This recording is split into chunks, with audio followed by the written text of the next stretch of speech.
The Count of Monte Cristo by Alexandre Dumas. Chapter 1. Marseille. The Arrival. On the 24th of February, 1815, the lookout at Notre-Dame de la Garde signalled the three-master, the Pharaon from Smyrna, Trieste, and Naples. As usual, a pilot put off immediately, and rounding the Chateau d'If, got on board the vessel between Cap Morgian and Rion Island. Immediately, and according to custom, the ramparts of Fort Saint-Jean were covered with spectators. It's always an event at Marseille for a ship to come into port, especially when this ship, like the Pharaon, has been built, rigged, and laden at the old Fosse docks, and belongs to an owner of the city. The ship drew on and had safely passed the strait, which some volcanic shock has made between the Calassaregne and Jarreau Islands, had doubled Pomègue, and approached the harbour under topsails, jib, and spanker, but so slowly and sedately that the idlers, with that instinct which is the forerunner of evil, asked one another what misfortune could have happened on board. However, those experienced in navigation saw plainly that if any accident had occurred, it was not to the vessel herself, for she bore down with all the evidence of being skilfully handled, the anchor a cockbill, the jib-boom guys already eased off, and standing by the side of the pilot, who was steering the Pharaon towards the narrow entrance of the inner port, was a young man who, with activity and vigilant eye, watched every motion of the ship, and repeated each direction of the pilot. The vague disquietude which prevailed among the spectators had so much affected one of the crowd that he did not wait the arrival of the vessel in harbour, but jumping into a small skiff, desired to be pulled alongside the Pharaon, which he reached as she rounded into La Réserve basin. When the young man on board saw this person approach, he left his station by the pilot, and, hat in hand, leaned over the ship's bulwarks. He was a fine, tall, slim young fellow of 18 or 20, with black eyes and hair as dark as a raven's wing, and his whole appearance bespoke that calmness and resolution peculiar to men accustomed from their cradle to contend with danger. "Ah, is it you, Dante?" cried the man in the skiff. "What's the matter? And why have you such an air of sadness aboard?" "A great misfortune, Monsieur Morel," replied the young man. "A great misfortune, for me especially. Off Civita Vecchia, we lost our brave Captain Leclerc." "And the cargo?" inquired the owner eagerly. "Is all safe, Monsieur Morel, and I think you will be satisfied on that head. But poor Captain Leclerc—" "What happened to him?" asked the owner with an air of considerable resignation. "What happened to the worthy captain?" "He died." "Fell into the sea?" "No, sir, he died of brain fever in dreadful agony." Then turning to the crew, he said, "Bear a hand there, to take in sail." All hands obeyed, and at once the 8 or 10 seamen who composed the crew sprang to their respective stations at the spanker brails and outhaul, topsail sheets and halyards, the jib downhaul and topsail clew lines and buntlines. The young sailor gave a look to see that his orders were promptly and accurately obeyed, and then turned again to the owner. "And how did this misfortune occur?" inquired the latter, resuming the interrupted conversation. "Alas, sir, in the most unexpected manner. After a long talk with the harbour master, Captain Leclerc left Naples greatly disturbed in mind. In 24 hours he was attacked by a fever and died 3 days afterwards. We performed the usual burial service, and he is at his rest, sewn up in his hammock with a 36-pound shot at his head and his heels, off El Giglio Island. We bring to his widow his sword and cross of honour. It was worthwhile, truly," added the young man with a melancholy smile, "to make war against the English for 10 years, and to die in his bed at last, like everybody else." "Why, you see, Edmond," replied the owner, who appeared more comforted at every moment, "we are all mortal, and the old must make way for the young. If not, why, there would be no promotion. And since you assure me that the cargo is all safe and sound, Monsieur Morel, take my word for it. and I advise you not to take the 25,000 francs for the profits of the voyage." Then, as they were just passing the round tower, the young man shouted, "Stand by there to lower the topsails and jib. Brail up the spanker." The order was executed as promptly as it would have been on a man of war. "Let go and clew up." At this last command, all the sails were lowered, and the vessel moved almost imperceptibly onwards. "Now, if you will come on board, Monsieur Morel," said Dante, observing the owner's impatience, "here is your supercargo, Monsieur Danglars, coming out of his cabin, who will furnish you with every particular. As for me, I must look after the anchoring and dress the ship in mourning."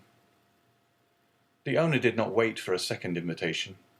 He seized a rope which Dante flung to him, and with an activity that would have done credit to a sailor, climbed up the side of the ship, while the young man, going to his task, left the conversation to Danglars, who now came towards the owner. He was a man of 25 or 26 years of age, of unprepossessing countenance, obsequious to his superiors, insolent to his subordinates, and this in addition to his position as responsible agent on board, which is always obnoxious to the sailors, made him as much disliked by the crew as Edmond Dantès was beloved by them. "Well, Monsieur Morel," said Danglars, "you have heard of the misfortune that has befallen us?" "Yes, yes, poor Captain Leclerc. He was a brave and honest man." "And a first-rate seaman, one who had seen long and honourable service, as became a man charged with the interests of a house so important as that of Morel and Son," replied Danglars. "But," replied the owner, glancing after Dantès, who was watching the anchoring of his vessel, "it seems to me that a sailor needs not be so old as you say, Danglars, to understand his business, for our friend Edmond seems to understand it thoroughly and not to require instruction from anyone." "Yes," said Danglars, darting at Edmond a look gleaming with hate. "Yes, he is young, and youth is invariably self-confident. Scarcely was the captain's breath out of his body when he assumed the command without consulting anyone, and he caused us to lose a day and a half at the island of Elba, instead of making for Marseille direct." "As to taking command of the vessel," replied Morel, "that was his duty as captain's mate. As to losing a day and a half off the island of Elba, he was wrong unless the vessel needed repairs." "The vessel was in as good condition as I am, and as I hope you are, Monsieur Morel, and this day and a half was lost from pure whim, for the pleasure of going ashore, and nothing else." "Dante," said the ship-owner, turning towards the young man, "come this way." "In a moment, sir," answered Dante, "and I'm with you." Then calling to the crew, he said, "Let go." The anchor was instantly dropped, and the chain ran rattling through the porthole. Dante continued at his post in spite of the presence of the pilot, until this manoeuvre was completed, and then he added, "Half-mast the colours, and square the yards."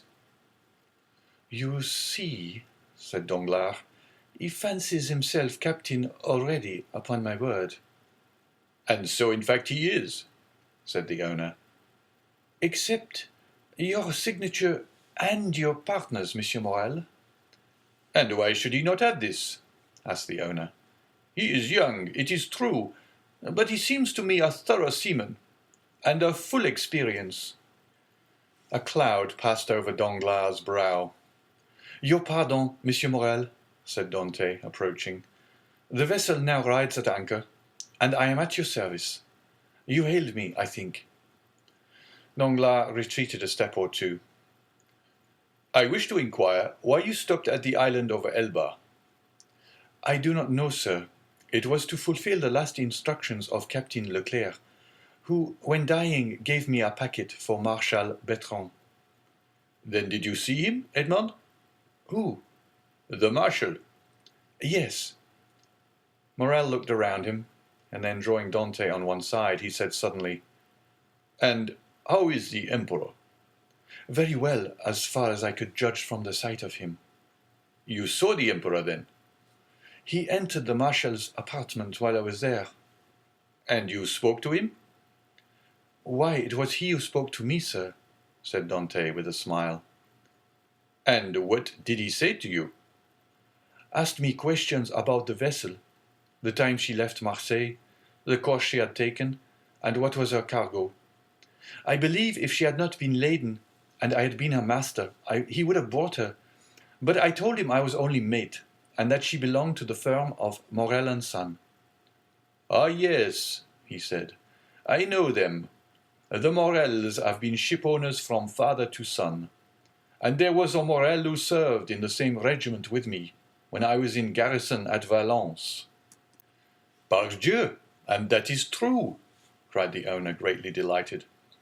"And that was Polycar Morel, my uncle, who was afterwards a captain. Dante, you must tell my uncle that the Emperor remembered him, and you will see it will bring tears into the old soldier's eyes. Come, come," continued he, patting Edmond's shoulder kindly. "You did very right, Dante, to follow Captain Leclerc's instructions and touch at Elba. Although, if it were known that you had conveyed a packet to the Marshal and had conversed with the Emperor, it might bring you into trouble." "How could that bring me into trouble, sir?" asked Dante. "For I did not even know of what I was the bearer, and the Emperor merely made such inquiries as he would of the first comer. But pardon me, here are the health officers and the customs inspectors coming alongside." And the young man went to the gangway. As he departed, Danglars approached and said, "Well, it appears that he has given you satisfactory reasons for his landing at Porto Ferraio." "Yes, most satisfactory, my dear Danglars." "Well, so much the better," said the supercargo, "for it is not pleasant to think that a comrade has not done his duty." "Dante has done his," replied the owner, "and that is not saying much. It was Captain Leclerc who gave orders for this delay." "Talking of Captain Leclerc, has not Dante given you a letter from him?" "To me? No. Was there one?" "I believe that, besides the packet, Captain Leclerc confided a letter to his care." "Of what packet are you speaking, Danglars?" "Why, that which Dante left at Porto Ferraio." "How do you know he had a packet to leave at Porto Ferraio?" Danglars turned very red. "I was passing close to the door of the captain's cabin, which was half open, and I saw him give the packet and letter to Dante." "He did not speak to me of it," replied the shipowner. "But if there be any letter, he will give it to me." Danglars reflected for a moment. "Then, Monsieur Morel, I beg of you," said he, "not to say a word to Dante on the subject. I may have been mistaken." At this moment the young man returned. Danglars withdrew. "Well, my dear Dante, are you now free?" inquired the owner. "Yes, sir." "You have not been long detained." "No, I gave the custom house officers a copy of our bill of lading. And as to the other papers, they sent a man off with the pilot to whom I gave them." "Then you have nothing more to do here?" "No, everything is all right now." "Then you can come and dine with me." "I really must ask you to excuse me, Monsieur Morel. My first visit is due to my father, though I am not the less grateful for the honor you have done me." "Right, Dante, quite right. I always knew you were a good son." "And," inquired Dante with some hesitation, "do you know how my father is?" "Well, I believe, my dear Edmond, though I have not seen him lately." "Yes, he likes to keep himself shut up in his little room." "That proves, at least, that he was wanted for nothing during your absence. Dante smiled.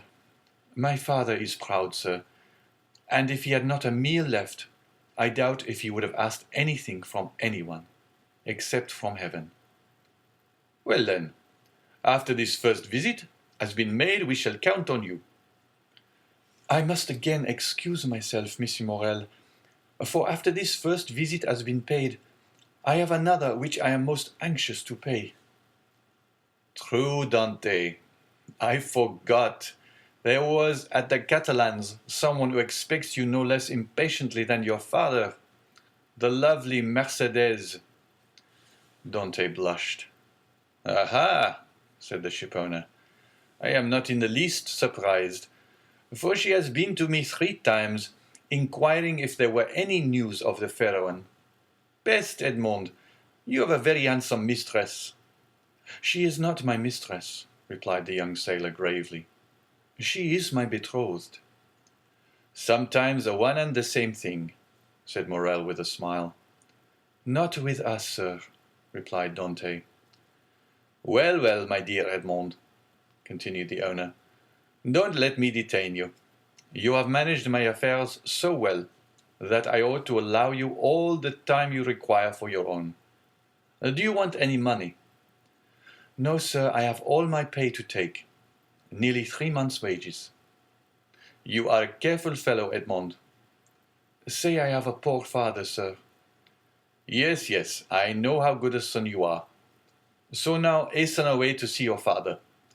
I have a son too, and I shall be very wroth with those who detained him from me after 3 months' voyage. Then I have your leave, sir? Yes, if you have nothing more to say to me. Nothing. Captain Leclerc did not, before he died, give you a letter from me? He was unable to write, sir, but that reminds me that I must ask your leave of absence for some days. To get married? Yes, first, and then go to Paris. Very good. Have what time you require, Dante. It will take quite 6 weeks to unload the cargo, and we cannot get you ready for sea until 3 months after that. Only be back in 3 months. For the fair one, added the owner, patting the young sailor on the back, cannot sail without her captain. Without her captain? Cried Dante, his eyes sparkling with animation. Pray mind what you say, for you are touching on the most secret wishes of my heart. Is it really your intention to make me captain of the fair one? If I were sole owner, we'd shake hands on it now, my dear Dante, and call it settled. But I have a partner, and you know the Italian proverb, chi ha compagno ha padrone. He who has a partner has a master. But the thing is at least half done, as you have 1 out of 2 votes. Rely on me to procure the other. I will do my best. Ah, Monsieur Morel, exclaimed the young seaman, with tears in his eyes, and grasping the owner's hand. Monsieur Morel, I thank you in the name of my father and of Mercedes. That's all right, Edmond. There's a providence that watches over the deserving. Go to your father. Go and see Mercedes, and afterwards come to me. Shall I row you ashore? No, thank you. I shall remain and look over the accounts with Danglars. Have you been satisfied with him this voyage? That is according to the sense you attach to the question, sir. Do you mean, is he a good comrade?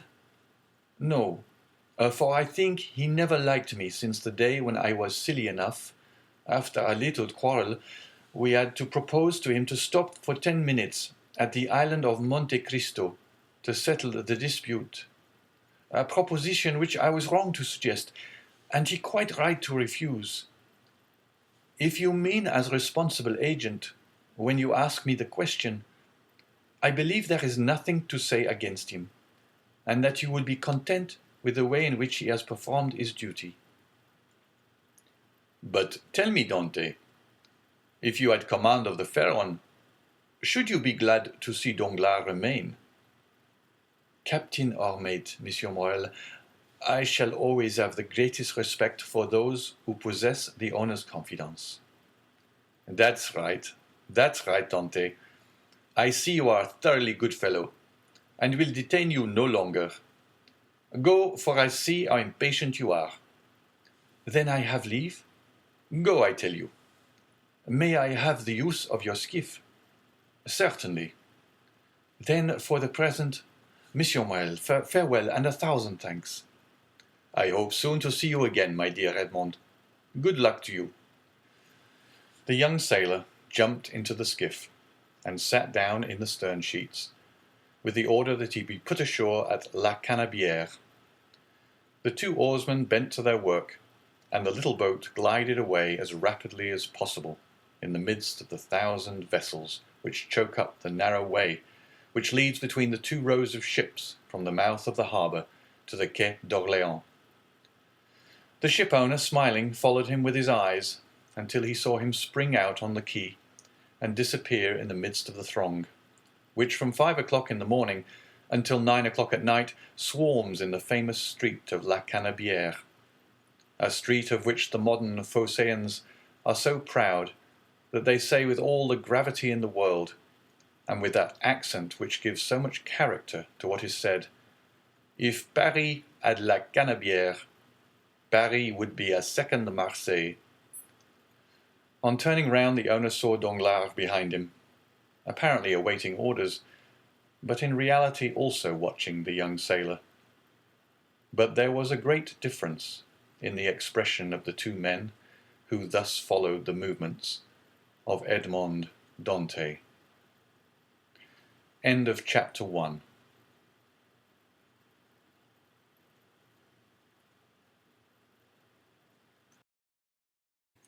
Chapter 2. Father and Son.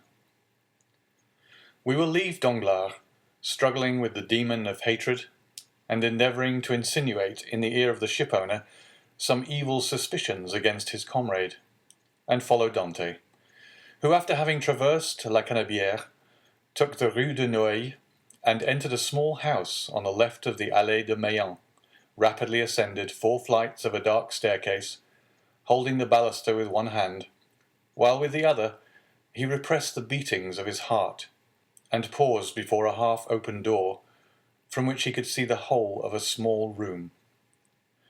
This room was occupied by Dante's father. The news of the arrival of the fair one had not yet reached the old man, who, mounted on a chair, was amusing himself by training with trembling hand the nasturtiums and sprays of clematis that clambered over the trellis at his window. Suddenly he felt an arm thrown around his body, and a well-known voice behind him exclaimed, "Father, dear father!" The old man uttered a cry, and turned round. Then, seeing his son, he fell into his arms, pale and trembling. "What ails you, my dearest father? Are you ill?" inquired the young man, much alarmed. No, my dear Edmond. My boy, my son. No, but I did not expect you. And joy, the surprise of seeing you so suddenly. Oh, I feel as if I were going to die. Come, cheer up, my dear father. It is I, really I. They say joy never hurts, and so I came to you without any warning. Come now, do smile, instead of looking at me so solemnly. Here I am, back again, and we are going to be happy. Yes, my boy, so we will, replied the old man. But how shall we be happy? Shall you never leave me again? Come, tell me all the good fortune that has befallen you. God forgive me, said the young man, for rejoicing at happiness derived from the misery of others. But heaven knows I did not seek this good fortune. It has happened, and I really cannot pretend to lament it.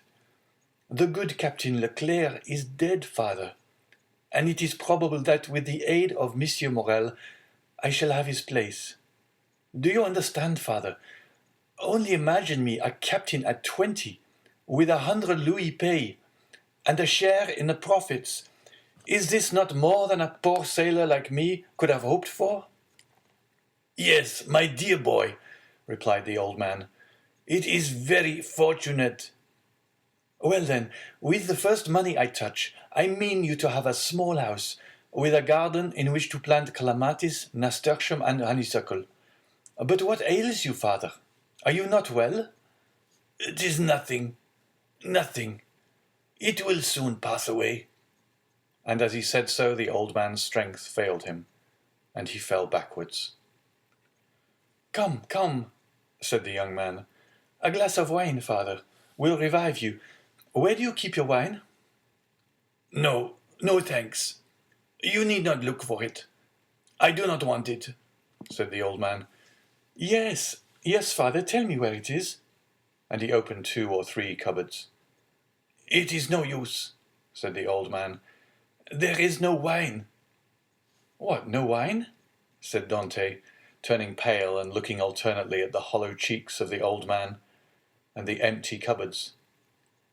"What, no wine? Have you wanted money, father?" "I want nothing now that I have you," said the old man. "Yet," Stammered Dante, wiping the perspiration from his brow, "yet I gave you 200 francs when I left, 3 months ago." "Yes, yes, Edmond, that is true, but you forgot at the time a little debt to our neighbor, Caderousse. He reminded me of it, telling me if I did not pay for you, he would be paid by Monsieur Morel, and so you see lest he might do you an injury." "Well?" "Why, I paid him." "But," cried Dante, "it was 140 francs I owed Caderousse." "Yes," stammered the old man. "And you paid him out of the 200 francs I left you?" The old man nodded. "So that you have lived for 3 months on 60 francs?" muttered Edmond. "You know how little I require," said the old man. "Heaven pardon me," cried Edmond, falling on his knees before his father. "What are you doing?" "You have wounded me to the heart." "Never mind it, for I see you once more," said the old man, "and now it's all over. Everything is all right again." "Yes, I am here," said the young man, "with a promising future and a little money. Here, father, here," he said. "Take this, take it, and send for something immediately." And he emptied his pockets on the table, the contents consisting of a dozen gold pieces, 5 or 6 5-franc pieces, and some smaller coin. The countenance of old Dante brightened. "Whom does this belong to?" he inquired.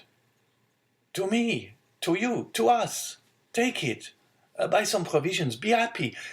And tomorrow we shall have more." "Gently, gently," said the old man with a smile. "And by your leave, I will use your purse moderately, for they would say, if they saw me buy too many things at a time, that I had been obliged to await your return in order to be able to purchase them." "Do as you please. But first of all, pray have a servant, father. I would not have you left alone so long. I have some smuggled coffee and most capital tobacco in a small chest in the hold, which you shall have tomorrow. But hush, here comes somebody." "It is Caderousse, who has heard of your arrival, and no doubt comes to congratulate you on your fortunate return." "Ah, lips that say one thing, while the heart thinks another," murmured Edmond. "But never mind, he is a neighbor who has done us a service on a time, so he is welcome." As Edmond paused, the black and bearded head of Caderousse appeared at the door. He was a man of 25 or 6, and held a piece of cloth which, being a tailor, he was about to make into a coat lining. "What is it, you? Edmond? Back again?" said he with a broad Marseillaise accent, and a grin that displayed his ivory white teeth. Yes, yes, as you see, neighbor Caderousse, and ready to be agreeable to you in any and every way," replied Dante. but ill concealing his coldness under his cloak of civility. Thanks, but fortunately I do not want for anything, and it chances that at times there are others who have need of me. Dante made a gesture. I do not allude to you, my boy. No, I lent you money and you returned it. That's like good neighbors, and we are quits. We are never quits with those who oblige us, was Dante's reply. For when we do not owe them money, we owe them gratitude. What's the use of mentioning that? What is done. Let us talk of your happy return, my boy. I had gone on the quay to match a piece of mulberry cloth when I met friend Danglars. You at Marseille? Yes, he says. I thought you were at Smyrna. I was, but now I am back again. And where is the dear boy, our little Edmond? Why, with his father, no doubt, replied Danglars. And so I came, added Caderousse, so fast as I could, to have the pleasure of shaking hands with a friend. Worthy Caderousse, said the old man, he is so much attached to us. Yes, to be sure I am. I love and esteem you, because honest folks are so rare. But it seems you have come back rich, my boy, continued the tailor, looking askance at the handful of gold and silver which Dante had thrown on the table. The young man remarked the greedy glance which shone in the dark eyes of his neighbour. "Eh," he said negligently, "this money is not mine. I was expressing to my father my fears that he had wanted many things in my absence, and to convince me, he emptied his purse on the table.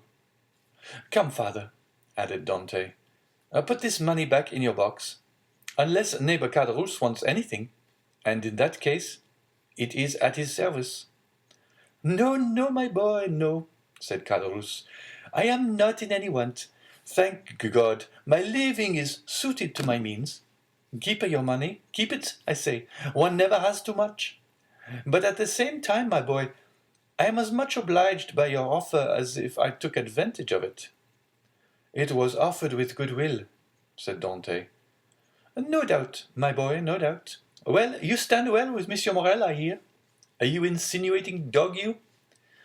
Monsieur Morrel has always been exceedingly kind to me, replied Dante.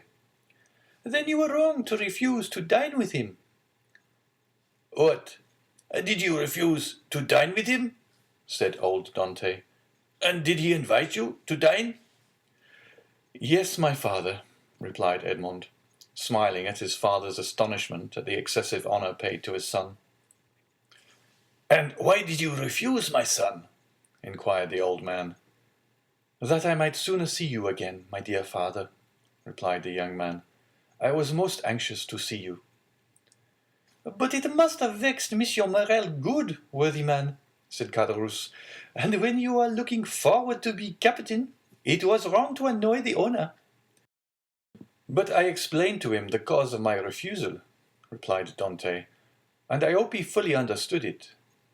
Yes, but to be captain once must do a little flattery to one's patrons. I hope to be captain without that, said Dante. So much the better, so much the better. Nothing will give greater pleasure to all your old friends, and I know one down there behind the San Nicolas citadel who will not be sorry to hear it. Mercedes, said the old man. Yes, my dear father.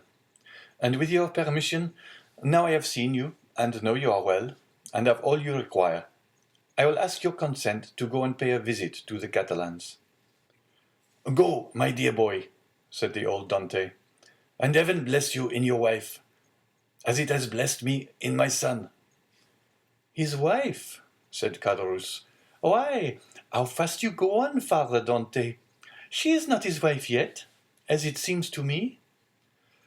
So, but according to all probability, she soon will be, replied Edmond. Yes, said Caderousse, but you are right to return as soon as possible, my boy. And why? Because Mercedes is a very fine girl, and fine girls never lack followers. She particularly has them by dozens. Really? answered Edmund with a smile which had in it traces of slight uneasiness. Ah, yes, continued Caderousse, and capital offers too. But you know, you will be captain, and who could refuse you then? Meaning to say, replied Dante with a smile which but ill concealed his trouble, that if I were not a captain? Hey, said Caderousse, shaking his head. come, come, said the sailor, I have a better opinion than you of women in general, and of Mercedes in particular. And I am certain that, captain or not, she will remain ever faithful to me. So much the better, said Caderousse. When one is going to be married, there's nothing like implicit confidence. But never mind that, my boy. Go and announce your arrival, and let her know all your hopes and prospects. I will go directly, was Edmund's reply, and embracing his father, and nodding to Caderousse, he left the apartment. Caderousse lingered for a moment, then taking leave of old Dante, he went downstairs to rejoin Danglars, who awaited him at the corner of the Rue Senac. Well, said Danglars, did you see him? I have just left him, answered Caderousse. Did he allude to his hope of being captain? He spoke of it as a thing already decided. Indeed, said Danglars. He is in too much hurry, it appears to me. Why? It seems M. Morrel has promised him the thing. So that he is quite elated about it? Why, yes. He is actually insolent over the matter. Has already offered me his patronage, as if he were a grand personage, and offered me a loan of money, as though he were a banker. Which you refused? Most assuredly, although I might easily have accepted it, for it was I who put into his hands the first silver he ever earned. But now Monsieur Dante has no longer any occasion for assistance. He is about to become a captain. Pooh, said Danglars. He is not one yet. Ma foi, it will be as well if he is not, answered Caderousse, for if he should be, there will be really no speaking to him. If we choose, replied Danglars, he will remain what he is, and perhaps become even less than he is. What do you mean? Nothing. I was speaking to myself. And is he still in love with the Catalan? Over head and ears. But unless I am much mistaken, there will be a storm in that quarter. Explain yourself. Why should I? It is more important than you think, perhaps. You do not like Dante. I never like upstarts. Then tell me all you know about the Catalan. I know nothing for certain. Only I have seen things which induce me to believe, as I told you, that the future captain will find some annoyance in the vicinity of the Vieille Infirmiere. What have you seen? Come, tell me. Well, every time I see Mercedes come into the city, she has been accompanied by a tall, strapping, black-eyed Catalan, with a red complexion, brown skin, and fierce air, whom she calls cousin. Really? And you think this cousin pays her attentions? I only suppose so. What else can a strapping chap of 21 mean, with a fine wench of 17? And you say that Dante has gone to the Catalans? He went before I came down. Let us go the same way. We will stop at La Réserve, and we can drink a glass of La Malgue, whilst we wait for news. Come along, said Caderousse, but you pay the score. Of course, replied Danglars, and going quickly to the designated place, they called for a bottle of wine and 2 glasses. Père Pamphile had seen Dante pass not 10 minutes before, and assured that he was at the Catalans, they sat down under the budding foliage of the planes and sycamores, in the branches of which the birds were singing their welcome to one of the first days of spring. End of chapter 2.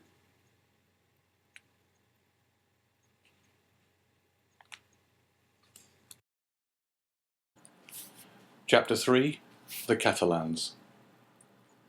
Beyond a bare, weather-worn wall, about 100 paces from the spot where the two friends sat looking and listening as they drank their wine, was the village of the Catalans.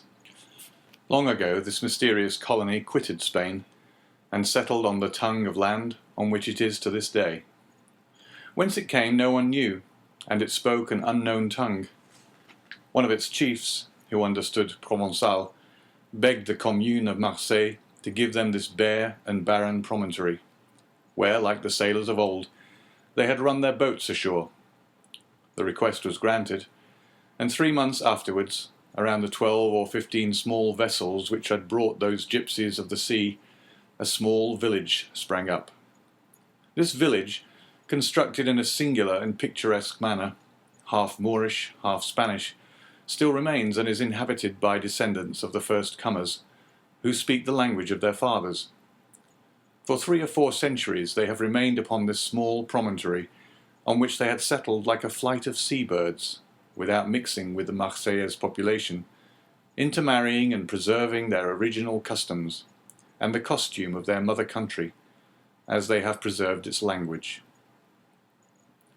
Our readers will follow us along the only street of this little village, and enter with us one of the houses which is sunburned to the beautiful dead leaf colour peculiar to the buildings of the country, and within coated with whitewash like a Spanish posada. A young and beautiful girl, with hair as black as jet, her eyes as velvety as the gazelle's, was leaning with her back against the wainscot, rubbing in her slender, delicately moulded fingers a bunch of heath blossoms, the flowers of which she was picking off and strewing on the floor. Her arms, bare to the elbow, brown and modelled after those of the Arlesian Venus, moved with a kind of restless impatience, and she tapped the earth with her arched and supple foot, so as to display the pure and full shape of her well-turned leg, in its red cotton, grey and blue clocked stocking. At 3 paces from her, seated in a chair which he balanced on 2 legs, leaning his elbow on an old worm-eaten table, was a tall young man of 20 or 22, who was looking at her with an air in which vexation and uneasiness were mingled. He questioned her with his eyes, but the firm and steady gaze of the young girl controlled his look. "You see, Mercedes," said the young man, "here is Easter come round again. Tell me, is this the moment for a wedding?" "I have answered you 100 times, Fernand, and really you must be very stupid to ask me again." "Well, repeat it. Repeat it, I beg of you, that I may at last believe it. Tell me for the 100th time that you refuse my love, which had your mother's sanction. Make me understand once for all that you are trifling with my happiness, that my life or death are nothing to you. Oh, to have dreamed for 10 years of being your husband, Mercedes, and to lose that hope, which was the only stay of my existence." "At least it was not I who ever encouraged you in that hope, Fernand," replied Mercedes. "You cannot reproach me with the slightest coquetry. I have always said to you, I love you as a brother, but do not ask from me more than sisterly affection, for my heart is another's. Is not this true, Fernand?" "Yes, that is very true, Mercedes," replied the young man. "Yes, you have been cruelly frank with me, but do you forget that it is among the Catalans a sacred law to intermarry?" "You mistake, Fernand. It is not a law, but merely a custom. And I pray of you, do not cite this custom in your favour. You are included in the conscription, Fernand, and are only at liberty on sufferance, liable at any moment to be called upon to take up arms. Once a soldier, what would you do with me, a poor orphan, forlorn without fortune, with nothing but a half-ruined hut and a few ragged nets, the miserable inheritance left by my father to my mother, and by my mother to me?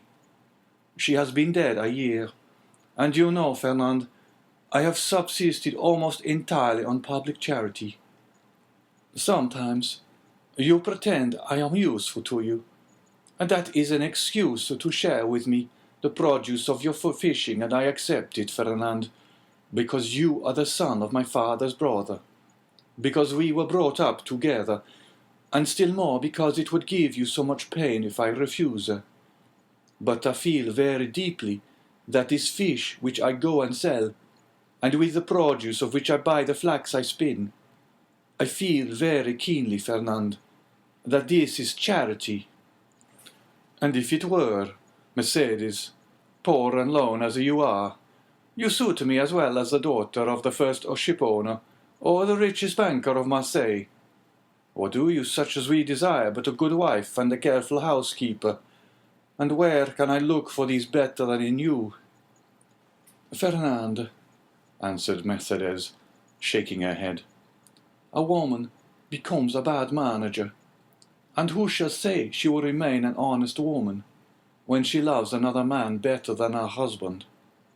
Rest content with my friendship, for I say once more, that is all I can promise, and I will promise no more than I can bestow. I understand, replied Fernand.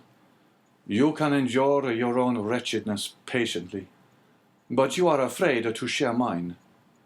Well, Mercedes, beloved by you, I would attempt fortune. You would bring me good luck, and I should become rich.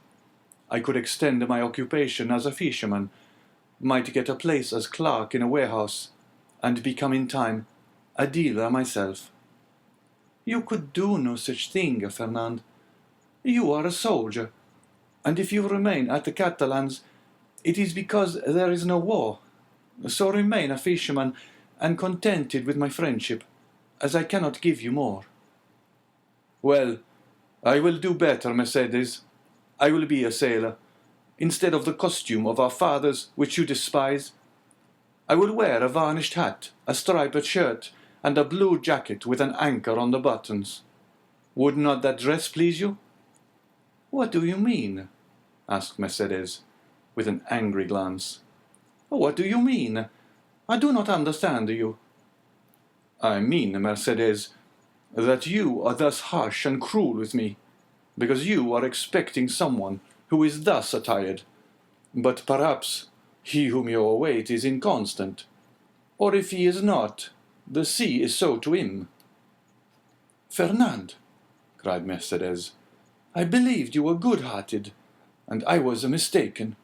Fernand, you are wicked to call your aid jealousy and the anger of God. Yes, I will not deny it.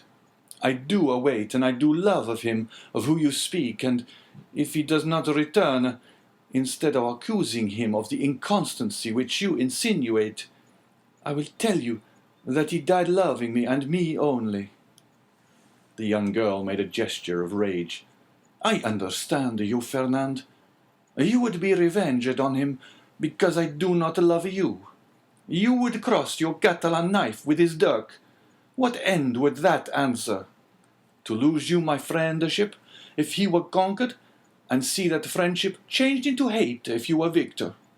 Believe me, to seek a quarrel with a man is a bad method of pleasing the woman who loves the man. No, Fernand, you will not thus give way to evil thoughts. Unable to have me for your wife, you would content yourself with having me for your friend and sister. And besides, she added, her eyes troubled and moistened with tears, wait, Fernand, you said just now that the sea was treacherous, and he has been gone for 4 months, and during those 4 months there have been some terrible storms. Fernand made no reply, nor did he attempt to check the tears which flowed down the cheeks of Mercedes, although for each of these tears he would have shed his heart's blood. But these tears flowed for another. He arose, paced a while up and down the hut, and then suddenly stopping before Mercedes, with his eyes glowing and his hands clenched. Say, Mercedes, he said, once for all, is this your final determination? I love Edmond Dante, the young girl calmly replied, "and none but Edmond shall ever be my husband." "And you will always love him?" "As long as I live." Fernand let fall his head like a defeated man, heaved a sigh that was like a groan, and then suddenly looking her full in the face with clenched teeth and expanded nostrils, said, "But if he is dead?" "If he is dead, I shall die too." "If he has forgotten you?" "Mercedes!" called a joyous voice from without. "Mercedes!" "Oh!" exclaimed the young girl, blushing with delight and fairly leaping in excess of love. "You see, he has not forgotten me, for here he is." And rushing towards the door, she opened it, saying, "Here, Edmond, here I am." Fernand, pale and trembling, drew back like a traveller at the sight of a serpent, and fell into a chair beside him. Edmond and Mercedes were clasped in each other's arms. The burning Marseille sun, which shot into the room through the open door, covered them with a flood of light. At first they saw nothing around them. Their intense happiness isolated them from all the rest of the world, and they only spoke in broken words, which are the tokens of a joy so extreme that they seem rather the expression of sorrow. Suddenly, Edmond saw the gloomy, pale, and threatening countenance of Fernand, as it was defined in the shadow. By a movement for which he could scarcely account to himself, the young Catalan placed his hand on the knife at his belt. "Ah, your pardon," said Dante, frowning in his turn. "I did not perceive that there were three of us." Then turning to Mercedes, he inquired, "Who is this gentleman?" "One who will be your best friend, Dante, for he is my friend, my cousin, my brother. It is Fernand, the man whom after you, Edmond, I love the best in the world. Do you not remember him?" "Yes," said Dante, and without relinquishing Mercedes' hand, clasped in one of his own, he extended the other to the Catalan with a cordial air. But Fernand, instead of responding to this amiable gesture, remained mute and trembling. Edmond then cast his eyes scrutinizingly at the agitated and embarrassed Mercedes, and then again on the gloomy and menacing Fernand. This look told him all, and his anger waxed hot. "I did not know, when I came with such haste to you, that I was to meet an enemy here." "An enemy?" cried Mercedes with an angry look at her cousin. "An enemy in my house, do you say, Edmond? If I believed that, I would place my arm under yours and go with you to Marseille, leaving the house to return to it no more." Fernand's eye darted lightning. "And should any misfortune occur to you, dear Edmond," she continued with the same calmness which proved to Fernand that the young girl had read the very innermost depths of his sinister thought, "if misfortune should occur to you, I would ascend the highest point of the Cap de Morgian and cast myself headlong from it." Fernand became deadly pale. "But you are deceived, Edmond," she continued. "You have no enemy here. There is no one but Fernand, my brother, who would grasp your hand as a devoted friend." And at these words the young girl fixed her imperious look on the Catalan, who, as if fascinated by it, came slowly towards Edmond and offered him his hand.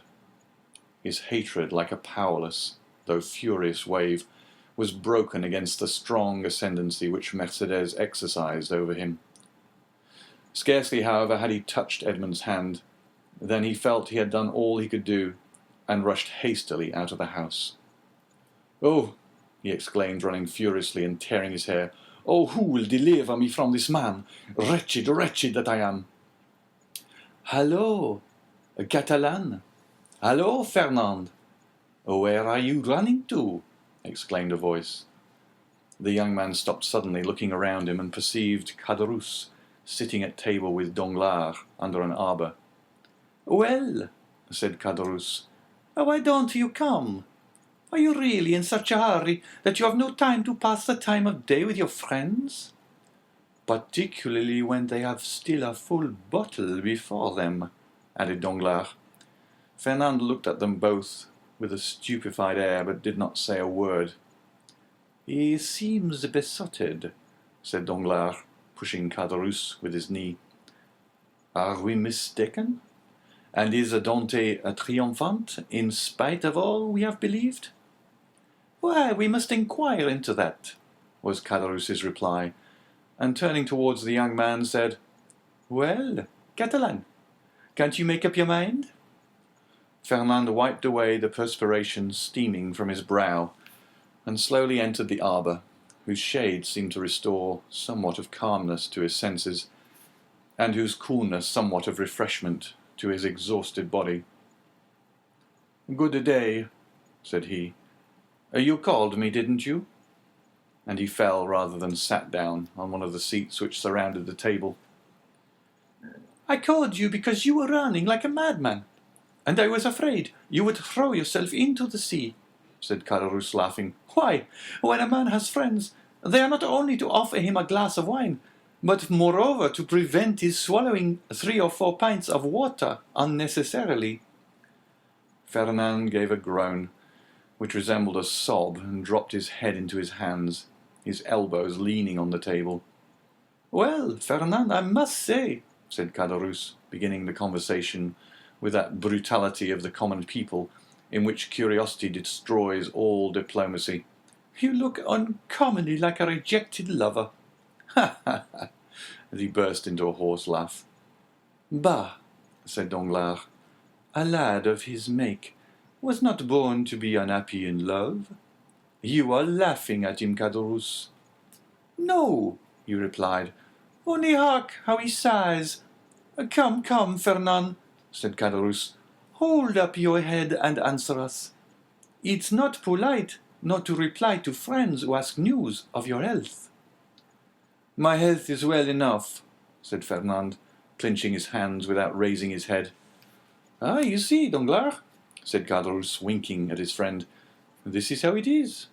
Fernand, whom you see here, is a good and brave Catalan, one of the best fishermen in Marseille, and is in love with a very fine girl named Mercedes, but it appears, unfortunately, that the fine girl is in love with the mate of the fair one, and as the fair one arrived today, why, you understand.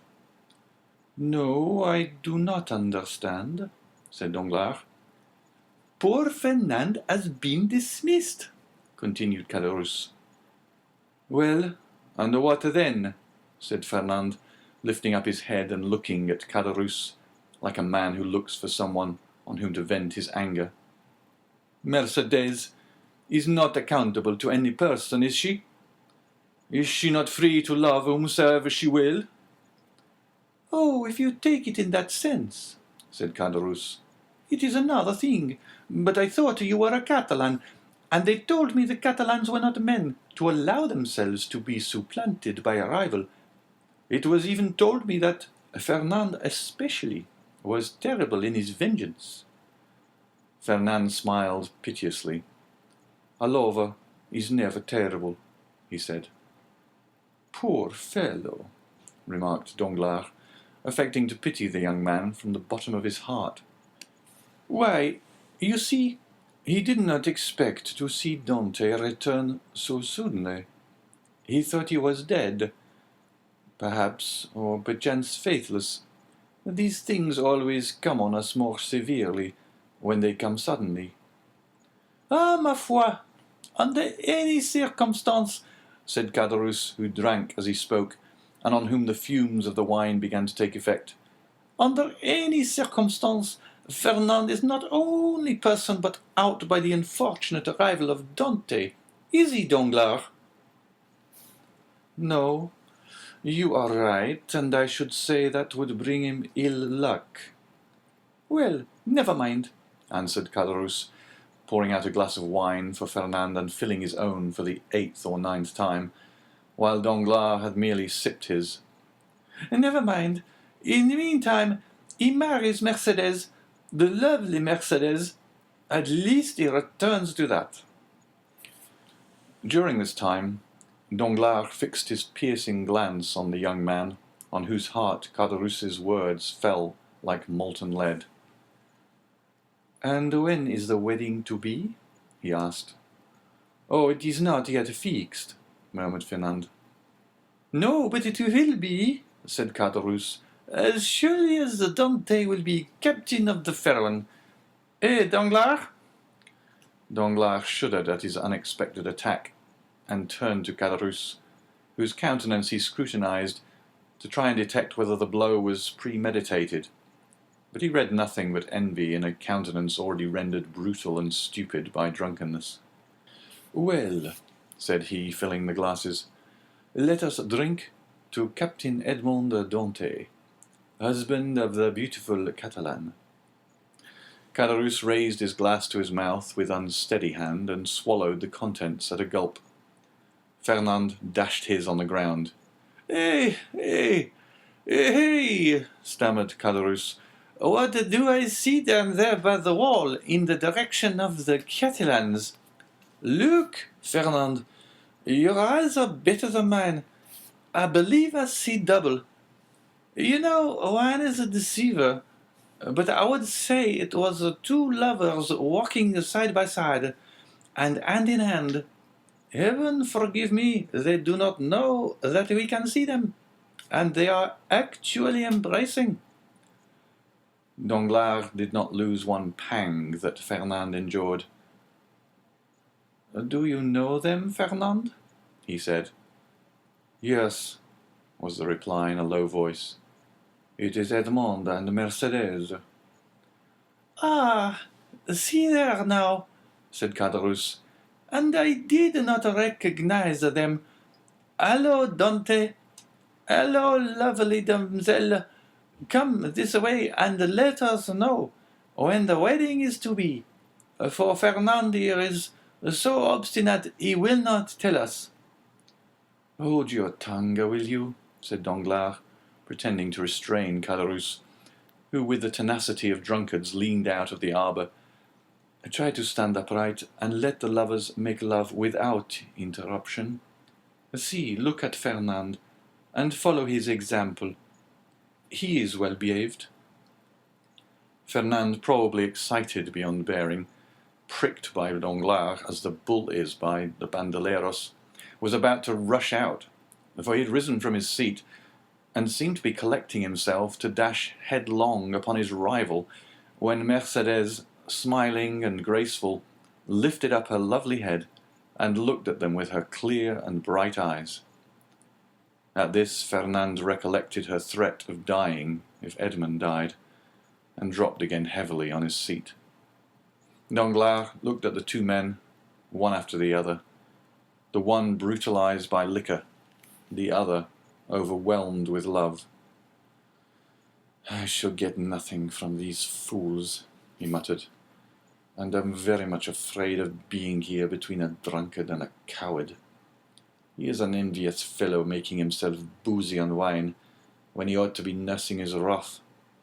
And here is a fool who sees the woman he loves stolen from under his nose, and takes on like a big baby. Yet this Catalan has eyes that glisten like those of the vengeful Spaniards, Sicilians, and Calabrians, and the other has fists big enough to crush an ox at one blow. Unquestionably, Edmond's star is in the ascendant, and he will marry the splendid girl. He will be captain too, and laugh at us all. Unless—" a sinister smile passed over Danglars' lips. "Unless I take a hand in the affair," he added. "Hello!" continued Caderousse, half rising, and with his fist on the table. "Hello, Edmond! Do you not see your friends, or are you too proud to speak to them?" "No, my dear fellow," replied Dante, "I am not proud, but I am happy, and happiness blinds, I think, more than pride." "Ah, very well, that's an explanation," said Caderousse. "How do you do, Madame Dante?" Mercedes curtsied gravely and said, "That is not my name, and in my country it bodes ill fortune, they say, to call a young girl by the name of a betrothed before he becomes her husband. So call me Mercedes, if you please."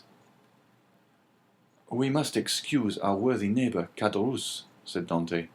"He is so easily mistaken." "So then, the wedding is to take place immediately, Monsieur Dante?" said Danglars, bowing to the young couple. "As soon as possible, Monsieur Danglars. Today all preliminaries will be arranged at my father's, and tomorrow or next day at latest, the wedding festival here at La Réserve. My friends will be there. I hope, that is to say, you are invited, Monsieur Danglars, and you, Caderousse." "And Fernand?" said Caderousse with a chuckle. "Fernand, he too is invited?" "My wife's brother is my brother," said Edmond, "and we, Mercedes and I, should be very sorry if he were absent at such a time." Fernand opened his mouth to reply, but his voice died on his lips, and he could not utter a word. "Today the preliminaries, tomorrow or next day the ceremony? You are in a hurry, Captain." "Danglars," said Edmond, smiling, "I will say to you as Mercedes said just now to Caderousse. Do not give me a title which does not belong to me. That may bring me bad luck." "Your pardon," replied Danglars. "I merely said you seemed in a hurry. And we have lots of time. The Pharaoh cannot be under way again in less than 3 months." "We are always in a hurry to be happy, Monsieur Danglars. For when we have suffered a long time, we have great difficulty in believing in good fortune. But it is not selfishness alone that makes me thus in haste. I must go to Paris." "Ah, really? To Paris? And will it be the first time you have ever been there, Dante?" "Yes." "Have you business there?" "Not of my own. The last commission of poor Captain Leclerc, you know to what I allude, Danglars. It is sacred. Besides, I shall only take the time to go and return." "Yes, yes, I understand," said Danglars. And then in a low tone he added, "To Paris, no doubt to deliver the letter which the Grand Marshal gave him. Ah, this letter gives me an idea, a capital idea. Ah, Dante, my friend, you are not yet registered number 1 on board the good ship Pharaon." Then turning toward Edmond, who was walking away, "A pleasant journey," he cried. "Thank you," said Edmond, with a friendly nod, and the two lovers continued on their way, as calm and joyous as if they were the very elect of heaven. End of chapter 3.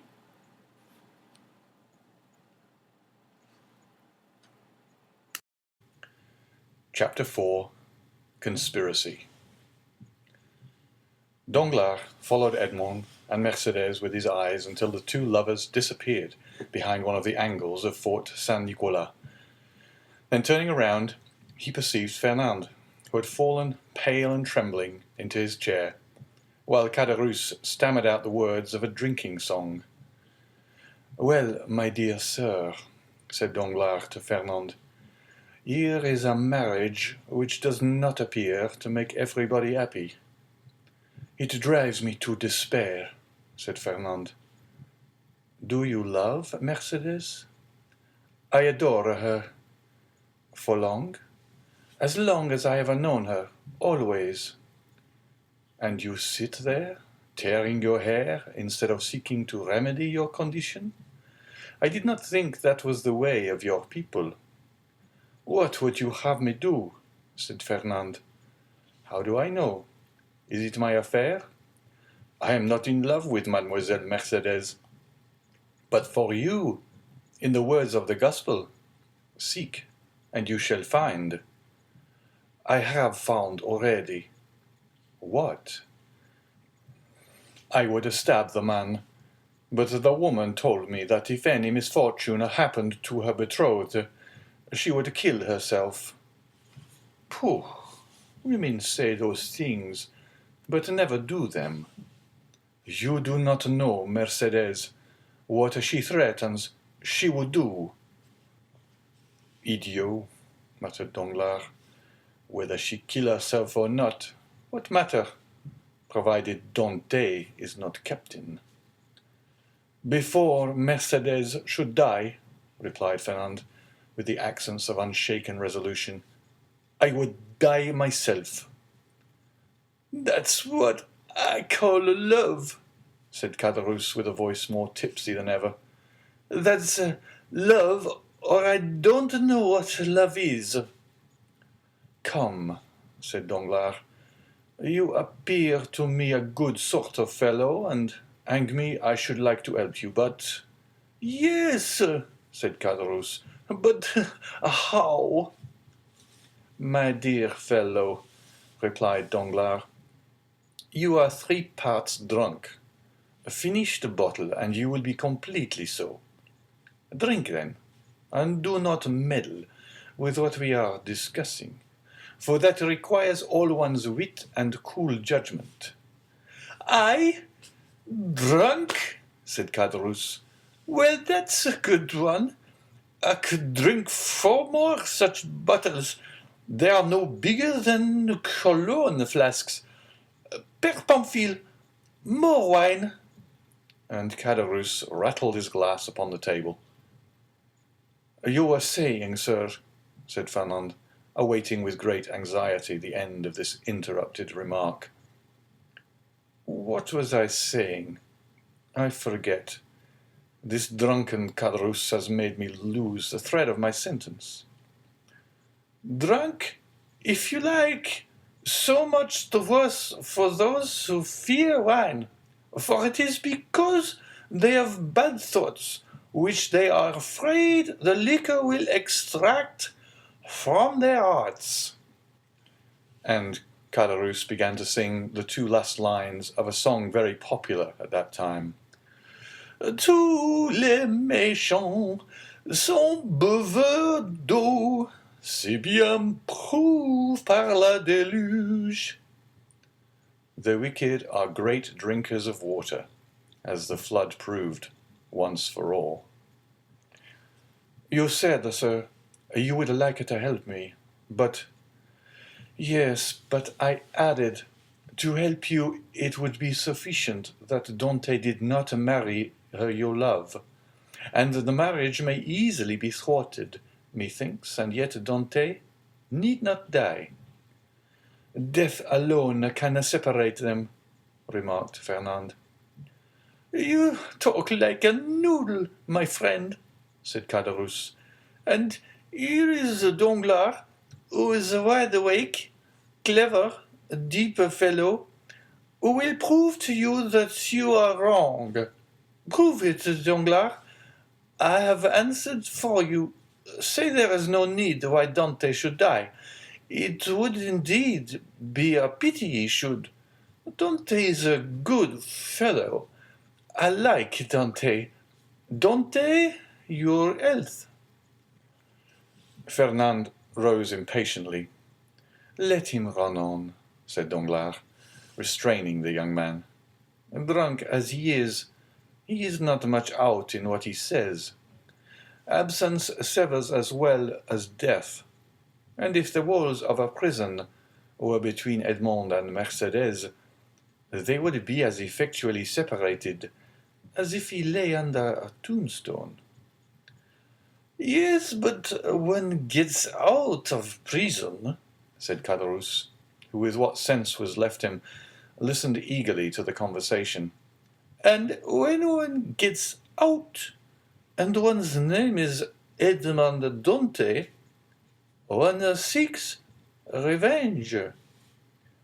What matters that? Muttered Fernand. And why, I should like to know, persisted Caderousse, should they put Dante in prison? He is not robbed or killed or murdered. Hold your tongue, said Danglars. I won't hold my tongue, replied Caderousse. I say, I want to know why they should put Dante in prison. I like Dante. Dante, your health. And he swallowed another glass of wine. Danglars saw in the muddled look of the tailor the progress of his intoxication, and turning towards Fernand, said, "Well, you understand that there is no need to kill him." "Certainly not, if, as you said just now, you have the means of having Dante arrested. Have you that means?" "It is to be found for the searching. But why should I meddle in the matter? It is no affair of mine." "I know not why you meddle," said Fernand, seizing his arm. "But this I know. You have some motive of personal hatred against Dante, for he himself hates is never mistaken in the sentiments of others." "I? Motives of hatred against Dante? None, my word. I saw you were unhappy, and your unhappiness interested me. That's all. But since you believe I act for my own account, adieu, my dear friend. Get out of the affair as best you may." And Danglars rose, as if he meant to depart. "No, no," said Fernand, restraining him. "Stay. It is of very little consequence to me, at the end of the matter, whether you have any angry feeling or not against Dante. I hate him. I confess it openly. Do you find the means? I will execute it, provided it is not to kill the man. For Mercédès has declared she will kill herself if Dante is killed." Caderousse, who had let his head drop on the table, now raised it, and looked at Fernand with his dull and fishy eyes. He said, "Kill Dante? Who talks of killing Dante? I won't have him killed. I won't. He's my friend, and this morning offered to share his money with me, as I shared mine with him. I won't have Dante killed. I won't." "And who has said a word about killing him, Madeleine?" replied Danglars. "We were merely joking. Drink to his health," he added, filling Caderousse's glass, "and do not interfere with us." "Yes, yes, Dante, good health," said Caderousse, emptying his glass. "Here's to his health! His health! Hurrah!" "But the means, said Fernand. "Have you not hit upon any?" asked Danglars. "No, you undertook to do so." "True," replied Danglars. "The French have the superiority over the Spaniards, that the Spaniards ruminate, while the French invent." "Do you invent, then?" said Fernand impatiently. "A waiter," said Danglars. "A pen, ink, and paper." "Pen, ink, and a paper," muttered Fernand. "Yes, I am a supercargo. Pen, ink, and paper are my tools, and without my tools I am fit for nothing." "Pen, ink, and a paper, then," called Fernand, loudly. "There's what you want on that table," said the waiter. "Bring them here." The waiter did as he was desired. "When one thinks," said Caderousse, letting his hand drop on the paper, "there is the wherewithal to kill a man, more sure than if we waited at the corner of a wood to assassinate him. I've always had more dread of a pen, a bottle of ink, and a sheet of paper than a sword or pistol." "The fellow is not so drunk as he appears to be," said Danglars. "Give him some more wine, Fernand." Fernand filled Caderousse's glass, who, like the confirmed toper he was, lifted his hand from the paper and seized the glass. The Catalan watched him until Caderousse, almost overcome by this fresh assault on his senses, rested, or rather dropped his glass, upon the table. "Well, assumed the Catalan as he saw the final glimmer of Caderousse's reason vanishing before the last glass of wine. Well then, I should say, for instance, resumed Danglars, that if after a voyage such as Dante has just made, in which he touched at the island of Elba, someone were to denounce him to the king's procureur as a Bonapartist agent? I will denounce him, exclaimed the young man hastily. Yes, but they will make you then sign your declaration and confront you with him you have denounced. I will supply you with the means of supporting your accusation, for I know the fact well. But Dante cannot remain forever in prison, and one day or other he will leave it. And the day when he comes out, woe betide him who was the cause of his incarceration. Oh, I should wish nothing better than that he would come and seek a quarrel with me. Yes, and Mercedes? Mercedes, who will detest you if you have only the misfortune to scratch the skin of her dearly beloved Edmond? True, said Fernand. No, no, continued Danglars. If we resolve on such a step, it would be much better to take, as I now do, this pen, and dip it into this ink, and write with the left hand, that the writing may not be recognized, the denunciation we propose. And Danglars, uniting practice with theory, wrote with his left hand, and in a writing reversed from his usual style, and totally unlike it, the following lines which he handed to Fernand, and which Fernand read in an undertone. The Honourable, the King's Attorney, is informed by a friend of the throne and religion that one Edmond Dante, mate of the ship of Erewhon, arrived this morning from Smyrna, after having touched at Naples and Porto Ferraio, has been entrusted by Murat with a letter for the usurper, and by the usurper with a letter for the Bonapartist committee in Paris. Proof of this crime will be found on arresting him, for the letter will be found upon him, or at his father's, or in his cabin on board the Pharaon. Very good, resumed Danglars.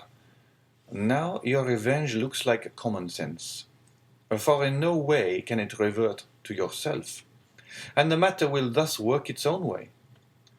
There is nothing to do now, but fold the letter, as I am doing, and write upon it, to the King's Attorney, and that's all settled. And Danglars wrote the address as he spoke.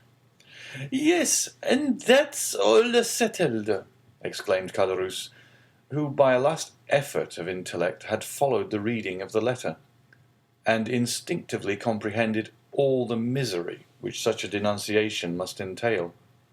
Yes, and that's all settled, only it will be an infamous shame. And he stretched out his hand to reach the letter. Yes, said Danglars, taking it from beyond his reach, and as what I say and do is merely in jest, and I amongst the first and foremost should be sorry if anything happened to Dante, the worthy Dante. Look here. And taking the letter, he squeezed it up in his hands and threw it into a corner of the arbour. All right, said Caderousse. Dante is my friend, and I won't have him ill-used. And who thinks of using him ill? Certainly neither I nor Fernand, said Danglars, rising and looking at the young man, who still remained seated, but whose eye was fixed on a denunciatory sheet of paper flung into the corner. In this case, replied Caderousse, let's have some more wine. I wish to drink to the health of Edmond and the lovely Mercedes. You have had too much already, drunkard, said Danglars. And if you continue, you will be compelled to sleep here, because unable to stand on your legs. I? Said Caderousse, rising with all the offended dignity of a drunken man. I can't keep on my legs. Why, I'll wager I can go up into the belfry of the Accoul, and without a staggering, too. Done, said Danglars. I'll take your bet, but tomorrow. Today it is time to return. Give me your arm and let us go. Very well, let us go, said Caderousse. But I don't want your arm at all. Come, Fernand, won't you return to Marseille with us? No, said Fernand. I shall return to the Catalans. You're wrong. Come with us to Marseille. Come along. I will not. What do you mean? You will not. Well, just as you like, my prince. There's a liberty for all the world.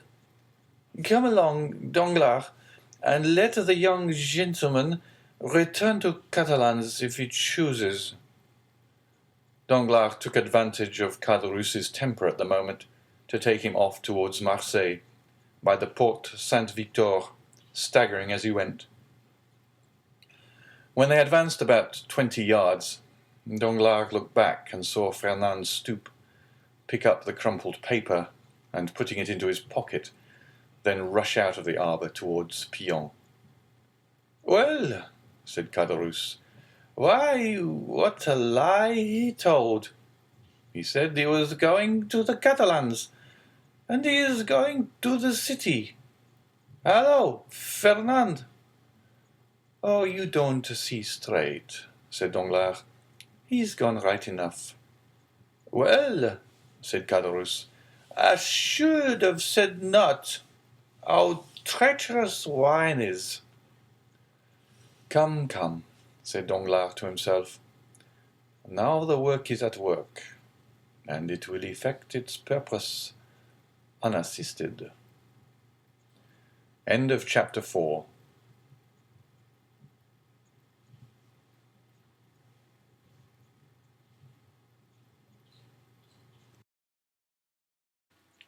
Chapter 5.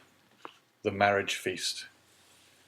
The morning sun rose clear and resplendent, touching the foamy waves into a network of ruby-tinted light.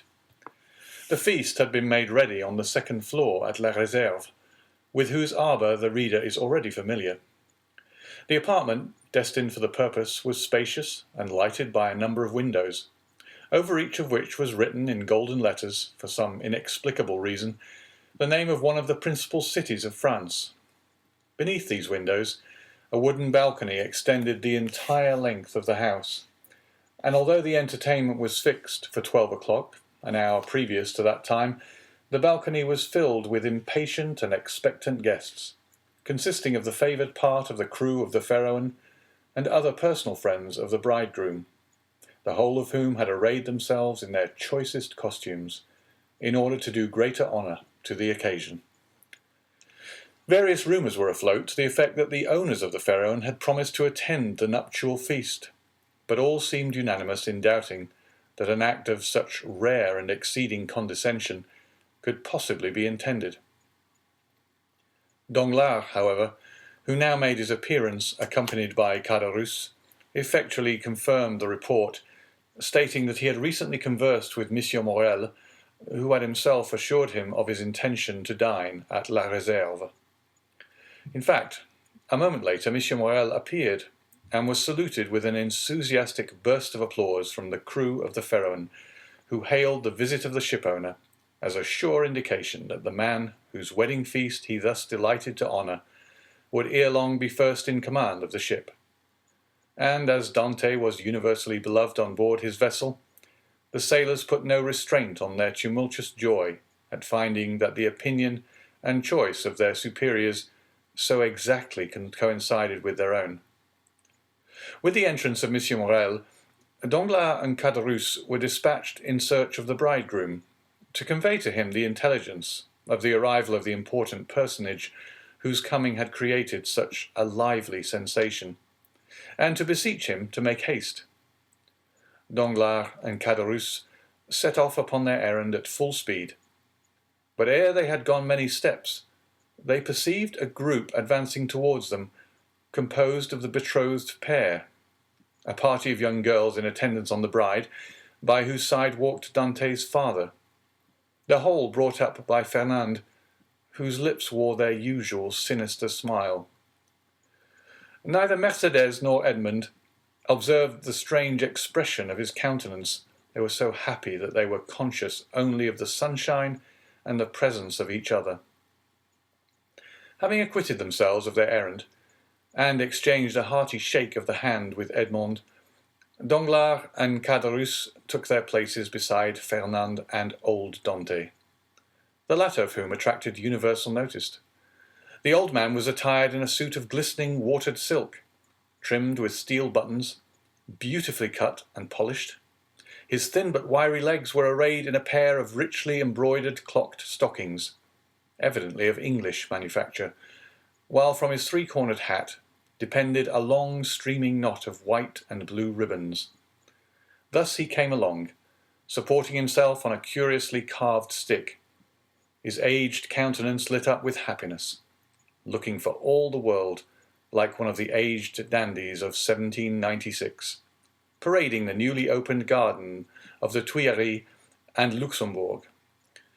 Beside him glided Caderousse, whose desire to partake of the good things provided for the wedding party had induced him to become reconciled to the Dantes, father and son, although there still lingered in his mind a faint and unperfect recollection of the events of the preceding night, just as the brain retains on waking in the morning the dim and misty outline of a dream.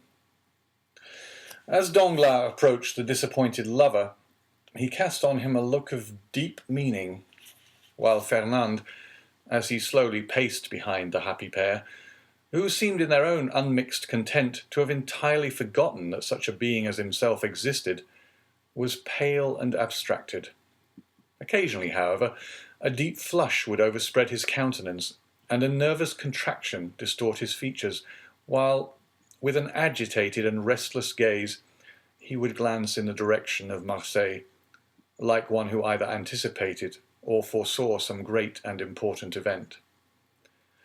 Dante himself was simply but becomingly clad in the dress peculiar to the merchant service, a costume somewhat between a military and a civil garb, and with his fine countenance, radiant with joy and happiness, a more perfect specimen of manly beauty could scarcely be imagined. Lovely as the Greek girls of Cyprus or Chios, Mercedes boasted the same bright, flashing eyes of jet and ripe, round coral lips. She moved with the light, free step of an Arlesienne or an Andalusian. One more practice in the arts of great cities would have hid her blushes beneath a veil, or at least have cast down her thickly fringed lashes, so as to conceal the liquid lustre of her animated eyes. But on the contrary, the delighted girl looked around her with a smile that seemed to say, "If you are my friends, rejoice with me, for I am very happy."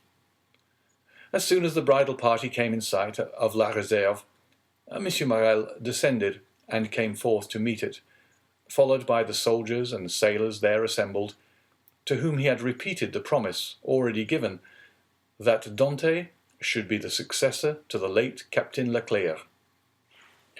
Edmond, at the approach of his patron, respectfully placed the arm of his affianced bride within that of Monsieur Morel, who forthwith, conducting her up the flight of wooden steps leading to the chamber in which the feast was prepared, was gaily followed by the guests, beneath whose heavy tread the slight structure creaked and groaned for the space of several minutes. "Father," said Mercedes, stopping when she had reached the centre of the table, "sit, I pray you, on my right hand. On my left I will place him who has ever been as a brother to me," pointing with a soft and gentle smile to Fernand. But her words and look seemed to inflict the direst torture on him, for his lips became ghastly pale, and even beneath the dark hue of his complexion the blood might be seen retreating as though some sudden pang drove it back to the heart. During this time, Dante, at the opposite side of the table, had been occupied in similarly placing his most honoured guests. Monsieur Morel was seated at his right hand, Danglars at his left, while at a sign from Edmond, the rest of the company ranged themselves as they found it most agreeable. When they began to pass around the dusky piquant Arlesian sausages and lobsters in their dazzling red cuirass, prawns of large size and brilliant colour, the échinu, with its prickly outside and dainty morsel within, the clovy, esteemed by the epicure of the south as more than rivalling the exquisite flavour of the oyster, all the delicacies, in fact, that are cast up by the wash of waters on the sandy beach, and styled by the grateful fishermen fruits of the sea. "A pretty silence, truly," said the old father of the bridegroom, as he carried to his lips a glass of wine of the hue and brightness of the topaz, and which had just been placed before Mercédès herself. "Now, would anybody think that this room contained a happy, merry party, who desired nothing better than to laugh and dance the hours away?" "Ah," sighed Caderousse, "a man cannot always feel happy, because he is about to be married." "The truth is," replied Dante, "that I am too happy for noisy mirth. If that is what you meant by your observation, my worthy friend, you are right. Joy takes a strange effect at times. It seems to oppress us almost the same as sorrow." Danglars looked towards Fernand, whose excitable nature received and betrayed each fresh impression. "Why, what ails you?" asked he of Edmond. "Do you fear any approaching evil? I should say that you were the happiest man alive at this instant." "And that is the very thing that alarms me," returned Dante. "Man does not appear to me to be intended to enjoy felicity so unmixed. Happiness is like the enchanted palaces we read in our childhood, where fierce, fiery dragons defend the entrance and approach, and monsters of all shapes and kinds, requiring to be overcome ere victory is ours. I own that I am lost in wonder to myself, promoted to an honour of which I feel myself unworthy, that of being the husband of Mercédès." "Nay, nay," cried Caderousse, smiling, "you have not attained that honour yet. Mercédès is not your wife yet. Just assume the tone and manner of a husband, and see how she will remind you that your hour is not yet come." The bride blushed, while Fernand, restless and uneasy, seemed to start at every fresh sound, and from time to time wiped away the large drops of perspiration that gathered on his brow. "Well, never mind that, neighbour Caderousse. It is not worth while to contradict me for such a trifle as that. It is true that Mercédès is not actually my wife yet, but," added he, drawing out his watch, "in an hour and a half she will be." A general exclamation of surprise ran round the table, with the exception of the elder Dante, whose laugh displayed the still perfect beauty of his large white teeth. Mercédès looked pleased and gratified, while Fernand grasped the handle of his knife with a convulsive clutch. "In an hour?" inquired Danglars, turning pale. "How is that, my friend?" "Why, thus it is," replied Dante. "Thanks to the influence of Monsieur Morel, to whom next to my father I owe every blessing I enjoy, every difficulty has been removed. We have purchased permission to waive the usual delay, and at 2:30 the mayor of Marseille will be waiting for us at the city hall. Now, as 1:15 has already struck, I do not consider I have asserted too much in saying that in another hour and 30 minutes Mercédès will have become Madame Dante." Fernand closed his eyes. A burning sensation passed across his brow, and he was compelled to support himself by the table to prevent his falling from his chair. But in spite of all his efforts, he could not refrain from uttering a deep groan, which, however, was lost amid the noisy felicitations of the company. "Upon my word," cried the old man, "you make short work of this kind of affair. Arrived here only yesterday morning, and married today at 3 o'clock. Commend me to a sailor for going the quick way to work." "But," asked Danglars in a timid tone, "how did you manage about the other formality, the contract, the settlement?" "The contract," answered Dante laughingly. "It didn't take long to fix that. Mercedes has no fortune. I have none to settle on her, so you see our papers were quickly written out, and certainly do not come very expensive." This joke elicited a fresh burst of applause. "So that we presumed to be merely the betrothal feast turns out to be the actual wedding dinner," said Danglars. "No, no," answered Dante. "Don't imagine I am going to put you off in that shabby manner. Tomorrow morning I start for Paris, 4 days to go, and the same to return, with 1 day to discharge the commission entrusted to me, is all the time I shall be absent. I shall be back here by the 1st of March, and on the 2nd I give my real marriage feast." This prospect of fresh festivity redoubled the hilarity of the guests to such a degree that the elder Dante, who at the commencement of the repast had commented upon the silence that prevailed, now found it difficult, amid the general din of voices, to obtain a moment's tranquillity in which to drink to the health and prosperity of the bride and bridegroom.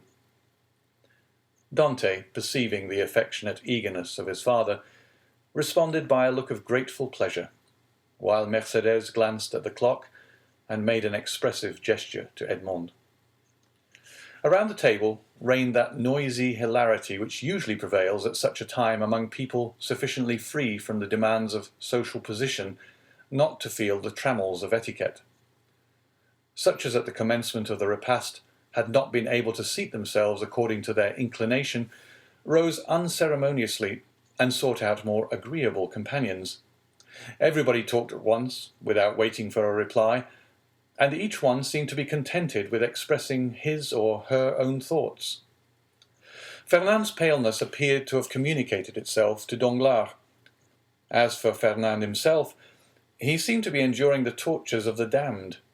Unable to rest, he was among the first to quit the table, and, as though seeking to avoid the hilarious mirth that rose in such deafening sounds, he continued, in utter silence, to pace the farther end of the salon. Caderousse approached him, just as Danglars, whom Fernand seemed most anxious to avoid, had joined him in a corner of the room. "Upon my word," said Caderousse, from whose mind the friendly treatment of Dante, united with the effect of the excellent wine he had partaken of, had effaced every feeling of envy or jealousy at Dante's good fortune. "Upon my word, Dante is a downright good fellow, and when I see him sitting there beside his pretty wife, that is so soon to be, I cannot help thinking it would have been a great pity to have served him that trick you were planning yesterday." "Oh, there was no harm meant," answered Danglars. "At first I certainly did feel somewhat uneasy as to what Fernand might be tempted to do, but when I saw how completely he had mastered his feelings, even so far as to become one of his rival's attendants, I knew there was no further cause for apprehension." Caderousse looked full at Fernand. He was ghastly pale. "Certainly," continued Danglars, "the sacrifice was no trifling one when the beauty of the bride is concerned. Upon my soul, that future captain of mine is a lucky dog. Gad, I only wish he would let me take his place." "Shall we not set forth?" asked the sweet silvery voice of Mercedes. 2 o'clock has just struck, and you know we are expected in a quarter of an hour." To be sure," cried Dante, eagerly quitting the table. "Let us go directly." His words were re-echoed by the whole party with vociferous cheers. At this moment, Danglars, who had been incessantly observing every change in Fernand's look and manner, saw him stagger and fall back, with an almost convulsive spasm, against a seat placed near one of the open windows. At the same instant, his ear caught a sort of indistinct sound on the stairs, followed by the measured tread of soldiery, with the clanking of swords and military accoutrements. Then came a hum and buzz as of many voices, so as to deaden even the noisy mirth of the bridal party, among whom a vague feeling of curiosity and apprehension quelled every disposition to talk, and almost instantaneously the most death-like stillness prevailed. The sounds drew nearer. 3 blows were struck upon the panel of the door. The company looked at each other in consternation. "I demand admittance," said a loud voice outside the room. "In the name of the law." As no attempt was made to prevent it, the door was opened and a magistrate, wearing his official scarf, presented himself, followed by 4 soldiers and a corporal. Uneasiness now yielded to the most extreme dread on the part of those present. "May I venture to inquire the reason of this unexpected visit?" said M. Morel, addressing the magistrate whom he evidently knew. "There is, doubtless, some mistake easily explained." "If it be so," replied the magistrate, "rely upon every reparation being made. Meanwhile, I am the bearer of an order of arrest, and although I must reluctantly perform the task assigned me, it must nevertheless be fulfilled. Who among the persons here assembled answers to the name of Edmond Dantès?" Every eye was turned towards the young man, who, spite of the agitation, he could not but feel advanced with dignity, and said in a firm voice, "I am he. What is your pleasure with me?" "Edmond Dantès," replied the magistrate, "I arrest you in the name of the law." "Me?" repeated Edmond, slightly changing colour. "And wherefore, I pray?" "I cannot inform you, but you will be duly acquainted with the reasons that have rendered such a step necessary at the preliminary examination." M. Morel felt that further resistance or remonstrance was useless. He saw before him an officer delegated to enforce the law, and perfectly well knew that it would be as unavailing to seek pity from a magistrate decked with his official scarf as to address a petition to some cold marble effigy. Old Dante, however, sprang forward. There are situations which the heart of a father or a mother cannot be made to understand. He prayed and supplicated in terms so moving that even the officer was touched, and although firm in his duty, he kindly said, "My worthy friend, let me beg of you to calm your apprehensions. Your son has probably neglected some prescribed form or attention in registering his cargo, and it is more than probable he will be set at liberty directly he has given the information required, whether touching the health of his crew or the value of his freight." "What is the meaning of all this?" inquired Caderousse frowningly of Danglars, who had assumed an air of utter surprise. "How can I tell you?" replied he. "I am, like yourself, utterly bewildered at all that is going on, and cannot in the least make out what it is about." Caderousse then looked around for Fernand, but he had disappeared. The scene of the previous night now came back to his mind with startling clearness. The painful catastrophe he had just witnessed appeared effectually to have rent away the veil which the intoxication of the evening before had raised between himself and his memory. So, said he in a hoarse and choking voice to Danglars, "this, then, I suppose, is a part of the trick you were concerting yesterday. All I can say is, that if it be so, 'tis an ill turn, and well deserves to bring double evil on those who have projected it." "Nonsense," returned Danglars. "I tell you again, I have nothing whatever to do with it. Besides, you know very well that I tore the paper to pieces." "No, you did not," answered Caderousse. "You merely threw it. I saw it lying in a corner." "Hold your tongue, you fool. What should you know about it? Why, you were drunk." Where is Fernand? inquired Caderousse. How do I know? replied Danglars. Gone, as every prudent man ought to be, to look after his own affairs, most likely. Never mind where he is. Let you and I go and see what is to be done for our poor friends. During this conversation, Dante, after having exchanged a cheerful shake of the hand with all his sympathizing friends, had surrendered himself to the officer sent to arrest him, merely saying, "Make yourselves quite easy, my good fellows. There is some little mistake to clear up. That's all. Depend upon it. And very likely I may not have to go so far as the prison to effect that." "Oh, to be sure," responded Danglars, who had now approached the group. "Nothing more than a mistake. I feel quite certain." Dante descended the staircase, preceded by the magistrate and followed by the soldiers. A carriage awaited him at the door. He got in, followed by 2 soldiers and the magistrate, and the vehicle drove off towards Marseille. "Adieu, adieu, dearest Edmond," cried Mercédès, stretching out her arms to him from the balcony. The prisoner heard the cry, which sounded like the sob of a broken heart, and leaning from the coach, he called out, "Goodbye, Mercédès. We shall soon meet again." Then the vehicle disappeared round one of the turnings of Fort Saint-Nicolas. "Wait for me here, all of you," cried M. Morrel. "I will take the first conveyance I find and hurry to Marseille, whence I will bring you word how all is going on." "That's right," exclaimed a multitude of voices. "Go, and return as quickly as you can."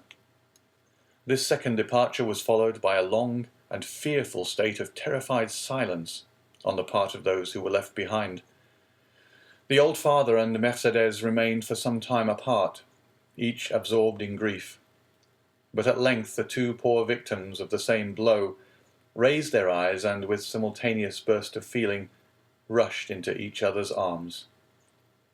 Meanwhile, Fernand made his appearance, poured out for himself a glass of water with a trembling hand, then hastily swallowing it, went to sit down at the first vacant place, and this was, by mere chance, placed next to the seat on which poor Mercédès had fallen, half fainting.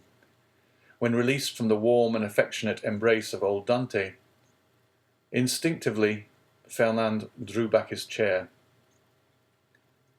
"He is the cause of all this misery. I am quite sure of it," whispered Caderousse, who had never taken his eyes off Fernand, to Danglars. "I don't think so," answered the other. "He is too stupid to imagine such a scheme. I only hope the mischief will fall upon the head of whoever wrought it." "You don't mention those who aided and abetted the deed," said Caderousse.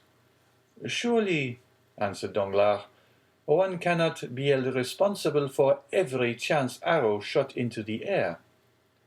"You can indeed, when the arrow lights point downward on somebody's head."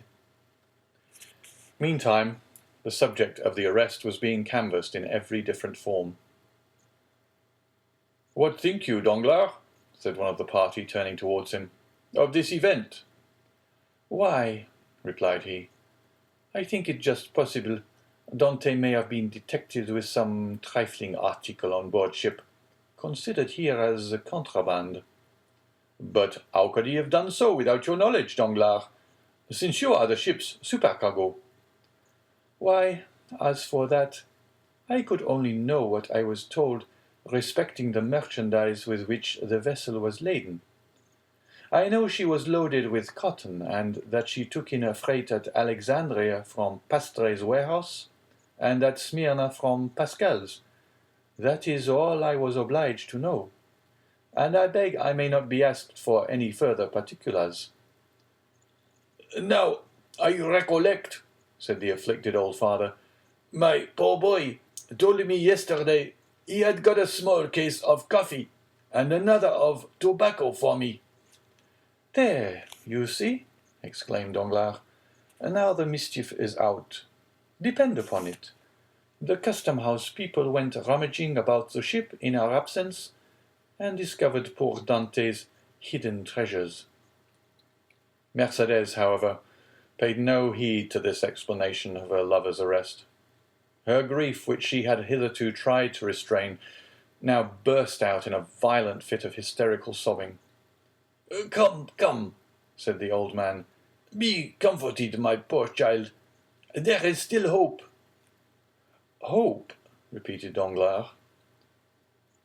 Hope, faintly murmured Fernand, but the words seemed to die away on his pale, agitated lips, and a convulsive spasm passed over his countenance. Good news! Good news! Shouted forth one of the party stationed in the balcony on the lookout.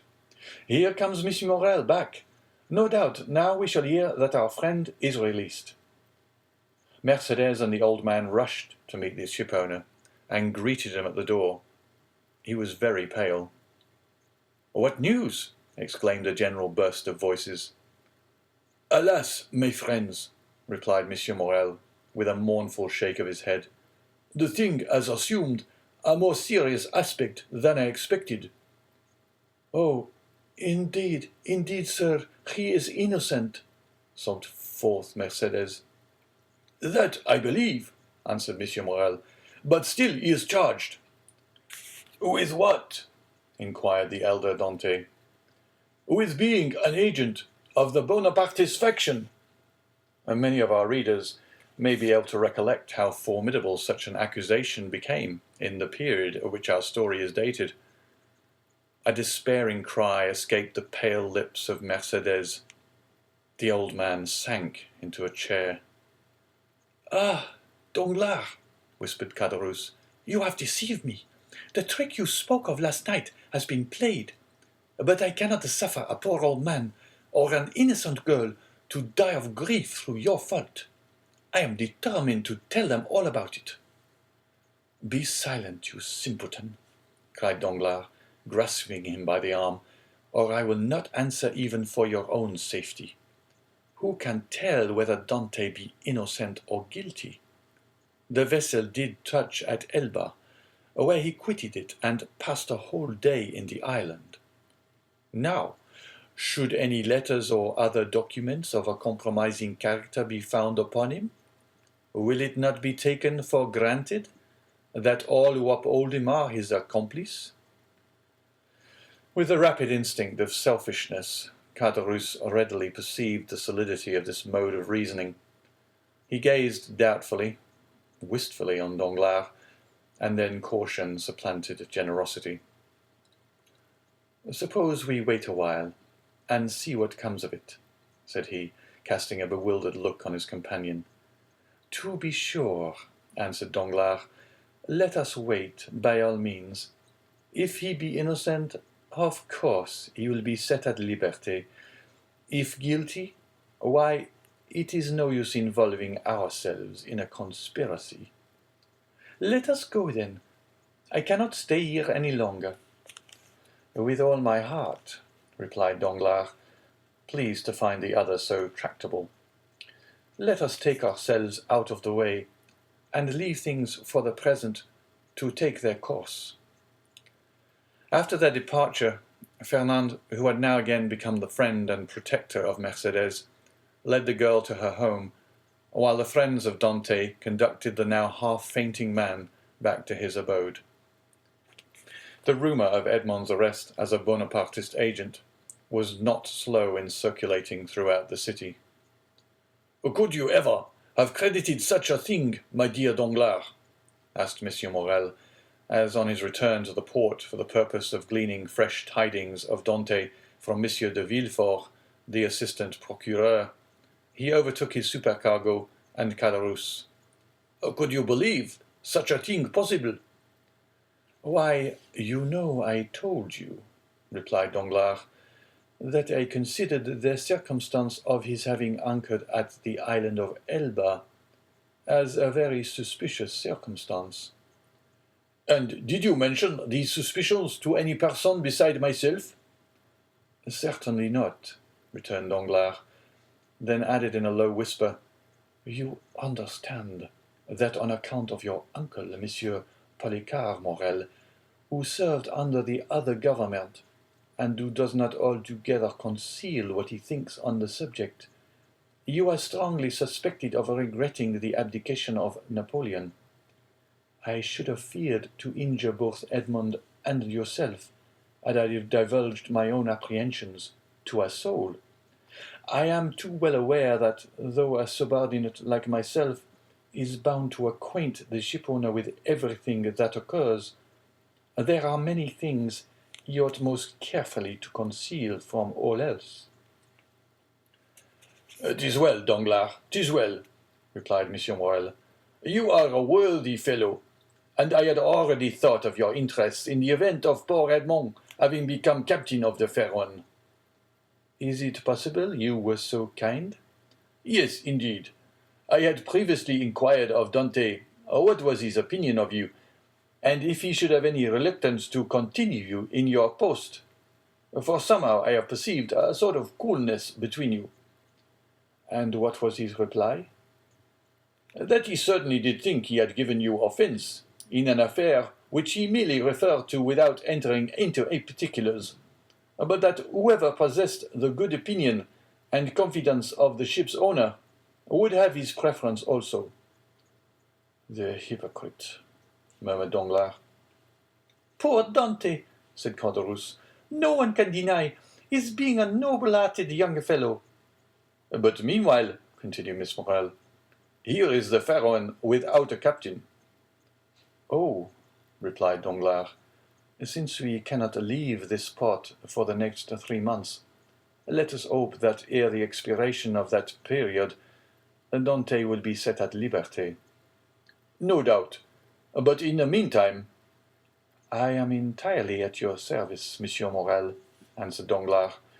"You know that I am as capable of managing a ship as the most experienced captain in the service, and it will be so far advantageous to you to accept my service, that upon Edmond's release from prison, no further change will be requisite on board the Pharaon than for Dante and myself each to resume our respective posts." "Thanks, Danglars. That will smooth over all difficulty. I fully authorize you at once to assume the command of the Pharaon, and look carefully to the unloading of her freight. Private misfortune must never be allowed to interfere with business." "Be easy on that score, Monsieur Morrel. But do you think we shall be permitted to see our poor Edmond?" "I will let you know that directly. I have seen Monsieur de Villefort, whom I shall endeavor to interest in Edmond's favor. I am aware he is a furious royalist, but in spite of that, and of his being a king's attorney, he is a man like yourselves, and I fancy not a bad sort of one."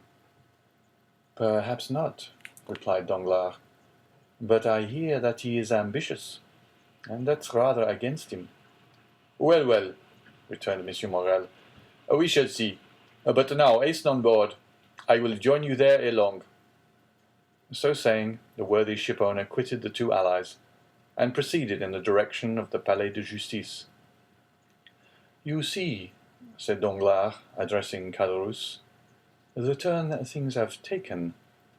Do you still feel any desire to stand up in his defence?" "Not the slightest, but yet it seems to me a shocking thing that a mere joke should lead to such consequences." "But who perpetrated that joke, let me ask? Neither you nor myself, but Fernand. You knew very well that I threw the paper into a corner of the room. Indeed, I fancied I had destroyed it." "Oh, no," replied Caderousse. "That I can answer for you. You did not. I only wish I could see it now as plainly as I saw it lying all crushed and crumpled in a corner of the arbor." "Well, then, if you did, depend upon it, Fernand picked it up and either copied it or caused it to be copied. Perhaps even he did not take the trouble of recopying it. And now I think of it, by heavens, he may have sent the letter himself. Fortunately for me, the handwriting was disguised." "Then you are aware of Dante being engaged in a conspiracy?" "Not I. As I before said, I thought the whole thing was a joke, nothing more. It seems, however, that I have unconsciously stumbled upon the truth. Still, argued Caderousse, I would give a great deal if nothing of the kind had happened, or at least that I had had no hand in it. You will see, Danglars, that it will turn out an unlucky job for both of us. Nonsense. If any harm come of it, it should fall on the guilty person, and that you know is Fernand. How can we be implicated in any way? All we have to do is to keep our own counsel and remain perfectly quiet, not breathing a word to any living soul. And you will see that the storm will pass away without in the least affecting us. Amen, responded Caderousse, waving his hand in token of adieu to Danglars, and bending his steps towards the Allée de Meilhan, moving his head to and fro, and muttering as he went, after the manner of one whose mind was overcharged with one absorbing idea. So far, then, said Danglars, mentally, all has gone as I would have it. I am temporarily commander of the Pharaon, with the certainty of being permanently so, if that fool of a Caderousse can be persuaded to hold his tongue. My only fear is the chance of Dante being released. But there, he is in the hands of justice. And, added he with a smile, she will take her own. So saying, he leapt into a boat, desiring to be rowed on board the Pharaon, where Monsieur Morrel had agreed to meet him. End of chapter 5.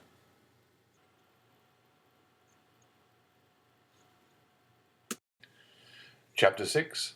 The Deputy Procureur du Roi.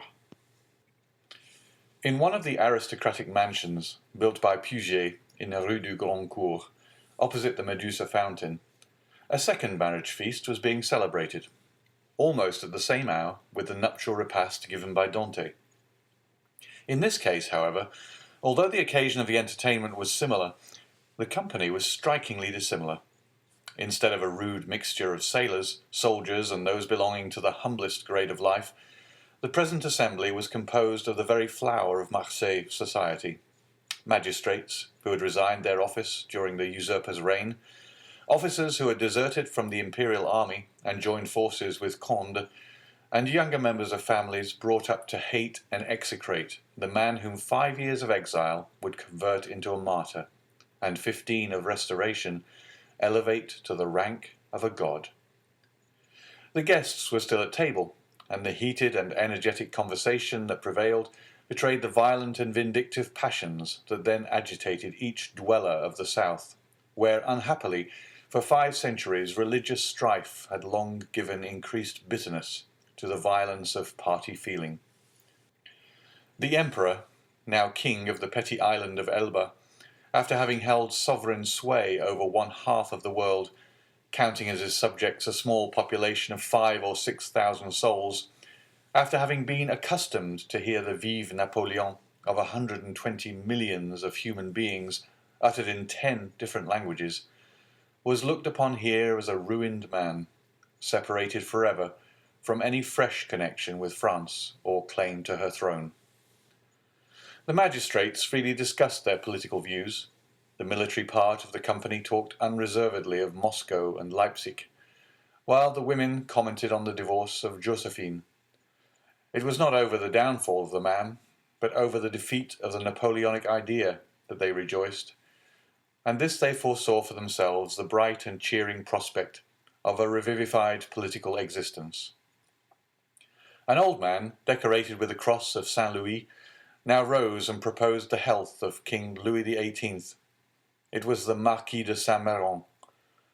This toast, recalling at once the patient exile of Hartwell and the peace-loving King of France, excited universal enthusiasm. Glasses were elevated in the air à l'anglais, and the ladies, snatching their bouquet from their fair bosoms, strewed the table with their floral treasures. In a word, an almost poetic fervour prevailed. "Ah," said the Marquise de Saint-Méran, a woman with a stern, forbidding eye, though still noble and distinguished in appearance, despite her 50 years. Ah, these revolutionists who have driven us from those very positions they afterwards purchased for a mere trifle during the reign of terror would be compelled to own, were they here, that all true devotion was on our side, since we were content to follow the fortunes of a falling monarch, while they, on the contrary, made their fortune by worshipping the rising sun. Yes, yes, they could not help admitting that the king for whom we sacrificed rank, wealth, and station was truly our Louis the Well-Beloved, while their wretched usurper has been and ever will be to them their evil genius, their Napoleon the Accursed. Am I not right, Villefort? I beg your pardon, madame. I really must pray to you to excuse me, but, in truth, I was not attending to the conversation. Marquise, interposed the old nobleman who had proposed the toast, let the young people alone. Let me tell you, on one's wedding day, there are more agreeable subjects of conversation than dry politics. Never mind, dearest mother, said a young and lovely girl with a profusion of light brown hair, and eyes that seemed to float in liquid crystal. 'Tis all my fault, for seizing upon Monsieur de Villefort, so as to prevent his listening to what you said. But there, now take him. He is your own for as long as you like. Monsieur Villefort, I beg to remind you my mother speaks to you. If the Marquise will deign to repeat the words, I but imperfectly caught, I shall be delighted to answer, said Monsieur Villefort. Never mind, Renée, replied the Marquise with a look of tenderness that seemed out of keeping with her harsh, dry features. But however all other feelings may be withered in a woman's nature, there is always one bright, smiling spot in the desert of her heart, and that is the shrine of maternal love. I forgive you. What I was saying, Villefort, was that the Bonapartists had not our sincerity, enthusiasm, or devotion. They had, however, what supplied the place of those fine qualities, replied the young man, and that was fanaticism. Napoleon is the Mohammed of the West, and is worshipped by his commonplace but ambitious followers, not only as a leader and lawgiver, but also as the personification of equality. He, cried the Marquise, Napoleon, the type of equality. For mercy's sake, then what would you call Robespierre? Come, come, do not strip the latter of his just rights to bestow them on the Corsican, who, to my mind, has usurped quite enough. Nay, madame, I would place each of these heroes on his right pedestal, that of Robespierre on his scaffold in the Place Louis XV, that of Napoleon on the column of the Place Vendôme. The only difference consists in the opposite character of the equality advocated by these two men. One is the equality that elevates, the other is the equality that degrades. One brings a king within reach of the guillotine, the other elevates the people to a level with the throne. Observe, said Villefort, smiling. I do not mean to deny that both these men were revolutionary scoundrels, and that the 9th Thermidor and the 4th of April in the year 1814 were lucky days for France, worthy of being gratefully remembered by every friend to monarchy and civil order. And that explains how it comes to pass that, fallen, as I trust he is forever, Napoleon is still retained a train of parasitical satellites. Still, Marquise, it has been so with other usurpers. A Cromwell, for instance, who was not half so bad as Napoleon, had his partisans and advocates. Do you know, Villefort, that you are talking in a most dreadfully revolutionary strain? But I excuse it. It is impossible to expect the son of a Girondin to be free from a small spice of the old leaven. A deep crimson suffused the countenance of Villefort. "'Tis true, madame," answered he, "that my father was a Girondin, but he was not among the number of those who voted for the king's death. He was an equal sufferer with yourself during the reign of terror, and had well nigh lost his head on the same scaffold on which your father perished." "True," replied the Marquise, without wincing in the slightest degree at the tragic remembrance thus called up. "But bear in mind, if you please, that our respective parents underwent persecution and proscription from diametrically opposed principles, in proof of which I may remark that while my family remained among the staunchest adherents of the exiled princes, your father lost no time in joining the new government, and that while the citizen Noirtier was a Girondin, the Count Noirtier became a senator." "Dear mother," interposed Renée, "you know very well it was agreed that all these disagreeable reminiscences should forever be laid aside." "Suffer me also, madame," replied Villefort, "to add my earnest request to Mademoiselle de Saint-Méran's that you will kindly allow the veil of oblivion to cover and conceal the past. What avails recrimination over matters wholly past recall? For my own part, I have laid aside even the name of my father, and altogether disown his political principles. He was, nay, probably may still be, a Bonapartist, and is called Noirtier. I, on the contrary, am a staunch royalist, and style myself de Villefort. Let what may remain of revolutionary sap exhaust itself and die away with the old trunk, and condescend only to regard the young shoot which has started up at a distance from the parent tree, without having the power any more than the wish to separate entirely from the stock from which it sprung." "Bravo, Villefort!" cried the Marquis. "Excellently well said. Come now, I have hopes of obtaining what I have been for years endeavoring to persuade the Marquise to promise, namely a perfect amnesty and forgetfulness of the past." "With all my heart," replied the Marquise. "Let the past be forever forgotten. I promise you it affords me as little pleasure to revive it as it does you. All I ask is that Villefort will be firm and inflexible for the future in his political principles. Remember also, Villefort, that we have pledged ourselves to his Majesty for your fealty and strict loyalty, and that at our recommendation the king consented to forget the past as I do." And here she extended to him her hand, "as I now do at your entreaty. But bear in mind that should there fall in your way any one guilty of conspiring against the government, you will be so much the more bound to visit the offence with rigorous punishment, as it is known you belong to a suspected family." "Also, madame," returned Villefort, "my profession, as well as the times in which we live, compels me to be severe. I have already successfully conducted several public prosecutions, and brought the offenders to merited punishment. But we have not done with the thing yet." "Do you indeed think so?" inquired the Marquise.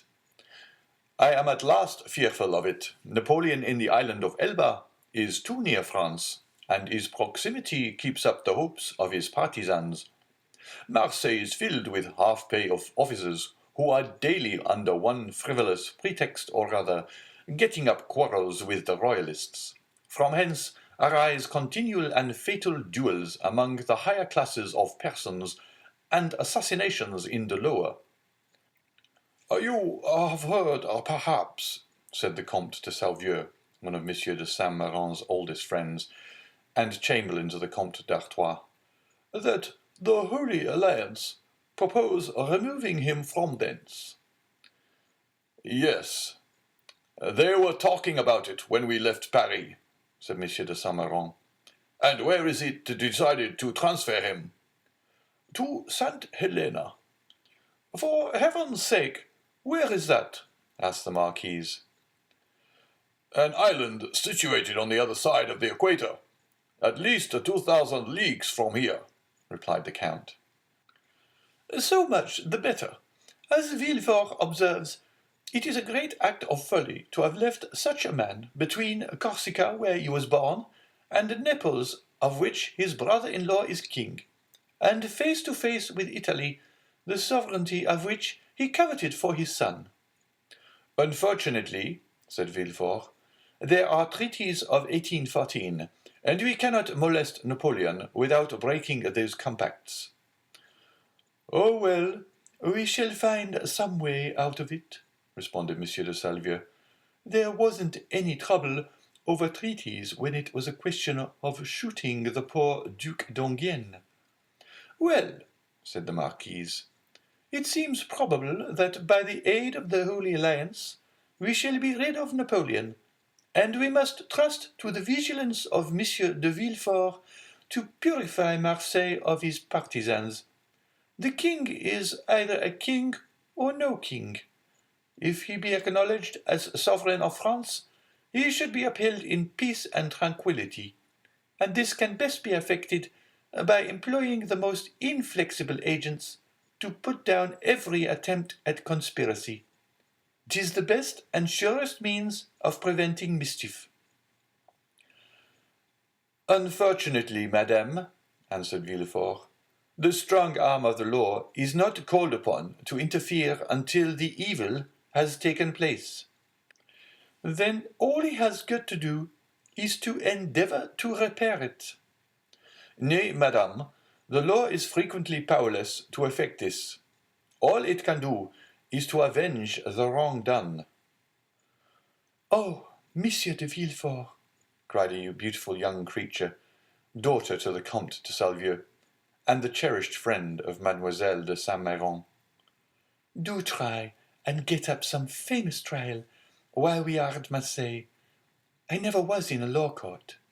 I am told it is so very amusing.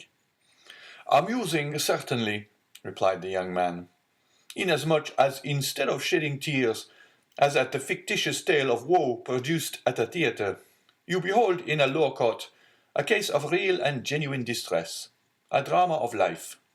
The prisoner, whom you there see pale, agitated, and alarmed, instead of, as is the case when a curtain falls on a tragedy, going home to sup peacefully with his family, and then retiring to rest, that he may recommence his mimic woes on the morrow, is removed from your sight, merely to be reconducted to his prison and delivered up to the executioner. I leave you to judge how far your nerves are calculated to bear you through such a scene. Of this, however, be assured, that should any favourable opportunity present itself, I will not fail to offer you the choice of being present. For shame, Monsieur de Villefort, said Renée, becoming quite pale. Don't you see how you are frightening us? And yet you laugh. What would you have? 'Tis like a duel. I have already recorded sentence of death 5 or 6 times against the movers of political conspiracies, and who can say how many daggers may be ready sharpened and only waiting a favourable opportunity to be buried in my heart? Gracious heavens, Monsieur de Villefort, said Renée, becoming more and more terrified. You surely are not in earnest. Indeed I am, replied the young magistrate with a smile, and in the interesting trial that young lady is anxious to witness, the case would only be still more aggravated. Suppose, for instance, the prisoner, as is more than probable, to have served under Napoleon. Well, can you expect for an instant that one accustomed, at the word of his commander, to rush fearlessly on the very bayonets of his foe, will scruple more to drive a stiletto into the heart of one he knows to be his personal enemy, than to slaughter his fellow creatures merely because bidden to do so by one he is bound to obey? Besides, one requires the excitement of being hateful in the eyes of the accused, in order to lash oneself into a state of sufficient vehemence and power. I would not choose to see the man against whom I pleaded smile as though in mockery of my words. No, my pride is to see the accused pale, agitated, and as though beaten out of all composure by the fire of my eloquence. Renee uttered a smothered exclamation. "Bravo!" cried one of the guests. "That is what I call talking to some purpose." "Just the person we require at a time like the present," said a second. "What a splendid business that last case of yours was, my dear Villefort," remarked a third. "I mean the trial of the man for murdering his father. Upon my word, you killed him ere the executioner had laid his hand upon him." "Oh, as for parricides, and such dreadful people as that," interposed Renée, "it matters very little what is done to them. But as regards poor unfortunate creatures, whose only crime consists in having mixed themselves up in political intrigues—" "Why, that is the very worst offence they could possibly commit. For don't you see, Renee, the king is the father of his people, and he who shall plot or contrive aught against the life and safety of the parent of 32 millions of souls is a parricide upon a fearfully great scale." "I don't know anything about that," replied Renée. "But, Monsieur de Villefort, you have promised me, have you not, always to show mercy to those I plead for?" "Make yourself quite easy on that point," answered Villefort, with one of his sweetest smiles. "You and I will always consult upon our verdicts." "My love," said the marquise, "attend to your doves, your lapdogs and embroidery, but do not meddle with what you do not understand. Nowadays the military profession is in abeyance, and the magisterial robe is the badge of honor. There is a wise Latin proverb that is very much in point." "Sedant arma togae," said Villefort with a bow. "I cannot speak Latin," responded the marquise. "Well," said Renée, "I cannot help regretting that you had not chosen some other profession than your own. A physician, for instance. Do you know, I always felt a shudder at the idea of even a destroying angel." "Dear, good Renée," whispered Villefort, as he gazed with unutterable tenderness on the lovely speaker. "Let us hope, my child," cried the Marquis, "that Monsieur de Villefort may prove the moral and political physician of this province. If so, he will have achieved a noble work." "And one which will go far to efface the recollection of his father's conduct," added the incorrigible marquise. "Madam," replied Villefort, with a mournful smile, "I have already had the honor to observe that my father has at least, I hope so, abjured his past errors, and that he is at the present moment a firm and zealous friend to religion and order. A better royalist, possibly, than his son, for he has to atone for past dereliction, while I have no other impulse than warm, decided preference and conviction." Having made his well-turned speech, Villefort looked carefully around to mark the effect of his oratory, much as he would have done had he been addressing the bench in open court.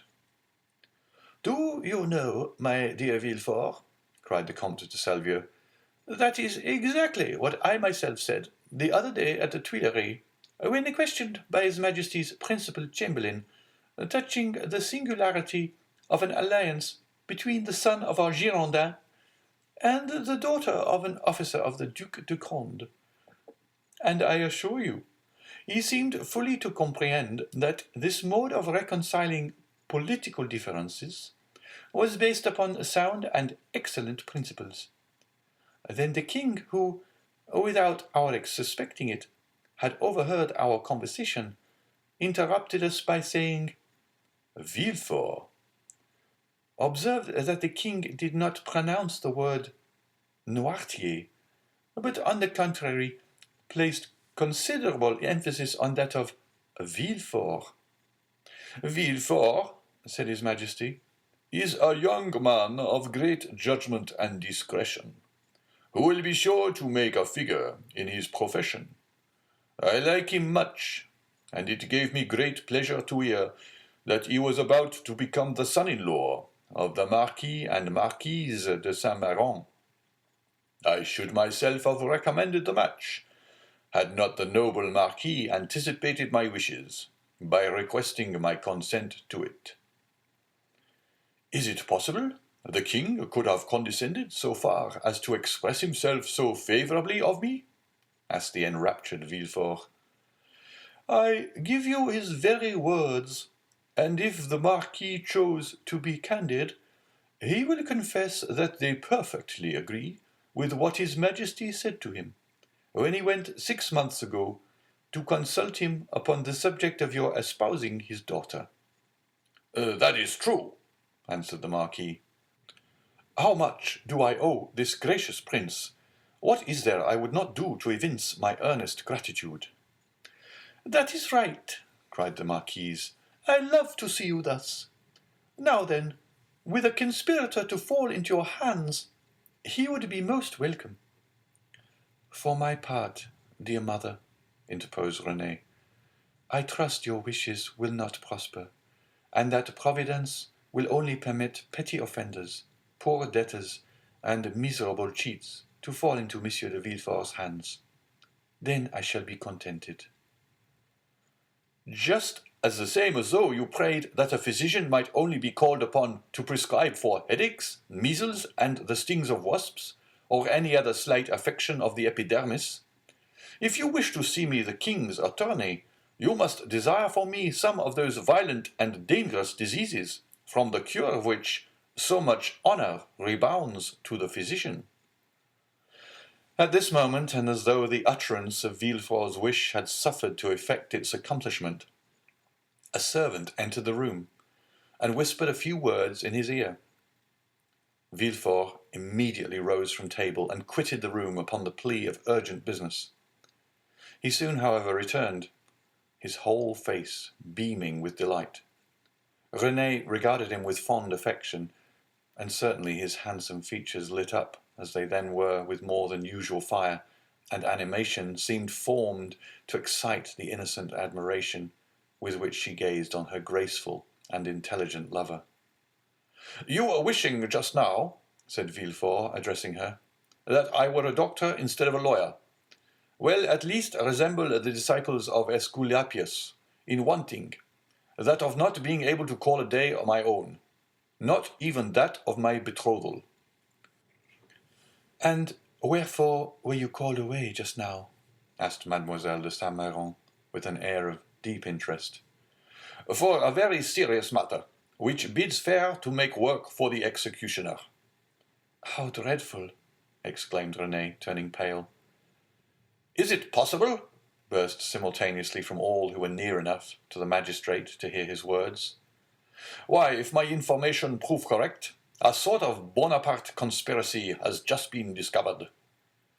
Can I believe my ears? Cried the Marquise. I will read you the letter containing the accusation at least, said Villefort.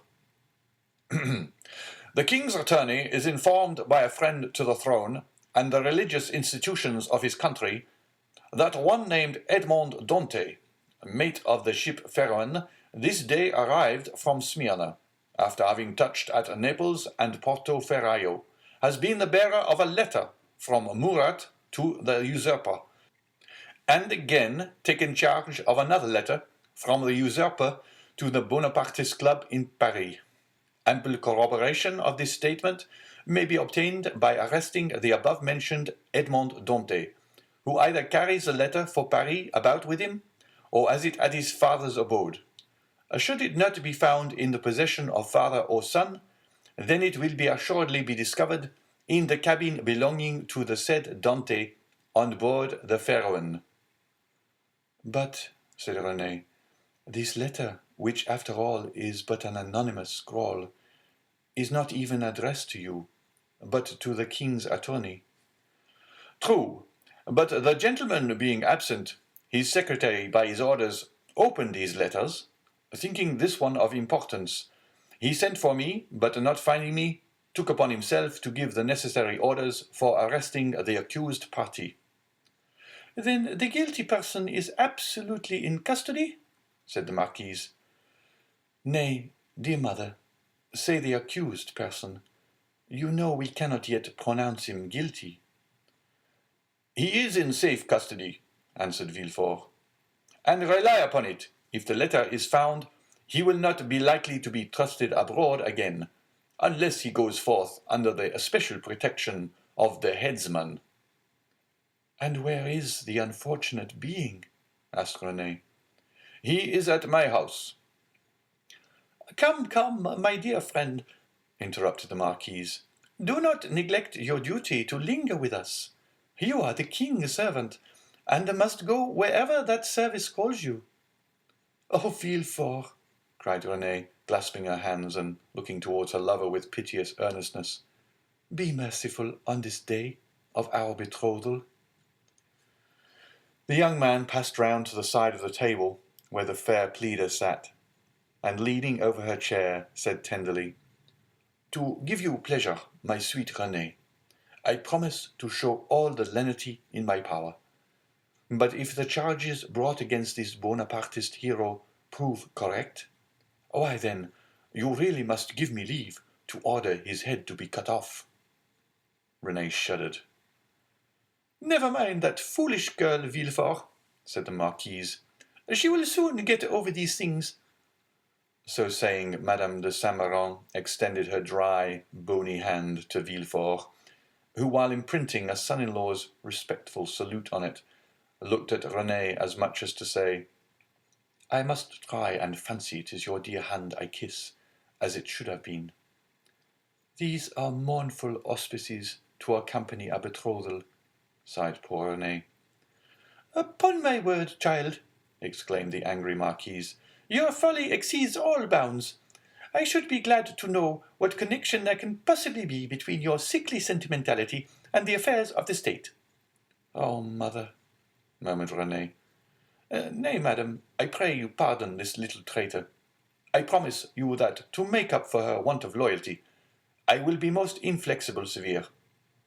Then casting an expressive glance at his betrothed, which seemed to say, Fear not, for your dear sake my justice shall be tempered with mercy.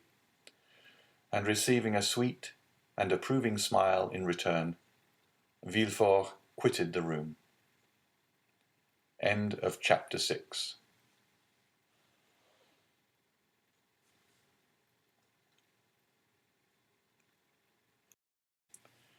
Chapter 7.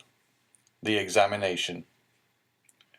No sooner had Villefort left the salon than he assumed the grave air of a man who holds the balance of life and death in his hands.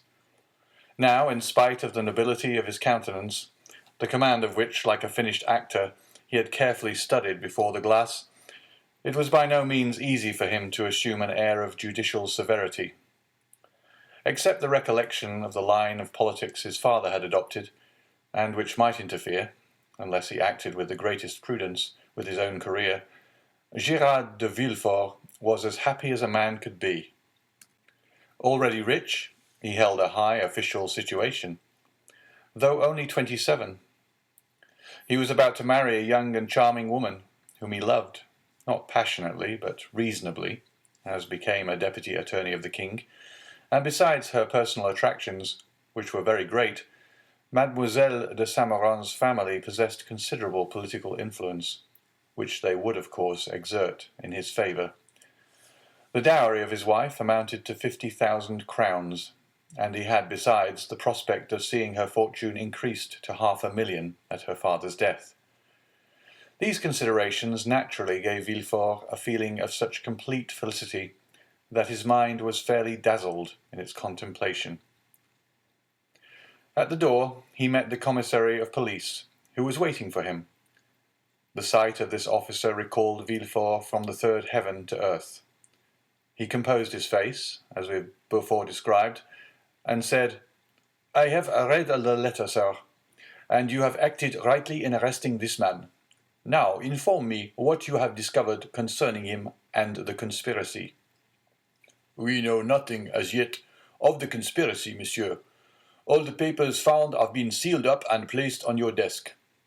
The prisoner himself is named Edmond Dante, mate on board the three-master, the Pharaoh, trading in cotton with Alexandria and Smyrna, and belonging to Morel and Son of Marseille.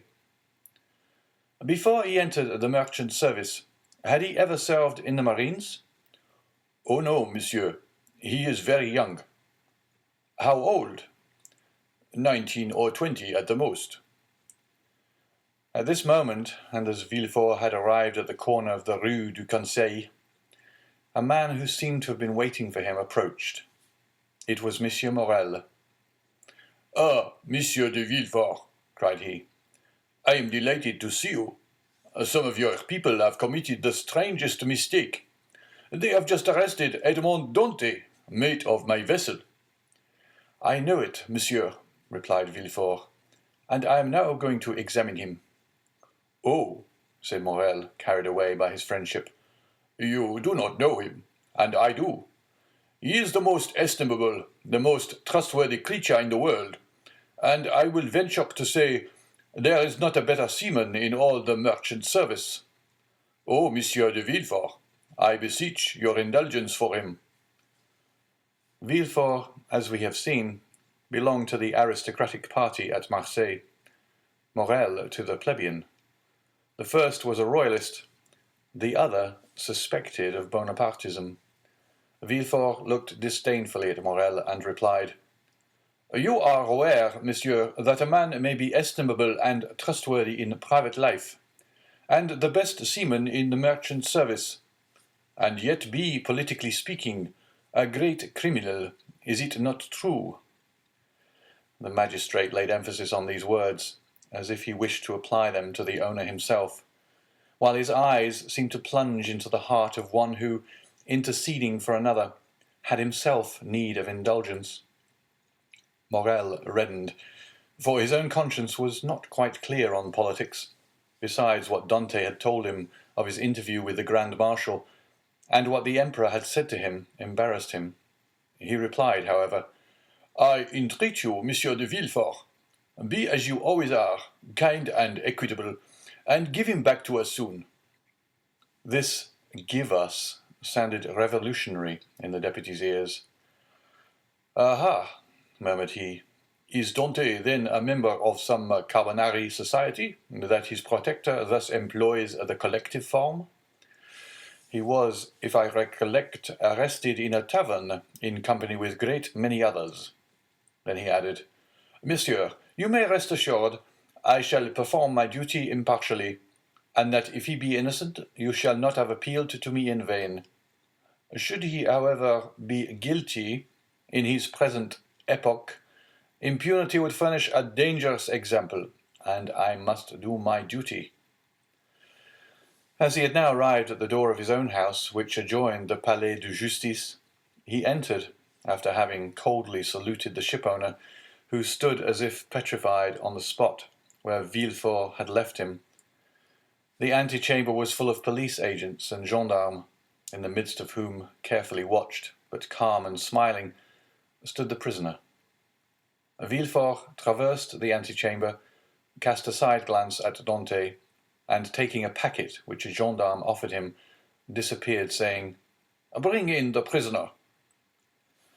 Rapid as had been Villefort's glance, it had served to give him an idea of the man he was about to interrogate. He had recognized intelligence in the high forehead, courage in the dark eye and bent brow, and frankness in the thick lips that showed a set of pearly teeth. Villefort's first impression was favorable, but he had been so often warned to mistrust first impulses that he applied the maxim to the impression, forgetting the difference between the two words. He stifled therefore the feelings of compassion that were rising, composed his features, and sat down, grim and sombre, at his desk. An instant after Dante entered, he was pale but calm and collected, and saluting his judge with easy politeness, looked round for a seat, as if he had been in Monsieur Morel's salon. It was then that he encountered for the first time Villefort's look. That look, peculiar to the magistrate, who, while seeming to read the thoughts of others, betrays nothing of his own. "Who and what are you?" demanded Villefort, turning over a pile of papers containing information relative to the prisoner that a police agent had given to him on his entry, and that already in an hour's time had swelled to voluminous proportions, thanks to the corrupt espionage of which the accused is always made the victim.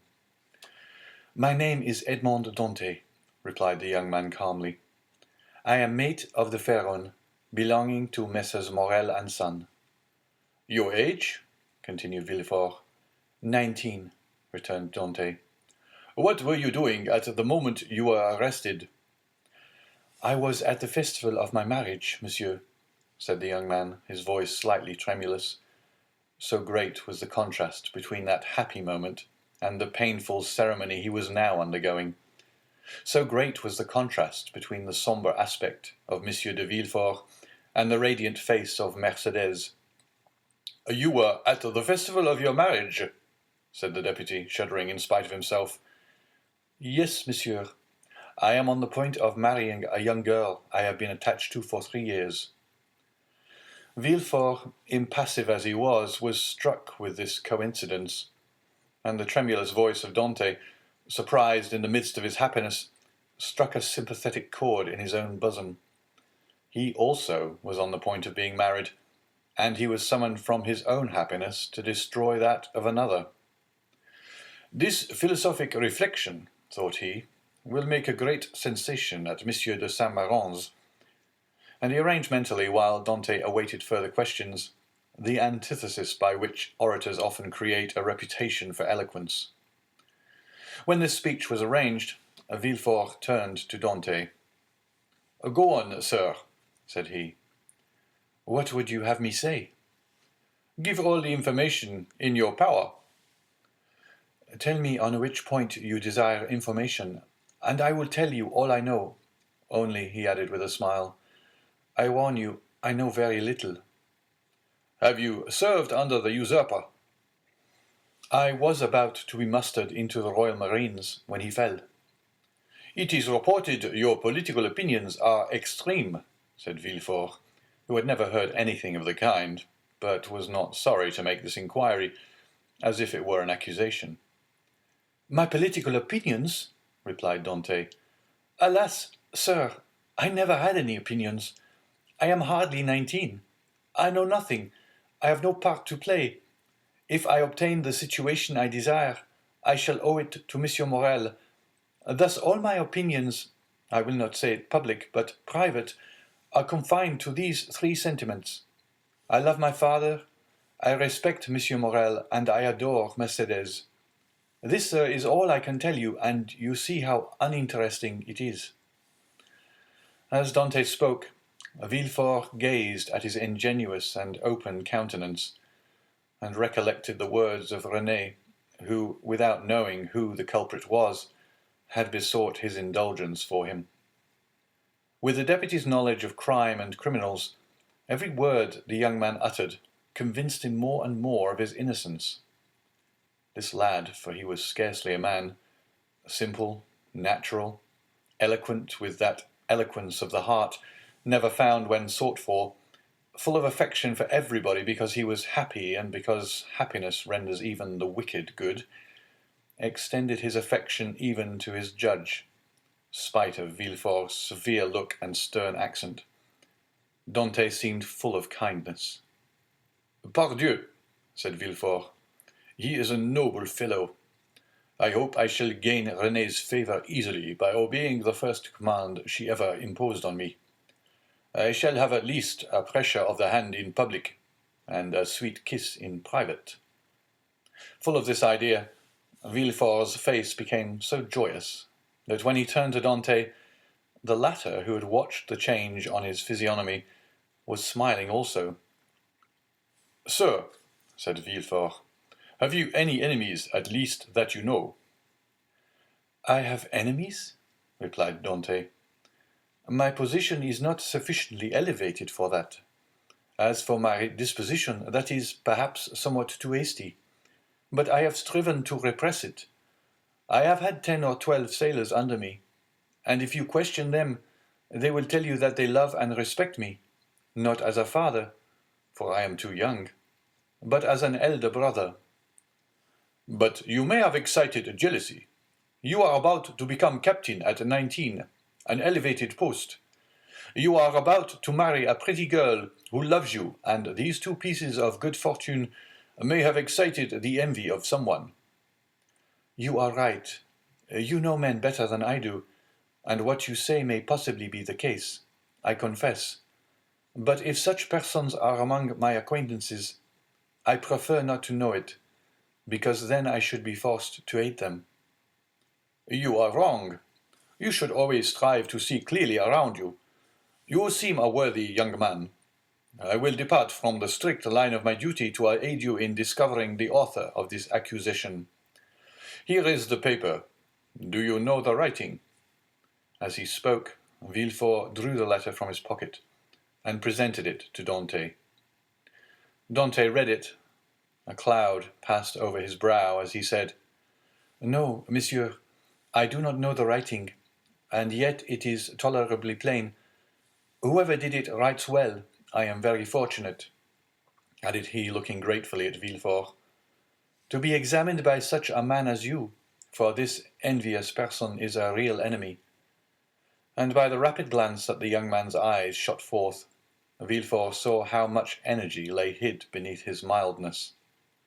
"Now," said the deputy, "answer me frankly, not as a prisoner to a judge, but as one man to another who takes an interest in him. What truth is there in the accusation contained in this anonymous letter?" And Villefort threw disdainfully on his desk the letter Dante had just given back to him. "None at all. I will tell you the real facts. I swear by my honor as a sailor, by my love for Mercédès, by the life of my father." "Speak, monsieur," said Villefort. Then internally, "If Renée could see me, I hope she would be satisfied, and would no longer call me a decapitator." "Well, when we quitted Naples, Captain Leclerc was attacked with a brain fever. As we had no doctor on board, and he was so anxious to arrive at Elba that he would not touch at any other port, his disorder rose to such a height that at the end of the third day, feeling he was dying, he called me to him. "My dear Dante," said he, "swear to perform what I am going to tell you, for it is a matter of the deepest importance." "I swear, Captain," replied I. "Well, as after my death, the command devolves on you as mate, assume the command and bear up for the island of Elba. Disembark at Porto Ferraio, ask for the Grand Marshal. Give him this letter.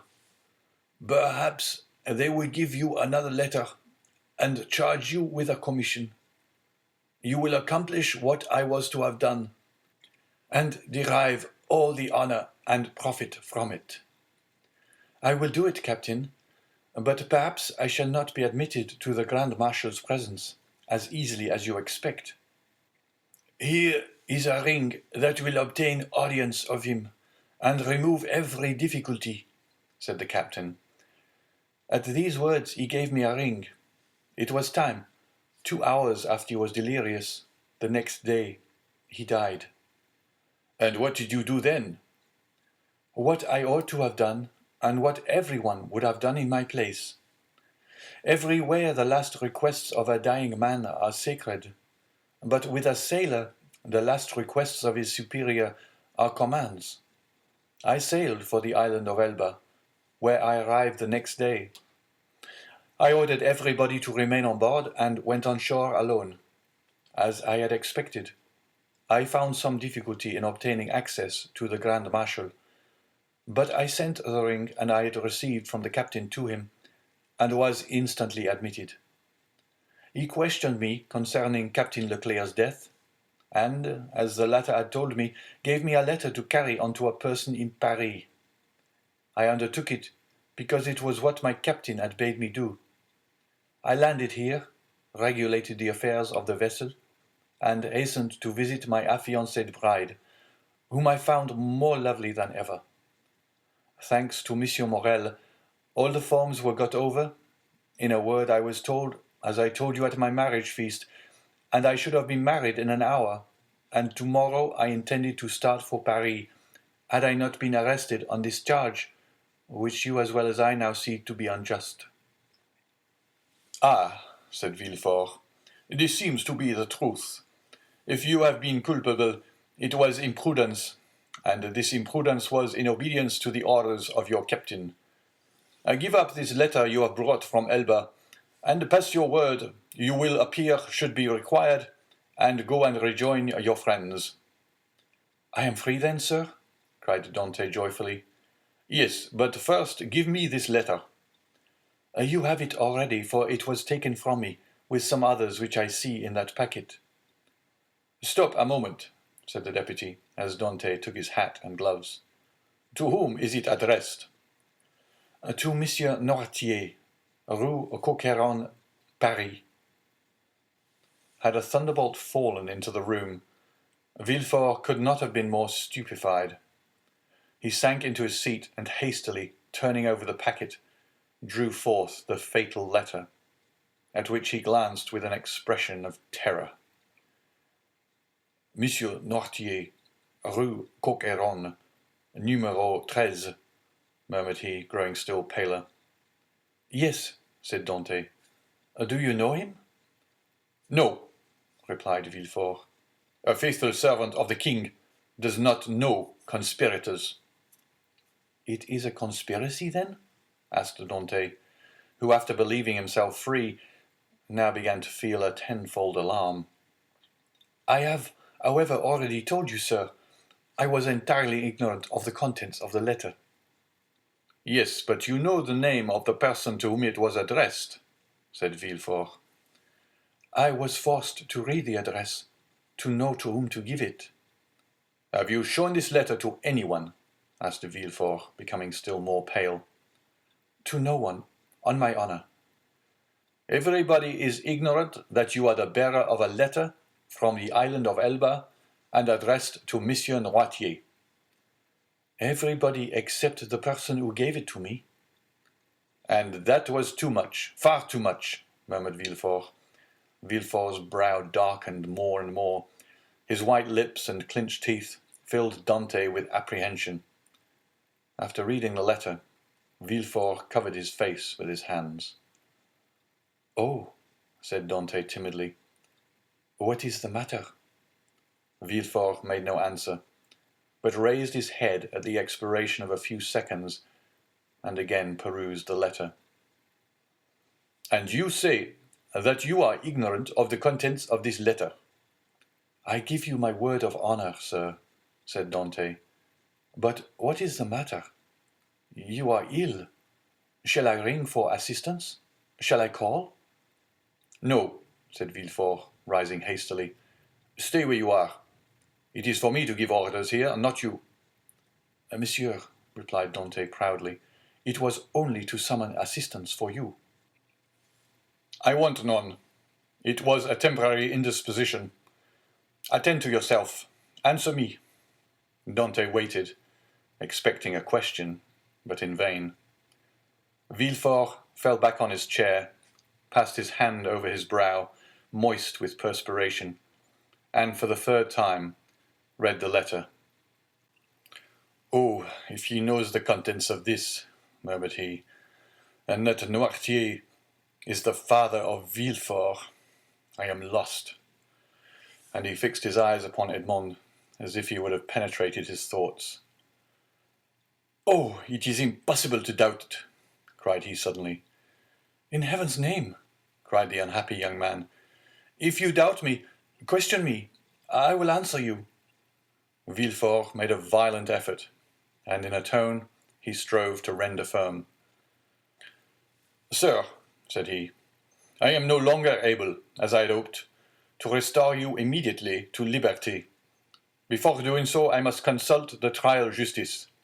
What my own feeling is you already know." "Oh, monsieur," cried Dante, "you have been rather a friend than a judge." "Well, I must detain you some time longer, but I will strive to make it as short as possible. The principal charge against you is this letter, and you see—" Villefort approached the fire, cast it in, and waited until it was entirely consumed. "You see, I destroy it." "Oh," exclaimed Dante, "you are goodness itself." "Listen," continued Villefort. "You can now have confidence in me after what I have done." "Oh, command, and I will obey." "Listen. This is not a command, but advice I give you. "Speak, and I will follow your advice." I shall detain you until this evening in the Palais de Justice. Should anyone else interrogate you, say to him what you have said to me, but do not breathe a word of this letter." "I promise." It was Villefort who seemed to entreat, and the prisoner who reassured him. "You see," continued he, glancing toward the grate, where fragments of burnt paper fluttered in the flames, "the letter is destroyed. You and I alone know of its existence. Should you therefore be questioned, deny all knowledge of it. Deny it boldly, and you are saved." "Be satisfied, I will deny it." "It was the only letter you had?" "It was." "Swear it." "I swear it." Villefort rang. A police agent entered.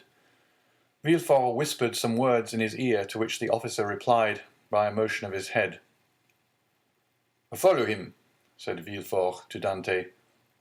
Dante saluted Villefort and retired. Hardly had the door closed when Villefort threw himself, half fainting, into a chair. "Alas, alas," murmured he, "if the procureur himself had been at Marseille, I should have been ruined. This accursed letter would have destroyed all my hopes. Oh, my father, must you, past career, always interfere with my successes?" Suddenly a light passed over his face. A smile played round his set mouth, and his haggard eyes were fixed in thought. "This will do," said he, "and from this letter, which might have ruined me, I will make my fortune. Now, to the work I have in hand." And after having assured himself that the prisoner was gone, the deputy procureur hastened to the house of his betrothed. End of chapter 7.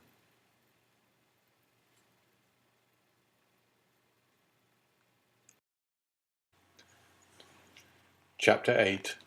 The Château d'If. The commissary of police, as he traversed the antechamber, made a sign to two gendarmes, who placed themselves one on Dante's right and the other on his left. A door that communicated with the Palais de Justice was opened, and they went through a long range of gloomy corridors, whose appearance might have made even the boldest shudder. The Palais de Justice communicated with the prison, a sombre edifice that from its grated windows looks on the clock tower of the Accoules.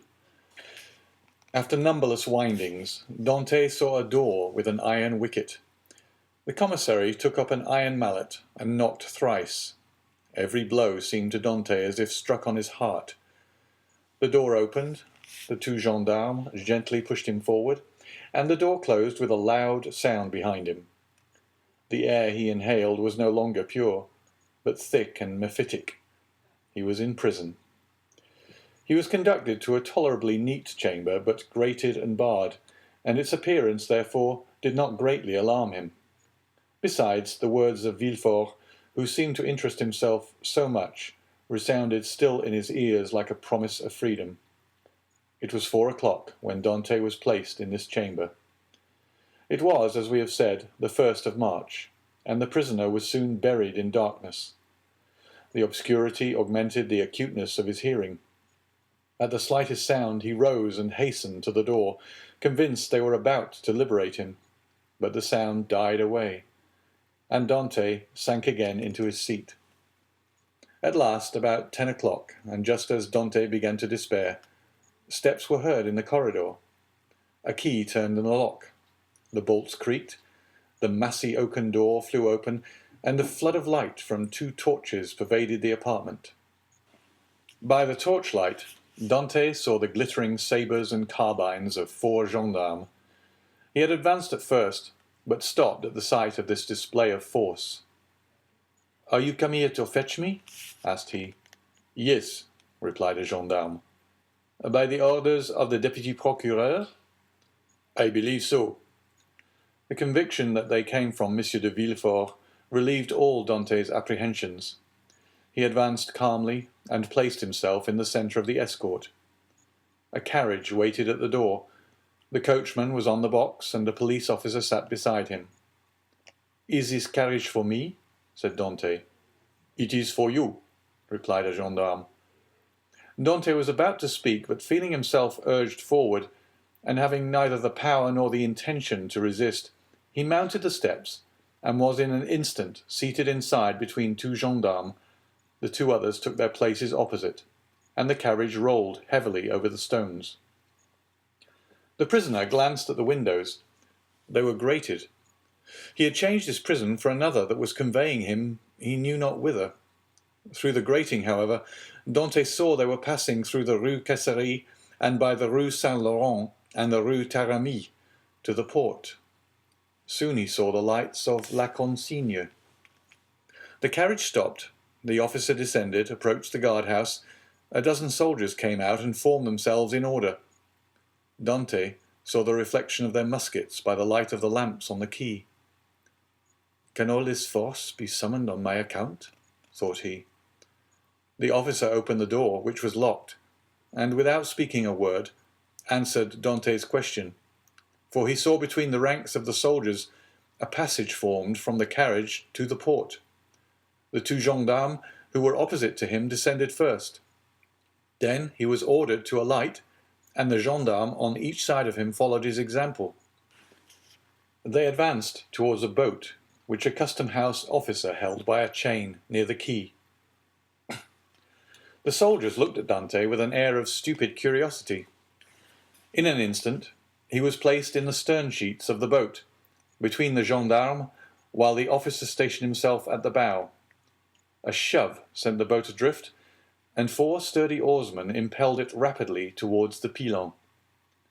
At a shout from the boat, the chain that closes the mouth of the port was lowered, and in a second they were, as Dante knew, in the Frioul and outside the inner harbour. The prisoner's first feeling was of joy at again breathing the pure air, for air is freedom.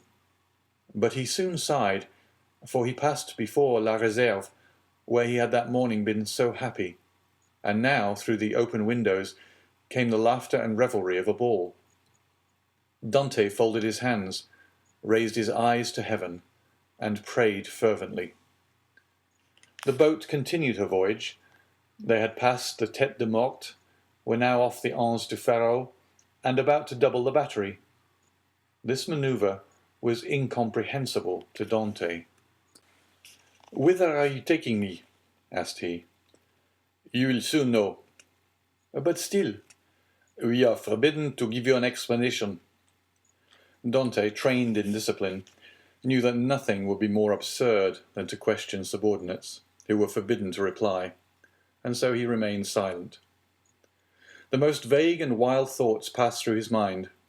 The boat they were in could not make a long voyage. There was no vessel at anchor outside the harbour. He thought perhaps they were going to leave him on some distant point. He was not bound, nor had they made any attempt to handcuff him. This seemed a good augury.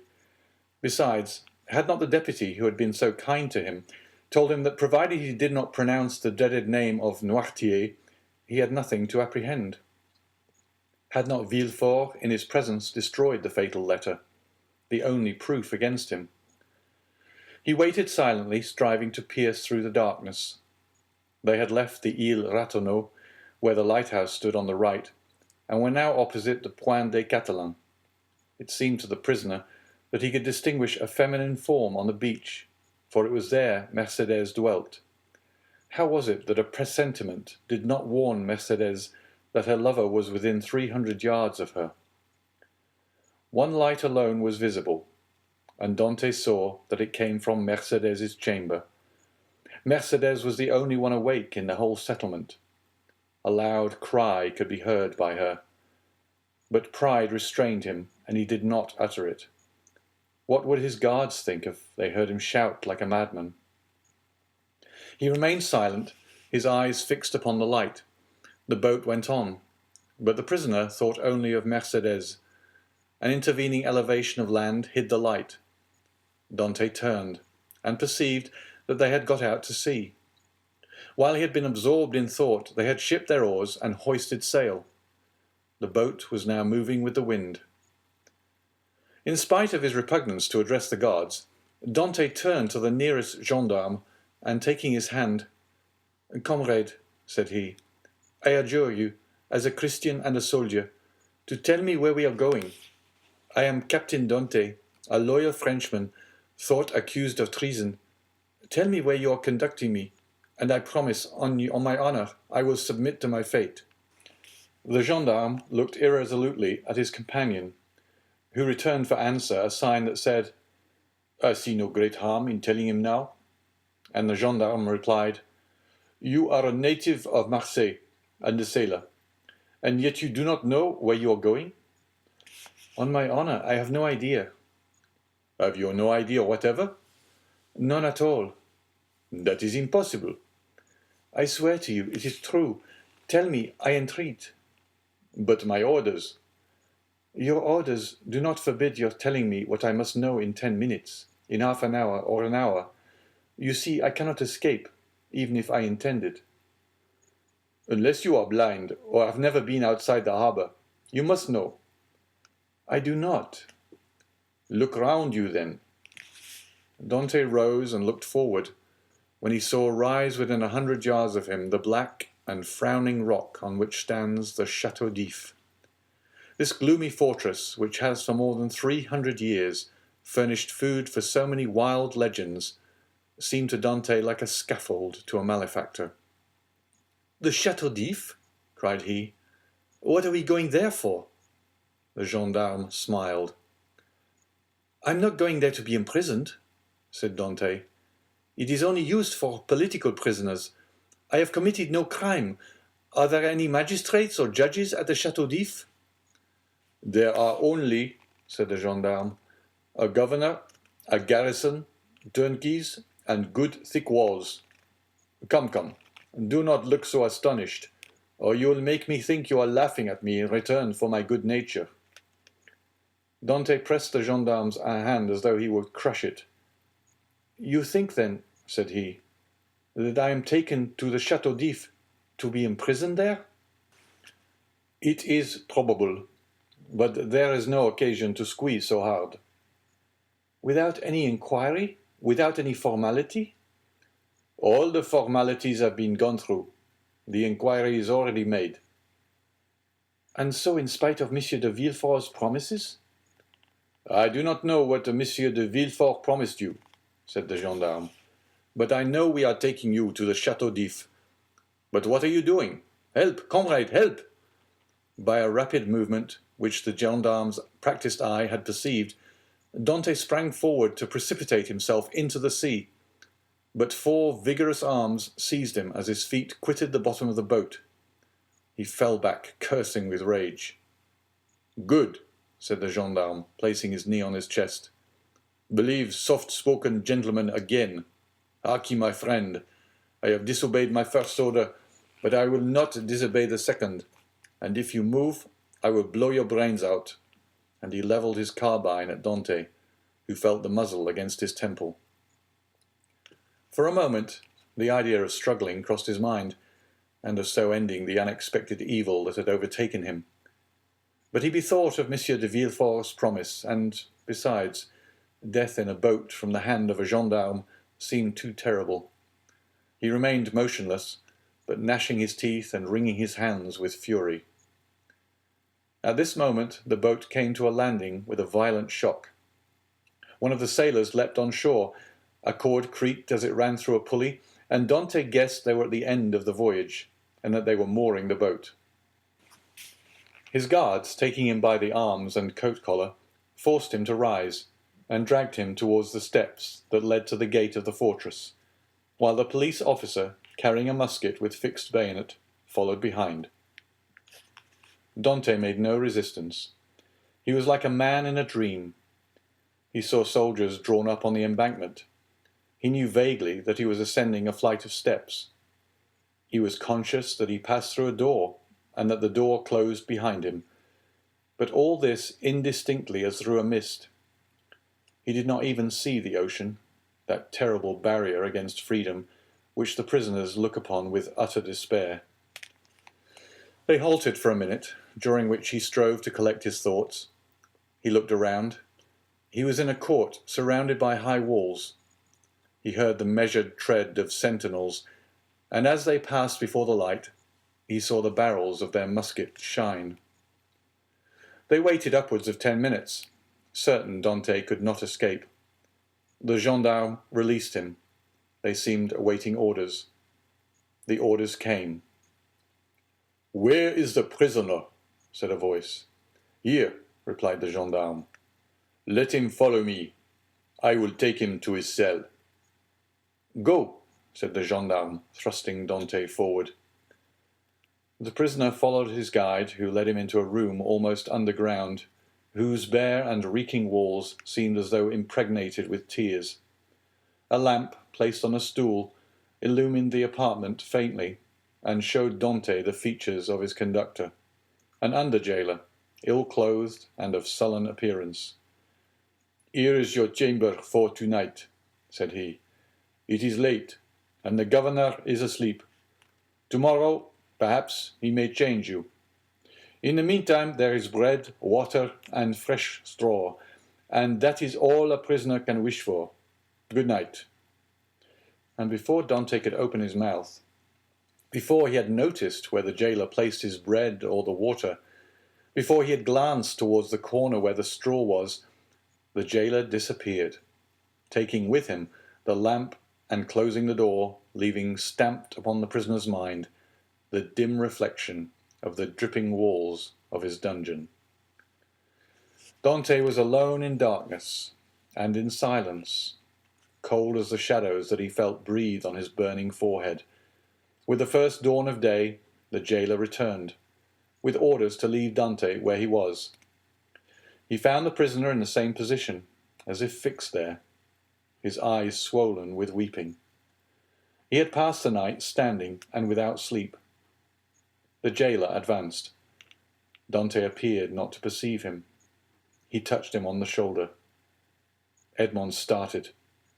"Have you not slept?" said the jailer. "I do not know," replied Dante. The jailer stared. "Are you hungry?" continued he. "I do not know." "Do you wish for anything?" "I wish to see the governor." The jailer shrugged his shoulders and left the chamber. Dante followed him with his eyes and stretched forth his hands towards the open door, but the door closed. All his emotion then burst forth. He cast himself on the ground, weeping bitterly and asking himself what crime he had committed that he was thus punished. The day passed thus. He scarcely tasted food, but walked around and round the cell like a wild beast in its cage.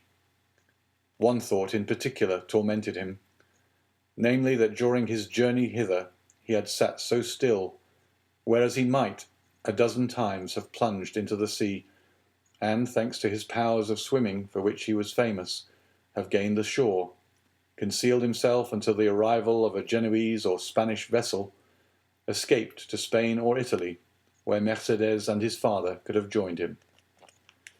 He had no fears as to how he should live. Good seamen are welcome everywhere. He spoke Italian like a Tuscan, and Spanish like a Castilian.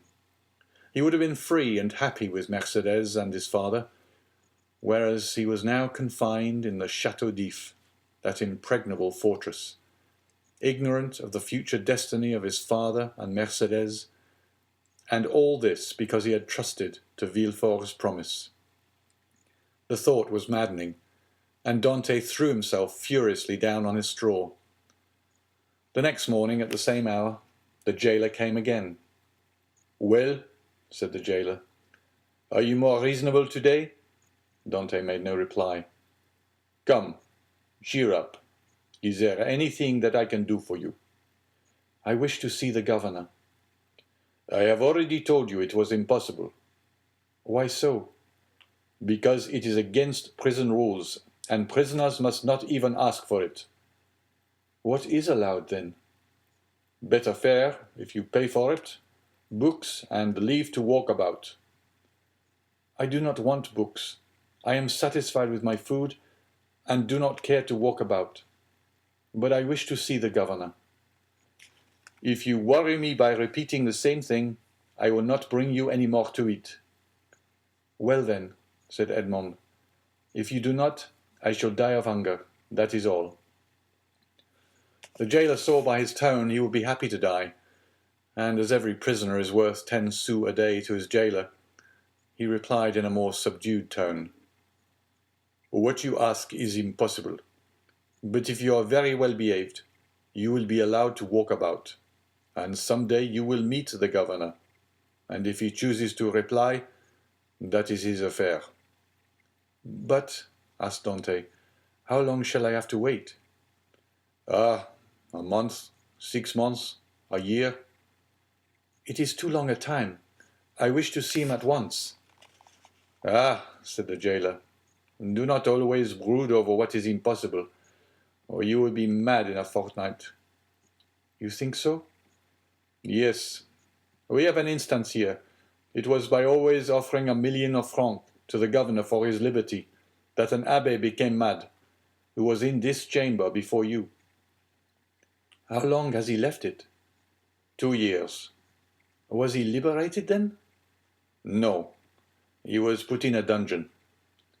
Listen, said Dante. I am not an abbé. I am not mad. Perhaps I shall be, but at present, unfortunately, I am not. I'll make you another offer. What is that? I do not offer you 1,000,000 because I have it not. But I will give you 100 crowns if, the first time you go to Marseille, you will seek out a young girl named Mercedes at the Catalan and give her 2 lines from me. If I took them and were detected, I should lose my place, which is worth 2,000 francs a year, so that I should be a great fool to run such a risk for 300. Well, said Dante, mark this. If you refuse at least to tell Mercedes I am here, I will some day hide myself behind the door, and when you enter, I will dash out your brains with this stool. Threats, cried the jailer, retreating and putting himself on the defensive. You are certainly going mad. The abbé began like you, and in 3 days you will be like him, mad enough to tie up. But fortunately there are dungeons here. Dante whirled the stool round his head. All right, said the jailer. All right, since you will have it so, I will send word to the governor. Very well, returned Dante, dropping the stool and sitting on it as if he were in reality mad. The jailer went out and returned in an instant with a corporal and 4 soldiers. By the governor's orders, said he, conduct the prisoner to the tier beneath. To the dungeon, then?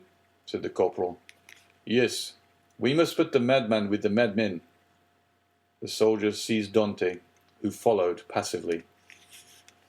He descended 15 steps, and the door of a dungeon was opened, and he was thrust in. The door closed, and Dante advanced with outstretched hands until he touched the wall. He then sat down in the corner until his eyes became accustomed to the darkness. The jailer was right. Dante wanted but little of being utterly mad. End of chapter 8.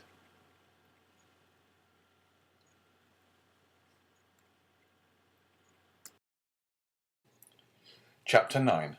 The evening of the betrothal. Villefort had, as we have said, hastened back to Madame de Saint-Méran's in the Place du Grand Cour, and on entering the house found that the guests whom he had left at table were taking coffee in the salon.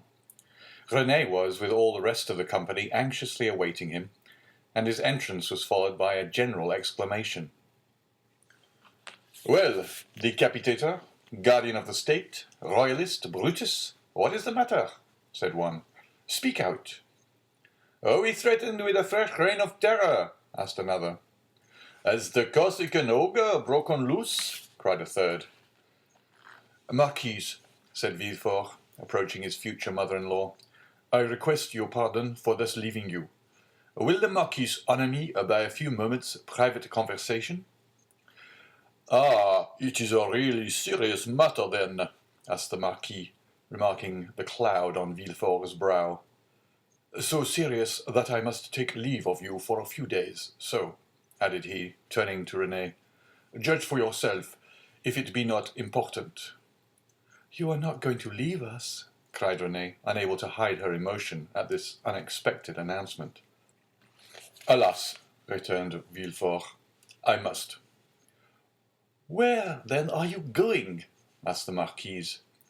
"That, madam, is an official secret. But if you have any commissions for Paris, a friend of mine is going there tonight, and will with pleasure undertake them." The guests looked at each other. "You wish to speak to me alone?" said the Marquis. "Yes, let us go to the library, please." The Marquis took his arm, and they left the salon. "Well," asked he, as soon as they were by themselves, "tell me what it is." "An affair of the greatest importance that demands my immediate presence in Paris. Now, excuse the indiscretion, Marquis, but have you any landed property?" "All my fortune is in the funds, 700,000 or 800,000 francs." "Then sell out, Marquis, or you will lose it all." "How can I sell out here?" "You have a broker, have you not?" "Yes." "Then give me a letter to him, and tell him to sell out without an instant's delay. Perhaps even now I shall arrive too late." "The deuce you say," replied the Marquis. "Let us lose no time, then." And sitting down, he wrote a letter to his broker, ordering him to sell out at the market price.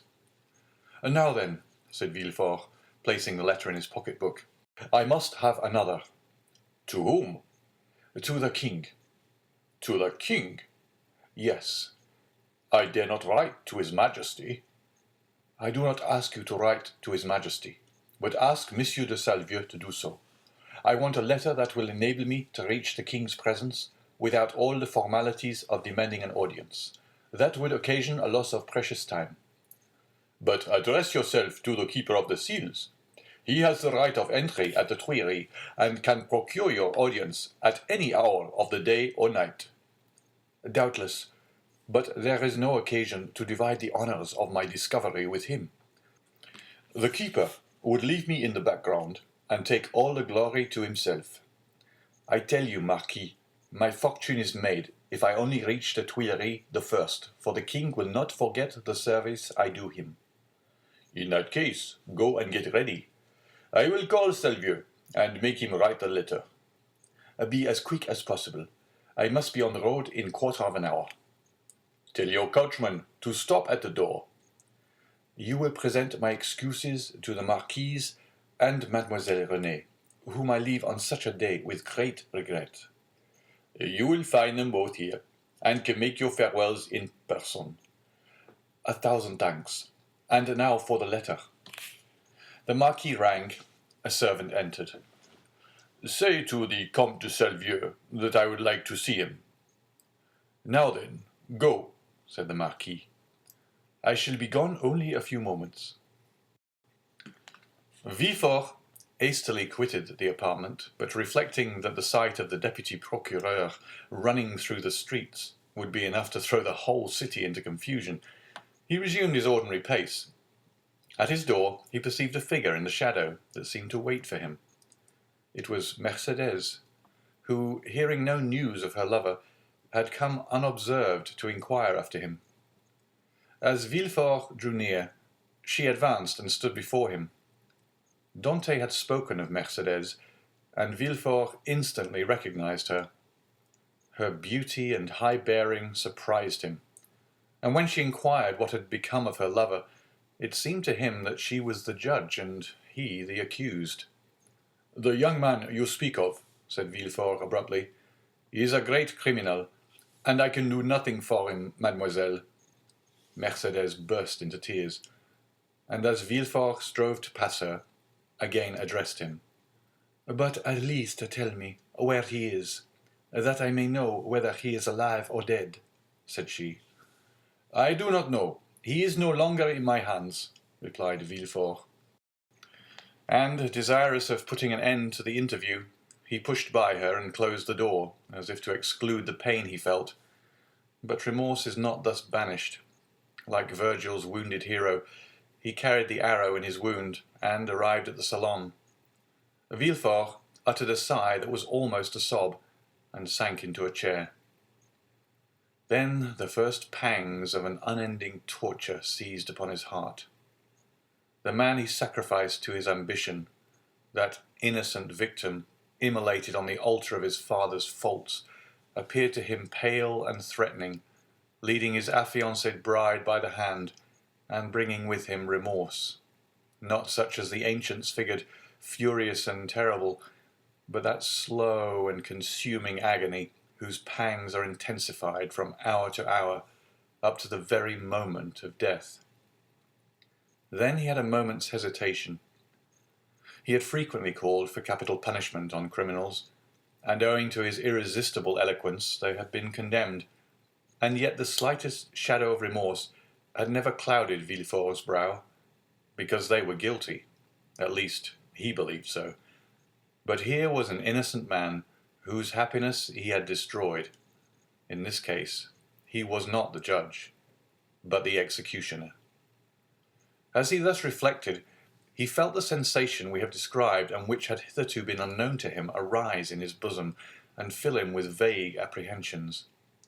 It is thus that a wounded man trembles instinctively at the approach of the finger to his wound until it be healed.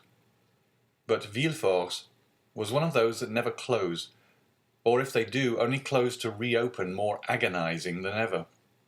If at this moment the sweet voice of Renée had sounded in his ears, pleading for mercy, or the fair Mercédès had entered and said, "In the name of God, I conjure you to restore my affianced husband," his cold and trembling hands would have signed his release.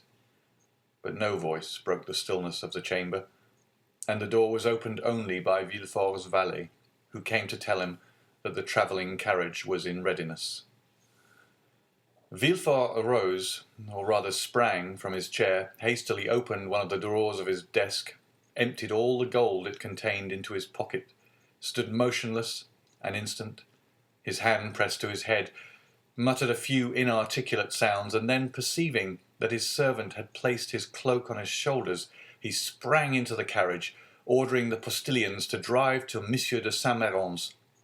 The hapless Dante was doomed.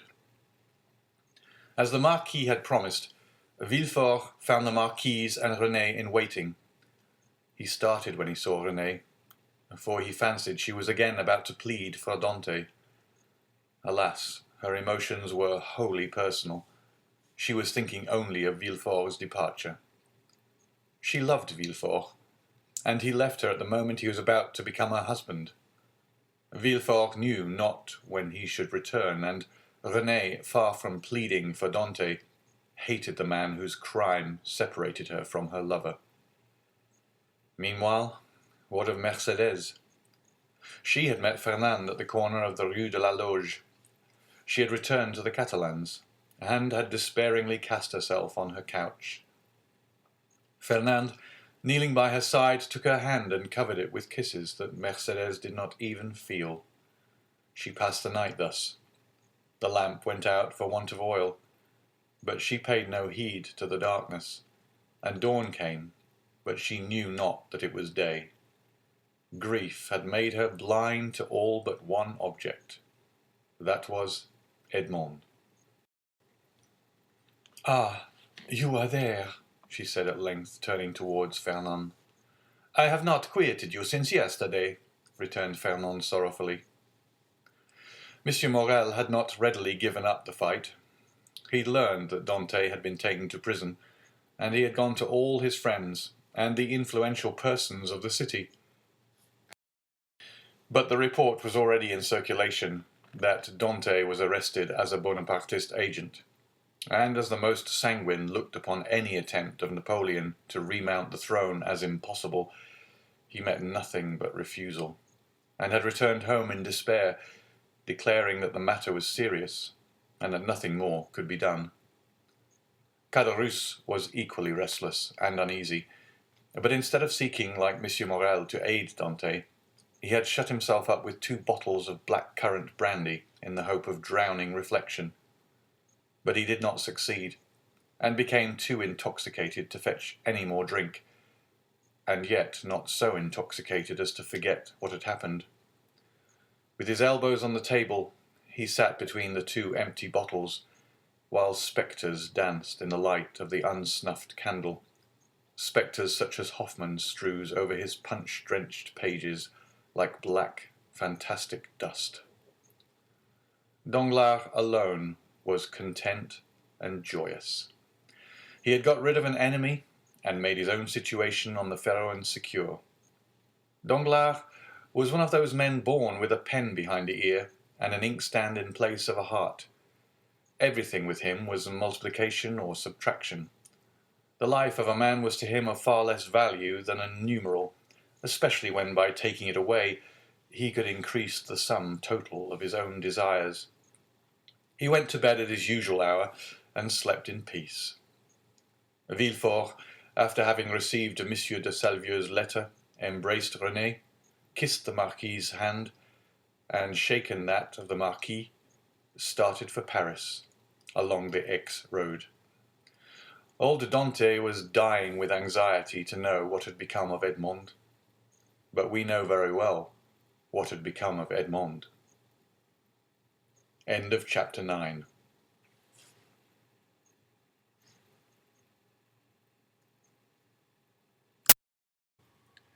Chapter 10. The King's Closet at the Tuileries. We will leave Villefort on the road to Paris, travelling, thanks to trebled fees, with all speed and passing through 2 or 3 apartments, enter at the Tuileries the little room with the arched window, so well known as having been the favourite closet of Napoleon and Louis XVIII, and now of Louis Philippe. There, seated before a walnut table, he had brought with him from Hartwell, and to which, from one of those fancies not uncommon to great people, he was particularly attached, the King, Louis XVIII, was carelessly listening to a man of 50 or 52 years of age, with grey hair, aristocratic bearing, and exceedingly gentlemanly attire, and meanwhile making a marginal note, in a volume of Griffiths's rather inaccurate but much sought-after edition of Horace, a work which was much indebted to the sagacious observations of the philosophical monarch. "You say, sir," said the king, "that I am exceedingly disquieted, sire." "Really, have you had a vision of the 7 fat kine and the 7 lean kine?" "No, sire, for that would only betoken for us 7 years of plenty and 7 years of scarcity. And when a king as full of foresight as your majesty, scarcity is not a thing to be feared. Then of what other scourge are you afraid, my dear Blacas?"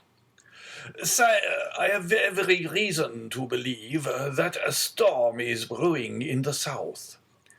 "Well, my dear Duke," replied Louis XVIII, "I think you are wrongly informed, and know positively that, on the contrary, it is very fine weather in that direction." Man of ability as he was, Louis XVIII liked a pleasant jest. "Sire," continued M. de Blacas, "if it only be to reassure a faithful servant, will your majesty send into Languedoc, Provence, and Dauphine trusty men who will bring you back a faithful report as to the feeling in these 3 provinces?" "Caninus sordis," replied the king, continuing the annotations in his Horace. "Sire," replied the courtier, laughing in order that he might seem to comprehend the quotation, "your majesty may be perfectly right in relying on the good feeling of France, but I fear I am not altogether wrong in dreading some desperate attempt." "By whom?" "By Bonaparte, or at least by his adherents." "My dear Blacas," said the king, "you, with your alarms, prevent me from working." "And you, sire, prevent me from sleeping, with your security." Wait, my dear sir, wait a moment, for I have such a delightful note on the pastor quam traheret. Wait, and I will listen to you afterwards. There was a brief pause, during which Louis XVIII wrote, in a hand as small as possible, another note on the margin of his Horace, and then, looking at the Duke with the air of a man who thinks he has an idea of his own, while he is only commenting upon the idea of another, said, "Go on, my dear Duke, go on, I listen." "Sire," said Blacas, who had for a moment the hope of sacrificing Villefort to his own profit, "I am compelled to tell you that these are not mere rumors destitute of foundation, which thus disquiet me, but a serious-minded man, deserving all my confidence, and charged by me to watch over the south." The Duke hesitated as he pronounced these words. "Has arrived by post to tell me that a great peril threatens the king, and so I hasten to you, sire." "Mala ducis avi domum," continued Louis XVIII, still annotating. "Does your Majesty wish me to drop the subject?" "By no means, my dear Duke, but just stretch out your hand." "Which?" "Whichever you please, there to the left." "Here, sire." "I tell you the left, and you are looking to the right. I mean on my left. Yes, there. You will find yesterday's report of the Minister of Police. But here is Mr. d'Andre himself." And Monsieur d'Andre, announced by the Chamberlain-in-Waiting, entered. "Come in," said Louis XVIII, with repressed smile. "Come in, Baron, and tell the Duke all you know, the latest news of Monsieur de Bonaparte. Do not conceal anything, however serious. Let us see, the island of Elba is a volcano, and we may expect to have issuing thence flaming and bristling warbella, horrida bella." Monsieur d'Andre leaned very respectfully on the back of a chair with his two hands and said, "Has your Majesty perused yesterday's report?" Yes, but tell the Duke himself, who cannot find anything, what the report contains. Give him the particulars of what the usurper is doing in his islet." "Monsieur," said the Baron to the Duke, "all the servants of His Majesty must approve of the latest intelligence which we have from the island of Elba. Bonaparte." Monsieur d'Andre looked at Louis XVIII, who, employed in writing a note, did not even raise his head. "Bonaparte," continued the Baron, "is mortally wearied and passes all days in watching his miners at work at Porto Longone." "And scratches himself for amusement," added the king. "Scratches himself?" inquired the Duke. "What does your Majesty mean?" "Yes, indeed, my dear Duke. Did you forget that this great man, this hero, this demigod, is attacked with a malady of the skin, which worries him to death, a prurigo?" "And moreover, my dear Duke," continued the Minister of Police, "we are almost assured that in a very short time the usurper will be insane." "Insane?" "Raving mad. His head becomes weaker. Sometimes he weeps bitterly, sometimes laughs boisterously. At other times he passes hours on the seashore, flinging stones in the water, and when the flint makes duck and drake 5 or 6 times, he appears as delighted as if he had gained another Marengo or Austerlitz. Now, you must agree that these are indubitable symptoms of insanity." "Or of wisdom, my dear Baron, or of wisdom," said Louis XVIII, laughing. "The greatest captains of antiquity amuse themselves by casting pebbles into the ocean. See Plutarch's Life of Scipio Africanus." Monsieur de Blacas pondered deeply between the confident monarch and the truthful minister. Villefort, who did not choose to reveal the whole secret, lest another should reap all the benefit of the disclosure, had yet communicated enough to cause him the greatest uneasiness. "Well, d'Andre," said Louis XVIII, Blacas is not yet convinced. Let us proceed, therefore, to the usurper's conversion. The Minister of Police bowed. The usurper's conversion? Murmured the Duke, looking at the King, and Andre, who spoke alternatively like Virgil shepherds. The usurper converted? Decidedly, my dear Duke. In what way converted? To good principles. Tell him all about it, Baron. Why, this is the way of it, said the minister, with the gravest air in the world. Napoleon, lately at a review, and as 2 or 3 of his old veterans expressed a desire to return to France, he gave them their dismissal and exhorted them to serve the good king. These were his own words. Of that I am certain. Well, Blacas, what think you of this? Inquired the king triumphantly, and pausing for a moment from the voluminous scholiast before him. I say, sire, that the Minister of Police is greatly deceived, or I am, and as it is impossible it can be the Minister of Police, as he has the guardianship of the safety and honour of your Majesty, it is probable that I am in error. However, sire, if I might advise, your Majesty will interrogate the person of whom I spoke to you, and I will urge your Majesty to do him this honour. Most willingly, Duke. Under your auspices I will receive any person you please, but you must not expect me to be too confiding. Baron, have you any report more recent than this dated the 20th of February? This is the 4th of March. No, sire, but I am hourly expecting one. It may have arrived since I left my office. Go thither, and if there be none, well, continued Louis XVIII, make one. That is the usual way, is it not? And the king laughed facetiously. Oh, sire, replied the minister, we have no occasion to invent any. Every day our desks are loaded with most circumstantial denunciations, coming from hosts of people who hope for some return for services which they seek to render, but cannot. They trust to fortune and rely upon some unexpected event in some way to justify their predictions. Well, sir, go, said Louis XVIII, and remember that I am waiting for you. I will but go and return, sire. I shall be back in 10 minutes. And I, sire, said Monsieur de Blacas, will go and find my messenger. Wait, sir, wait, said Louis XVIII. Really, Monsieur de Blacas, I must change your armorial bearings.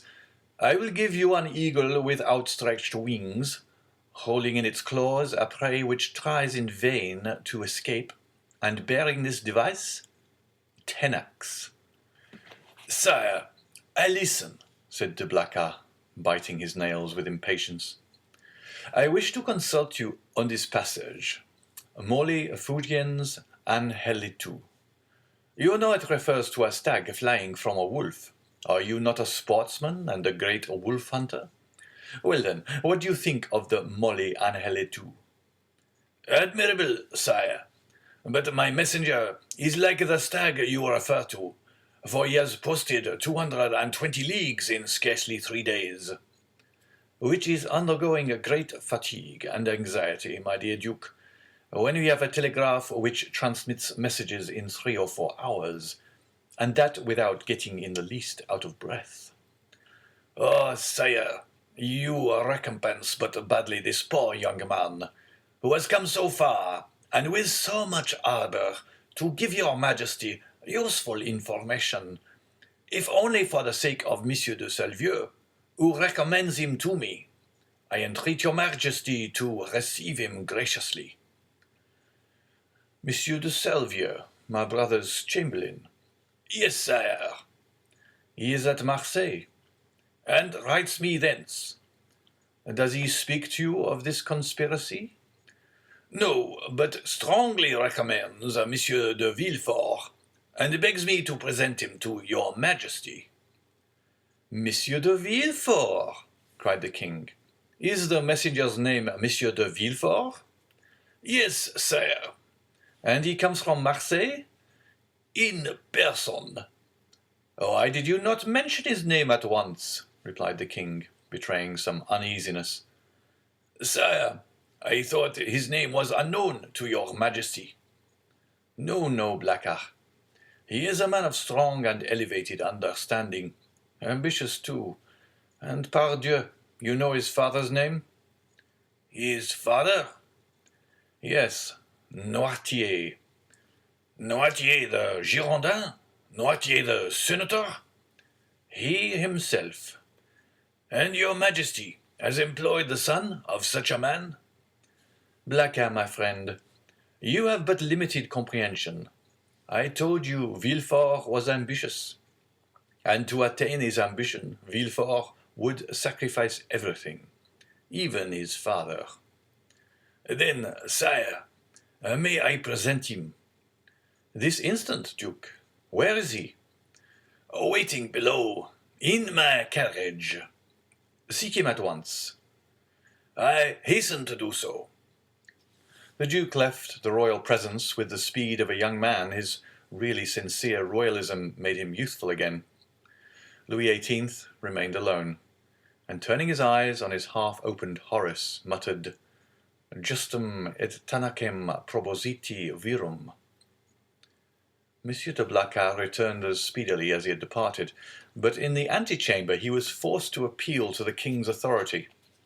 Villefort's dusty garb, his costume, which was not of courtly cut, excited the susceptibility of Monsieur de Breze, who was all astonishment at finding that this young man had the audacity to enter before the king in such attire. The Duke, however, overcame all difficulties with a word, His Majesty's order, and in spite of the protestations which the master of ceremonies made for the honour of his office and principles, Villefort was introduced.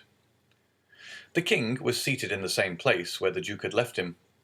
On opening the door, Villefort found himself facing him, and the young magistrate's first impulse was to pause. "Come in, Monsieur de Villefort," said the king. "Come in." Villefort bowed, and advancing a few steps, waited until the king should interrogate him. "Monsieur de Villefort," said Louis XVIII, "the Duke de Blacas assures me you have some interesting information to communicate." "Sire, the Duke is right, and I believe your Majesty will think it equally important. In the first place, and before everything else, sir, is the news as bad, in your opinion, as I am asked to believe?" "Sire, I believe it to be most urgent, but I hope, for the speed I have used, that it is not irreparable." "Speak as fully as you please, sir," said the king, who began to give way to the emotion which had showed itself in Blacas's face and affected Villefort's voice. "Speak, sir, and pray begin at the beginning. I like order in everything." "Sire," said Villefort, "I will render a faithful report to your Majesty, but I must entreat your forgiveness if my anxiety leads to some obscurity in my language." A glance at the king after this discreet and subtle exordium assured Villefort of the benignity of his august auditor, and he went on. "Sire, I have come as rapidly to Paris as possible to inform your Majesty that I have discovered, in the exercise of my duties, not a commonplace and insignificant plot, such as is every day got up in the lower ranks of the people and in the army, but an actual conspiracy, a storm which menaces no less than your Majesty's throne. Sire, the usurper is arming 3 ships. He meditates some project, which, however mad, is yet perhaps terrible. At this moment he will have left Elba to go whither I know not, but assuredly to attempt a landing either at Naples or on the coast of Tuscany, or perhaps on the shores of France. Your Majesty is well aware that the sovereign of the island of Elba has maintained his relations with Italy and France." "I am, sir," said the king, much agitated, "and recently we have had information that the Bonapartist clubs have had meetings in the Rue Saint-Jacques. But proceed.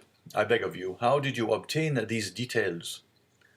Sire, they are the results of an examination which I have made of a man of Marseille, whom I have watched for some time, and arrested on the day of my departure.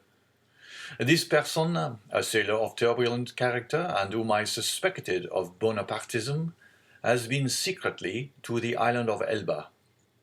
There he saw the Grand Marshal, who charged him with an oral message to a Bonapartist in Paris, whose name I could not extract from him, but this mission was to prepare men's minds for a return. It is the man who says this, sire. A return which will soon occur. And where is this man? In prison, sire. And the matter seems serious to you? So serious, sire, that when the circumstance surprised me in the midst of a family festival, on the very day of my betrothal, I left my bride and friends, postponing everything, that I might hasten to lay at your Majesty's feet the fears which impressed me, and the assurance of my devotion. True, said Louis XVIII. Was there not a marriage engagement between you and Mademoiselle de Saint-Méran? Daughter of one of your Majesty's most faithful servants. Yes, but let us talk of this plot, Monsieur de Villefort. Sire, I fear it is more than a plot. I fear it is a conspiracy. A conspiracy in these times, said Louis XVIII, smiling, is a thing very easy to meditate, but more difficult to conduct to an end, inasmuch as, re-established so recently on the throne of our ancestors, we have our eyes open at once upon the past, the present, and the future. For the last 10 months, my ministers have redoubled their vigilance in order to watch the shore of the Mediterranean.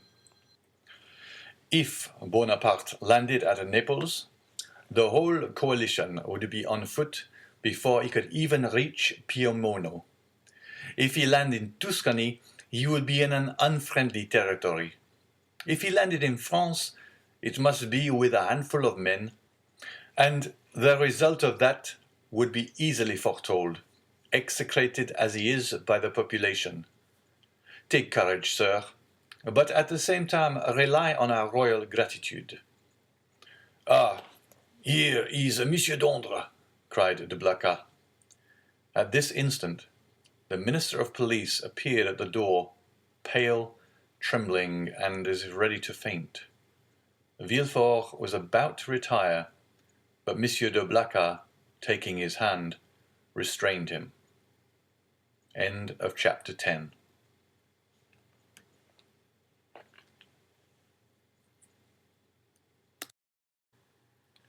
Chapter 11. The Corsican Ogre. At the sight of this agitation, Louis XVIII pushed from him violently the table at which he was sitting. "What ails you, Baron?" he exclaimed. "You appear quite aghast. Has your uneasiness anything to do with what Monsieur de Blacas has told me, and Monsieur de Villefort has just confirmed?" Monsieur de Blacas moved suddenly towards the Baron, but the fright of the courtier pleaded for the forbearance of the statesman, and besides, as matters were, it was much more to his advantage that the prefect of police should triumph over him than that he should humiliate the prefect. "Sire," stammered the Baron. "Well, what is it?" asked Louis XVIII. The Minister of Police, giving way to an impulse of despair, was about to throw himself at the feet of Louis XVIII, who retreated a step and frowned. "Will you speak?" he said. "Oh, sire, what a dreadful misfortune! I am indeed to be pitied. I can never forgive myself." "Monsieur," said Louis XVIII, "I command you to speak." Well, sire, the usurper left Elba on the 26th of February, and landed on the 1st of March. "And where? In Italy?" asked the king eagerly. "In France, sir, at a small port near Antibes, in the Gulf of Juan." "The usurper landed in France, near Antibes, in the Gulf of Juan, 250 leagues from Paris, on the 1st of March, And you only acquired this information today, the 4th of March? Well, sir, what you tell me is impossible. You must have received a false report, or you have gone mad. Alas, sire, it is but too true. Louis made a gesture of indescribable anger and alarm, and then drew himself up as if this sudden blow had struck him at the same moment in heart and countenance. In France, he cried. The usurper in France? Then they did not watch over this man. Who knows, they were perhaps in league with him.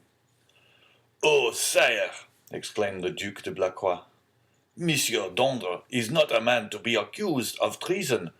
Sire, we have all been blind, and the Minister of Police has shared the general blindness, that is all. But, said Villefort, and then suddenly checking himself, he was silent. Then he continued, Your pardon, sire, he said, bowing. My zeal carried me away. Will your majesty deign to excuse me?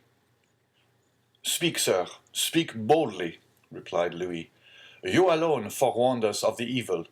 Now try and aid us with the remedy. Sire, said Villefort, the usurper is detested in the south, and it seems to me that if he ventured into the south, it would be easy to raise a Languedoc and Provence against him. Yes, assuredly, replied the minister, but he is advancing by Gap and Sisteron. Advancing? He is advancing? Said Louis XVIII. Is he then advancing on Paris? The Minister of Police maintained a silence which was equivalent to a complete avowal. And Dauphine, sir? Inquired the King of Villefort. Do you think it possible to rouse that as well as Provence? Sire, I am sorry to tell your Majesty a cruel fact, but the feeling in Dauphine is quite the reverse of that in Provence or Languedoc. The mountaineers are Bonapartists, sire. Then, murmured Louis, he was well informed, and how many men had he with him? I do not know, sire, answered the Minister of Police. What? You do not know? Have you neglected to obtain information on that point? Of course it is of no consequence, he added with a withering smile. Sire, it was impossible to learn. The dispatch simply stated the fact of the landing and the route taken by the usurper. And how did this dispatch reach you? Inquired the king. The minister bowed his head, and while a deep colour overspread his cheeks, he stammered out, By the telegraph, sire. Louis XVIII advanced a step and folded his arms over his chest, as Napoleon would have done. So then, he exclaimed, turning pale with anger, 7 conjoined and allied armies overthrow that man. A miracle of heaven replaced me on the throne of my fathers after 25 years of exile. I have, during those 25 years, spared no pains to understand the people of France and the interests which were confided to me. And now, when I see the fruition of my wishes almost within reach, the power I hold in my hands bursts and shatters me to atoms. Sire, it is a fatality, murmured the minister, feeling that the pressure of circumstances, however light a thing to destiny, was too much for any human strength to endure. What our enemies say of us is then true. We have learnt nothing, forgotten nothing. If I were betrayed as he was, I would console myself, but to be in the midst of persons elevated by myself to places of honour, who ought to watch over me more carefully than over themselves, for my fortune is theirs, before me they were nothing, after me they will be nothing, and perish miserably from incapacity, ineptitude. Oh yes, sir, you are right. It is fatality. The minister quailed before this outburst of sarcasm.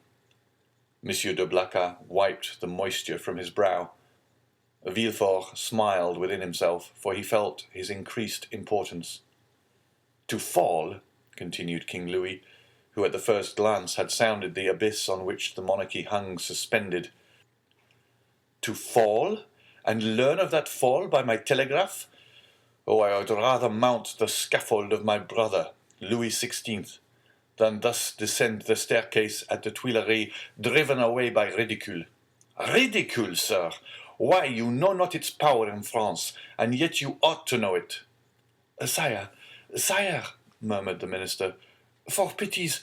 Approach, Monsieur de Villefort, resumed the king, addressing the young man, who, motionless and breathless, was listening to a conversation on which depended the destiny of a kingdom. Approach, and tell Monsieur that it is possible to know beforehand all that he has not known. Sire, it was really impossible to learn secrets which that man concealed from all the world. Really impossible? Yes, that is a great word, sir. Unfortunately, there are great words as there are great men. I have measured them. Really impossible for a minister who has an office, agents, spies, and 1,500,000 francs for Secret Service money to know what is going on at 60 leagues from the coast of France? Well then, see, here is a gentleman who had none of these resources at his disposal. A gentleman, only a simple magistrate, who learned more than you with all your police, and who would have saved my crown if, like you, he had the power of directing a telegraph. The look of the Minister of Police was turned with concentrated spite on Villefort, who bent his head in modest triumph. I do not mean that for you, Blacas, continued Louis XVIII, for if you have discovered nothing, at least you have had the good sense to persevere in your suspicions. Any other than yourself would have considered the disclosure of Monsieur de Villefort insignificant, or else dictated by venal ambition. These words were an allusion to the sentiments which the Minister of Police had uttered with so much confidence an hour before. Villefort understood the king's intent. Any other person would perhaps have been overcome by such an intoxicating draught of praise, but he feared to make for himself a mortal enemy of the police minister, although he saw that Dondre was irrevocably lost. In fact, the minister, who in the plenitude of his power had been unable to unearth Napoleon's secret, might, in despair at his own downfall, interrogate Dante, and so lay bare the motives of Villefort's plot. Realizing this, Villefort came to the rescue of the crestfallen minister, instead of aiding to crush him. Sire, said Villefort, the suddenness of this event must prove to your majesty that the issue is in the hands of Providence. What your majesty is pleased to attribute to me as profound perspicacity is simply owing to chance, and I have profited by that chance like a good and devoted servant. That's all. Do not attribute to me more than I deserve, sire, that your majesty may never have occasion to recall the first opinion you have pleased to form of me. The Minister of Police thanked the young man by an eloquent look, and Villefort understood that he had succeeded in his design. That is to say, that without forfeiting the gratitude of the king, he had made a friend of one on whom, in case of necessity, he might rely. "It is well," resumed the king. "And now, gentlemen," he continued, turning towards Monsieur de Blacas and the Minister of Police, "I have no further occasion for you, and you may retire. What now remains to do is in the department of the Minister of War." "Fortunately, sire," said Monsieur de Blacas, "we can rely on the army. Your majesty knows how every report confirms their loyalty and attachment." "Do not mention reports, Duke, to me, for I know now what confidence to place in them. Yet, speaking of reports, Baron, what have you learned with regard to the affair in the Rue Saint-Jacques?" "The affair in the Rue Saint-Jacques," exclaimed Villefort, unable to repress an exclamation. Then, suddenly pausing, he added, "Your pardon, sire, but my devotion to your majesty has made me forget, not the respect I have, for that is too deeply engraved in my heart, but the rules of etiquette. Go on, sir, replied the king. You have today earned the right to make inquiries here. Sire, interposed the Minister of Police, I came a moment ago to give your Majesty fresh information which I had obtained on his head, when your Majesty's attention was attracted by the terrible event that has occurred in the Gulf, and now these facts will cease to interest your Majesty. On the contrary, sir, on the contrary, said Louis XVIII. This affair seems to me to have a decided connection with that which occupies our attention, and the death of General Quesnel will perhaps put us on the direct track of a great internal conspiracy. At the name of General Quesnel, Villefort trembled. Everything points to the conclusion, sire, said the Minister of Police, that death was not the result of suicide, as we first believed, but of assassination.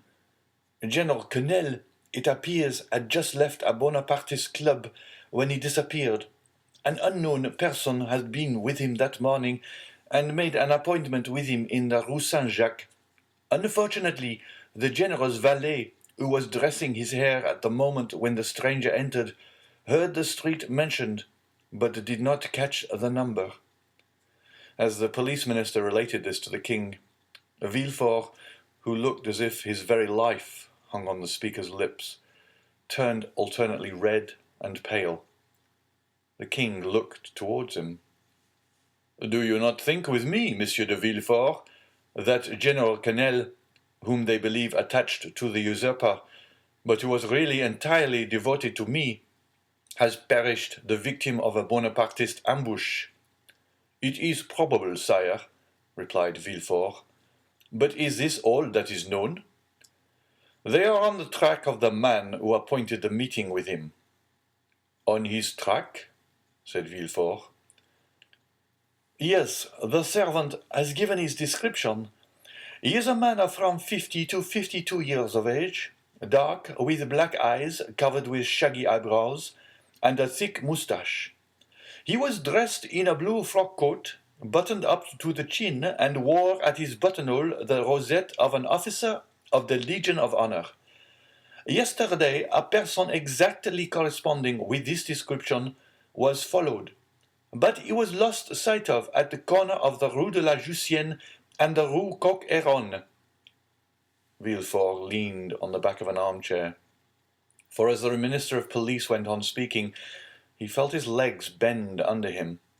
But when he learned that the unknown had escaped the vigilance of the agent who followed him, he breathed again. Continue to seek for this man, sir, said the king to the Minister of Police. For if, as I am all but convinced, General Quesnel, who would have been so useful to us at this moment, has been murdered, his assassins, Bonapartists or not, shall be cruelly punished. It required all Villefort's coolness not to betray the terror with which this declaration of the king inspired him. How strange, continued the king with some asperity. The police think that they have disposed of the whole matter when they say, a murder has been committed, and especially so when they can add, and we are on the track of the guilty persons. Sire, your Majesty will, I trust, be amply satisfied on this point at least. We shall see.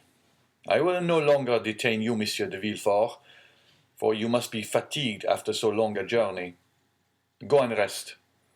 Of course, you can stop at your father's. A feeling of faintness came over Villefort. No, sire, he replied. I alighted at the Hôtel de Madrid in the Rue de Tournon. But you have seen him? Sire, I went straight to the Duc de Blacas.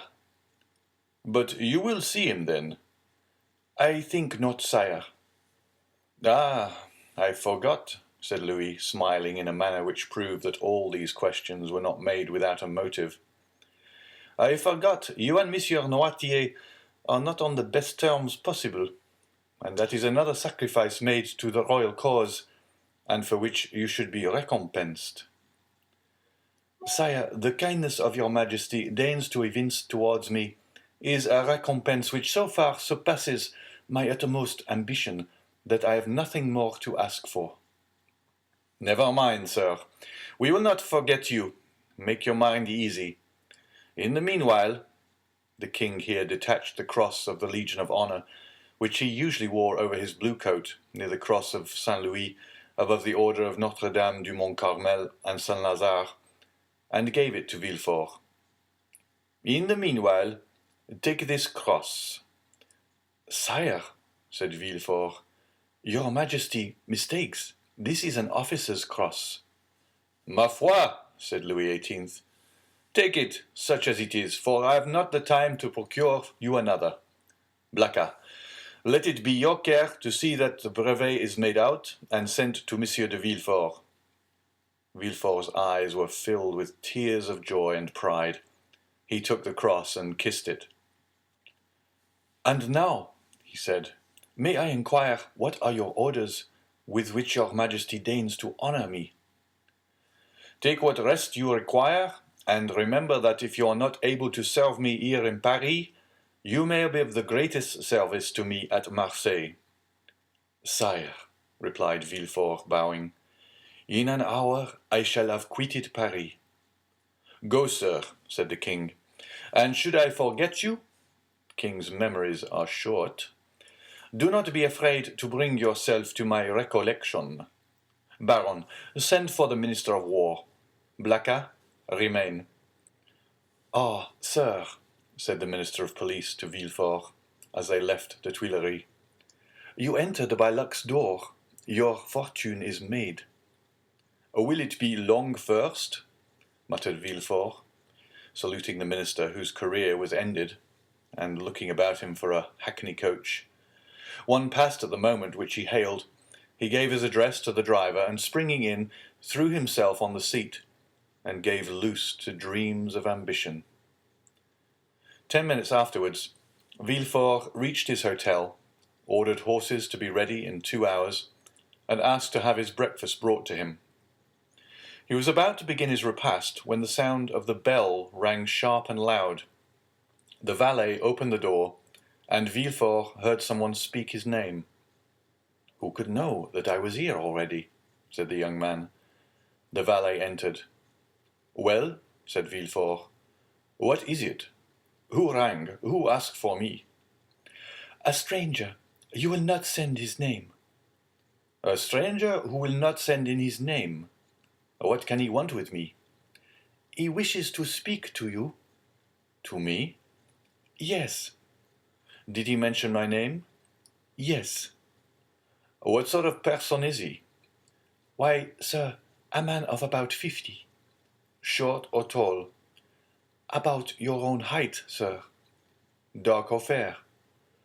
Dark, very dark, with black eyes, black hair, black eyebrows. And how dressed? Asked Villefort quickly. In a blue frock coat, buttoned up close, decorated with the Legion of Honor. It is he, said Villefort, turning pale. Et pardieu, said the individual whose description we have twice given, entering the door. What a great deal of ceremony! Is it the custom in Marseille for sons to keep their fathers waiting in their anterooms? Father, cried Villefort, then I was not deceived.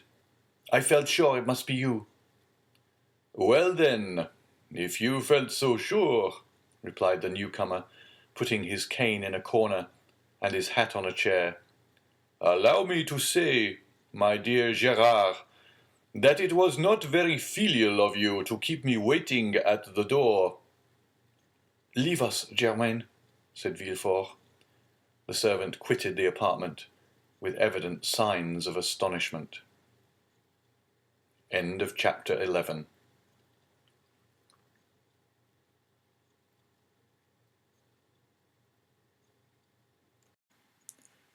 Chapter 12. Father and Son. Monsieur Noirtier for it was indeed he who entered, looked after the servant until the door was closed, and then, fearing, no doubt, that he might be overheard in the antechamber, he opened the door again, nor was the precaution useless, as appeared from the rapid retreat of Germain, who proved that he was not exempt from the sin which ruined our first parents. Monsieur Noirtier then took the trouble to close and bolt the antechamber door, then that of the bedchamber, and then extended his hand to Villefort, who had followed all his motions with surprise which he could not conceal. "Well, now, my dear Gérard," said he to the young man with a very significant look, "do you know, you seem as if you were not very glad to see me." "My dear father," said Villefort, "I am on the contrary delighted, but I so little expected your visit that it has somewhat overcome me." "But, my dear fellow," replied Monsieur Noirtier, seating himself, "I might say the same thing to you. When you announced to me your wedding for the 28th of February, and on the 3rd of March you turn up here in Paris." "And if I have come, my dear father," said Gérard, drawing closer to Monsieur Noirtier, "do not complain, for it is for you that I came, and my journey will be your salvation." "Ah, indeed," said Monsieur Noirtier, stretching himself out at his ease in the chair. "Really, pray tell me all about it, for it must be interesting." "Father, you have heard speak of a certain Bonapartist club in the Rue Saint-Jacques?" "Number 53. Yes, I am vice-president." "Father, your coolness makes me shudder." "Why, my dear boy? When a man has been proscribed by the mountaineers, has escaped from Paris in a hécat, been hunted over the plains of Bordeaux by Robespierre's bloodhounds, he becomes accustomed to most things. But go on. What about the club in Rue Saint-Jacques?" "Why, they induced General Quesnel to go there, and General Quesnel, who quitted his own house at 9 o'clock in the evening, was found the next day in the Seine." "And who told you this fine story?" "The king himself." "Well then, in return for your story," continued Noirtier, "I will tell you another." "My dear father, I think I already know what you are about to tell me." "Ah, you have heard of the landing of the Emperor?" "Not so loud, father, I entreat you, for your own sake as well as mine. Yes, I heard this news, and knew it even before you could. For 3 days ago I posted from Marseille to Paris with all possible speed, half desperate at the enforced delay." 3 days ago? You are crazy. Why, 3 days ago the Emperor had not landed." "No matter, I was aware of his intention." "How did you know about it?" "By a letter addressed to you from the island of Elba." "To me?" "To you, and which I discovered in the pocket-book of the messenger. Had that letter fallen into the hands of another, you, my dear father, would probably ere this have been shot." Villefort's father laughed. "Ha, ha, come, come," said he. "Will the Restoration adopt imperial methods so promptly? Shot, my dear boy? What an idea! Where is the letter you speak of? I know you too well to suppose you would allow such a thing to pass you." "I burnt it, for fear that even a fragment should remain, for that letter must have led to your condemnation." "And the destruction of your future prospects," replied Noirtier. "Yes, I can easily comprehend that. But I have nothing to fear while I have you to protect me." "I do better than that, sir. I save you." "You do? Why, really, the thing becomes more and more dramatic. Explain yourself." "I must refer again to the club in the Rue Saint-Jacques." It appears that this club is rather a bore to the police. Why didn't they search more vigilantly? They would have found. They have not found, but they are on the track. Yes, that's the usual phrase. I am quite familiar with it. When the police is at fault, it declares that it is on the track, and the government who patiently awaits the day when it comes to say, with a sneaking air, that the track is lost. Yes, but they have found a corpse. The general has been killed, and in all countries they call that a murder. A murder, do you call it? Why, there is nothing to prove that the general was murdered. People are found every day in the Seine, having thrown themselves in or having been drowned from not knowing how to swim. Father, you knew very well that the general was not a man to drown himself in despair, and people do not bathe in the Seine in the month of January. No, no, do not be deceived. This was murder in every sense of the word. And who thus designated it? The king himself. The king! I thought he was philosopher enough to allow that there was no murder in politics. In politics, my dear fellow, you know as well as I do, there are no men, but ideas, no feelings, but interests. In politics, we do not kill a man, we only remove an obstacle, that is all. Would you like to know how matters have progressed? Well, I will tell you. It was thought reliance might be placed in General Quesnel. He was recommended to us from the island of Elba. One of us went to him and invited him to the Rue Saint-Jacques, where he would find some friends. He came there, and the plan was unfolded to him for leaving Elba, the projected landing, etc. When he had heard and comprehended all to the fullest extent, he replied that he was a royalist.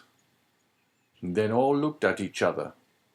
He was made to take an oath, and did so, but with such an ill grace that it was really tempting Providence to swear him, and yet, in spite of that, the general was allowed to depart free, perfectly free. Yet he did not return home. What could that mean? Why, my dear fellow, that on leaving us he lost his way, that's all. A murder. Really, Villefort, you surprise me. You, a deputy procureur, to found an accusation on such bad premises. Did I ever say to you, when you were fulfilling your character as a royalist, and cut off the head of one of my party, my son, you have committed a murder? No, I said. Very well, sir, you have gained the victory. Tomorrow, perchance, it will be our turn. But, father, take care. When our turn comes, our revenge will be sweeping. I do not understand you. You rely on the usurper's return. We do. You are mistaken. He will not advance 2 leagues into the interior of France without being followed, tracked, and caught like a wild beast. My dear fellow, the Emperor is at this moment on the way to Grenoble. On the 10th or 12th, he will be at Lyons, and on the 20th or 25th at Paris. The people will rise. Yes, to go and meet him.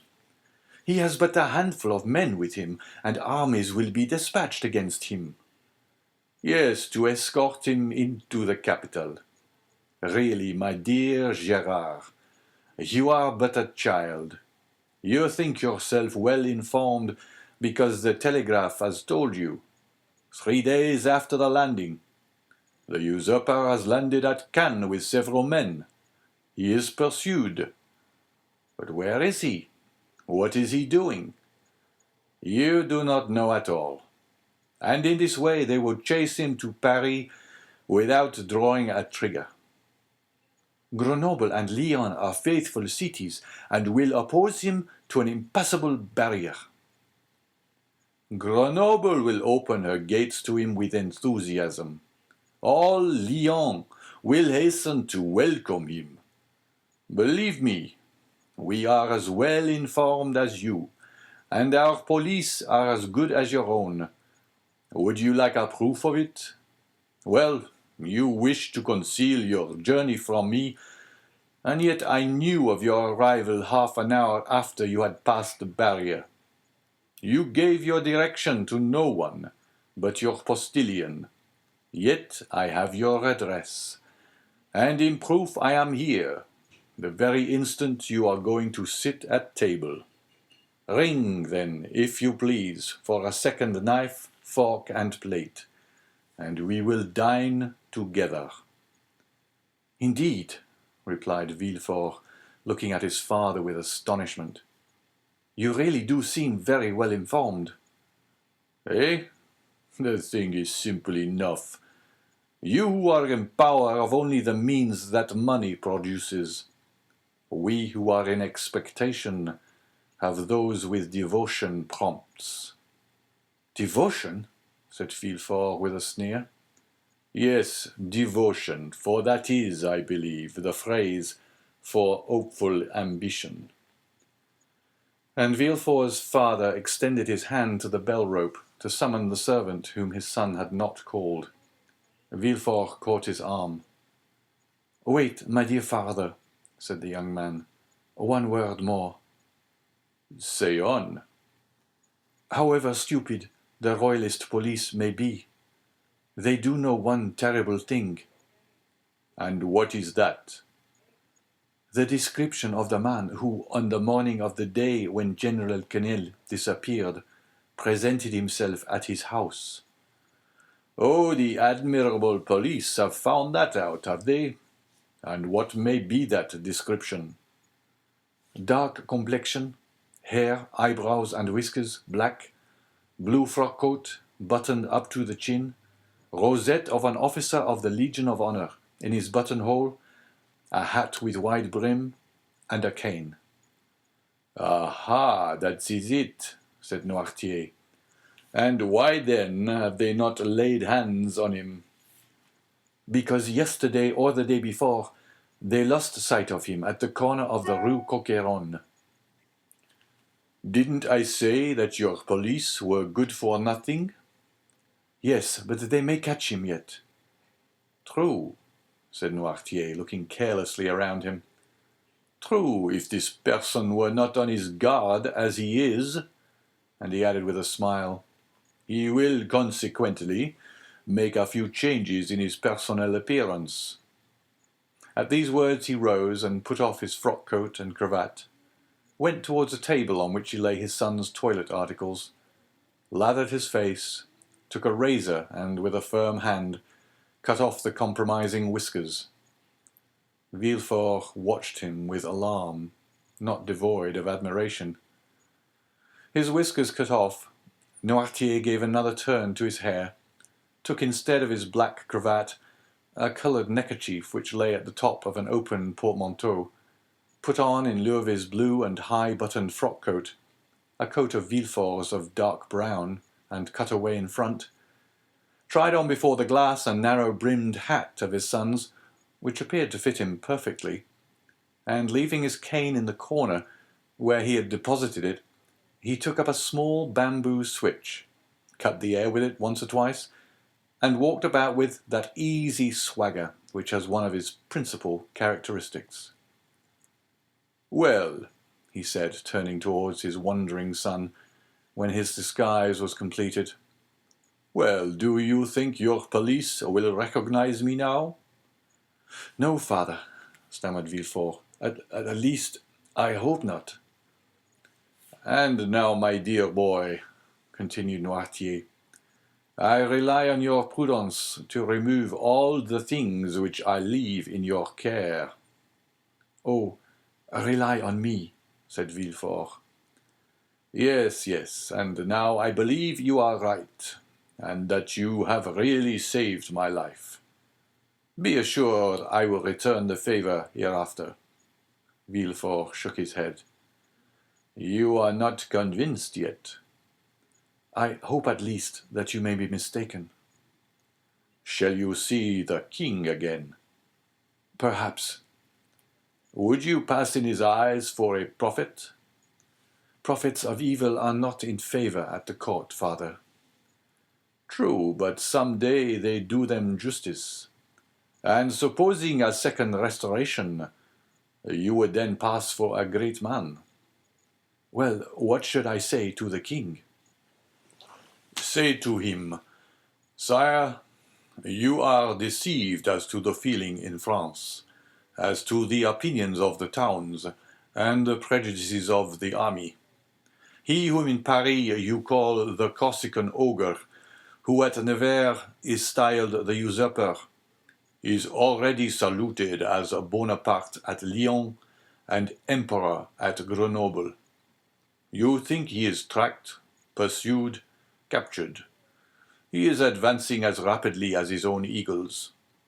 The soldiers you believe to be dying with hunger, worn out with fatigue, ready to desert, gather like atoms of snow about the rolling ball as it hastens onward. Sire, go. Leave France to its real master, to him who acquired it, not by purchase, but by right of conquest. Go, sire. Not that you incur any risk, for your adversary is powerful enough to show you mercy, but because it would be humiliating for a grandson of Saint Louis to owe his life to the man of Arcola, Marengo, Austerlitz. Tell him this, Gérard, or rather tell him nothing. Keep your journey a secret. Do not boast of what you have come to Paris to do, or have done. Return with all speed, enter Marseille at night and your house by the back door, and there remain, quiet, submissive, secret, and above all inoffensive, for this time I swear to you, we shall act like powerful men who know their enemies.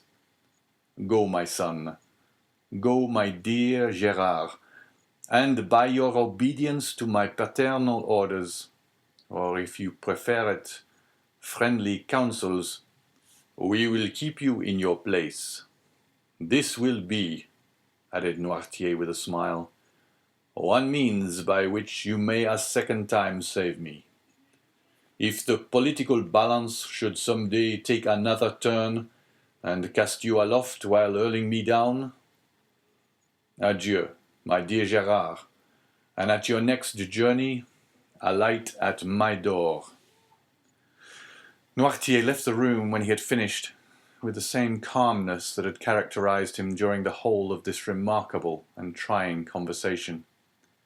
Villefort, pale and agitated, ran to the window, put aside the curtain, and saw him pass, cool and collected, by 2 or 3 ill-looking men at the corner of the street, who were there, perhaps, to arrest a man with black whiskers and a blue frock-coat and hat with broad brim. Villefort stood watching, breathless, until his father had disappeared at the Rue Bussy.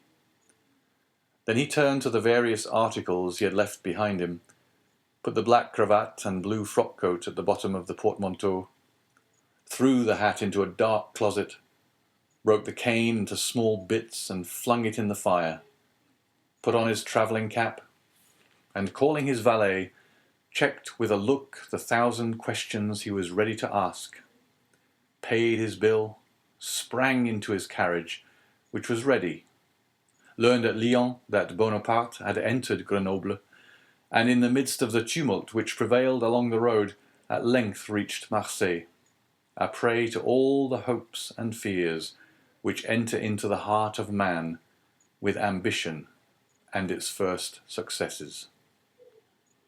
End of chapter 12.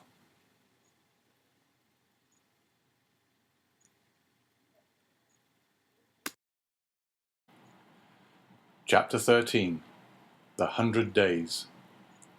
Monsieur Noirtier was a true prophet, and things progressed rapidly, as he had predicted.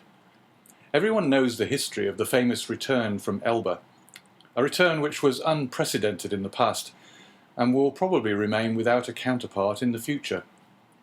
Louis XVIII made but a faint attempt to parry this unexpected blow. The monarchy had scarcely reconstructed, tottered on its precarious foundation, and at a sign from the emperor, the incongruous structure of ancient prejudices and new ideas fell to the ground. Villefort, therefore, gained nothing save the king's gratitude, which was rather likely to injure him at the present time, and the cross of the Legion of Honour, which he had the prudence not to wear, although M. de Blacas had duly forwarded the brevet. Napoleon would, doubtless, have deprived Villefort of his office had it not been for Noirtier, who was all-powerful at court, and thus the Girondin of '93 and the Senator of 1806 protected him, who so lately had been his protector. All Villefort's influence barely enabled him to stifle the secret Dante had so nearly divulged.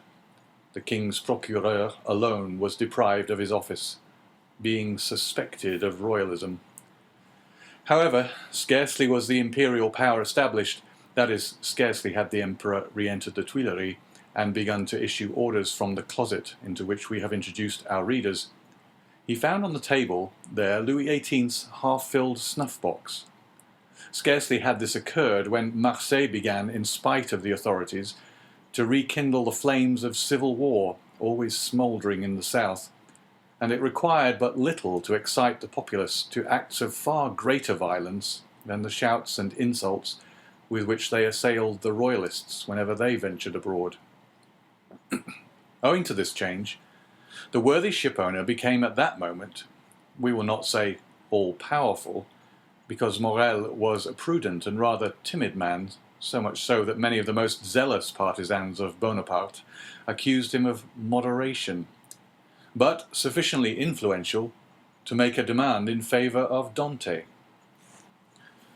Villefort retained his place, but his marriage was put off until a more favourable opportunity. If the emperor remained on the throne, Gérard required a different alliance to aid his career. If Louis XVIII returned, the influence of Monsieur de Saint-Méran, like his own, could be vastly increased, and the marriage be still more suitable. The deputy procureur was, therefore, the first magistrate of Marseille, when one morning his door opened, and Monsieur Morel was announced. Anyone else would have hastened to receive him, but Villefort was a man of ability, and he knew this would be a sign of weakness. He made Morel wait in the antechamber, although he had no one with him, for the simple reason that the king's procureur always makes everyone wait. And after passing a quarter of an hour in reading the papers, he ordered Monsieur Morel to be admitted. Morel expected Villefort would be dejected. He found him as he had found him 6 weeks before, calm, firm, and full of that glacial politeness, that most insurmountable barrier which separates the well-bred from the vulgar man. He had entered Villefort's office expecting that the magistrate would tremble at the sight of him. On the contrary, he felt a cold shudder all over him when he saw Villefort sitting there with his elbow on his desk, and his head leaning on his hand. He stopped at the door. Villefort gazed at him as if he had some difficulty in recognizing him. Then, after a brief interval, during which the honest shipowner turned his hat in his hands, "Monsieur Morel, I believe," said Monsieur Villefort. "Yes, sir." "Come nearer," said the magistrate with a patronizing wave of the hand, "and tell me to what circumstance I owe the honour of this visit." "Do you not guess, monsieur?" asked Monsieur Morel. "Not in the least. But if I can serve you in any way, I shall be delighted." "Everything depends on you." "Explain yourself, pray." "Monsieur," said Morel, recovering his assurance as he proceeded, "do you recollect that a few days before the landing of His Majesty the Emperor, I came to intercede for a young man, the mate of my ship, who was accused of being concerned in correspondence with the island of Elba? What was the other day a crime is today a title to favor. You then served Louis XVIII, and you did not show any favor. It was your duty. Today you serve Napoleon, and you are to protect him. It is equally your duty. I come, therefore, to ask what has become of him. Villefort, by a strong effort, sought to control himself. "What is his name?" said he. "Tell me his name." Edmond Dante. Villefort would probably have rather stood opposite the muzzle of a pistol at 25 paces than have heard this name spoken, but he did not blanch. "Dante," repeated he. "Edmond Dante." Yes, monsieur. Villefort opened a large register, then went to a table. From the table turned to his registers, and then, turning to Morrel, "Are you quite sure you are not mistaken, monsieur?" said he, in the most natural tone in the world.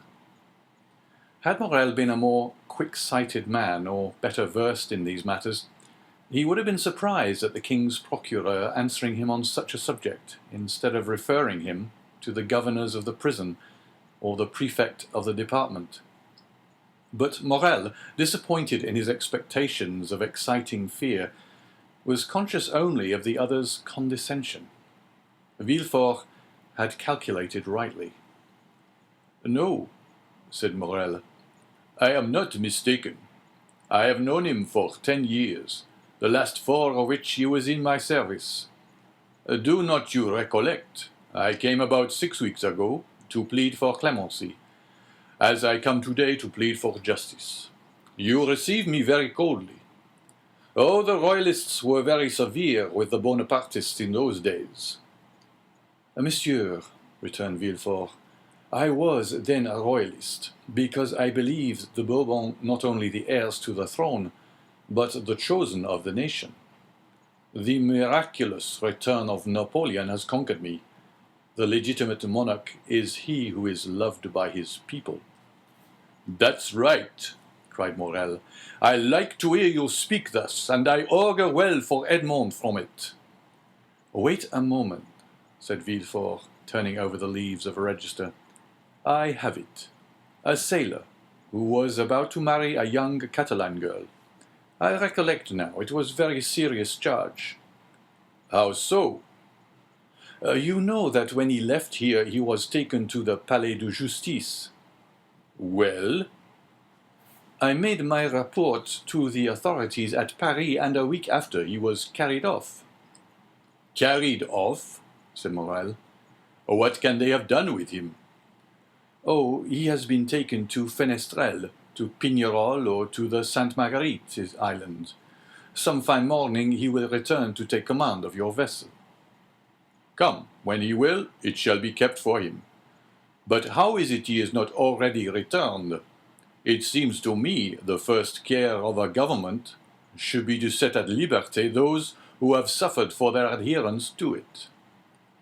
Do not be hasty, Monsieur Morrel, replied Villefort. The order of the imprisonment came from high authority, and the order for his liberation must proceed from the same source. And as Napoleon has scarcely been reinstated a fortnight, the letters have not yet been forwarded. But, said Morrel, is there no way of expediting all these formalities of releasing him from arrest? There has been no arrest. How? It is sometimes essential to government to cause a man's disappearance without leaving any traces, so that no written forms or documents may defeat their wishes. It might be so under the Bourbons, but at present... It has always been so, Monsieur Morrel, since the reign of Louis XIV. The Emperor is more strict in prison discipline than even Louis himself, and the number of prisoners whose names are not on the register is incalculable. Had Morrel even any suspicions, so much kindness would have dispelled them. Well, Monsieur de Villefort, how would you advise me to act? Asked he. Petition the minister. Oh, I know what that is. The minister receives 200 petitions every day, and does not read 3. That is true, but he will read a petition countersigned and presented by me. And will you undertake to deliver it? With the greatest pleasure. Dante was then guilty, and now he is innocent, and it is as much my duty to free him as it was to condemn him. Villefort thus forestalled any danger of an inquiry which, however improbable it might be, if it did take place, would leave him defenceless. But how shall I address the minister? Sit down there, said Villefort, giving up his place to Morrel, and write what I dictate. Will you be so good? Certainly, but lose no time. We have lost too much already. That is true. Only think what the poor fellow may even now be suffering. Villefort shuddered at the suggestion, but he had gone too far to draw back. Dante must be crushed to gratify Villefort's ambition. Villefort dictated a petition in which, from an excellent intention, no doubt, Dante's patriotic services were exaggerated, and he was made out one of the most active agents of Napoleon's return. It was evident that at the sight of this document, the minister would instantly release him. The petition finished, Villefort read it aloud. "That will do," said he. "Leave the rest to me." "Will the petition go soon?" "Today." "Countersigned by you?" "The best thing I can do will be to certify the truth of the contents of your petition." And sitting down, Villefort wrote the certificate at the bottom. "What more is to be done?" "I will do whatever is necessary." This assurance delighted Morrel, who took leave of Villefort and hastened to announce to old Dante that he would soon see his son. As for Villefort, instead of sending to Paris, he carefully preserved the petition that so fearfully compromised Dante, in the hopes of an event that seemed not unlikely, that is, a second restoration. Dante remained a prisoner and heard not the noise of the fall of Louis XVIII's throne, or the still more tragic destruction of the empire. Twice during the 100 days had Morrel renewed his demand, and twice had Villefort soothed him with promises. At last there was Waterloo, and Morrel came no more. He had done all that was in his power, and any fresh attempt would only compromise himself uselessly. Louis XVIII remounted the throne. Villefort, to whom Marseille had become filled with remorseful memories, sought and obtained the situation of King's Procureur at Toulouse, and a fortnight afterwards he married Mademoiselle de Saint-Méran, whose father now stood higher at court than ever. And so Dante, after the 100 days and after Waterloo, remained in his dungeon, forgotten of earth and heaven. Danglars comprehended the full extent of the wretched fate that overwhelmed Dante, and when Napoleon returned to France, he, after the manner of mediocre minds, termed the coincidence a decree of Providence. But when Napoleon returned to Paris, Danglars' heart failed him, and he lived in constant fear of Dante's return on a mission of vengeance. He therefore informed M. Morrel of his wish to quit the sea, and obtained a recommendation from him to a Spanish merchant, into whose service he entered at the end of March, that is, 10 or 12 days after Napoleon's return. He then left for Madrid, and was no more heard of. Fernand, understanding nothing except that Dante was absent, what had become of him he cared not to inquire. Only during the respite the absence of his rival afforded him, he reflected partly on the means of deceiving Mercédès as to the cause of his absence, partly on plans of emigration and abduction, as from time to time he sat sad and motionless on the summit of Cape Faro, at the spot from whence Marseille and the Catalans are visible, watching for the apparition of a young and handsome man, who was for him also the messenger of vengeance. Fernand's mind was made up. He would shoot Dante, and then kill himself. But Fernand was mistaken. A man of his disposition never kills himself, for he constantly hopes. During this time, the Empire made its last conscription, and every man in France capable of bearing arms rushed to obey the summons of the Emperor. Fernand departed with the rest, bearing with him the terrible thought that while he was away, his rival would perhaps return and marry Mercedes. Had Fernand really meant to kill himself, he would have done so when he parted from Mercedes. His devotion and the compassion he showed for her misfortunes produced the effect they always produce on noble minds. Mercedes had always had a sincere regard for Fernand, and this was now strengthened by gratitude.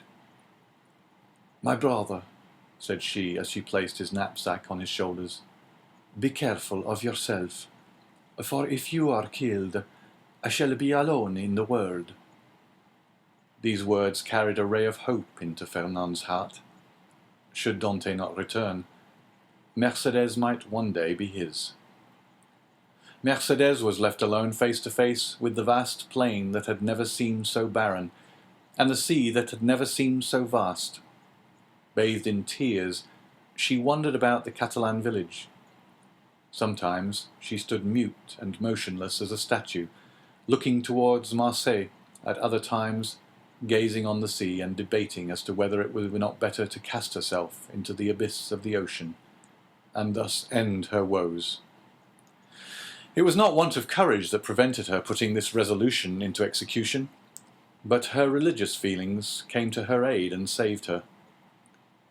Caderousse was, like Fernand, enrolled in the army, but, being married and 8 years older, he was merely sent to the frontier. Old Dante, who was only sustained by hope, lost all hope at Napoleon's downfall. 5 months after he had been separated from his son, and almost at the hour of his arrest, he breathed his last in Mercedes's arms.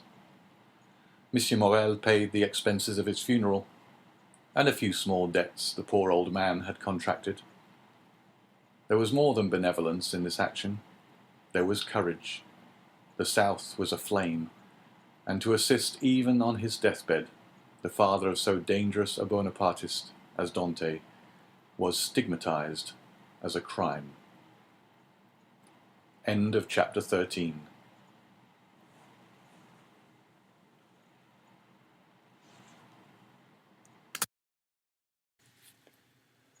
Chapter 14. The Two Prisoners. A year after Louis XVIII's restoration, a visit was made by the Inspector General of Prisons. Dante, in his cell, heard the noise of preparation, sounds that at the depth where he lay would have been inaudible to any but the ear of a prisoner who could hear the splash of the drop of water that every hour fell from the roof of his dungeon. He guessed something uncommon was passing among the living, but he had so long ceased to have any intercourse with the world that he looked upon himself as dead. The inspector visited, one after another, the cells and dungeons of several of the prisoners, whose good behaviour or stupidity recommended them to the clemency of the government. He inquired how they were fed, and if they had any request to make. The universal response was that the fare was detestable, and that they wanted to be set free. The inspector asked if they had anything else to ask for. They shook their heads. What could they desire beyond their liberty? The inspector turned smilingly to the governor. "I do not know what reason a government can assign for these useless visits. When you see one prisoner, you see all. Always the same thing, ill-fed and innocent. Are there any others?" "Yes, the dangerous and mad prisoners are in the dungeons." "Let us visit them," said the inspector with an air of fatigue. "We must play the farce to the end. Let us see the dungeons." "Let us first send for 2 soldiers," said the governor. "The prisoners sometimes, through mere uneasiness of life, and in order to be sentenced to death, commit acts of useless violence, and you might fall a victim."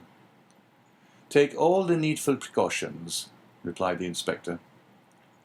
2 soldiers were accordingly sent for, and the inspector descended a stairway so foul, so humid, so dark as to be loathsome to sight, smell, and respiration. "Oh," cried the inspector, "who can live here?" "A most dangerous conspirator, a man we are ordered to keep the most strict watch over, as he is daring and resolute." "He is alone?" "Certainly." "How long has he been there?" "Nearly a year." "Was he placed here when he first arrived?" "No, not until he attempted to kill the turnkey who took his food to him." "To kill the turnkey?" "Yes, the very one who is lighting us. Is it not true, Antoine?" asked the governor. True enough. He wanted to kill me, returned the turnkey. "He must be mad," said the inspector. "He is worse than that. He is a devil," returned the turnkey. "Shall I complain of him?" demanded the inspector. "Oh no, it is useless. Besides, he is almost mad now, and in another year you'll be quite so." "So much the better for him. He will suffer less," said the inspector. He was, as this remark shows, a man full of philanthropy, and in every way fit for his office. "You are right, sir," replied the governor, "and this remark proves that you have deeply considered the subject. And now we have in a dungeon about 20 feet distant, and to which you descend by another stair, an abbé, former leader of a party in Italy, who has been here since 1811, and in 1813 he went mad, and the change is astonishing. He used to weep. He now laughs. He grew thin. He now grows fat. You had better see him, for his madness is amusing." "I will see them both," returned the inspector. "I must conscientiously perform my duty." This was the inspector's first visit. He wished to display his authority. "Let us visit this one first," added he. "By all means," replied the governor, and he signed to the turnkey to open the door. At the sound of the key turning in the lock and the creaking of the hinges, Dante, who was crouched in a corner of the dungeon, whence he could see the ray of light that came through a narrow iron grating above, raised his head. Seeing a stranger, escorted by 2 turnkeys holding torches, and accompanied by 2 soldiers, and to whom the governor spoke bareheaded, Dante, who guessed the truth, and that the moment to address himself to the superior authorities was come, sprang forward with clasped hands. The soldiers interposed their bayonets, for they thought that he was about to attack the inspector, and the latter recoiled 2 or 3 steps. Dante saw that he was looked upon as dangerous. Then, infusing all the humility he possessed into his eyes and voice, he addressed the inspector, and sought to inspire him with pity. The inspector listened attentively, then turning to the governor, observed, "He will become religious. He is already more gentle. He is afraid, and retreated before the bayonets. Madmen are not afraid of anything. I made some curious observations on this at Charenton." Then turning to the prisoner, "What is it you want?" said he. "I want to know what crime I have committed, to be tried, and if I am guilty, to be shot. If innocent, to be set at liberty." "Are you well fed?" said the inspector.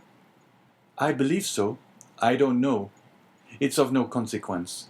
What matters really, not only to me, but to officers of justice and the king, is that an innocent man should languish in prison, the victim of an infamous denunciation, to die here, cursing his executioners." "You are very humble today," remarked the governor. "You are not so always. The other day, for instance, when you tried to kill the turnkey." "It is true, sir, and I beg his pardon, for he has always been very good to me. But I was mad." "And you are not so any longer?" "No, captivity has subdued me. I have been here so long." "So long? When were you arrested, then?" asked the inspector. "The 28th of February, 1815, at 2:30 in the afternoon." "Today is the 30th of July, 1816. Why, it is but 17 months." "Only 17 months," replied Dante. Oh, you do not know what is 17 months in prison, 17 ages rather, especially to a man who, like me, had arrived at the summit of his ambition, to a man who, like me, was on the point of marrying a woman he adored, who saw an honorable career open up before him, and who loses all in an instant, who sees his prospects destroyed, and is ignorant of the fate of his affianced wife, and whether his aged father be still living.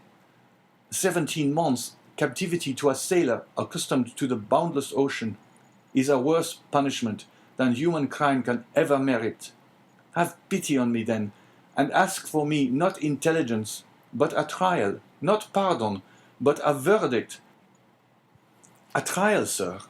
I ask only for a trial, that surely cannot be denied to one who is accused. We shall see, said the inspector.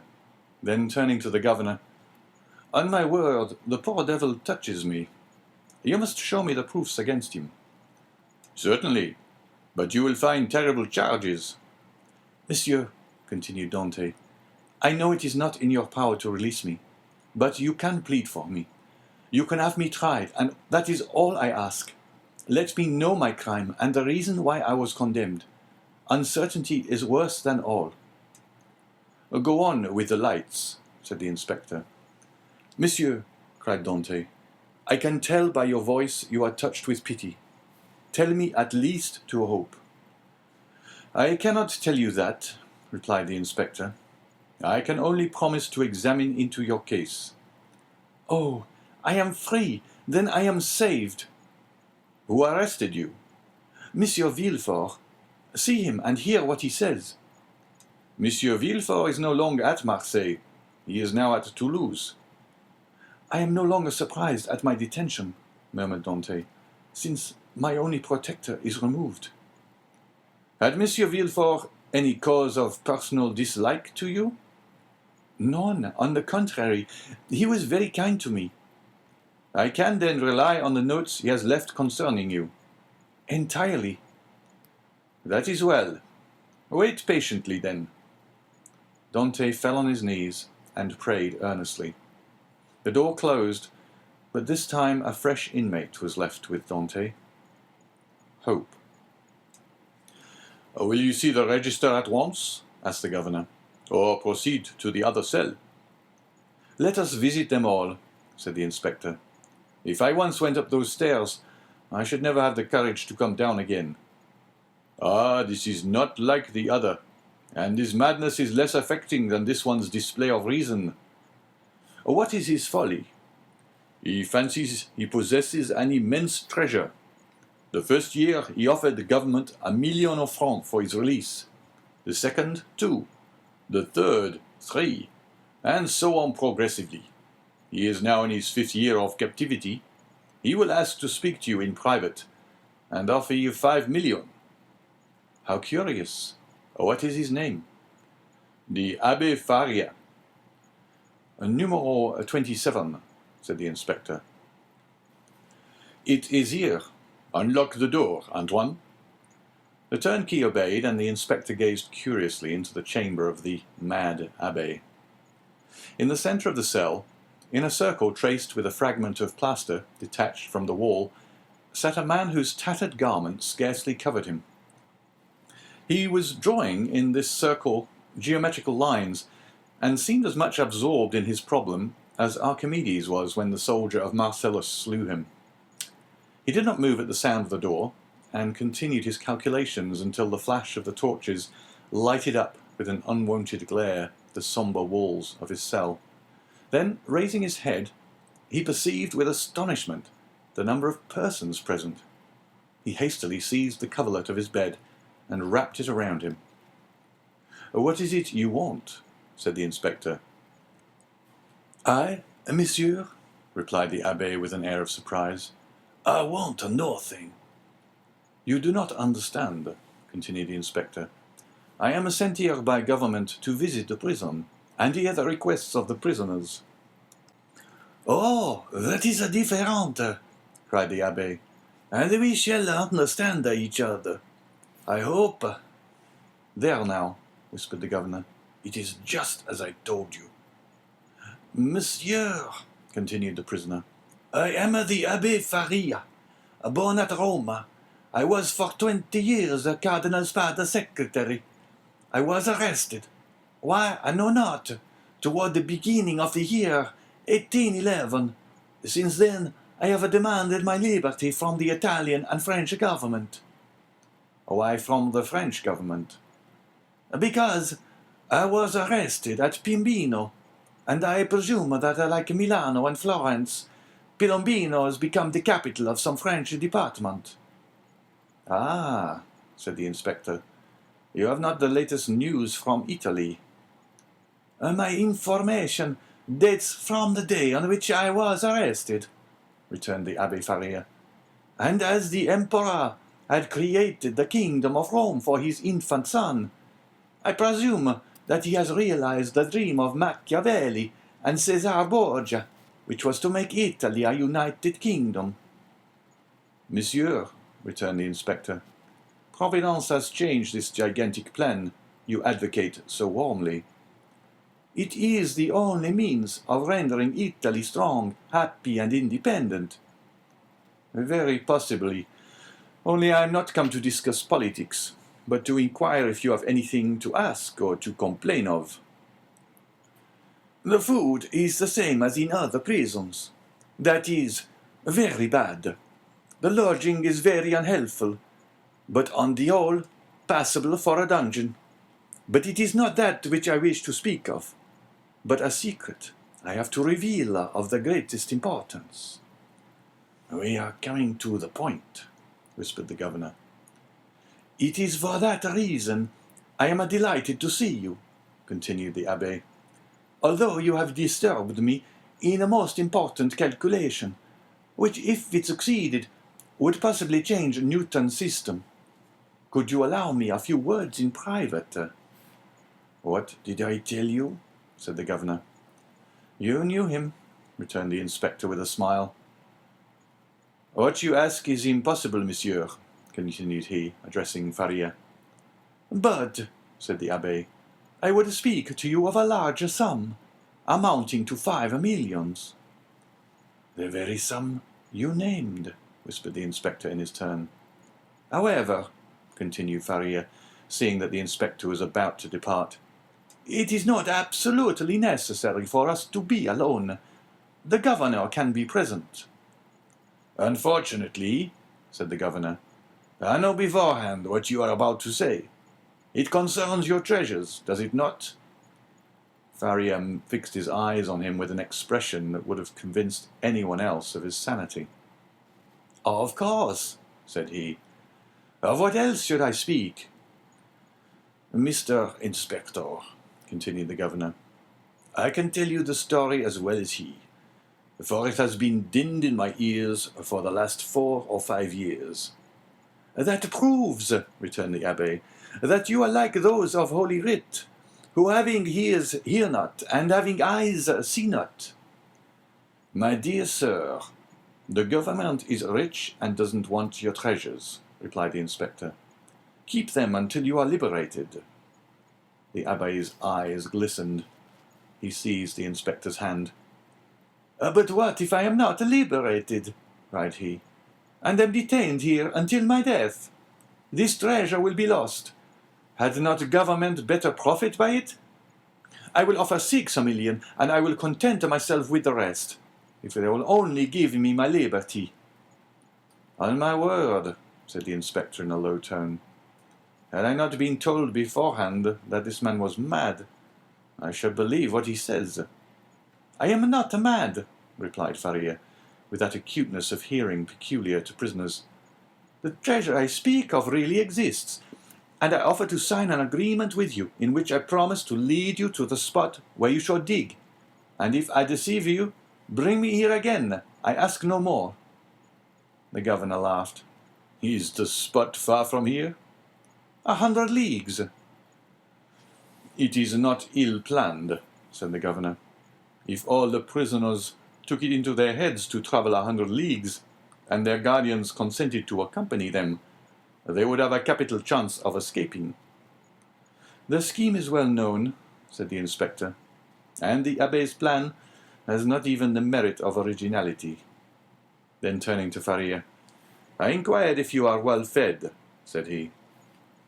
"Swear to me," replied Faria, "to free me if what I tell you prove true, and I will stay here while you go to the spot."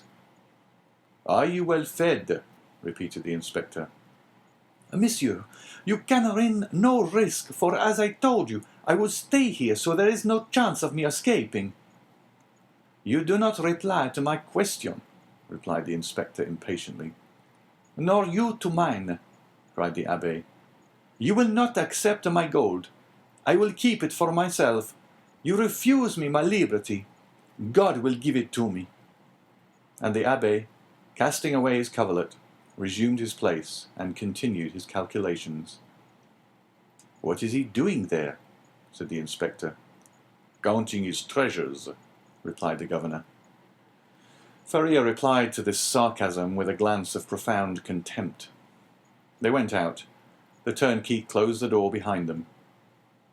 "He was wealthy once, perhaps," said the inspector. "Or dreamed he was, and awoke mad." "After all," said the inspector, "if he had been rich, he would not have been here." So the matter ended for the Abbé Faria. He remained in his cell, and this visit only increased the belief in his insanity. Caligula or Nero, those treasure-seekers, those desirers of the impossible, would have accorded to the poor wretch, in exchange for his wealth, the liberty he so earnestly prayed for. But the kings of modern times, restrained by the limits of mere probability, have neither courage nor desire. They fear the ear that hears their orders, and the eye that scrutinizes their actions. Formerly they believed themselves sprung from Jupiter and shielded by their birth, but nowadays they are not inviolable. It has always been against the policy of despotic governments to suffer the victims of their persecutions to reappear. As the Inquisition rarely allowed its victims to be seen with their limbs distorted and their flesh lacerated by torture, so madness is always concealed in its cell, from whence should it depart, it is conveyed to some gloomy hospital, where the doctor has no thought for man or mind in the mutilated being the jailer delivers to him. The very madness of the Abbé Faria, gone mad in prison, condemned him to perpetual captivity. The inspector kept his word with Dante. He examined the register and found the following note concerning him. Edmond Dante, violent Bonapartist, took an active part in the return from Elba. The greatest watchfulness and care to be exercised. This note was in a different hand from the rest, which showed that it had been added since his confinement. The inspector could not contend against this accusation. He simply wrote, "Nothing to be done." This visit had infused new vigour into Dante. He had, till then, forgotten the date. But now, with a fragment of plaster, he wrote the date, 30th of July, 1816, and made a mark every day in order not to lose his reckoning again. Days and weeks passed away, then months. Dante still waited. He at first expected to be freed in a fortnight. This fortnight expired. He decided that the inspector would do nothing until his return to Paris, and that he would not reach there until his circuit was finished. He therefore fixed 3 months. 3 months passed away, then 6 more. Finally, 10 months and a half had gone by, and no favourable change had taken place, and Dante began to fancy the inspector's visit but a dream, an illusion of the brain. At the expiration of a year, the governor was transferred. He had obtained the charge of the fortress at Ham. He took with him several of his subordinates, and amongst them Dante's jailer. A new governor arrived. It would have been too tedious to acquire the names of the prisoners. He learned their numbers instead. This horrible place contained 50 cells. Their inhabitants were designated by the numbers of their cell, and the unhappy young man was no longer called Edmond Dante. He was now number 34. End of chapter 14.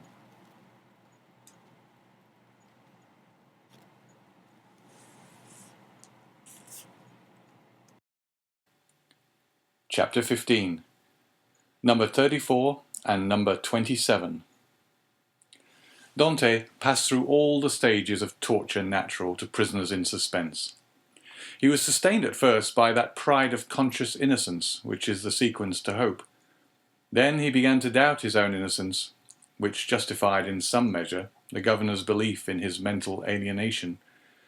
And then, relaxing his sentiment of pride, he addressed his supplications not to God, but to man. God is always the last resource. Unfortunates who ought to begin with God do not have any hope in him till they have exhausted all other means of deliverance. Dante asked to be removed from his present dungeon into another, for a change, however disadvantageous, was still a change, and would afford him some amusement. He entreated to be allowed to walk about, to have fresh air, books, and writing materials. His requests were not granted, but he went on asking all the same. He accustomed himself to speaking to the new jailer, although the latter was, if possible, more taciturn than the old one, but still to speak to a man, even though mute, was something. Dante spoke for the sake of hearing his own voice. He had tried to speak when alone, but the sound of his voice terrified him. Often, before his captivity, Dante's mind had revolted at the idea of assemblages of prisoners made up of thieves, vagabonds, and murderers. He now wished to be amongst them, in order to see some other faces besides that of his jailer. He sighed for the galleys, with the infamous costume, the chain, and the brand on the shoulder. The galley slaves breathed the fresh air of heaven, and saw each other. They were very happy. He besought the jailer one day to let him have a companion, were it even the mad abbé. The jailer, though rough and hardened by the constant sight of so much suffering, was yet a man. At the bottom of his heart he had often had a feeling of pity for this unhappy young man who suffered so, and he laid the request of number 34 before the governor. But the latter sapiently imagined that Dante wished to conspire or attempt an escape, and refused his request. Dante had exhausted all human resources, and he then turned to God. All the pious ideas that had been so long forgotten returned. He recollected the prayers his mother had taught him and discovered a new meaning in every word, for in prosperity prayers seem but a mere medley of words until misfortune comes, and the unhappy sufferer first understands the meaning of the sublime language in which he invokes the pity of heaven. He prayed and prayed aloud, no longer terrified at the sound of his own voice, for he fell into a sort of ecstasy. He laid every action of his life before the Almighty, proposed tasks to accomplish, and at the end of every prayer introduced the entreaty oftener addressed to man than to God.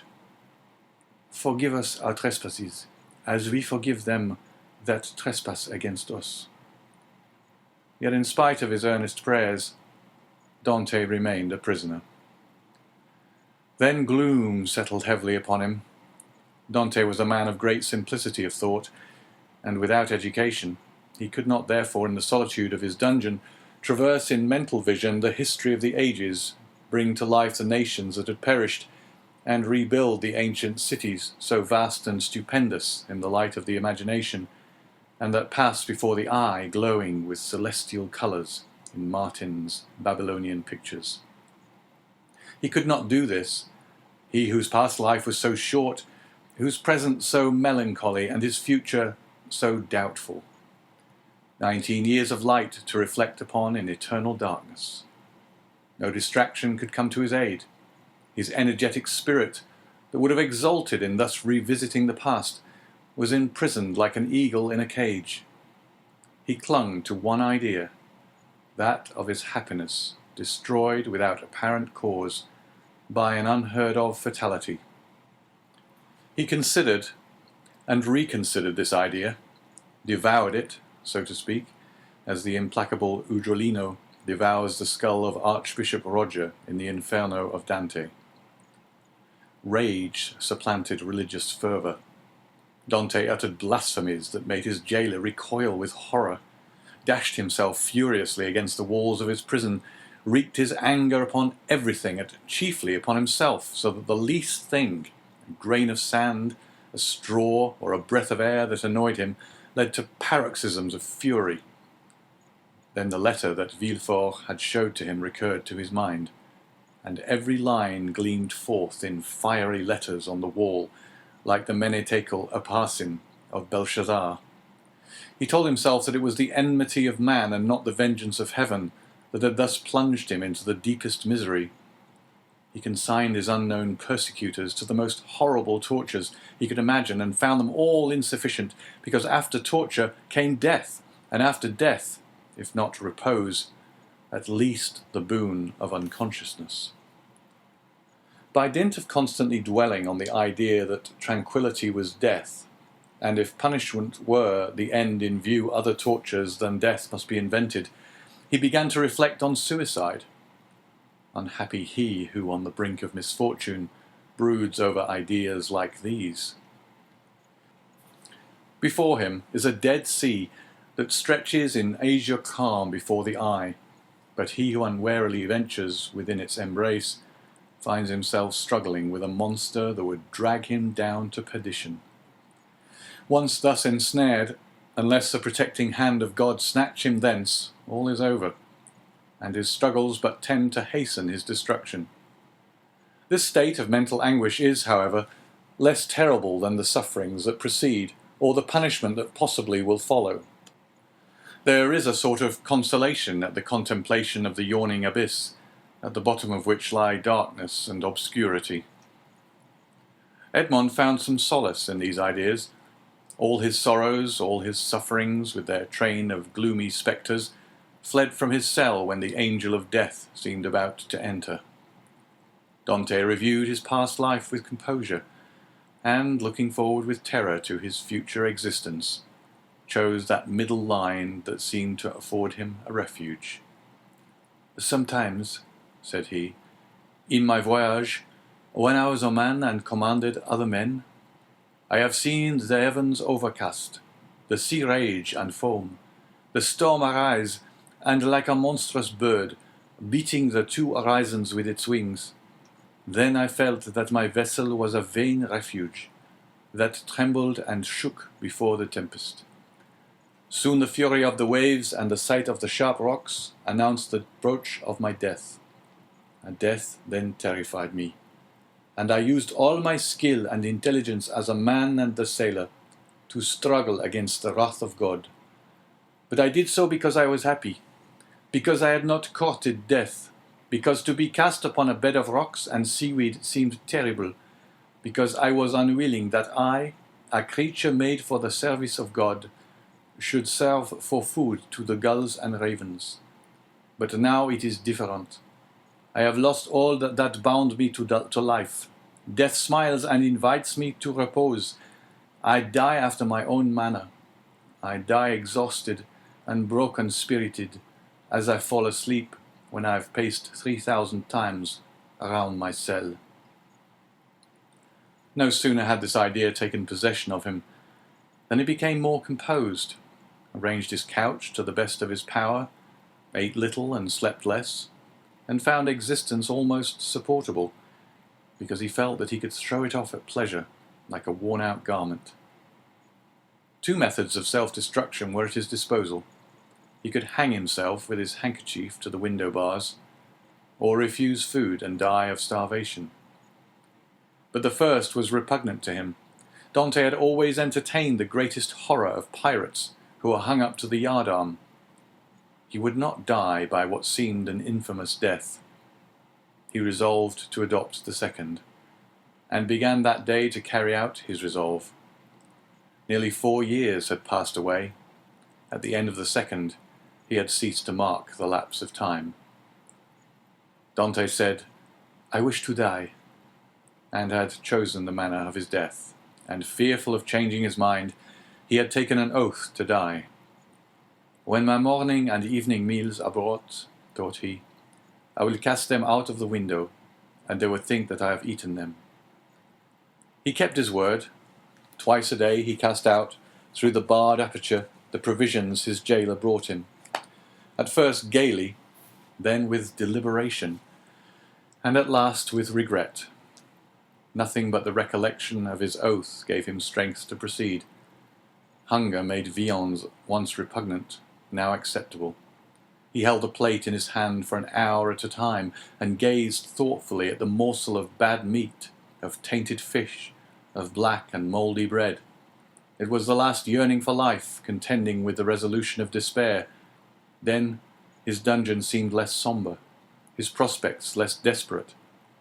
He was still young. He was only 4 or 25. He had nearly 50 years to live. What unforeseen events might not open his prison door and restore him to liberty? Then he raised to his lips the repast that, like a voluntary Tantalus, he refused himself. But he thought of his oath, and he would not break it. He persisted until at last he had not sufficient strength to rise and cast his supper out of the loophole. The next morning he could not see or hear. The jailer feared he was dangerously ill. Edmond hoped he was dying. Thus the day passed away. Edmund felt a sort of stupor creeping over him, which brought with it a feeling almost of content. The gnawing pain at his stomach had ceased. His thirst had abated. When he closed his eyes, he saw myriads of lights dancing before them like the will-o'-the-wisps that play about the marshes. It was the twilight of that mysterious country called Death. Suddenly, about 9 o'clock in the evening, Edmond heard a hollow sound in the wall against which he was lying. So many loathsome animals inhabited the prison that their noise did not in general awake him. But whether abstinence had quickened his faculties, or whether the noise was really louder than usual, Edmond raised his head and listened. It was a continual scratching, as if made by a huge claw, a powerful tooth or some iron instrument attacking the stones. Although weakened, the young man's brain instantly responded to the idea that haunts all prisoners: liberty. It seemed to him that heaven had at length taken pity on him, and had sent this noise to warn him on the very brink of the abyss. Perhaps one of those beloved ones he had so often thought of was thinking of him and striving to diminish the distance that separated them. No, doubtless he was deceived, and it was but one of those dreams that forerun death. Edmond still heard the sound. It lasted nearly 3 hours. He then heard a noise of something falling, and all was silent. Some hours afterwards it began again, nearer and more distinct. Edmond was intensely interested. Suddenly the jailer entered. For a week since he had resolved to die, and during the 4 days that he had been carrying out his purpose, Edmond had not spoken to the attendant, had not answered him when he inquired what was the matter with him, and turned his face to the wall when he looked too curiously at him. But now the jailer might hear the noise and put an end to it, and so destroy a ray of something like hope that soothed his last moments. The jailer brought him his breakfast. Dante raised himself up and began to talk about everything, about the bad quality of the food, about the coldness of his dungeon, grumbling and complaining in order to have an excuse for speaking louder and wearying the patience of his jailer, who out of kindness of heart had brought broth and white bread for his prisoner. Fortunately, he fancied that Dante was delirious, and placing the food on the rickety table, he withdrew. Edmond listened, and the sound became more and more distinct. "There can be no doubt about it," thought he. "It is some prisoner who is striving to obtain his freedom. Oh, if I only were there to help him!" Suddenly another idea took possession of his mind, so used to misfortune that it was scarcely capable of hope. The idea that the noise was made by workmen the governor had ordered to repair the neighbouring dungeon. It was easy to ascertain this, but how could he risk the question? It was easy to call his jailer's attention to the noise and watch his countenance as he listened, but might he not by this means destroy hopes far more important than the short-lived satisfaction of his own curiosity? Unfortunately, Edmond's brain was still so feeble that he could not bend his thoughts to anything in particular. He saw but one means of restoring lucidity and clearness to his judgment.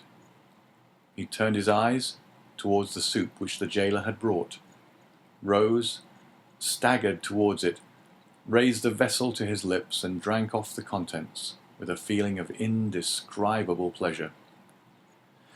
He had often heard that shipwrecked persons had died through having eagerly devoured too much food. Edmond replaced on the table the bread he was about to devour and returned to his couch. He did not wish to die. He soon felt that his ideas became again collected.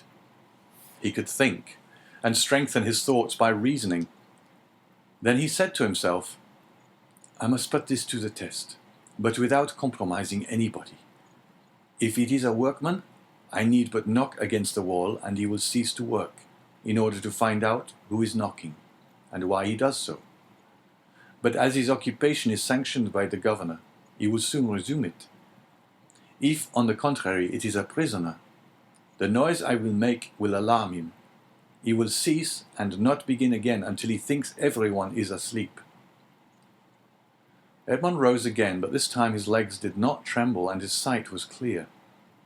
He went to a corner of his dungeon, detached a stone, and with it knocked against the wall where the sound came. He struck thrice. At the first blow, the sound ceased, as if by magic. Edmond listened intently. An hour passed, 2 hours passed, and no sound was heard from the wall. All was silent there. Full of hope, Edmund swallowed a few mouthfuls of bread and water, and thanks to the vigour of his constitution, found himself well nigh recovered. The day passed away in utter silence. Night came without recurrence of the noise. "It is a prisoner," said Edmund joyfully. The night passed in perfect silence. Edmond did not close his eyes. In the morning the jailer brought him fresh provisions. He had already devoured those of the previous day.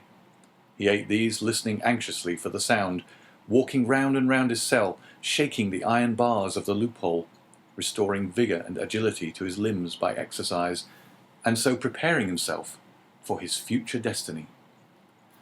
At intervals he listened to learn if the noise had not begun again, and grew impatient at the prudence of the prisoner, who did not guess he had been disturbed by a captive as anxious for liberty as himself. 3 days passed, 72 long, tedious hours, which he counted off by minutes. At length, one evening, as the jailer was visiting him for the last time that night, Dante, with his ear for the 100th time at the wall, fancied he heard an almost imperceptible movement among the stones. He moved away, walked up and down his cell to collect his thoughts, and then went back and listened. The matter was no longer doubtful. Something was at work on the other side of the wall. The prisoner had discovered the danger, and had substituted a lever for a chisel. Encouraged by this discovery, Edmund determined to assist the indefatigable labourer. He began by moving his bed and looking around for anything with which he could pierce the wall, penetrate the moist cement, and displace a stone. He saw nothing. He had no knife or sharp instrument. The window grating was of iron, but he had too often assured himself of its solidity. All his furniture consisted of a bed, a chair, a table, a pail, and a jug. The bed had iron clamps, but they were screwed to the wood, and it would have required a screwdriver to take them off. The table and chair had nothing. The pail had once possessed a handle, but that had been removed. Dante had but one resource, which was to break the jug, and with one of the sharp fragments attack the wall. He let the jug fall on the floor, and it broke in pieces. Dante concealed 2 or 3 of the sharpest fragments in his bed, leaving the rest on the floor. The breaking of his jug was too natural an accident to excite suspicion. Edmond had all the night to work in, but in the darkness he could not do much, and he soon felt that he was working against something very hard. He pushed back his bed and waited for day. All night he heard the subterranean workman, who continued to mine his way. Day came, the jailer entered. Dante told him that the jug had fallen from his hands while he was drinking, and the jailer went grumblingly to fetch another one, without giving himself the trouble to remove the fragments of the broken one. He returned speedily, advised the prisoner to be more careful, and departed. Dante heard joyfully the key grate in the lock. He listened until the sound of steps died away, and then, hastily displacing his bed, saw by the faint light that penetrated into his cell that he had laboured uselessly the previous evening in attacking the stone instead of removing the plaster that surrounded it. The damp had rendered it friable, and Dante was able to break it off in small morsels, it is true, but at the end of a half an hour he had scraped off a handful. A mathematician might have calculated that in 2 years, supposing that the rock was not encountered, a passage 20 feet long and 2 feet broad might be formed. The prisoner reproached himself with not having thus employed the hours he had passed in vain hopes, prayer, and despondency. During the 6 years that he had been imprisoned, what might he not have accomplished? In 3 days he had succeeded with the utmost precaution in removing the cement and exposing the stonework. The wall was built of rough stones, among which, to give strength to the structure, blocks of hewn stone were at intervals embedded. It was one of these he had uncovered, and which he must remove from its socket. Dante strove to do this with his nails, but they were too weak. The fragments of the jug broke, and after an hour of useless toil, he paused. Was he to be thus stopped at the beginning, and was he to wait inactive until his fellow workman had completed his task? Suddenly, an idea occurred to him. He smiled, and the perspiration dried on his forehead. The jailer always brought Dante's soup in an iron saucepan. This saucepan contained soup for both prisoners, for Dante had noticed that it was either quite full or half empty, according as the turnkey gave it to him or to his companion first. The handle of this saucepan was of iron. Dante would have given 10 years of his life in exchange for it. The jailer was accustomed to pour the contents of the saucepan into Dante's plate, and Dante, after eating his soup with a wooden spoon, washed the plate which thus served for every day. Now when evening came, Dante put his plate on the ground near the door. The jailer, as he entered, stepped on it and broke it. This time he could not blame Dante. He was wrong to leave it there, but the jailer was wrong not to have looked before him. The jailer therefore only grumbled when he looked about for something to pour the soup into. Dante's entire dinner service consisted of one plate. There was no alternative. "Leave the saucepan," said Dante. "You can take it away when you bring my breakfast." This advice was to the jailer's taste, as it spared him the necessity of making another trip. He left the saucepan. Dante was beside himself with joy. He rapidly devoured his food, and after waiting an hour lest the jailer should change his mind and return, he removed his bed, took the handle of the saucepan, inserted the point between the hewn stone and rough stones of the wall, and employed it as a lever. A slight oscillation showed Dante that all went well. At the end of an hour, the stone was extricated from the wall, leaving a cavity 1.5 feet in diameter. Dante carefully collected the plaster, carried it into the corner of his cell, and covered it with earth. Then, wishing to make the best use of his time while he had the means of labour, he continued to work without ceasing. At the dawn of day he replaced the stone, pushed his bed against the wall, and lay down. The breakfast consisted of a piece of bread. The jailer entered and placed the bread on the table. "Well, don't you intend to bring me another plate?" said Dante. "No," replied the turnkey. "You destroy everything. First you break your jug, then you make me break your plate. If all the prisoners followed your example, the government would be ruined. I shall leave you the saucepan and pour your soup into that. So for the future, I hope you will not be so destructive." Dante raised his eyes to heaven and clasped his hands beneath the coverlet. He felt more gratitude for the possession of his piece of iron than he had ever felt for anything. He'd noticed, however, that the prisoner on the other side had ceased to labour. No matter. This was a greater reason for proceeding. If his neighbour would not come to him, he would go to his neighbour. All day he toiled on untiringly, and by the evening he had succeeded in extracting 10 handfuls of plaster and fragments of stone. When the hour for his jailer's visit arrived, Dante straightened the handle of the saucepan as well as he could and placed it in its accustomed place. The turnkey poured his ration of soup into it, together with the fish. For thrice a week the prisoners were deprived of meat. This would have been a method of reckoning time had not Dante long ceased to do so.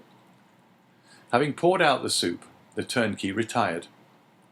Dante wished to ascertain whether his neighbour had really ceased to work. He listened. All was silent, as it had been for the last 3 days. Dante sighed. It was evident that his neighbour distrusted him. However, he toiled on all the night without being discouraged. But after 2 or 3 hours he encountered an obstacle. The iron made no impression, but met with a smooth surface. Dante touched it, and found that it was a beam. This beam crossed, or rather blocked up, the hole Dante had made. It was necessary, therefore, to dig above or under it. The unhappy young man had not thought of this. "Oh, my God, murmured he. "I have so earnestly prayed to you that I hoped my prayers had been heard. After having deprived me of my liberty, after having deprived me of death, after having recalled me to existence, my God, have pity on me and do not let me die in despair." "Who talks of God and despair at the same time?" said a voice that seemed to come from beneath the earth, and deadened by the distance, sounded hollow and sepulchral in the young man's ears. Edmond's hair stood on end, and he rose to his knees. "Ah," said he, "I hear a human voice." Edmond had not heard anyone speak save his jailer for 4 or 5 years, and a jailer is no man to a prisoner. He is a living door, a barrier of flesh and blood, adding strength to the restraints of oak and iron. "In the name of heaven," cried Dante, "speak again, though the sound of your voice terrifies me. Who are you?" "Who are you?" said the voice. "An unhappy prisoner," replied Dante, who made no hesitation in answering. "Of what country?" "A Frenchman." "Your name?"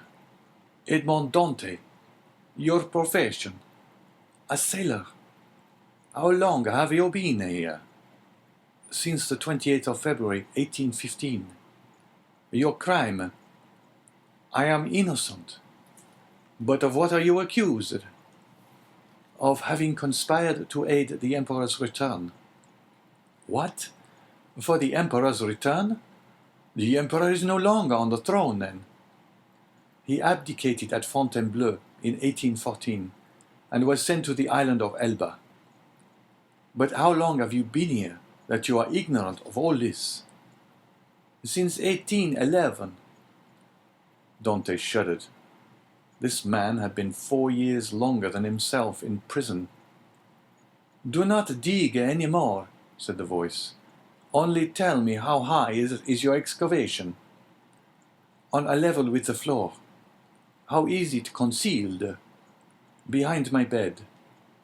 "Has your bed been moved since you have been a prisoner?" "No." "What does your chamber open on?" "A corridor." "And the corridor?" "On a court." "Alas!" murmured the voice. "Oh, what is the matter?" cried Dante. "I have made a mistake owing to an error in my plans. I took the wrong angle, and have come out 15 feet from where I intended. I took the wall you are mining for the outer wall of the fortress." "But then you would be close to the sea." "That is what I hoped." "And supposing you had succeeded?" "I should have thrown myself into the sea, gained one of the islands near here, the Ile de Dôme or the Ile de Tiboulon, and then I should have been safe." "Could you have swum so far?" "Heaven would have given me strength. But now all is lost." "All?" "Yes. Stop up your excavation carefully. Do not work any more, and wait until you hear from me." "Tell me at least who you are." I am a number 27. "You mistrust me, then," said Dante. Edmond fancied he heard a bitter laugh resounding from the depths. "Oh, I am a Christian," cried Dante. guessing instinctively that this man meant to abandon him. "I swear to you, by him who died for us, that naught shall induce me to breathe one syllable to my jailers. But I conjure you, do not abandon me. If you do, I swear to you, for I have got to the end of my strength, that I will dash my brains out against the wall, and you will have my death to reproach yourself with." "How old are you? Your voice is that of a young man." "I do not know my age, for I have not counted the years I have been here. All I do know is that I was just 19 when I was arrested, the 28th of February, 1815. "Not quite 26, murmured the voice. "At that age, he cannot be a traitor." "Oh, no, no," cried Dante. "I swear to you, again, rather than betray you, I would allow myself to be hacked in pieces." "You have done well to speak to me, and ask for my assistance. For I was about to form another plan and leave you, but your age reassures me. I will not forget you. Wait." "How long?" "I must calculate our chances. I will give you the signal." "But you will not leave me. You will come to me, or you will let me come to you. We will escape, and if we cannot escape, we will talk. You of those whom you love, and I of those whom I love. You must love somebody." "No, I am alone in the world." "Then you will love me. If you are young, I will be your comrade. If you are old, I will be your son. I have a father who is 70 if he yet lives. I only love him and a young girl called Mercedes. My father has not yet forgotten me, I am sure, but God alone knows if she loves me still. I shall love you as I loved my father." "It is well," returned the voice. "Tomorrow." These few words were uttered with an accent that left no doubt of his sincerity. Dante rose, dispersed the fragments with the same precaution as before, and pushed his bed back against the wall. He then gave himself up to his happiness. He would no longer be alone. He was, perhaps, about to regain his liberty. At the worst, he would have a companion, and captivity that is shared is but half captivity. Plaints made in common are almost prayers, and prayers where 2 or 3 are gathered together invoke the mercy of heaven. All day, Dante walked up and down his cell. He sat down occasionally on his bed, pressing his hand on his heart. At the slightest noise, he bounded towards the door. Once or twice the thought crossed his mind that he might be separated from this unknown, whom he loved already, and then his mind was made up. When the jailer moved his bed and stooped to examine the opening, he would kill him with his water jug. He would be condemned to die, but he was about to die of grief and despair when this miraculous noise recalled him to life. The jailer came in the evening. Dante was on his bed. It seemed to him that thus he better guarded the unfinished opening. Doubtless there was a strange expression in his eyes, for the jailer said, "Come, are you going mad again?" Dante did not answer. He feared that the emotion of his voice would betray him. The jailer went away, shaking his head. Night came. Dante hoped that his neighbour would profit by the silence to address him, but he was mistaken. The next morning, however, just as he removed his bed from the wall, he heard 3 knocks. He threw himself on his knees. "Is it you?" said he. "I am here." "Is your jailer gone?" "Yes," said Dante. "You will not return until the evening, so that we have 12 hours before us." "I can work then?" said the voice. "Oh, yes, yes, this is instant, I entreat you." In a moment, that part of the floor on which Dante was resting his hands as he knelt with his head in the opening suddenly gave way. He drew back smartly, while a mass of stones and earth disappeared in a hole that opened beneath the aperture he himself had formed. Then from the bottom of this passage, the depth of which it was impossible to measure, he saw appear first the head, then the shoulders, and lastly the body of a man, who sprang lightly into his cell. End of chapter 15.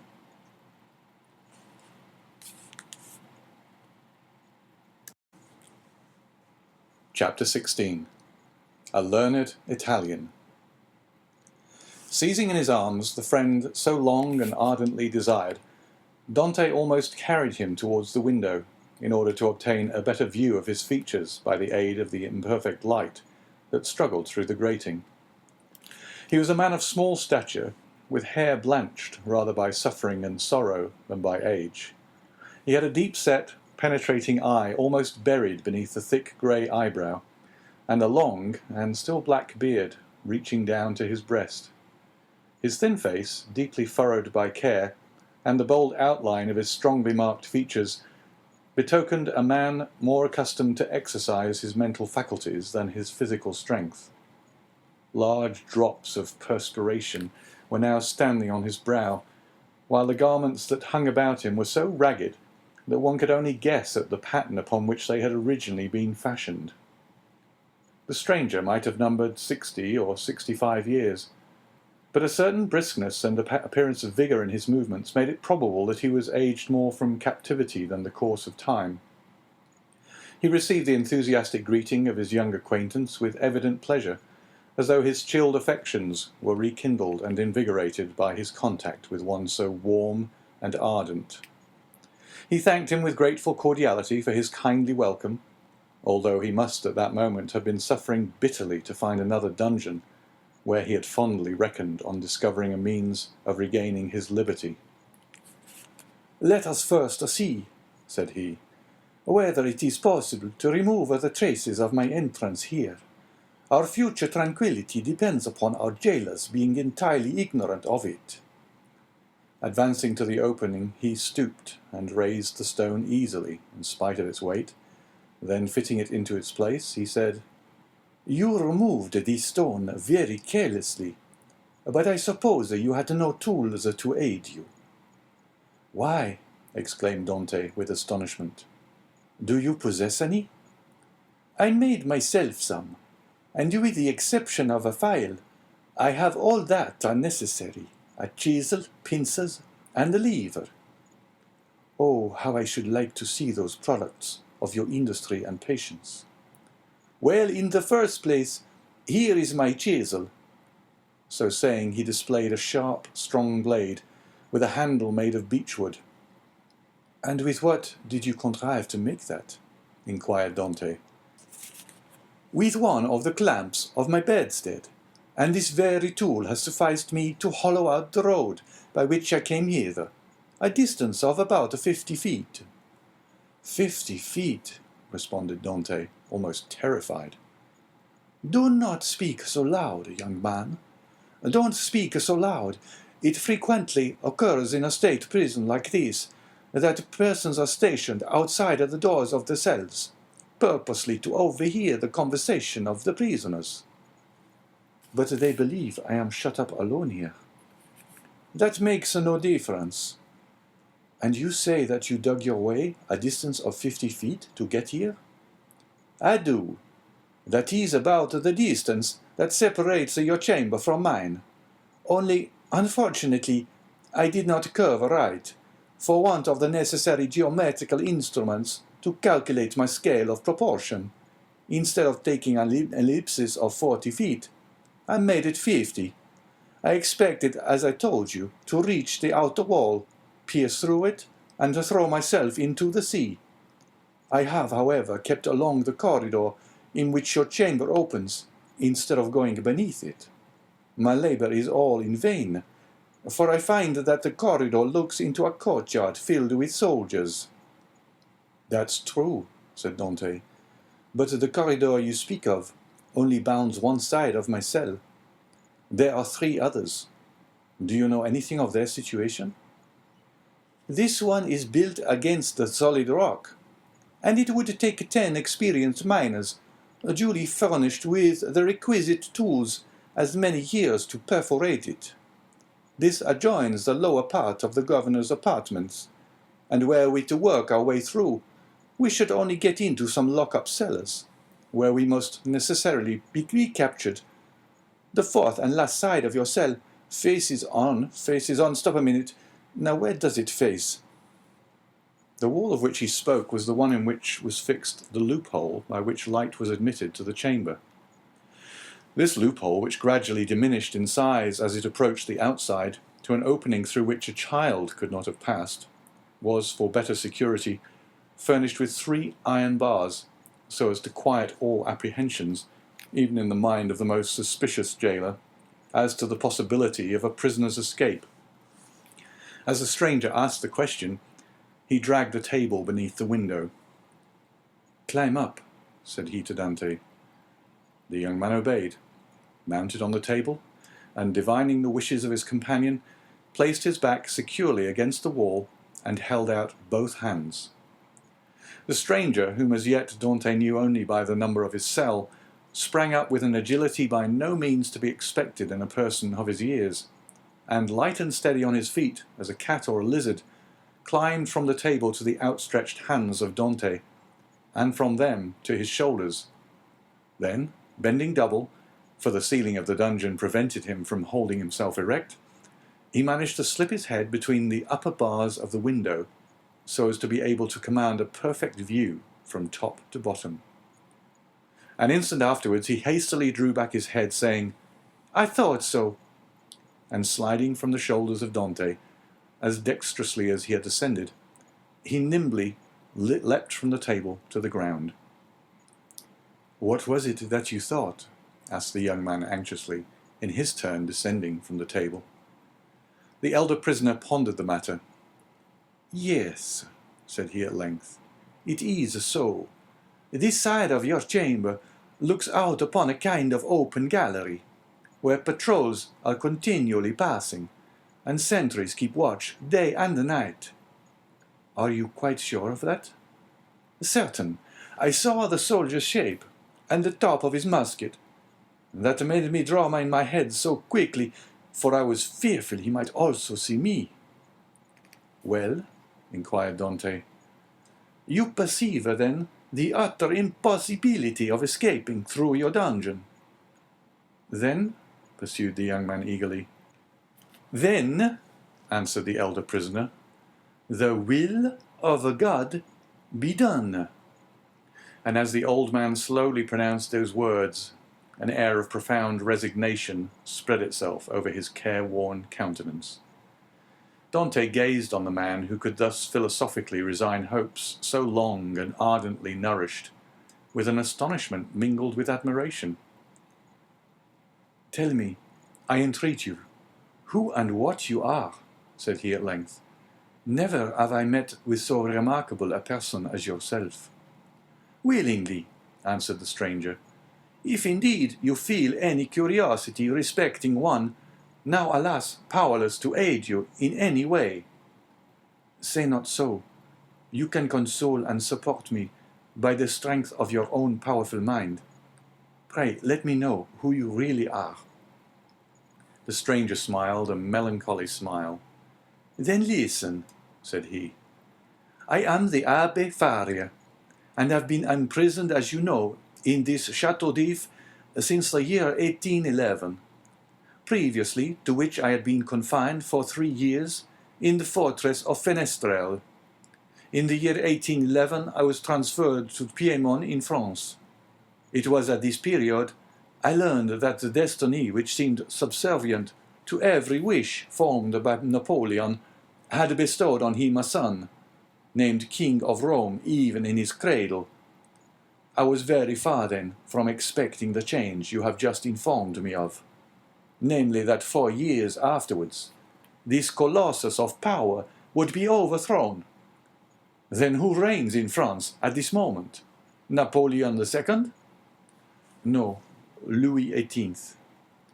The brother of Louis XVII? How inscrutable are the ways of Providence! For what great and mysterious purpose has it pleased heaven to abase the man once so elevated, and raise up him who was so abased?" Dante's whole attention was riveted on a man who could thus forget his own misfortunes while occupying himself with the destinies of others. Yes, yes, continued he, 'twill be the same as it was in England. After Charles I, Cromwell. After Cromwell, Charles II, and then James II, and then some son-in-law or relation, some Prince of Orange, a stadtholder who becomes a king. Then new concessions to the people, then a constitution, then liberty. Ah, my friend, said the abbé, turning towards Dante and surveying him with the kindling gaze of a prophet, you are young. You will see all this come to pass. Probably, if ever I get out of prison. True, replied Faria. We are prisoners, but I forget this sometimes, and there are even moments when my mental vision transports me beyond these walls, and I fancy myself at liberty. But wherefore are you here? Because in 1807 I dreamed of the very plan Napoleon tried to realize in 1811. Because, like Machiavelli, I desired to alter the political face of Italy, and instead of allowing it to be split up into a quantity of petty principalities, each held by some weak or tyrannical ruler, I sought to form one large, compact, and powerful empire. And lastly, because I fancied I had found my Caesar Borgia in a crowned simpleton, who feigned to enter into my views only to betray me. It was the plan of Alexander VI and Clement VII. But it will never succeed now, for they attempted it fruitlessly, and Napoleon was unable to complete his work. Italy seems fated to misfortune. And the old man bowed his head. Dante could not understand a man risking his life for such matters. Napoleon certainly he knew something of, inasmuch as he had seen and spoken with him, but of Clement VII and Alexander VI he knew nothing. Are you not, he asked, the priest who here in Château d'If is generally thought to be ill? Mad, you mean, don't you? I did not like to say so, answered Dante, smiling.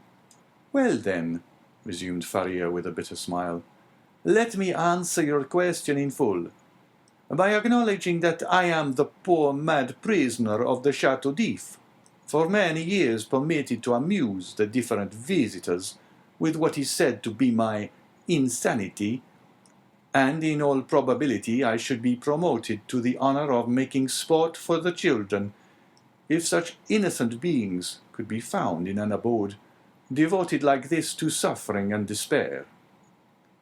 Dante remained for a short time mute and motionless. At length he said, Then you abandon all hope of escape? I perceive its utter impossibility, and I consider it impious to attempt that which the Almighty evidently does not approve. Nay, but do not be discouraged. Would it not be expecting too much to hope to succeed at your first attempt? Why not try to find an opening in another direction from that which has so unfortunately failed? Alas, it shows how little notion you can have of all it has cost me to effect a purpose so unexpectedly frustrated, that you talk of beginning over again. In the first place, I was 4 years making the tools I possess, and have been 2 years scraping and digging out earth hard as granite itself. Then what toil and fatigue has it not been to remove huge stones I should once have deemed impossible to loosen? Whole days have I passed in these titanic efforts, considering my labor well repaid, if by night time I had contrived to carry away a square inch of this hard-bound cement, changed by ages into a substance unyielding as the stones themselves. Then to conceal the mass of earth and rubbish I dug up, I was compelled to break through a staircase and throw the fruits of my labor into the hollow part of it. But the well is now so completely choked up that I scarcely think it would be possible to add another handful of dust without leading to discovery. Consider also that I fully believed I had accomplished the end aim of my undertaking, for which I had so exactly husbanded my strength as to make it just hold out to the termination of my enterprise. And now, at the moment when I reckoned upon success, my hopes are forever dashed from me. No, I repeat again, that nothing will induce me to renew attempts evidently at variance with the Almighty's pleasure. Dante held down his head, that the other might not see how joy at the thought of having a companion outweighed the sympathy he felt for the failure of the abbé's plans. The abbé sank upon Edmond's bed, while Edmond himself remained standing. Escape had never once occurred to him. There are indeed some things which appear so impossible that the mind does not dwell on them for an instant. To undermine the ground for 50 feet, to devote 3 years to a labour which, if successful, would conduct you to a precipice overhanging the sea, to plunge into the waves from the height of 50, 60, perhaps 100 feet, at the risk of being dashed to pieces against the rocks, should you have been fortunate enough to have escaped the fire of the sentinels, and even supposing all these perils past, then to have to swim for your life a distance of at least 3 miles ere you could reach the shore, were difficulties so startling and formidable that Dante had never even dreamed of such a scheme, resigning himself rather to death. But the sight of an old man clinging to life with so desperate a courage gave a fresh turn to his ideas and inspired him with new courage. Another, older and less strong than he, had attempted what he had not had sufficient resolution to undertake, and had failed only because of an error in calculation. This same person, with almost incredible patience and perseverance, had contrived to provide himself with tools requisite for so unparalleled an attempt. Another had done all this. Why, then, was it impossible to Dante? Faria had dug his way through 50 feet. Dante would dig 100. Faria, at the age of 50, had devoted 3 years to the task. He, who was but half as old, would sacrifice 6. Faria, a priest and savant, had not shrunk from the idea of risking his life by trying to swim a distance of 3 miles to one of the islands, Dôme, Ratonneau, or Lumière. Should a hardy sailor, an experienced diver like himself, shrink from a similar task? Should he, who had so often, for mere amusement's sake, plunged to the bottom of the sea to fetch up the bright coral branch, hesitate to entertain the same project? He could do it in an hour. And how many times had he, for pure pastime, continued in the water for more than twice as long? At once, Dante resolved to follow the brave example of his energetic companion, and to remember that what has once been done may be done again. After continuing some time in profound meditation, the young man suddenly exclaimed, "I have found what you are in search of." Faria started. "Have you indeed?" cried he, raising his head with quick anxiety. "Pray, let me know what it is you have discovered." "The corridor through which you have bored your way from the cell you occupy here extends in the same direction as the outer gallery, does it not?" "It does." "And is not above 15 feet from it?" "About that." "Well then, I will tell you what we must do. We must pierce through the corridor by forming a side opening about the middle, as it were the top part of a cross. This time you will lay your plans more accurately. We shall get out into the gallery you have described, kill the sentinel who guards it, and make our escape. All we require to ensure success is courage, and that you possess, and strength, which I am not deficient in. As for patience, you have abundantly proved yours. You shall now see me prove mine." "One instant, my dear friend," replied the abbé. "It is clear you do not understand the nature of the courage with which I am endowed, and what use I intend making of my strength. As for patience, I consider that I have abundantly exercised that in beginning every morning the task of the night before, and every night renewing the task of the day. But then, a young man, and I pray of you to give me your full attention, Then I thought I could not be doing anything displeasing to the Almighty in trying to set an innocent being at liberty, one who had committed no offense, and merited not condemnation. And have your notions changed? Asked Dante with much surprise. Do you think yourself more guilty in making the attempt, since you have encountered me? No, neither do I wish to incur guilt. Hitherto I have fancied myself merely waging war against circumstances, not men. I have thought it no sin to bore through a wall or destroy a staircase, but I cannot so easily persuade myself to pierce a heart or take away a life. A slight movement of surprise escaped Dante. Is it possible, said he, that where your liberty is at stake, you can allow any such scruple to deter you from obtaining it? Tell me, replied Faria, what has hindered you from knocking down your jailer with a piece of wood torn from your bedstead, dressing yourself in his clothes, and endeavoring to escape? Simply the fact that the idea never occurred to me, answered Dante. Because, said the old man, the natural repugnance to the commission of such a crime prevented you from thinking of it. And so it ever is, because in simple and allowable things our natural instincts keep us from deviating from the strict line of duty. The tiger, whose nature teaches him to delight in shedding blood, needs but the sense of smell to show him when his prey is within his reach, and by following this instinct he is enabled to measure the leap necessary to permit him to spring on his victim. But man, on the contrary, loathes the idea of blood. It is not alone that the laws of social life inspire him with a shrinking dread of taking life. His natural construction and physiological formation. Dante was confused and silent at this explanation of the thoughts which had unconsciously been working in his mind, or rather soul, for there are two distinct sorts of ideas, those that proceed from the head and those that emanate from the heart.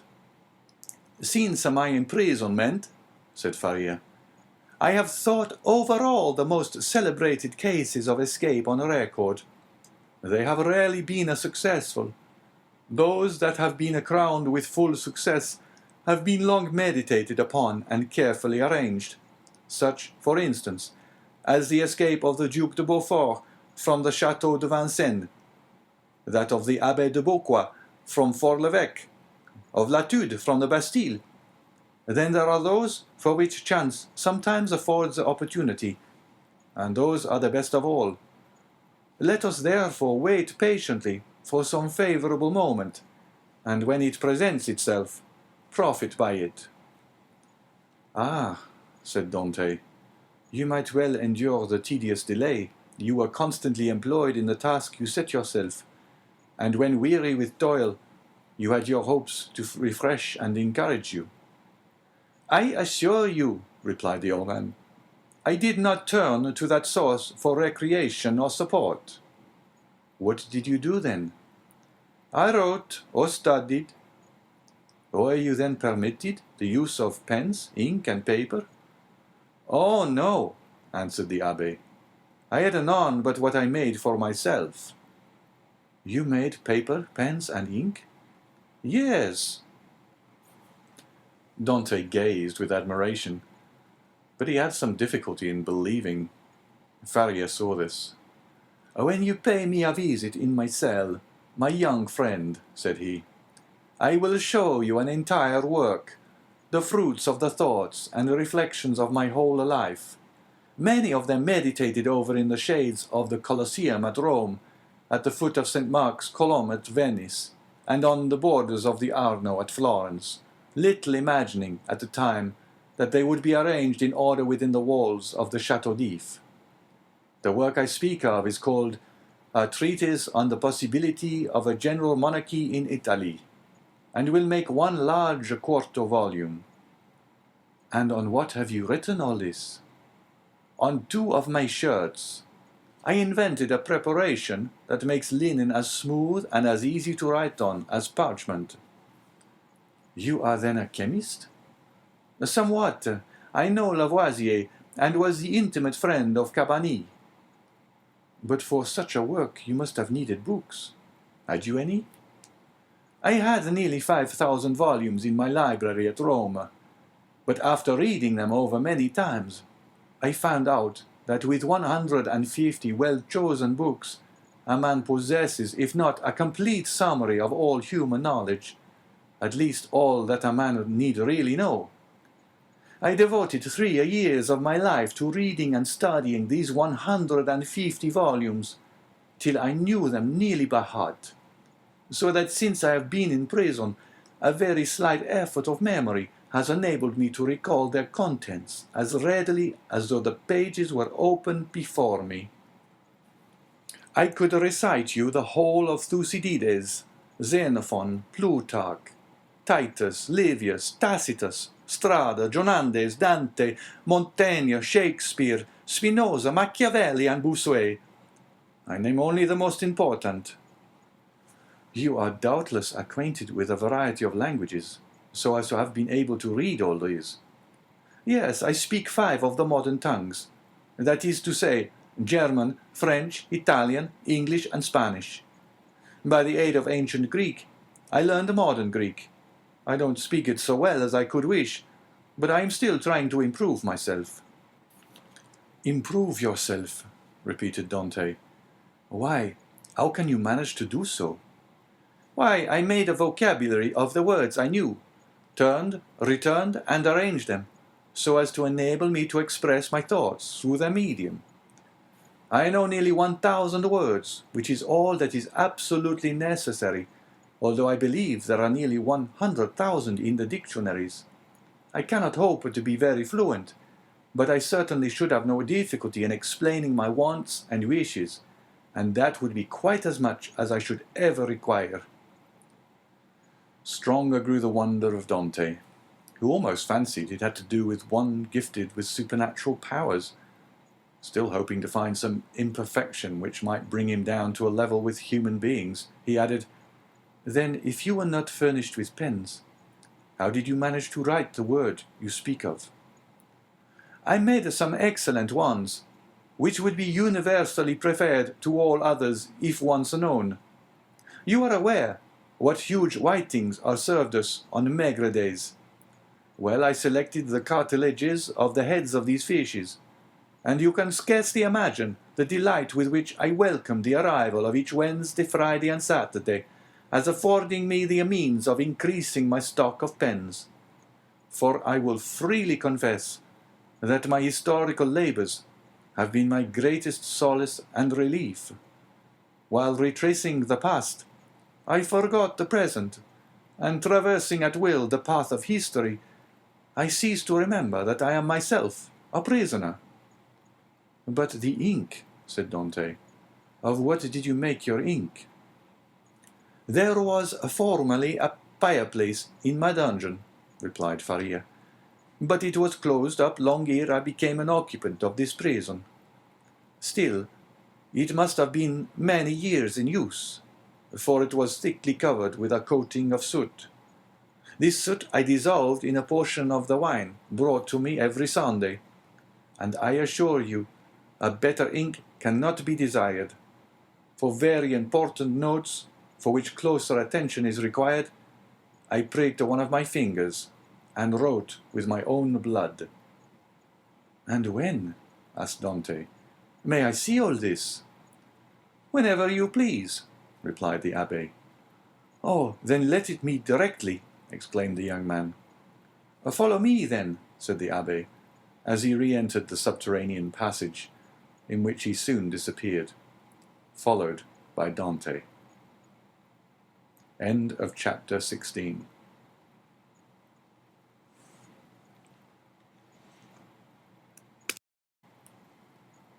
Chapter 17.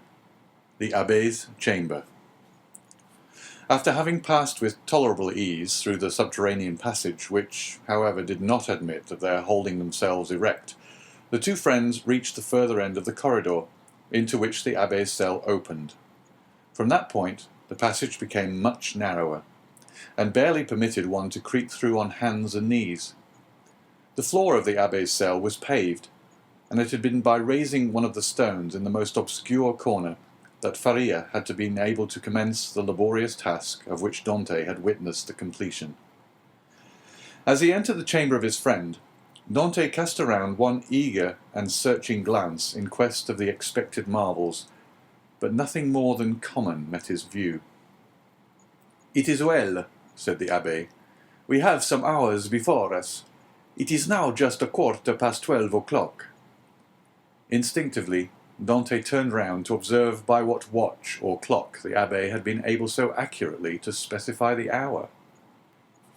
"Look at this ray of light which enters by my window," said the abbé, "and then observe the lines traced on the wall. Well, by means of these lines, which are in accordance with the double motion of the earth, and the ellipse it describes around the sun, I am enabled to ascertain the precise hour with more minuteness than if I possessed a watch, for that might be broken or deranged in its movements, while the sun and the earth never vary in their appointed paths." This last explanation was wholly lost upon Dante. He had always imagined from seeing the sun rise from behind the mountains and set in the Mediterranean that it moved, and not the earth. A double movement of the globe he inhabited, and of which he could feel nothing, appeared to him perfectly impossible. Each word that fell from his companion's lips seemed fraught with the mysteries of science, as worthy of digging out as of the gold and diamonds in the mines of Guzerat and Golconda, which he could just recollect having visited during a voyage made in his earliest youth. "Come," said he to the abbé, "I am anxious to see your treasures." The abbé smiled, and proceeding to the disused fireplace, raised by the help of his chisel a long stone, which had doubtless been the hearth, beneath which was a cavity of considerable depth, serving as a safe depository of the articles mentioned to Dante. "What do you wish to see first?" asked the abbé. "Oh, your great work on the monarchy of Italy." Faria then drew forth from his hiding-place 3 or 4 rolls of linen, laid one over the other like folds of papyrus. These rolls consisted of slips of cloth about 4 inches wide and 18 long. They were all carefully numbered, and closely covered with writing, so legible that Dante could easily read it, as well as make out the sense, it being in Italian, a language he, as a Provençal, perfectly understood. "There," said he, "there is the work complete.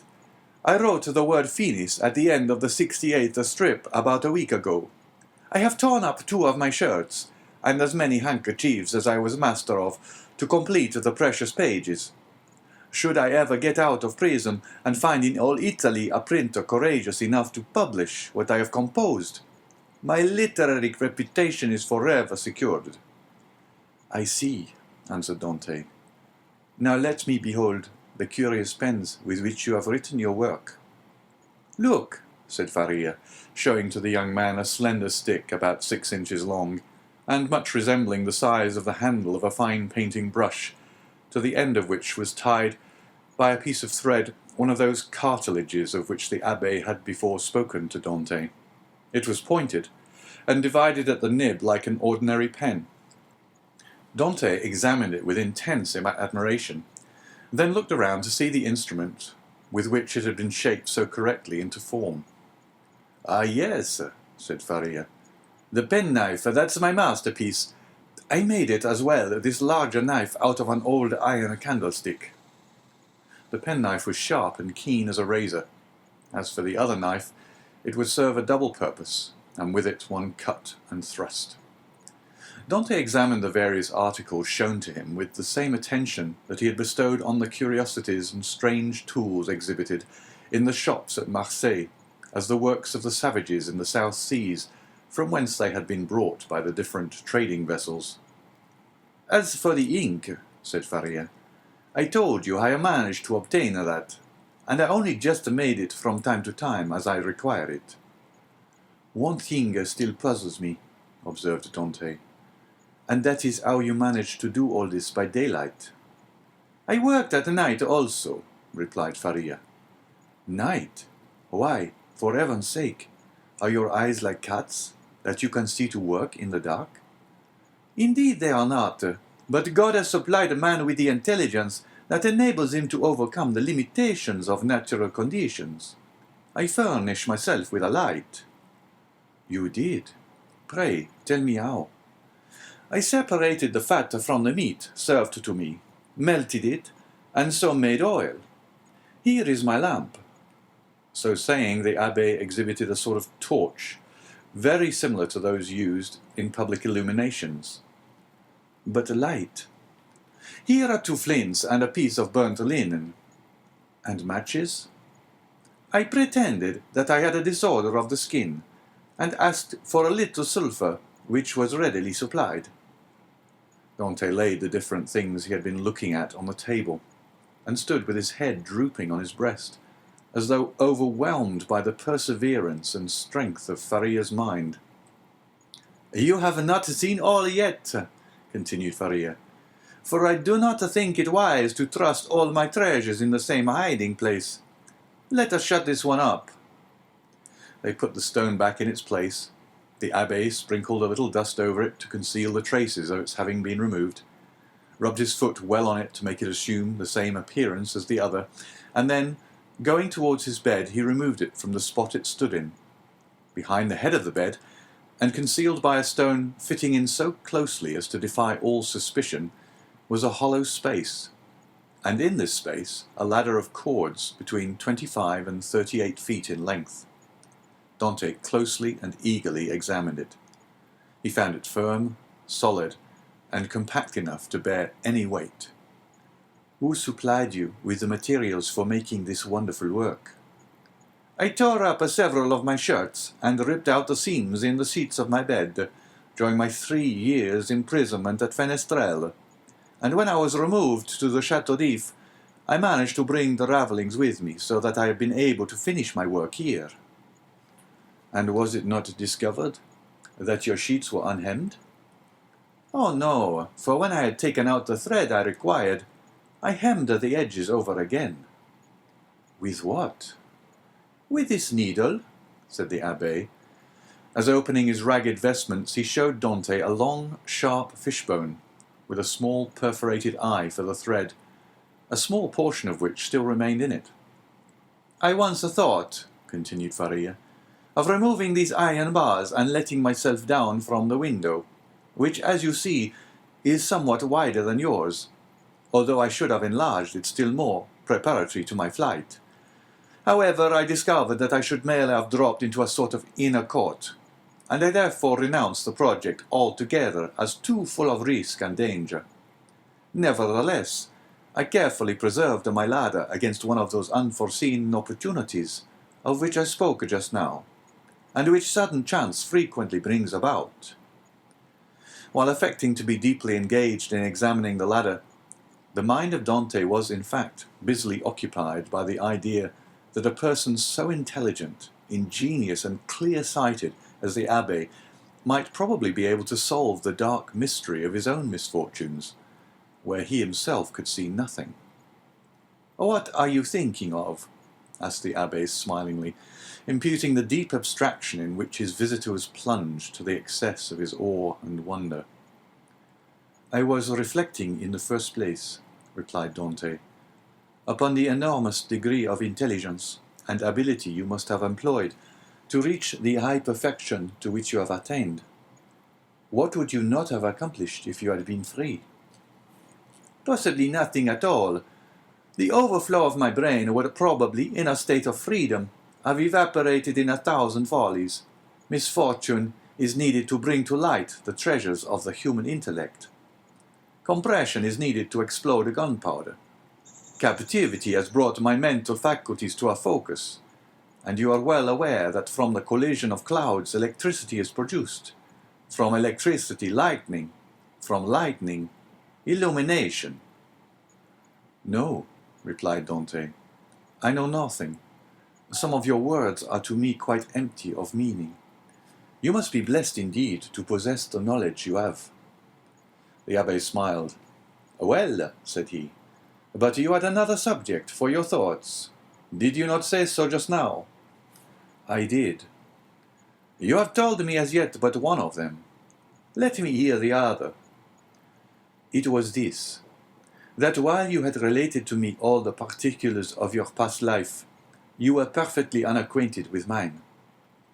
Your life, my young friend, has not been of sufficient length to admit of your having passed through any very important events. It has been long enough to inflict on me a great and undeserved misfortune. I would fain fix the source of it on man, that I may no longer vent reproaches upon heaven. Then you profess ignorance of the crime with which you are charged. I do indeed, and this I swear by the two beings most dear to me upon earth, my father and Mercedes. Come, said the abbé, closing his hiding place and pushing the bed back to its original situation. Let me hear your story.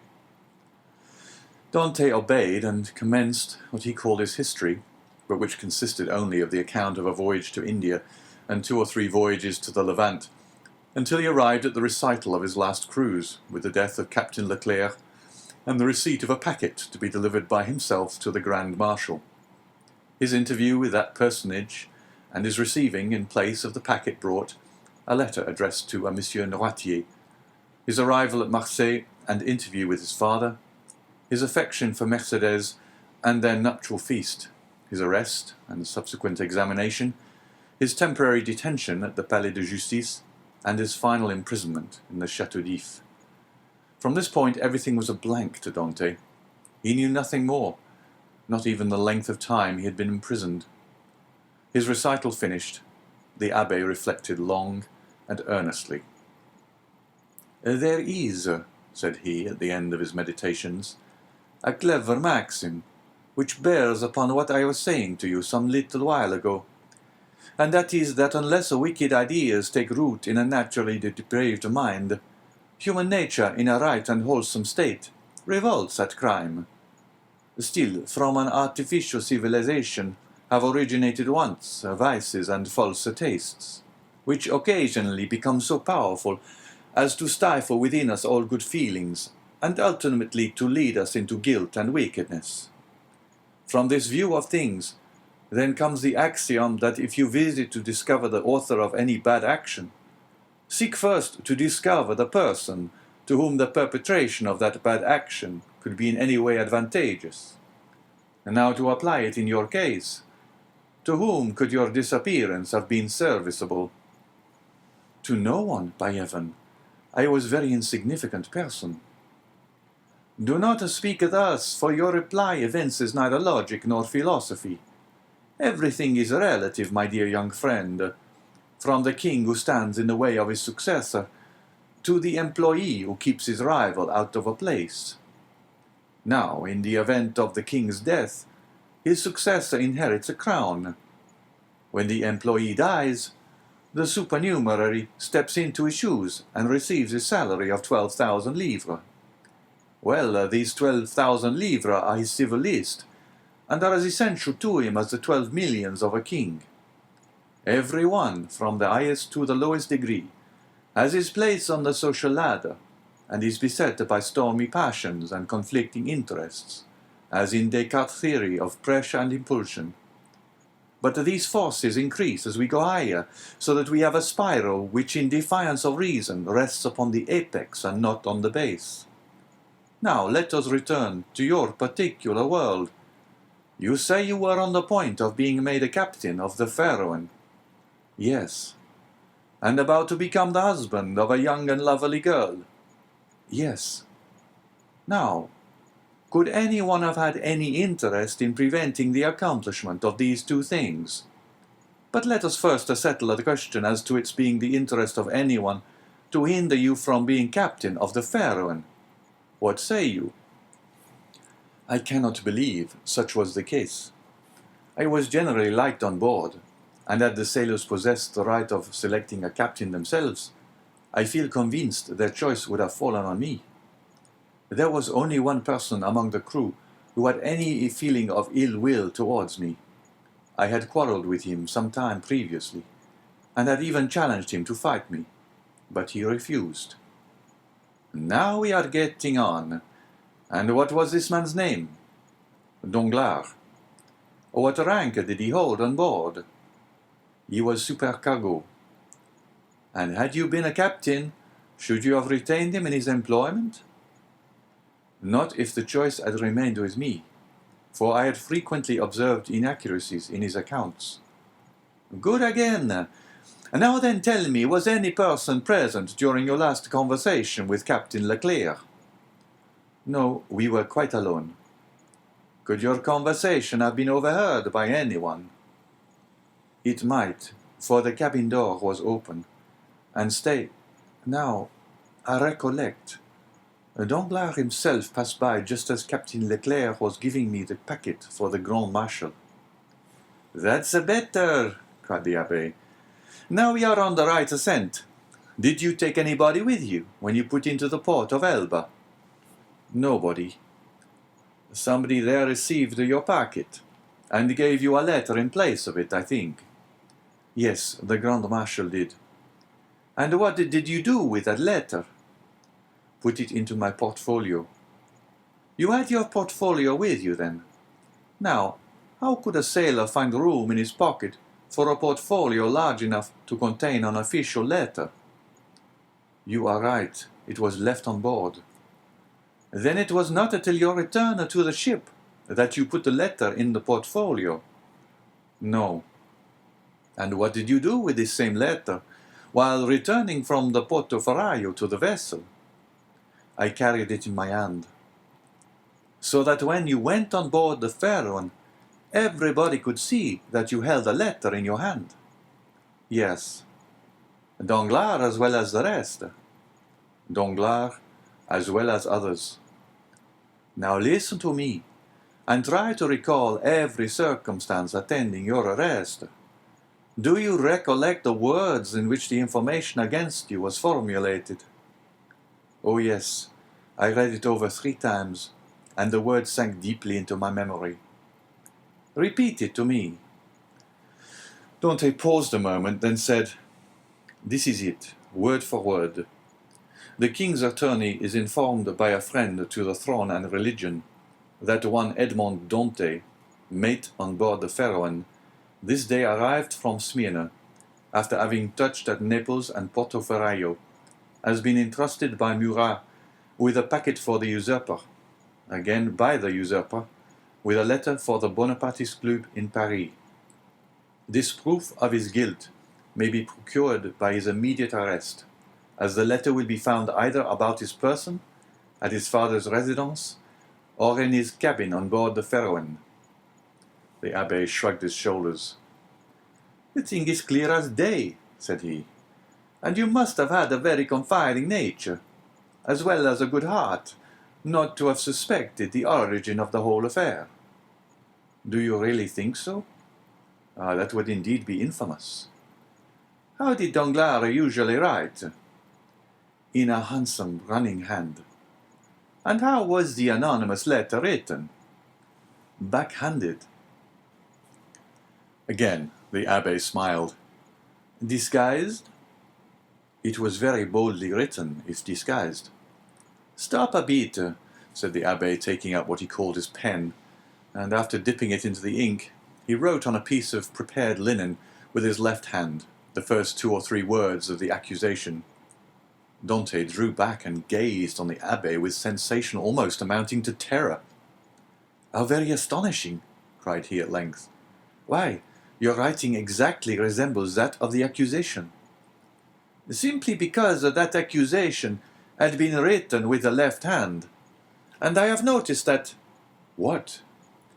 That while the writing of different persons done with the right hand varies, that performed with the left hand is invariably uniform. You have evidently seen and observed everything. Let us proceed. Oh, yes, yes. Now, as regards the second question. I am listening. Was there any person whose interest it was to prevent your marriage with Mercedes? Yes, a young man who loved her. And his name was? Fernand. This is a Spanish name, I think. He was a Catalan. You imagine him capable of writing the letter? Oh no, he would more likely have got rid of me by sticking a knife into me. That is in a strict accordance with the Spanish character. An assassination they will unhesitatingly commit, but an act of cowardice, never. Besides, said Dante, the various circumstances mentioned in the letter were wholly unknown to him. You had never spoken of them yourself to anyone? To no one.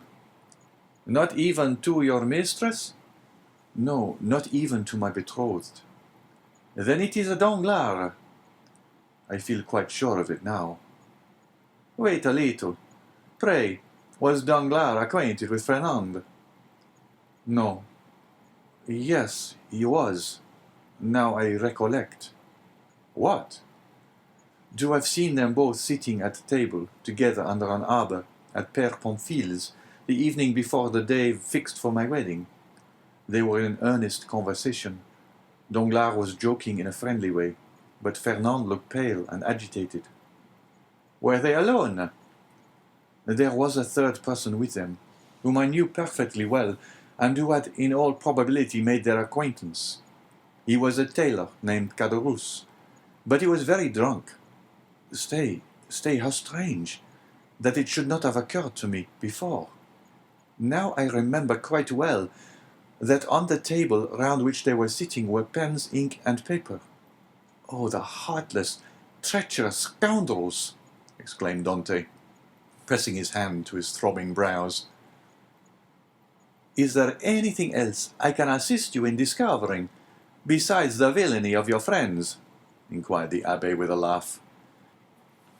Yes, replied Dante eagerly.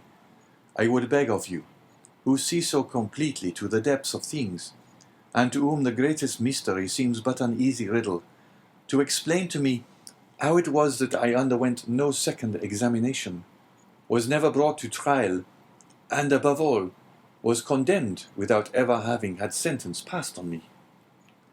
That is altogether a different and more serious matter, responded the abbé. The ways of justice are frequently too dark and mysterious to be easily penetrated. All we have hitherto done in the matter has been child's play. If you wish me to enter upon the more difficult part of the business, you must assist me by the most minute information on every point. Pray ask me whatever question you please, for in good truth you see more clearly into my life than I do myself. In the first place, then who examined you? The king's attorney, his deputy, or a magistrate? The deputy. Was he young or older? About 6 or 27 years of age, I should say. So, answered the abbé, old enough to be ambitious, but too young to be corrupt. And how did he treat you? With more of mildness than severity. Did you tell him your whole story? I did. And did his conduct change at all in the course of your examination? He did appear much disturbed when he read the letter that had brought me into this scrape. He seemed quite overcome by my misfortune. By your misfortune? Yes. Then you feel quite sure that it was the misfortune he deplored? He gave me one great proof of his sympathy, at any rate. And that? He burnt the sole evidence that could at all have criminated me. What, the accusation? No, the letter. Are you sure? I saw it done. That alters the case. This man might after all be a great scoundrel than you have thought possible. Upon my word, said Dante, you make me shudder. Is the world filled with tigers and crocodiles? Yes, and remember that two-legged tigers and crocodiles are more dangerous than the others. Never mind. Let us go on. With all my heart. You tell me he burned the letter.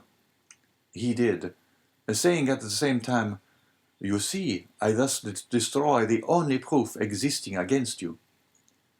This action is somewhat too sublime to be natural. You think so? I am sure of it. To whom was this letter addressed? To Monsieur Noirtier, numero 13, Coqueron, Paris. Now can you conceive of any interest that your heroic deputy could possibly have had in the destruction of that letter? Why, it is not altogether impossible. He might have had, for he made me promise several times never to speak of that letter to anyone, assuring me he so advised me for my own interest. And more than this, he insisted on my taking a solemn oath never to utter the name mentioned in the address. Noirtier, repeated the abbe. Noirtier. I knew a person of that name at the court of the Queen of Etruria, a Noirtier, who had been a Girondin during the Revolution. What was your deputy called? De Villefort. The abbe burst into a fit of laughter, while Dante gazed on him in utter astonishment. What ails you? Said he at length. Do you see that ray of sunlight? I do. Well, the whole thing is more clear to me than that sunbeam is to you. Poor fellow, poor young man. And you tell me this magistrate expressed great sympathy and commiseration for you. He did. And the worthy man destroyed your compromising letter. Yes. And then made you swear never to utter the name of Noirtier. Yes. Why, you poor short-sighted simpleton, can you not guess who this Noirtier was, whose very name he was so careful to keep concealed? Noirtier was his father. Had a thunderbolt fallen at the feet of Dante, or hell opened its yawning gulf before him, he could not have been more completely transfixed with horror than he was at the sound of these unexpected words. Starting up, he clasped his hands around his head as though to prevent his very brain from bursting, and exclaimed, His father? His father? Yes, his father, replied the abbé. His right name was Noirtier de Villefort. At this instant a bright light shot through the mind of Dante, and cleared up all that had been dark and obscure before. The change that had come over Villefort during the examination, the destruction of the letter, the exacted promise, the almost supplicating tones of the magistrate, who seemed rather to implore mercy than to pronounce punishment, all returned with a stunning force to his memory. He cried out and staggered against the wall like a drunken man. Then he hurried to the opening that led from the abbé's cell to his own, and said, I must be alone to think over all this. When he regained his dungeon, he threw himself on his bed, where the turnkey found him in the evening visit, sitting with fixed gaze and contracted features, dumb and motionless as a statue.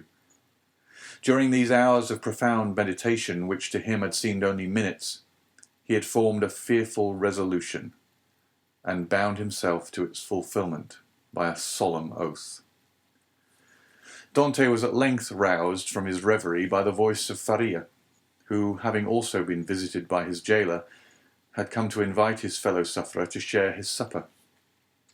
The reputation of being out of his mind, though harmlessly and even amusingly so, had procured for the abbé unusual privileges. He was supplied with bread of a finer, whiter quality than the usual prison fare, and even regaled each Sunday with a small quantity of wine. Now this was a Sunday, and the abbé had come to ask his young companion to share the luxuries with him. Dante followed. His features were no longer contracted, and now wore their usual expression. But there was that in his whole appearance that bespoke one who had come to a fixed and desperate resolve. Faria bent on him his penetrating eye. I regret now, said he, having helped you in your late inquiries, or having given you the information I did. Why so? inquired Dante. Because it has instilled a new passion in your heart, that of vengeance. Dante smiled. Let us talk of something else, said he. Again the abbé looked at him, then mournfully shook his head, but in accordance with Dante's request, he began to speak of other matters. The elder prisoner was one of those persons whose conversation, like that of all who had experienced many trials, contained many useful and important hints, as well as sound information. But it was never egotistical, for that unfortunate man never alluded to his own sorrows. Dante listened with admiring attention to all he said. Some of his remarks corresponded with what he already knew, or applied to the sort of knowledge his nautical life had enabled him to acquire. A part of the good abbé's words, however, were wholly incomprehensible to him, but like the aurora which guides the navigator in northern latitudes, opened new vistas to the inquiring mind of the listener, and gave fantastic glimpses of new horizons, enabling him justly to estimate the delight an intellectual mind would have in following one so richly gifted as Faria along the heights of truth, where he was so much at home. "You must teach me a small part of what you know," said Dante, "if only to prevent your growing weary of me. I can well believe that so learned a person as yourself would prefer absolute solitude to being tormented with the company of one as ignorant and uninformed as myself. If you will only agree to my request, I promise you never to mention another word about escaping." The abbé smiled. "Alas, my boy," said he, "human knowledge is confined within very narrow limits, and when I have taught you mathematics, physics, history, and the 3 or 4 modern languages with which I am acquainted, you will know as much as I do myself. Now it will scarcely require 2 years for me to communicate to you the stock of learning I possess." "2 years?" exclaimed Dante. "Do you really believe I can acquire all these things in so short a time?" "Not their application, certainly, but their principles you may. To learn is not to know. There are the learners and the learned. Memory makes the one, philosophy the other." "But cannot one learn philosophy?" "Philosophy cannot be taught. It is the application of the sciences to truth. It is like the golden cloud in which the Messiah went up into heaven." "Well then," said Dante, "what shall you teach me first? I am in a hurry to begin. I want to learn." "Everything," said the abbé.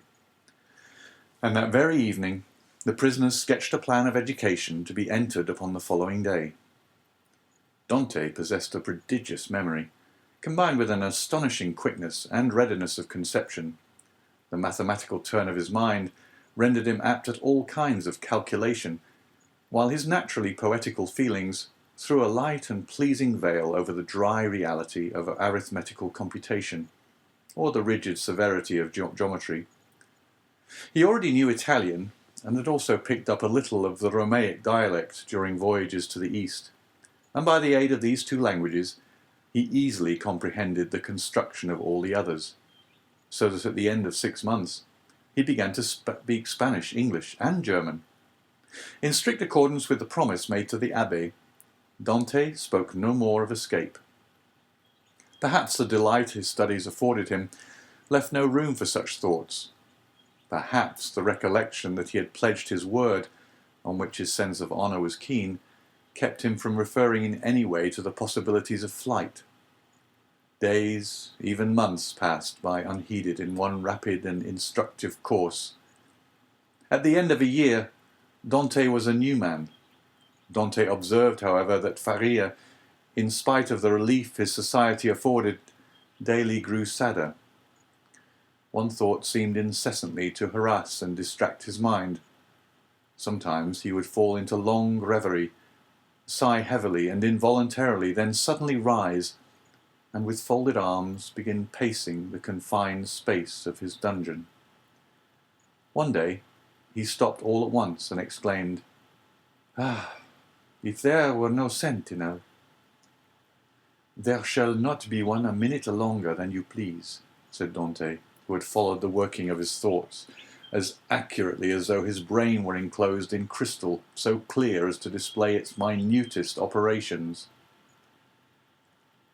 "I have already told you," answered the abbé, "that I loathe the idea of shedding blood. And yet the murder, if you choose to call it so, would be simply a measure of self-preservation."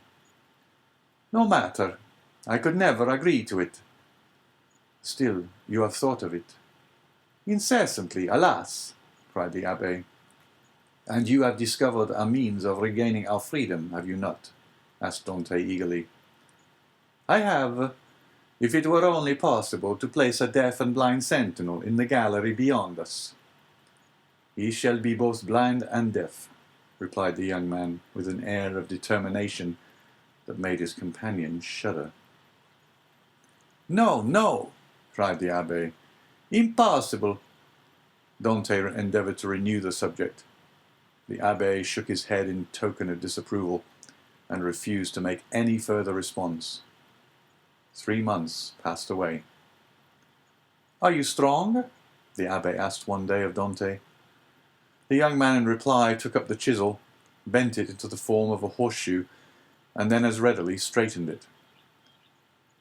And you will engage not to do any harm to the sentry, except as a last resort? I promise, on my honour. Then, said the abbé, we may hope to put our design into execution. And how long shall we be in accomplishing the necessary work? At least a year. And shall we begin at once? At once. We have lost a year to no purpose, cried Dante. Do you consider the last 12 months to have been wasted? Asked the abbé. Forgive me, cried Edmund, blushing deeply. Tut, tut, answered the abbé. Man is but a man after all, and you are about the best specimen of the genus I have ever known. Come, let me show you my plan. The abbé then showed Dante the sketch he had made for their escape. It consisted of a plan of his own cell and that of Dante with the passage which united them. In this passage he proposed to drive a level as they do in mines. This level would bring the 2 prisoners immediately beneath the gallery, where the sentry kept watch. Once there, a large excavation would be made, and one of the flagstones with which the gallery was paved be so completely loosened that at the desired moment it would give way beneath the feet of the soldier, who, stunned by his fall, would be immediately bound and gagged by Dante, before he had power to offer any resistance. The prisoners were then to make their way through one of the gallery windows, and to let themselves down from the outer walls by means of the abbé's ladder of cords. Dante's eyes sparkled with joy, and he rubbed his hands with delight at the idea of a plan so simple, yet apparently so certain to succeed. That very day the miners began their labours, with a vigour and alacrity proportional to their long rest from fatigue and their hopes of ultimate success. Nothing interrupted the progress of the work, except the necessity that each was under of returning to his cell in anticipation of the turnkey's visits. They had learned to distinguish the almost imperceptible sound of his footsteps as he descended towards their dungeons, and happily never failed of being prepared for his coming. The fresh earth excavated during their present work, and which would have entirely blocked up the old passage, was thrown by degrees and with the utmost precaution out of the window in either Faria's or Dante's cell, the rubbish being first pulverized so finely that the night wind carried it far away without permitting the smallest trace to remain. More than a year had been consumed in this undertaking, the only tools for which had been a chisel, a knife, and a wooden lever. Faria still continued to instruct Dante by conversing with him, sometimes in one language, sometimes in another, at others relating to him the history of nations and great men who from time to time have risen to fame and trodden the path of glory. The abbé was a man of the world, and had, moreover, mixed in the first society of the day. He wore an air of melancholy dignity which Dante, thanks to the imitative powers bestowed on him by nature, easily acquired, as well as that outward polish and politeness he had before been wanting in, and which is seldom possessed except by those who have been placed in constant intercourse with persons of high birth and breeding. At the end of 15 months, the level was finished, and the excavation completed beneath the gallery, and the 2 workmen could distinctly hear the measured tread of the sentinel as he paced to and fro over their heads. Compelled as they were to await a night sufficiently dark to favour their flight, they were obliged to defer their final attempt till that auspicious moment should arrive. Their greatest dread now was lest the stone through which the sentry was doomed to fall should give way before its right time. And this they had in some measure provided against by propping it up with a small beam which they had discovered in the walls through which they had worked their way. Dante was occupied in arranging this piece of wood when he heard Faria, who had remained in Edmond's cell for the purpose of cutting a peg to secure their rope ladder, call to him in a tone indicative of great suffering. Dante hastened to his dungeon, where he found him standing in the middle of the room, pale as death, his forehead streaming with perspiration, and his hands clinched tightly together. "Gracious heavens!" exclaimed Dante. "What is the matter? What has happened?" "Quick, quick!" returned the abbé. "Listen to what I have to say." Dante looked in fear and wonder at the livid countenance of Faria, whose eyes, already dull and sunken, were surrounded by purple circles, while his lips were white as those of a corpse, and his very hair seemed to stand on end. "Tell me, I beseech you, what ails you?" cried Dante, letting his chisel fall to the floor.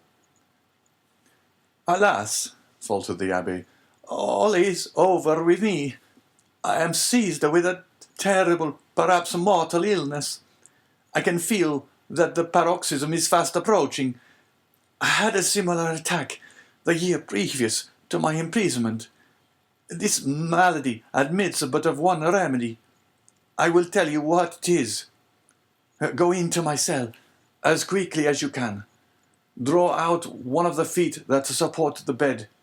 You will find it has been hollowed out for the purpose of containing a small phial. You will see they are filled with a red-looking fluid. Bring it to me. Or rather, no, I may be found here. Therefore, help me back to my room while I have the strength to drag myself along.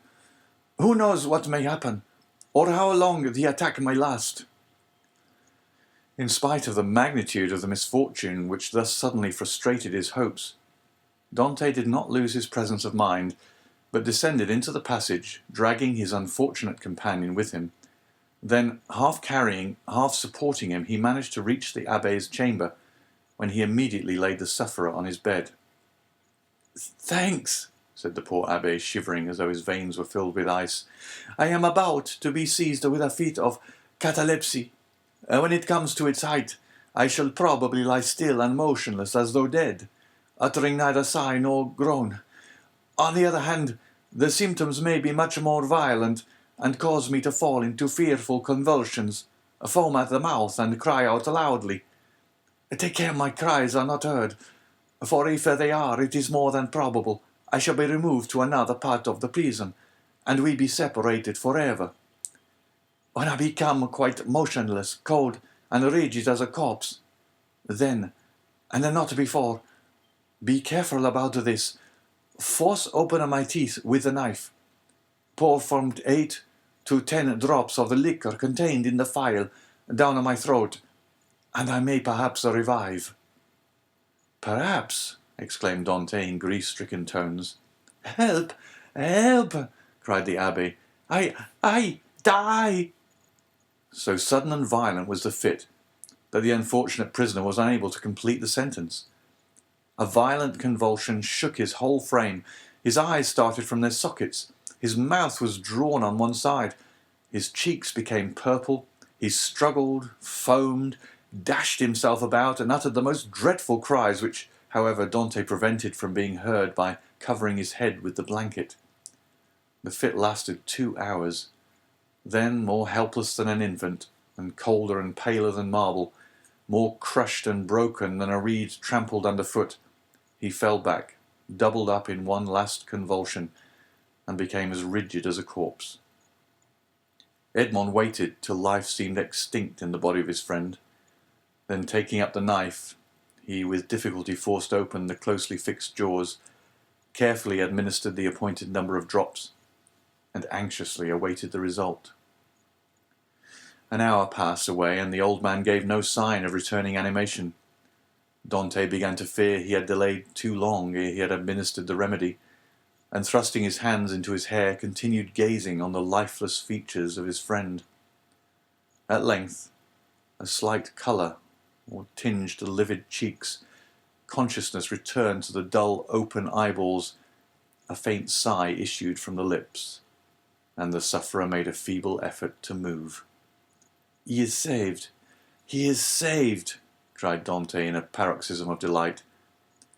The sick man was not yet able to speak, but he pointed with evident anxiety towards the door.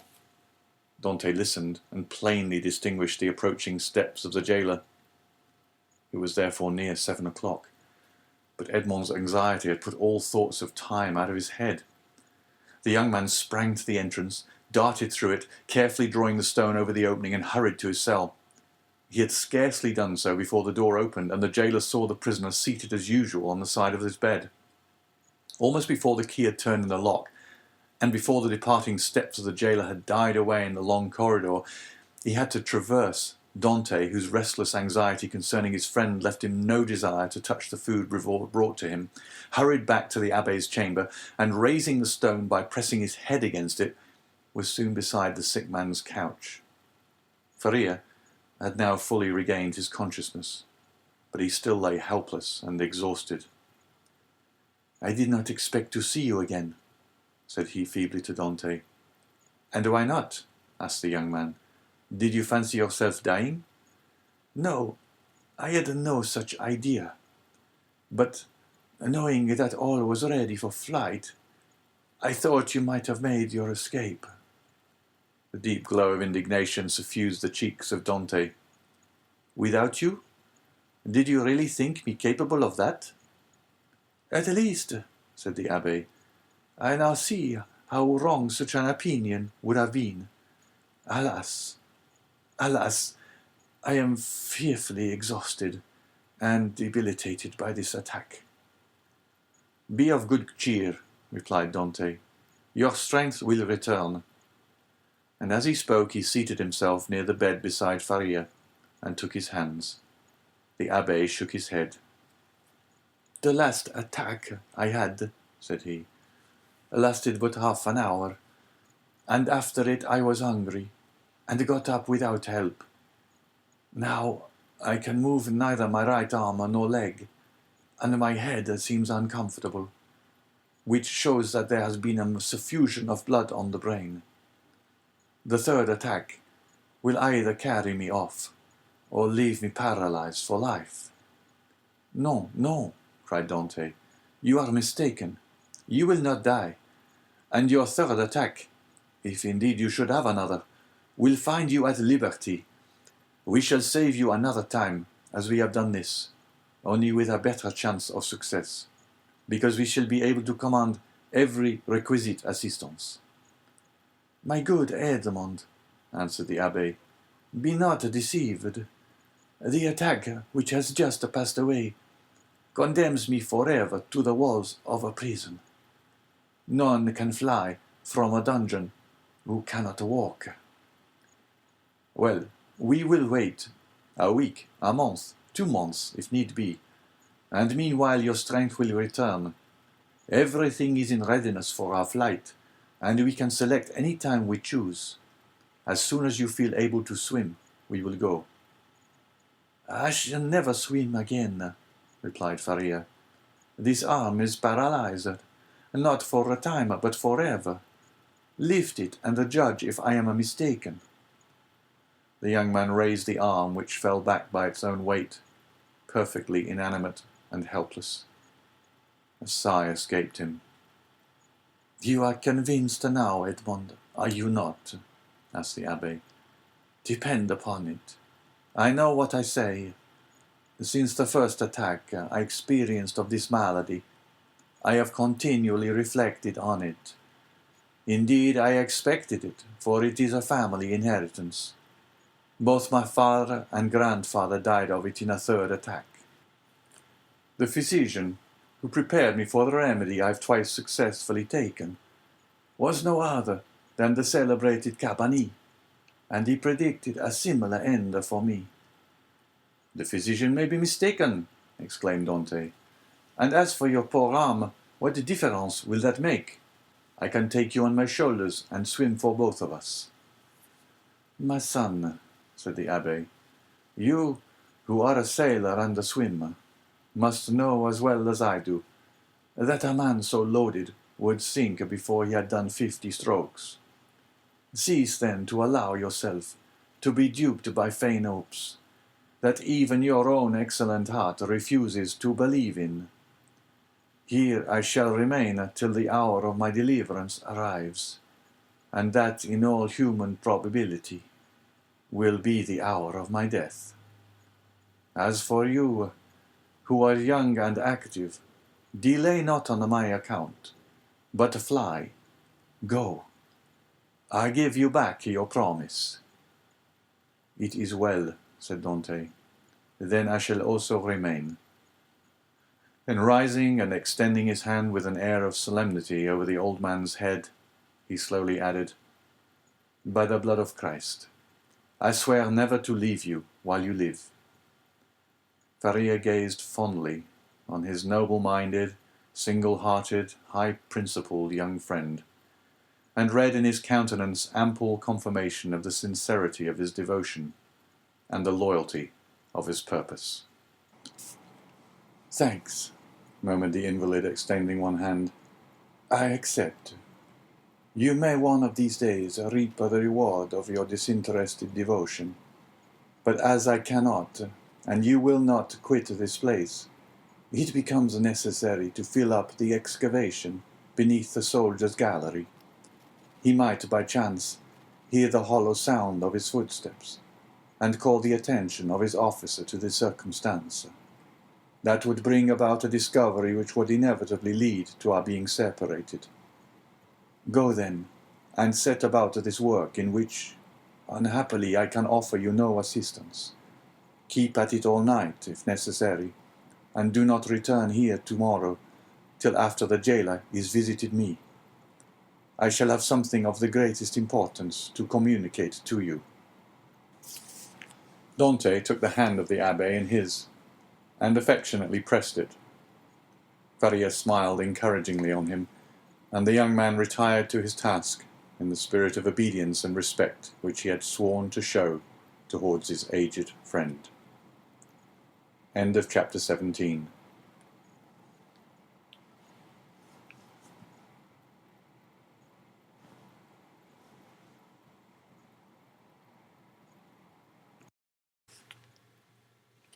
Chapter 18. The Treasure. When Dante returned next morning to the chamber of his companion in captivity, he found Faria seated and looking composed. In the ray of light which entered by the narrow window of his cell, he held open in his left hand, of which alone it will be recollected he retained the use, a sheet of paper, which, from being constantly rolled into a small compass, had the form of a cylinder, and was not easily kept open. He did not speak, but showed the paper to Dante. "What is that?" he inquired. "Look at it," said the abbé with a smile. "I have looked at it with all possible attention," said Dante, "and I only see half-burnt paper, on which are traces of Gothic characters, inscribed with a peculiar kind of ink." "This paper, my friend," said Faria, "I may now avow to you, since I have the proof of your fidelity. This paper is my treasure, of which, from this day forth, one half belongs to you." The sweat started forth on Dante's brow. Until this day, and for how long a time? He had refrained from talking of the treasure which he had brought upon the abbé the accusation of madness. With his instinctive delicacy, Edmond had preferred avoiding any touch on this painful chord, and Faria had been equally silent. He had taken the silence of the old man for a return to reason, and now these few words uttered by Faria after so painful a crisis seemed to indicate a serious relapse into mental alienation. "Your treasure," stammered Dante. Faria smiled. "Yes," said he, "you have indeed a noble nature, Edmond, and I see by your paleness and agitation what is passing in your heart at this moment. No, be assured, I am not mad. This treasure exists, Dante, and if I have not been allowed to possess it, you will. Yes, you. No one would listen or believe me, because everyone thought me mad. But you, You must know that I am not. Listen to me, and believe me so afterwards, if you will." "Alas," murmured Edmond to himself, "this is a terrible relapse. There was only this blow wanting." Then he said aloud, "My dear friend, your attack has perhaps fatigued you. Had you not better repose a while? Tomorrow, if you will, I will hear your narrative, but today I wish to nurse you carefully. Besides," he said, "a treasure is not a thing we need hurry about." "On the contrary, it is a matter of the utmost importance, Edmond," replied the old man.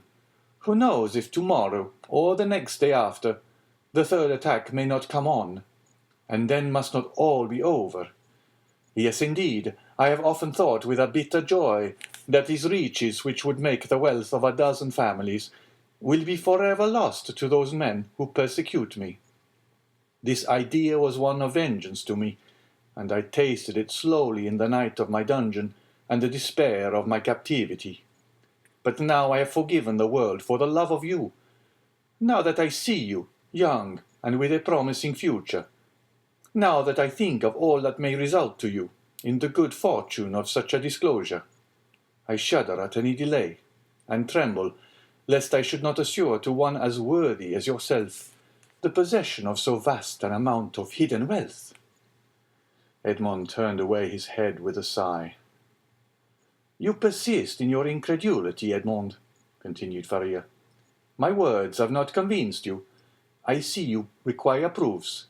Well then, read this paper, which I have never shown to anyone." "Tomorrow, my dear friend," said Edmond, desirous of not yielding to the old man's madness. "I thought it was understood that we should not talk of that until tomorrow." "Then we will not talk of it until tomorrow, but read this paper today." "I will not irritate him," thought Edmond, and taking the paper, of which half was wanting, having been burnt, no doubt by some accident, he read, "This treasure, which may amount to 2 of Roman crowns in the most distant of the second opening, declare to belong to him allo heir, 25th April, 1490. "Well," said Faria, when the young man had finished reading it. "Why," replied Dante, "I see nothing but broken lines and unconnected words, which are rendered illegible by fire." "Yes, to you, my friend, who read them for the first time, but not for me, who have grown pale over them by many nights' study, and have reconstructed every phrase, completed every thought." "And do you believe you have discovered the hidden meaning?" "I am sure I have, and you shall judge for yourself. But first listen to the history of this paper." "Silence!" exclaimed Dante. "Steps approach. I go. Adieu." And Dante, happy to escape the history and explanation which would be sure to confirm his belief in his friend's mental instability, glided like a snake along the narrow passage, while Faria, restored by his alarm to a certain amount of activity, pushed the stone into place with his foot and covered it with a mat in order the more effectually to avoid discovery. It was the governor, who, hearing of Faria's illness from the jailer, had come in person to see him. Faria sat up to receive him, avoiding all gestures in order that he might conceal from the governor the paralysis that had already half stricken him with his death. His fear was lest the governor, touched with pity, might order him to be removed to better quarters, and thus separate him from his young companion.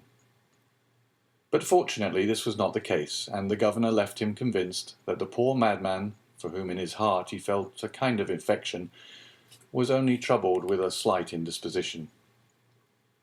During this time, Edmond, seated on his bed with his head in his hands, tried to collect his scattered thoughts. Faria, since their first acquaintance, had been on all points so rational and logical, so wonderfully sagacious, in fact, that he couldn't understand how so much wisdom on all points could be allied with madness. Was Faria deceived as to his treasure, or was all the world deceived as to Faria? Dante remained in his cell all day, not daring to return to his friend, thinking thus to defer the moment when he should be convinced, once for all, that the abbé was mad. Such conviction would be so terrible. But towards the evening, after the hour for the customary visit had gone by, Faria, not seeing the young man appear, tried to move and get over the distance which separated them. Edmond shuddered when he heard the painful efforts which the old man made to drag himself along. His leg was inert, and he could no longer make use of one arm. Edmond was obliged to assist him, for otherwise he would not have been able to enter by the small aperture which led to Dante's chamber. "Here I am, pursuing you remorselessly," he said with a benignant smile. "You thought to escape my munificence, but it is in vain. Listen to me." Edmond saw there was no escape, and placing the old man on his bed, he seated himself on the stool beside him. "You know," said the abbé, "that I was the secretary and intimate friend of Cardinal Spada, the last of the princes of that name. I owe to this worthy lord all the happiness I have ever knew. He was not rich, although the wealth of his family had passed into a proverb, and I heard the phrase very often, as rich as a Spada. But he, like public rumour, lived on his reputation for wealth. His palace was my paradise. I was tutor to his nephews, who are dead, and when he was alone in the world, I tried by absolute devotion to his will to make up to him all he had done for me during 10 years of unremitting kindness. The cardinal's house had no secrets on me. I had often seen my noble patron annotating ancient volumes and eagerly searching amongst dusty family manuscripts. One day, when I was reproaching him for his unavailing searches, and deploring the prostration of mind that followed them, he looked at me, and smiling bitterly, opened a volume relating to the history of the city of Rome. There, in the 20th chapter of the life of Pope Alexander VI, were the following lines which I can never forget. The great wars of Romagna had ended. Caesar Borgia, who had completed his conquest, had need of money to purchase all Italy. The Pope had also need of money to bring matters to an end with Louis XII, King of France, who was formidable still in spite of his recent reverses, and it was necessary, therefore, to have recourse to some profitable scheme, which was a matter of great difficulty in the impoverished conditions of exhausted Italy. His Holiness had an idea. He determined to make 2 cardinals. By choosing 2 of the greatest personages of Rome, especially rich men, this was the return the Holy Father looked for. In the first place, he could sell the great appointments and splendid offices which the cardinals already held, and then he had the 2 hats to sell besides. There was a third point in view, which will appear hereafter. The Pope and Caesar Borgia first found the 2 future cardinals. They were Giovanni Rospagliosi, who held 4 of the highest dignities of the Holy See, and Cesar Spada, one of the noblest and richest of the Roman nobility.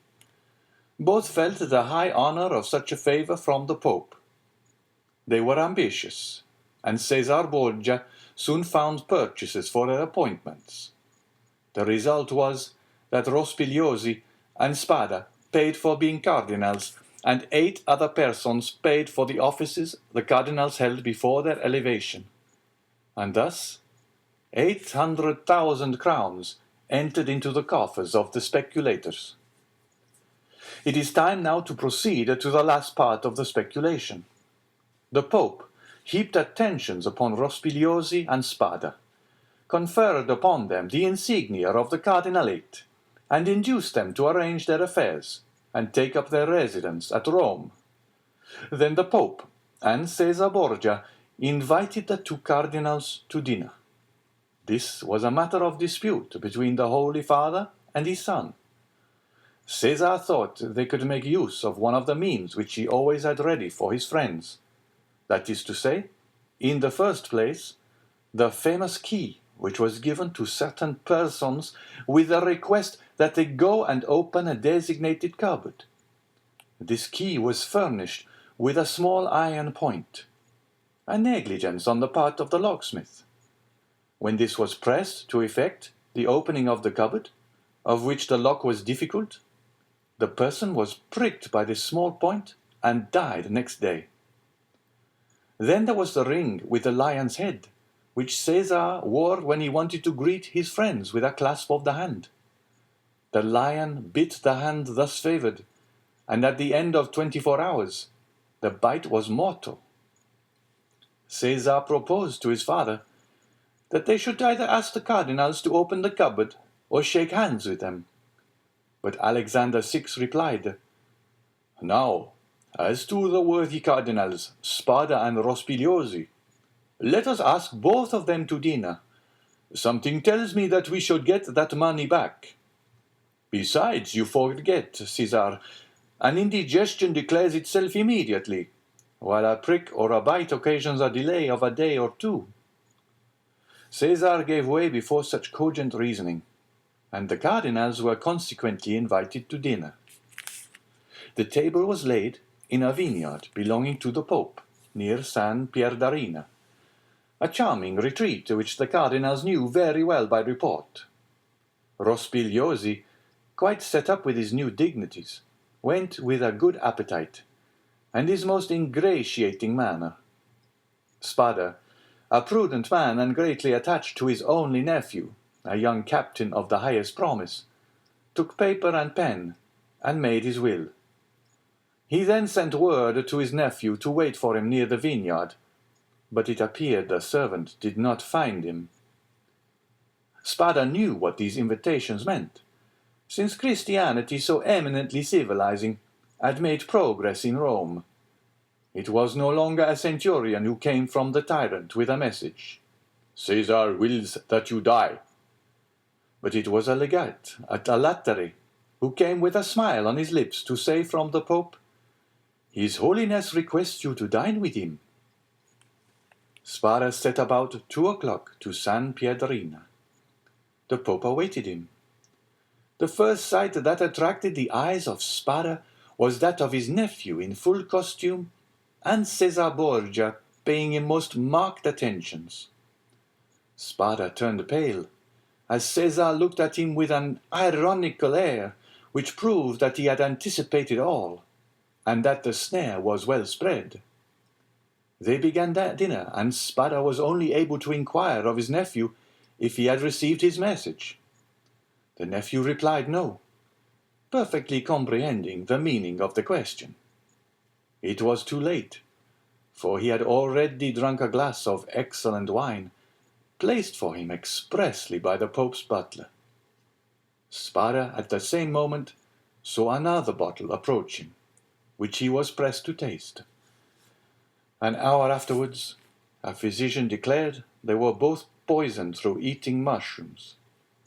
Spada died on the threshold of the vineyard.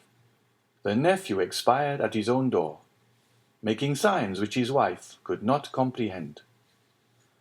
Then Caesar and the Pope hastened to lay hands on the heritage, under presence of seeking for papers of the dead man.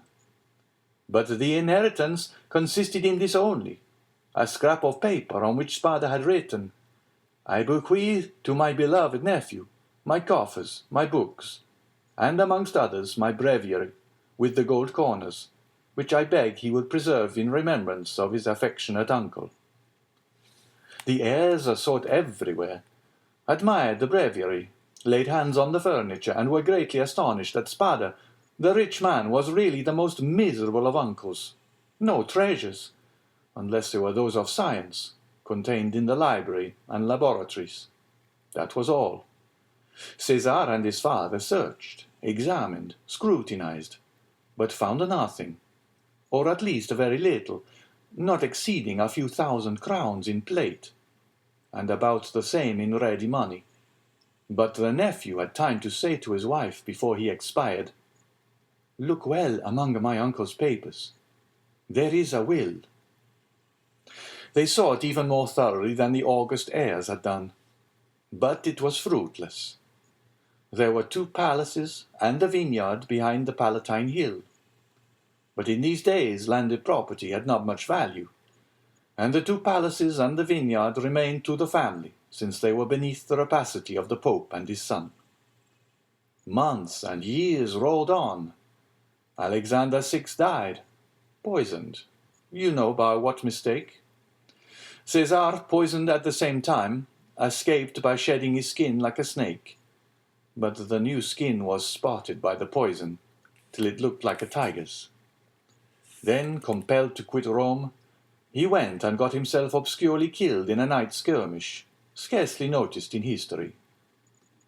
After the Pope's death and his son's exile, it was supposed that Spada family would resume the splendid position they had held before the Cardinal's time. But this was not the case. The Spadas remained in doubtful ease. A mystery hung over this dark affair, and the public rumor was that Caesar, a better politician than his father, had carried off from the Pope the fortune of the two cardinals. I say the two because Cardinal Rospigliosi, who had not taken any precaution, was completely despoiled. Up to this point, said Faria, interrupting the thread of his narrative, this seems to you very meaningless, no doubt, eh? Oh, my friend, cried Dante, on the contrary, it seems as if I were reading a most interesting narrative. Go on, I beg of you. I will. The family began to get accustomed to their obscurity.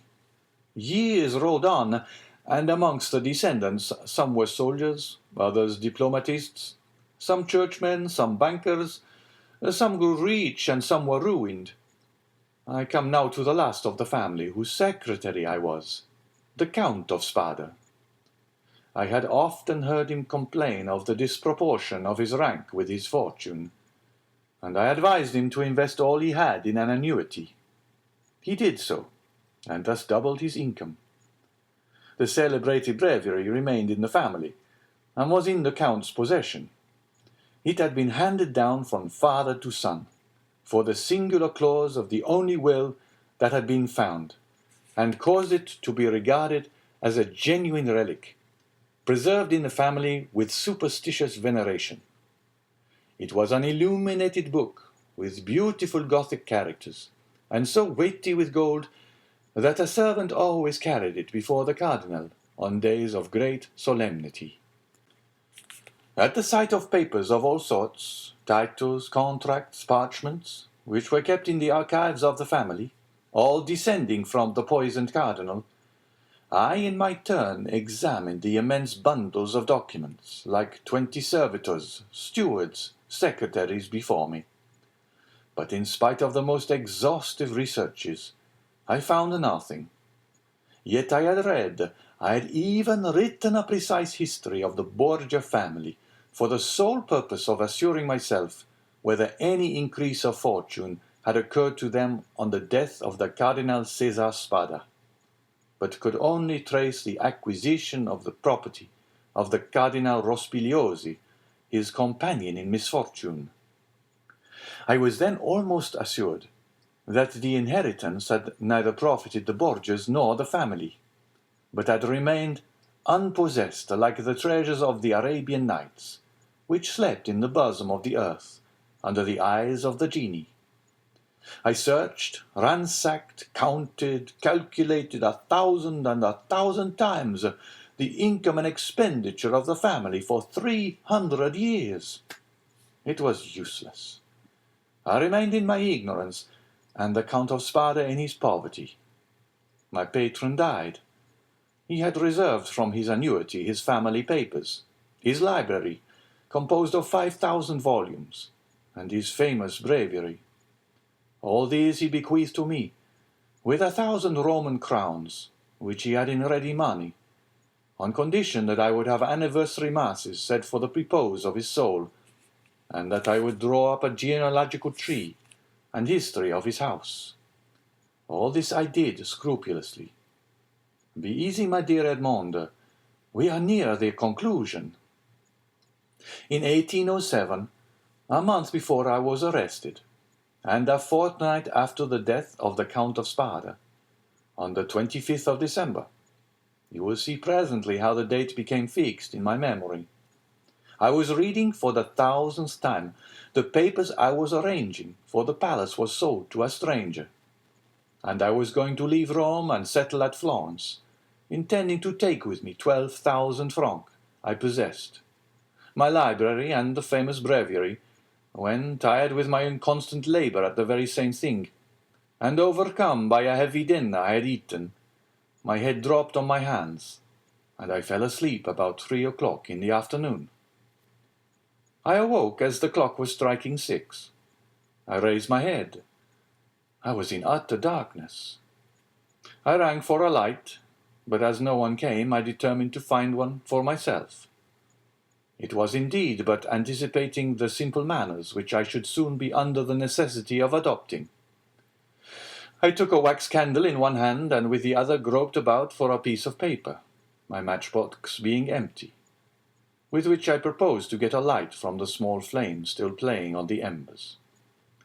Fearing, however, to make use of any valuable piece of paper, I hesitated for a moment, then recollected that I had seen in the famous breviary, which was on the table beside me, an old paper quite yellow with age, and which had served as a marker for centuries, kept there by the request of the heirs. I felt for it, found it, twisted it together, and put it into the expiring flame, set a light to it. But beneath my fingers, as if by magic, in proportion as the fire ascended, I saw yellowish characters appear on the paper. I grasped it in my hand, put out the flames as quickly as I could, lighted my taper in the fire itself, and opened the crumpled paper with inexpressible emotion, recognizing when I had done so that these characters had been traced in mysterious and sympathetic ink, only appearing when exposed to the fire. Nearly 1/3 of the paper had been consumed by the flame. It was that paper you read this morning. Read it again, Dante, and then I will complete for you the incomplete words and unconnected sense. Faria, with an air of triumph, offered the paper to Dante, who this time read the following words, traced with an ink of a reddish colour resembling rust. This 25th day of April, 1498, B. Alexander VI, and fearing that not he may desire to become my heir, and Bentivoglio, who were poisoned, my sole heir that I have but, and has visited with me, that is in island of Monte Cristo, all I jewels, diamonds, gems, that I alone may amount to nearly the 2 will find on raising the 20th row creek to the east in a right line, 2 open. In these caves the treasure is in the furthest which treasure I bequeath and leave as my sole heir. 25th April 1498, says, "And now," said the abbé, "read this other paper," and he presented to Dante a second leaf with fragments of lines written on it, which Edmond read as follows: "Ing invited to dine by his holiness, content with making me pay for my hat, serves for me the fate of Cardinals Caprara. I declare to my nephew Guido Spada, read in a place he knows, the caves of the small, est of ingots, gold, money, know of the existence of this treasure which lions of Roman crowns, and which he from the small ings have been made, Ngel in the second, tire to him, R. Spada." Faria followed him with an excited look. "And now," he said, when he saw that Dante had read the last line, "put the 2 fragments together and judge for yourself." Dante obeyed, and the conjointed pieces gave the following: "This 25th day of April, 1498, being invited to dine by His Holiness Alexander VI, and fearing that, not content with making me pay for my hat, he may desire to become my heir, and reserves for me the fate of Cardinals Caprara and Bentivoglio, who were poisoned, I declare to my nephew, Guido Spada, my sole heir, that I have buried in a place he knows and has visited with me, that is, in the caves of the small island of Monte Cristo, all I possessed of ingots, gold, money, jewels, diamonds, gems. That I alone know of the existence of this treasure, which may amount to nearly 2 millions of Roman crowns, and which he will find on raising the 20th rock from the small creek to the east in a right line. 2 openings have been made in these caves.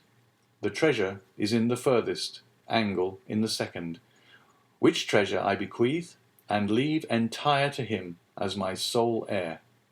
25th April, 1498. César Spada.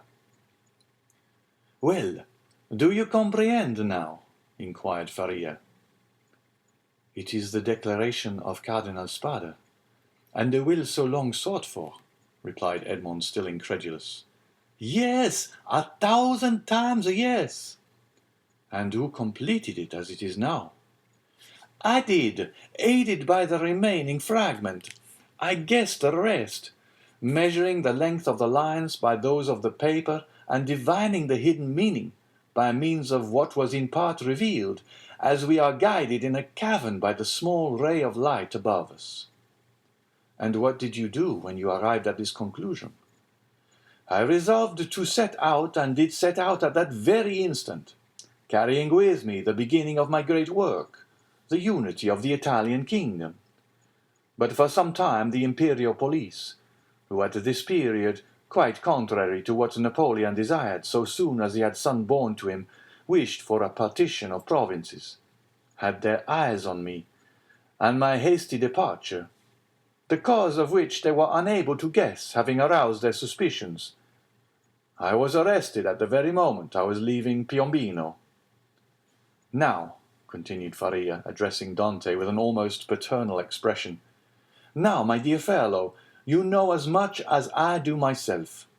If we ever escape together, half of this treasure is yours.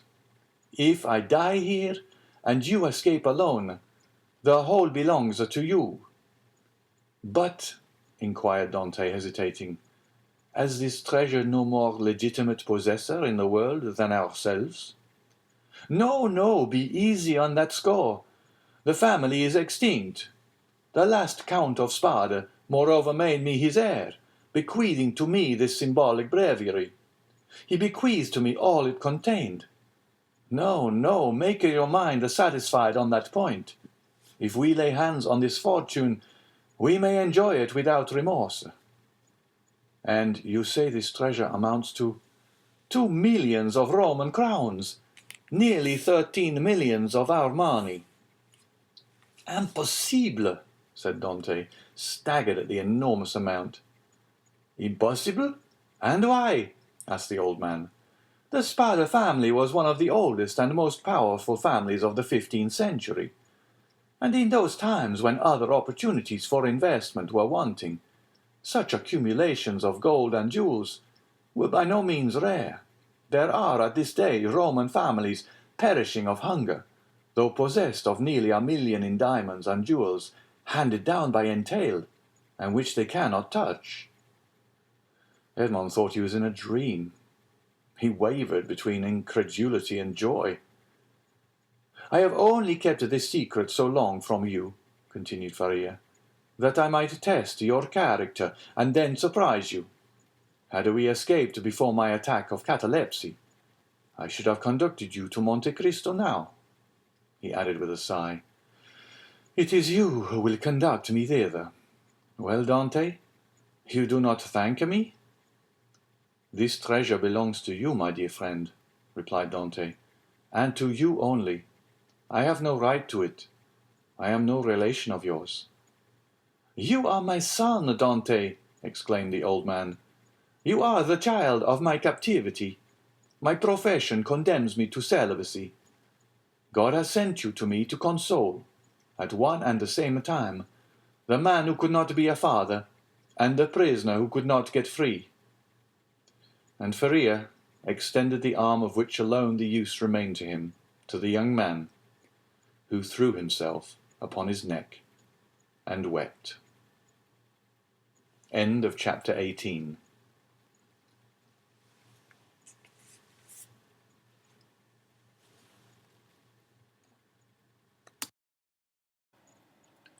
Chapter 21. The Island of Tiburon. Dante, although stunned and almost suffocated, had sufficient presence of mind to hold his breath, and as his right hand, prepared as he was for every chance, held his knife open, he rapidly ripped up the sack, extricated his arm and then his body, but in spite of all his efforts to free himself from the shot, he felt it dragging him down still lower. He then bent his body and by a desperate effort severed the cord that bound his legs, at the moment when it seemed as if he were actually strangled. With a mighty leap, he rose to the surface of the sea, while the shot dragged down to the depths the sack that had so nearly become his shroud. Dante waited only to get breath and then dived in order to avoid being seen. When he arose a second time, he was 50 paces from where he had first sunk. He saw overhead a black and tempestuous sky, across which the wind was driving clouds that occasionally suffered a twinkling star to appear. Before him was the vast expanse of waters, sombre and terrible, whose waves foamed and roared as if before the approach of a storm. Behind him, blacker than the sea, blacker than the sky, rose phantom-like the vast stone structure whose projecting crags seemed like arms extended to seize their prey, and on the highest rock was a torch lighting 2 figures. He fancied that these 2 forms were looking at the sea. Doubtless these strange grave-diggers had heard his cry. Dante dived again, and remained a long time beneath the water. This was an easy feat to him, for he usually attracted a crowd of spectators in the bay before the lighthouse at Marseille when he swam there, and was unanimously declared to be the best swimmer in the port. When he came up again, the light had disappeared. He must now get his bearings. Ratonneau and Pomègue are the nearest islands of all those that surround Château d'If, but Ratonneau and Pomègue are inhabited, as is also the islet of Dôme. Tiburon and Le Maire were therefore the safest for Dante's venture. The islands of Tiburon and Le Maire are a league from the Château d'If. Dante nevertheless determined to make for them. But how could he find his way in the darkness of the night? At this moment he saw the light of Planier gleaming in front of him like a star. By leaving this light on the right, he kept the island of Tiburon a little on the left. By turning to the left, therefore, he would find it. But as we have said, it was at least a league from the Château d'If to this island. Often in prison, Faria had said to him, when he saw him idle and inactive, "Dante, you must never give way to this listlessness.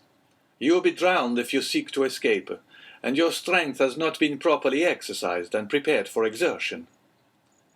These words rang in Dante's ears. Even beneath the waves, he hastened to cleave his way through them to see if he had not lost his strength.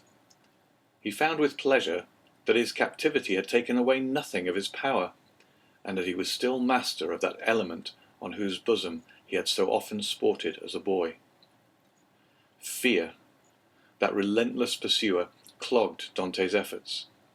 He listened for any sound that might be audible, and every time that he rose to the top of a wave he scanned the horizon and strove to penetrate the darkness. He fancied that every wave behind him was a pursuing boat, and he redoubled his exertions, increasing rapidly his distance from the chateau, but exhausting his strength.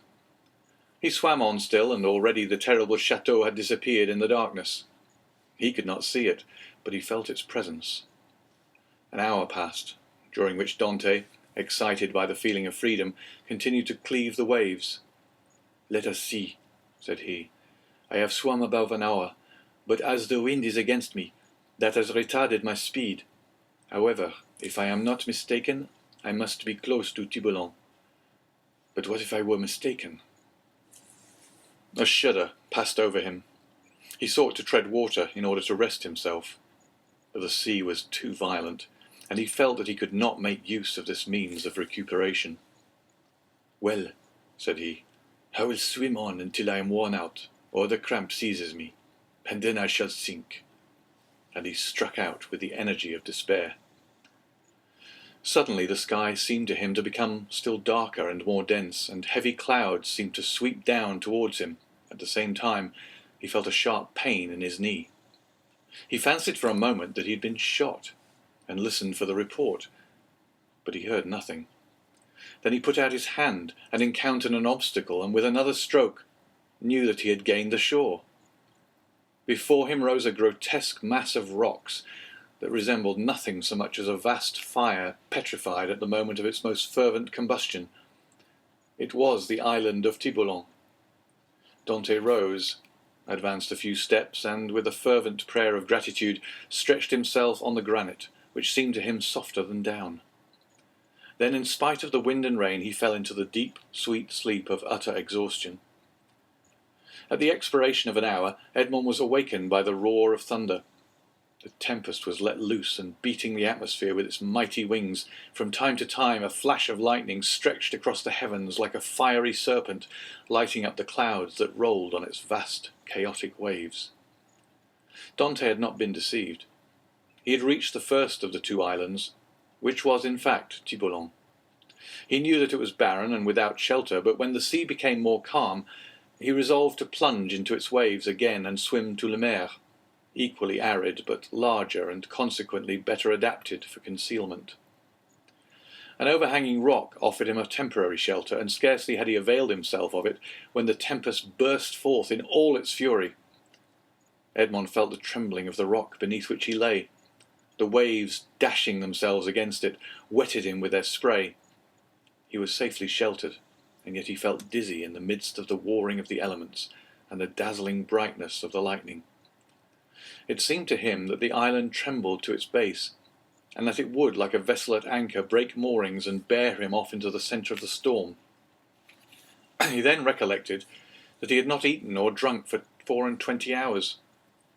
He extended his hands and drank greedily of the rainwater that had lodged in a hollow of the rock. As he rose, a flash of lightning that seemed to rive the remotest heights of heaven illumined the darkness. By its light, between the island of Le Mer and Cap Croiselle, a quarter of a league distant, Dante saw a fishing boat driven rapidly like a spectre before the power of winds and waves. A second after, he saw it again, approaching with frightful rapidity. Dante cried at the top of his voice to warn them of their danger, but they saw it themselves. Another flash showed him 4 men clinging to the shattered mast and the rigging, while a 5th clung to the broken rudder. The men he beheld saw him undoubtedly, for their cries were carried to his ears by the wind. Above the splintered mast, a sail rent to tatters was waving. Suddenly the ropes that still held it gave way, and it disappeared in the darkness of the night like a vast sea-bird. At the same moment, a violent crash was heard, and cries of distress. Dante, from his rocky perch, saw the shattered vessel, and among the fragments the floating forms of the hapless sailors. Then all was dark again. Dante ran down the rocks at the risk of being himself dashed to pieces. He listened, he groped about, but he heard and saw nothing. The cries had ceased, and the tempest continued to rage. By degrees the wind abated. Vast grey clouds rolled towards the west, and the blue firmament appeared studded with bright stars. Soon a red streak became visible in the horizon. The waves whitened. A light played over them and gilded their foaming crests with gold. It was day.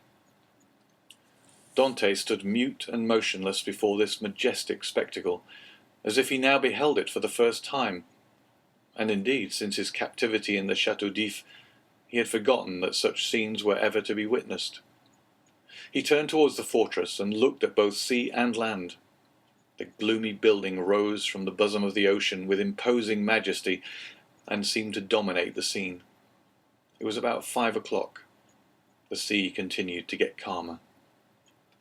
In 2 or 3 hours, thought Dante, the turnkey will enter my chamber, find the body of my poor friend, recognize it, seek for me in vain, and give the alarm. Then the tunnel will be discovered. The men who cast me into the sea and who must have heard the cry I uttered will be questioned. Then boats filled with armed soldiers will pursue the wretched fugitive. The cannon will warn everyone to refuse shelter to a man wandering about naked and famished. The police of Marseille will be on the alert by land, whilst the governor pursues me by sea. I am cold, I am hungry, I have lost even the knife that saved me. Oh my God, I have suffered enough, surely. Have pity on me, and do for me what I am unable to do for myself. As Dante, his eyes turned in the direction of the Chateau d'If, uttered this prayer, he saw off the farther point of the island of Pomègue a small vessel with lateen sails skimming the sea like a gull in search of prey, and with his sailor's eye he knew it to be a Genoese tartan. She was coming out of Marseille harbour, and was standing out to sea rapidly, her sharp prow cleaving through the waves. "Oh," cried Edmond, "to think that in half an hour I could join her! Did I not fear being questioned, detected, and conveyed back to Marseille? What can I do? What story can I invent? Under pretext of trading along the coast, these men, who are in reality smugglers, will prefer selling me to doing a good action. I must wait, but I cannot. I am starving. In a few hours my strength will be utterly exhausted. Besides, perhaps I have not been missed at the fortress. I can pass as one of the sailors wrecked last night. My story will be accepted, for there is no one left to contradict me." As he spoke, Dante looked toward the spot where the fishing vessel had been wrecked, and started. The red cap of one of the sailors hung to a point of the rock, and some timbers that had formed part of the vessel's keel floated at the foot of the crag. In an instant Dante's plan was formed. He swam to the cap, placed it on his head, seized one of the timbers, and struck out so as to cut across the course the vessel was taking. "I am saved," murmured he, and this conviction restored his strength. He soon saw that the vessel, with the wind dead ahead, was tacking between the Chateau d'If and the Tower of Planier. For an instant he feared lest instead of keeping in shore she should stand out to sea, but he soon saw that she would pass, like most vessels bound for Italy, between the islands of Jarreau and Calasareigne. However, the vessel and the swimmer insensibly neared one another, and in one of its tacks the tartan bore down within a quarter of a mile of him. He rose on the waves, making signs of distress, but no one on board saw him, and the vessel stood on another tack. Dante would have shouted, but he knew that the wind would drown his voice.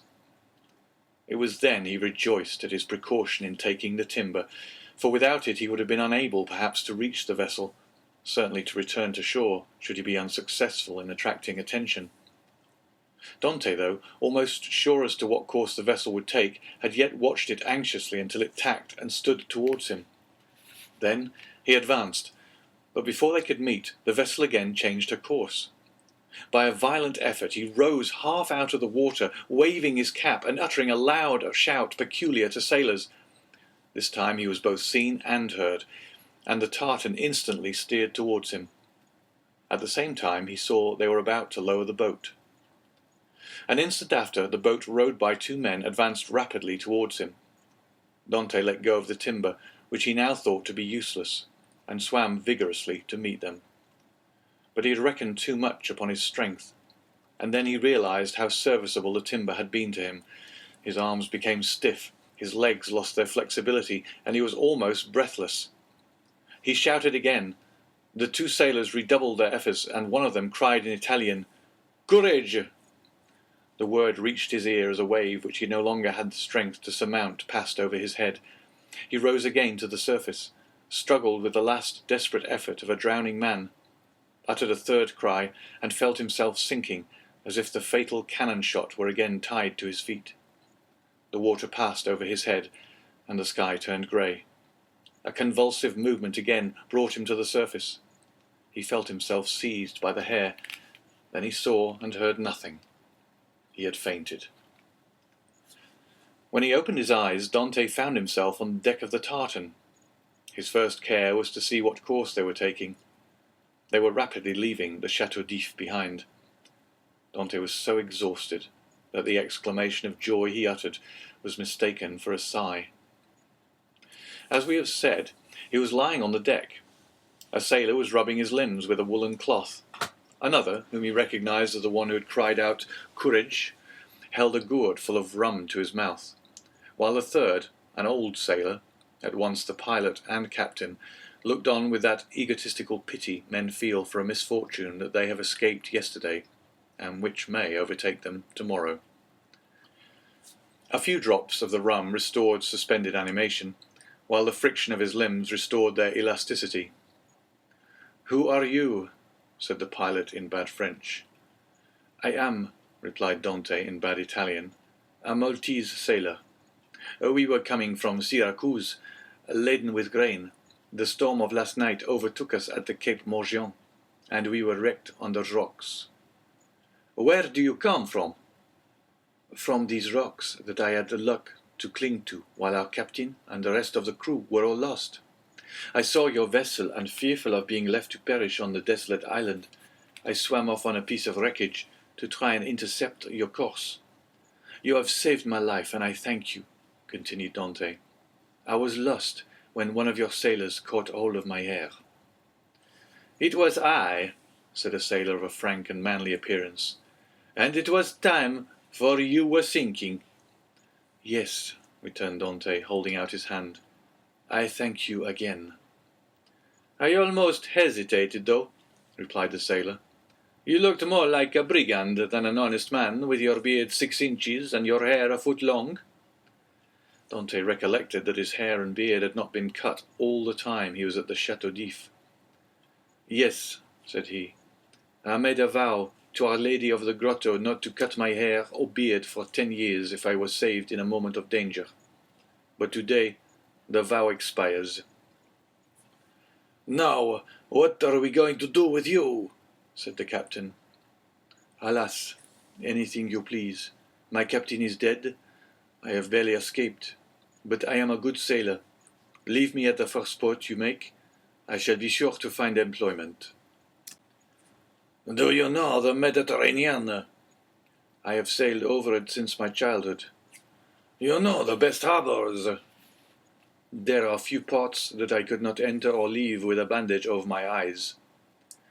"I say, Captain," said the sailor who had cried courage to Dante, "if what he says is true, what hinders his staying with us?"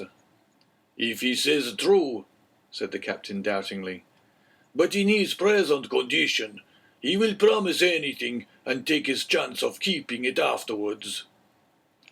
"I will do more than I promise," said Dante. "We shall see," returned the other, smiling. "Where are you going?" asked Dante. "To Leghorn." "Then why, instead of tacking so frequently, do you not sail nearer the wind?" "Because we should run straight onto the island of Rion." "You shall pass it by 20 fathoms." "Take the helm, and let us see what you know." The young man took the helm, felt to see if the vessel answered the rudder promptly, and seeing that without being a first-rate sailor she yet was tolerably obedient. "To the sheets," said he. The 4 seamen who composed the crew obeyed while the pilot looked on. "Hold taut." They obeyed. "Belay." This order was also executed, and the vessel passed, as Dante had predicted, 20 fathoms to windward. "Bravo!" said the captain. "Bravo!" repeated the sailors, and they all looked with astonishment at this man whose eye now disclosed an intelligence, and his body a vigour they had not thought him capable of showing. "You see," said Dante, quitting the helm, "I shall be of some use to you, at least during the voyage. If you do not leave me at Leghorn, you can leave me there, and I will pay you out of the first wages I get for my food and the clothes you lend me." "Ah," said the captain, "we can agree very well, if you are reasonable." "Give me what you give the others, and it will be all right," returned Dante. "That's not fair," said the seaman who had saved Dante, "for you know more than we do." "What is that to you, Jacopo?" returned the captain. "Every one is free to ask what he pleases." "That's true," replied Jacopo. "I only make a remark." "Well, you would do much better to find him a jacket and a pair of trousers if you have them." "No," said Jacopo, "but I have a shirt and a pair of trousers." "This is all I want," interrupted Dante.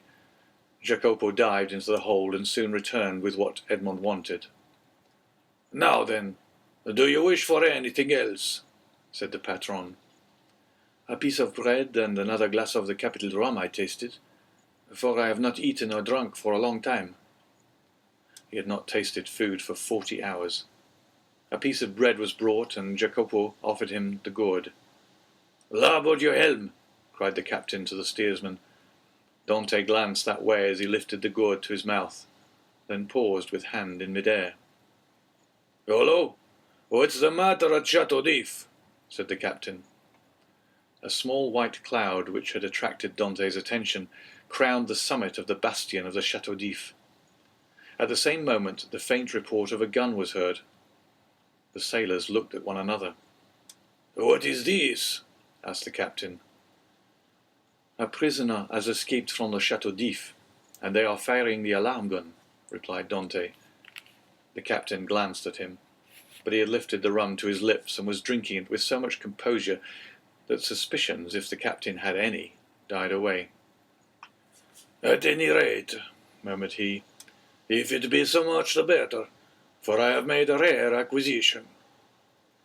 Under pretence of being fatigued, Dante asked to take the helm. The steersman, glad to be relieved, looked at the captain, and the latter by a sign indicated that he might abandon it to his new comrade. Dante could thus keep his eyes on Marseille. "What is the day of the month?" asked he of Jacopo, who sat down beside him. The 28th of February. "In what year?" In what year? You ask me in what year? "Yes," replied the young man. "I ask you in what year." You have forgotten, then? "I got such a fright last night," replied Dante, smiling, "that I have almost lost my memory. I ask you what year is it?" The year 1829, returned Jacopo. It was 14 years, day for day, since Dante's arrest. He was 19 when he entered the Chateau d'If. He was 33 when he escaped. A sorrowful smile passed over his face. He asked himself what had become of Mercedes, who must believe him dead. Then his eyes lighted up with hatred as he thought of the 3 men who had caused him so long and wretched a captivity. He renewed against Danglars, Fernand, and Villefort the oath of implacable vengeance he had made in his dungeon. This oath was no longer a vain menace, for the fastest sailor in the Mediterranean would have been unable to overtake the little tartan, that with every stitch of canvas set was flying before the wind to Leghorn. End of chapter 21.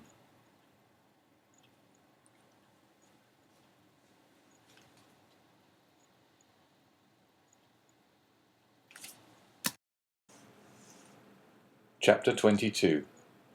The Smugglers.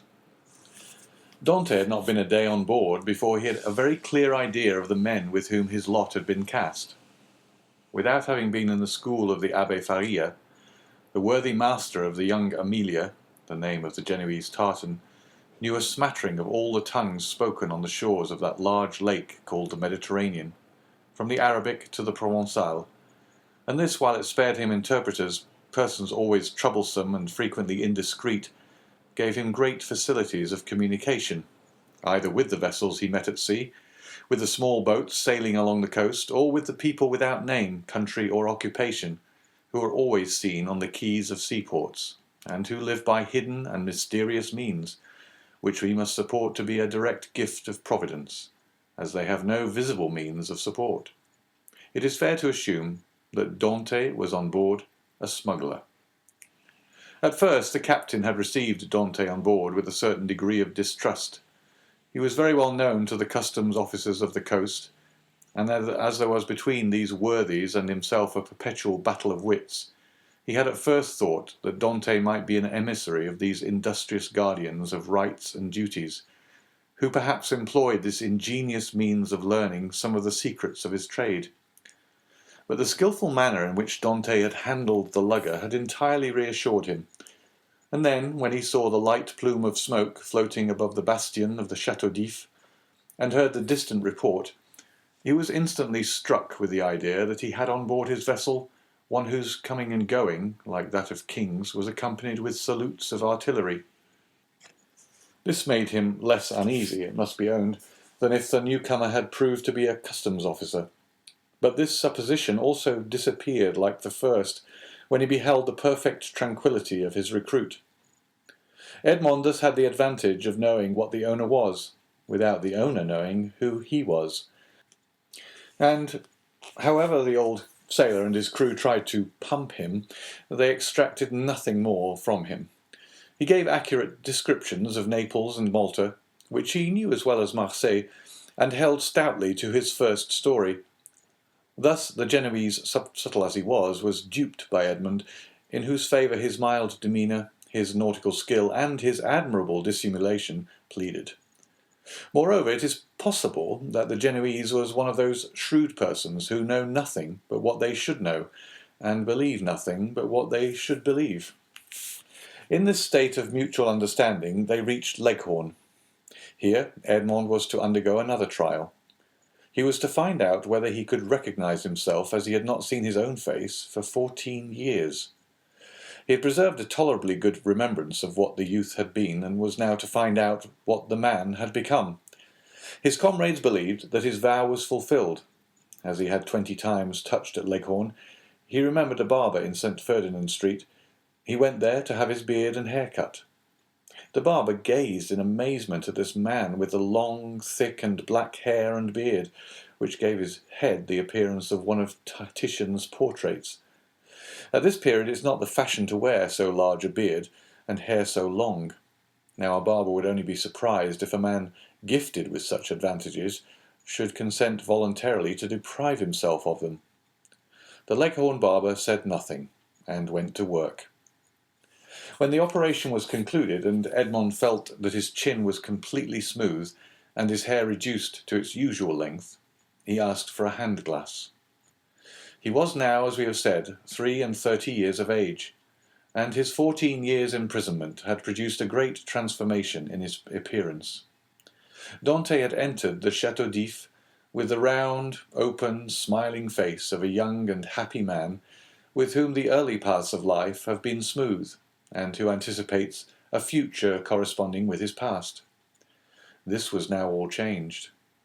The oval face was lengthened. His smiling mouth had assumed the firm and marked lines which betoken resolution. His eyebrows were arched beneath a brow furrowed with thought. His eyes were full of melancholy, and from their depths occasionally sparkled gloomy fires of misanthropy and hatred. His complexion, so long kept from the sun, had now that pale colour which produces, when the features are encircled with black hair, the aristocratic beauty of the man of the north. The profound learning he had acquired had besides diffused over his features a refined intellectual expression, and he had also acquired, being naturally of a goodly stature, that vigour which a frame possesses, which has so long concentrated all its force within itself. To the elegance of a nervous and slight form had succeeded the solidity of a rounded and muscular figure. As to his voice, prayers, sobs, and imprecations had changed it so that at times it was of a singularly penetrating sweetness, and at others rough and almost hoarse. Moreover, from being so long in twilight or darkness, his eyes had acquired the faculty of distinguishing objects in the night, common to the hyena and the wolf. Edmond smiled when he beheld himself. It was impossible that his best friend, if indeed he had any friend left, could recognize him. He could not recognize himself. The master of the young Amelia, who was very desirous of retaining amongst his crew a man of Edmond's value, had offered to advance him funds out of his future profits, which Edmond had accepted. His next care on leaving the barber's, who had achieved his first metamorphosis, was to enter a shop and buy a complete sailor's suit. A garb, as we all know, very simple and consisting of white trousers, a striped shirt and a cap. It was in this costume, and bringing back to Jacopo the shirt and trousers he had lent him, that Edmond reappeared before the captain of the lugger, who had made him tell his story over and over again before he could believe him or recognize in the neat and trim sailor the man with thick and matted beard, hair tangled with seaweed, and body soaking in sea brine, whom he had picked up naked and nearly drowned. Attracted by his prepossessing appearance, he renewed his offers of an engagement to Dante.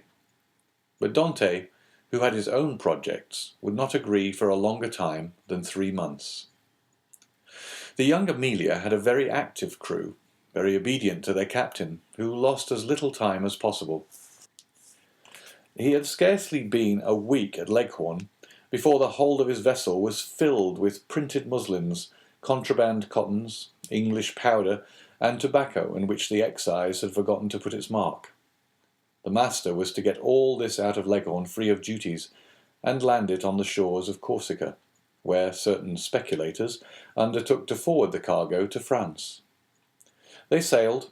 Edmund was again cleaving the Asia Sea, which had been the first horizon of his youth, and which he had so often dreamed of in prison. He left Gorgone on his right and La Pianosa on his left, and went towards the country of Paoli and Napoleon.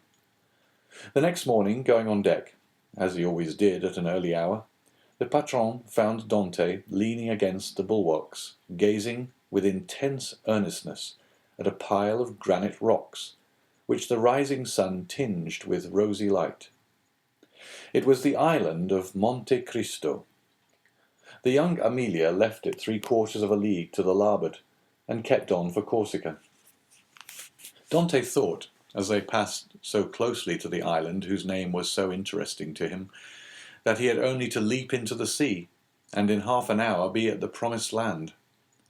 But then what could he do without instruments to discover his treasure, without arms to defend himself? Besides, what would the sailors say? What would the patron think? He must wait. Fortunately, Dante had learned how to wait. He had waited 14 years for his liberty, and now he was free he could wait at least 6 months or a year for wealth. Would he not have accepted liberty without riches if it had been offered to him?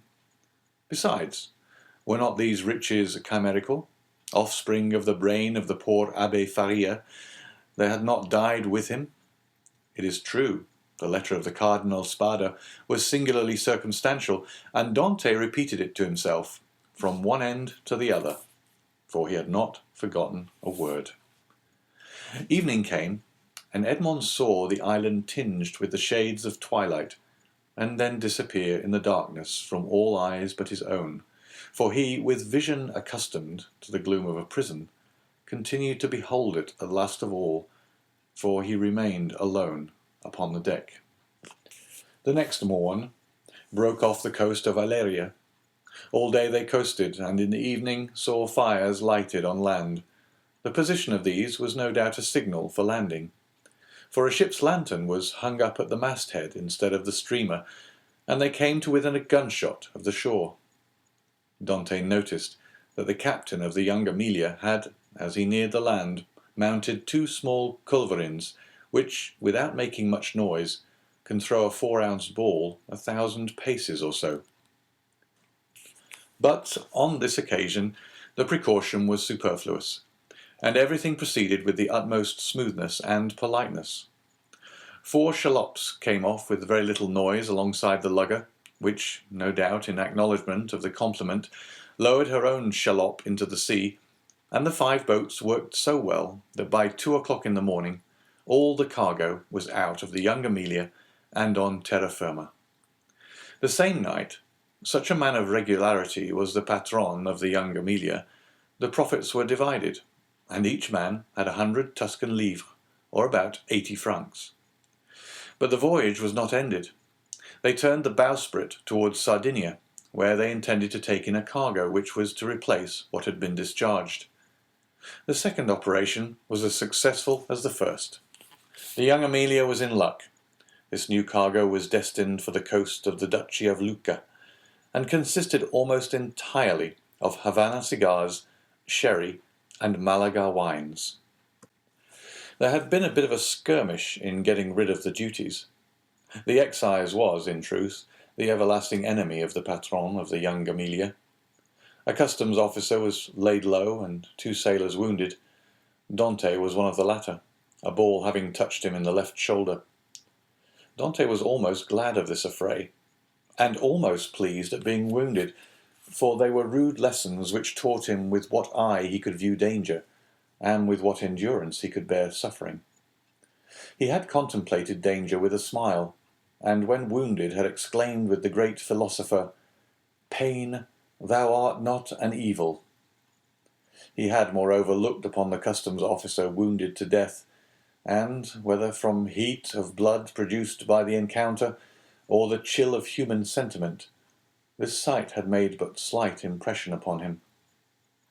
Dante was on the way he desired to follow, and was moving towards the end he wished to achieve. His heart was in a fair way of petrifying in his bosom. Jacopo, seeing him fall, had believed him killed, and rushing toward him, raised him up, and then attended to him with all the kindness of a devoted comrade. The world was not then so good as Dr. Pangloss believed it, neither was it so wicked as Dante thought it, since this man, who had nothing to expect from his comrade but the inheritance of his share of the prize money, manifested so much sorrow when he saw him fall. Fortunately, as we have said, Edmond was only wounded, and with certain herbs gathered at certain seasons and sold to the smugglers by the old Sardinian women, the wound soon closed. Edmond then resolved to try Jacopo, and offered him in return for his attention a share of his prize money. But Jacopo refused it indignantly. As a result of the sympathetic devotion which Jacopo had from the first bestowed on Edmond, the latter was moved to a certain degree of affection. But this sufficed for Jacopo, who instinctively felt that Edmond had a right to superiority of position, a superiority which Edmond had concealed from all others, and from this time the kindness which Edmond showed him was enough for the brave seaman. Then, in the long days on board ship, when the vessel gliding on with security over the Asia Sea required no care but the hand of the helmsman, thanks to the favourable winds that swelled her sails, Edmond, with a chart in his hand, became the instructor of Jacopo, as the poor Abbé Faria had been his tutor. He pointed out to him the bearings of the coast, explained to him the variations of the compass, and taught him to read in that vast book opened over our heads which they call heaven, and where God writes in azure with letters of diamonds. And when Jacopo inquired of him, "What is the use of teaching all these things to a poor sailor like me?" Edmond replied, "Who knows?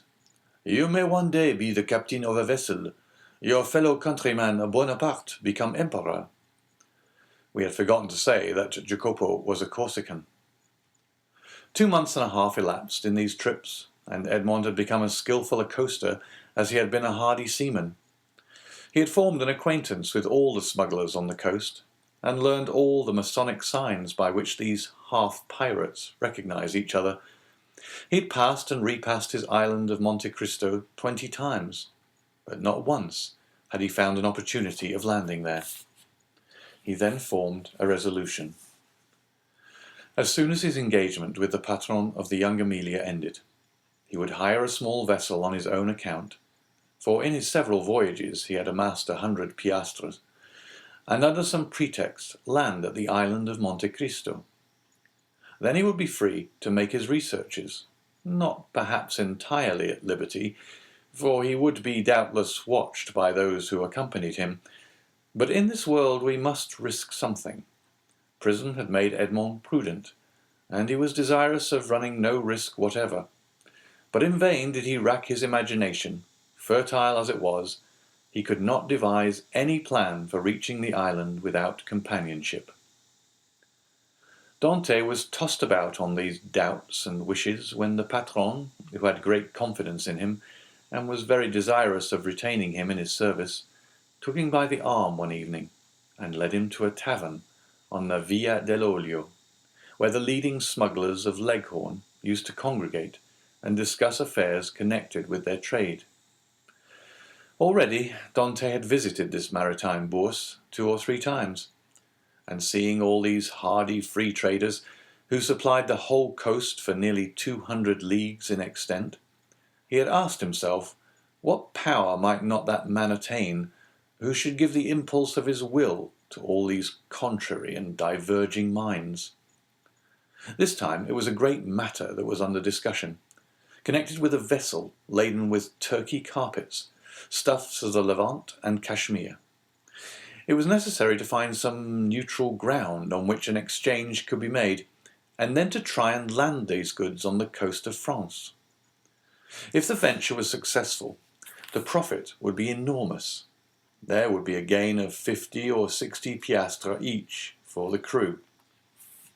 The patron of the Young Amelia proposed as a place of landing the island of Monte Cristo, which being completely deserted, and having neither soldiers nor revenue officers, seemed to have been placed in the midst of the ocean since the time of the heathen Olympus by Mercury, the god of merchants and robbers, classes of mankind which we in modern times have separated if not made distinct, but which antiquity appears to have included in the same category.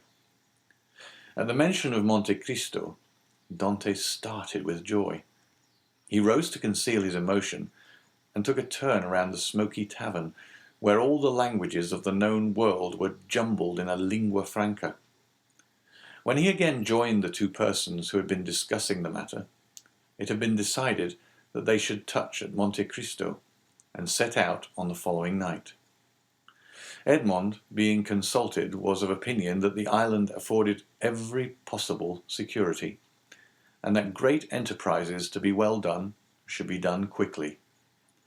Nothing then was altered in the plan, and orders were given to get under way next night, and wind and weather permitting, to make the neutral island by the following day.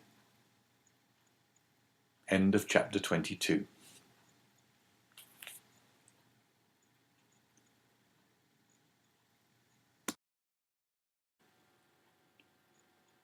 Chapter 23. The Island of Monte Cristo.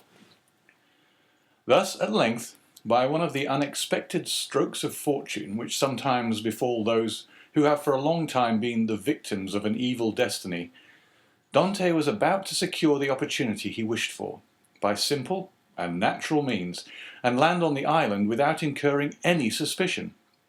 One night more, and he would be on his way. The night was one of feverish distraction, and in its progress visions good and evil passed through Dante's mind.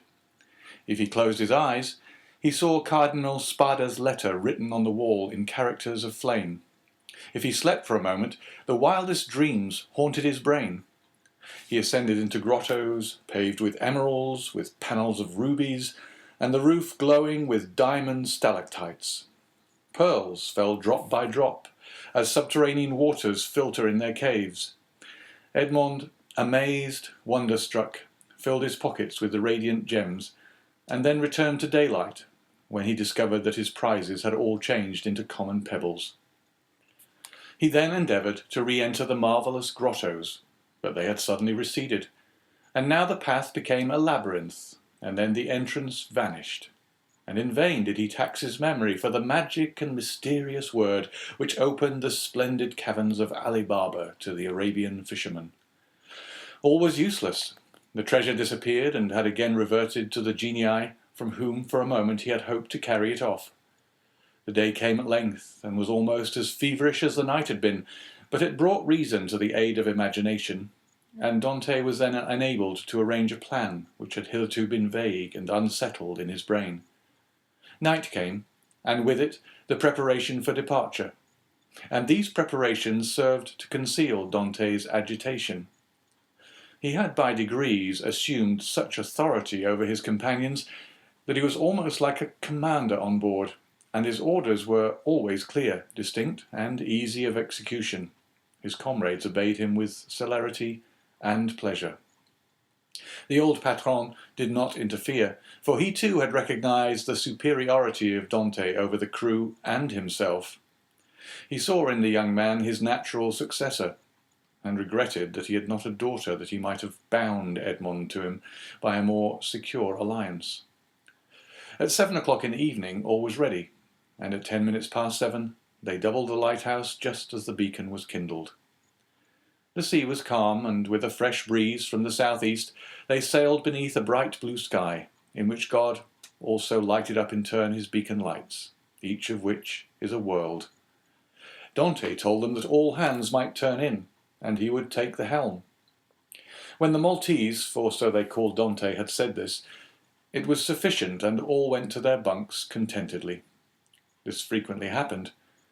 Dante, cast from solitude into the world, frequently experienced an imperious desire for solitude, and what solitude is more complete or more poetical than that of a ship floating in isolation on the sea, during the obscurity of the night, in the silence of immensity, and under the eye of heaven.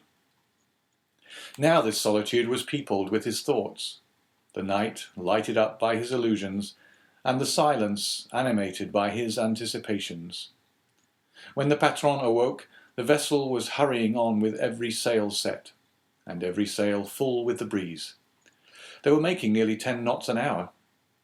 The island of Monte Cristo loomed large in the horizon.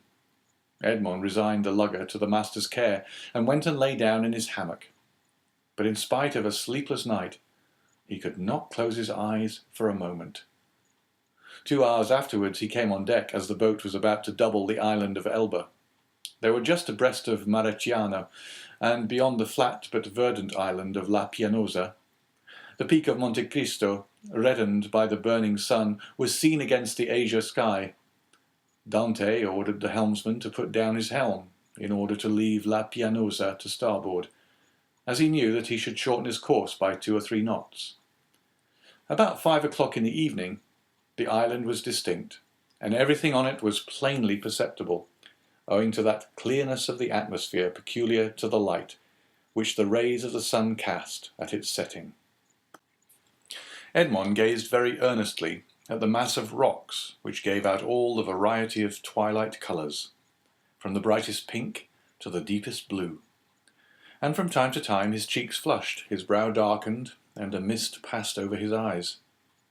Never did a gamester, whose whole fortune is staked on one cast of the die, experience the anguish which Edmond felt in his paroxysms of hope. Night came, and at 10 o'clock they anchored. The young Amelia was first at the rendezvous. In spite of his usual command over himself, Dante could not restrain his impetuosity.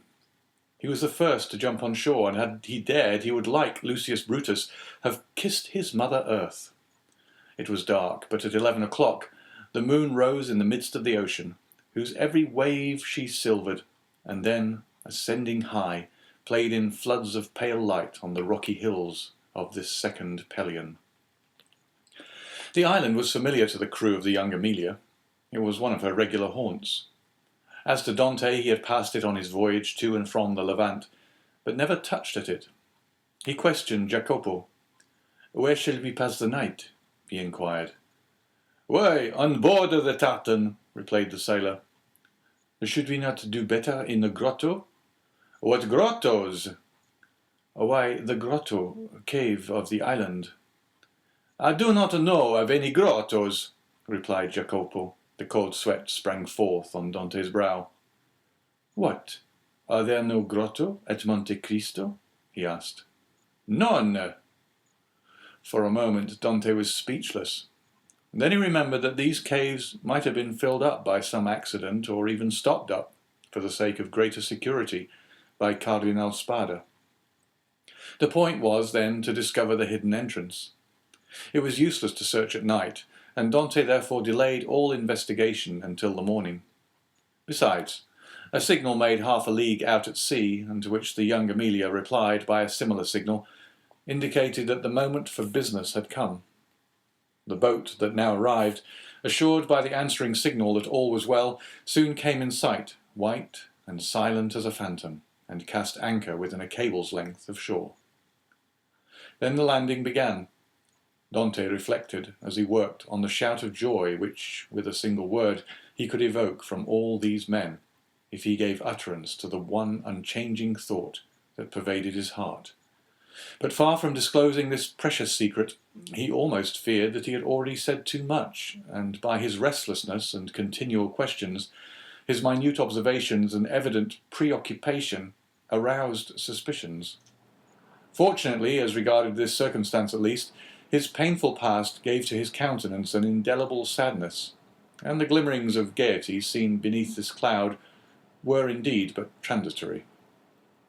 No one had the slightest suspicion, and when next day, taking a fowling piece, powder and shot, Dante declared his intention to go and kill some of the wild goats that were seen springing from rock to rock, his wish was construed into a love of sport, or a desire for solitude.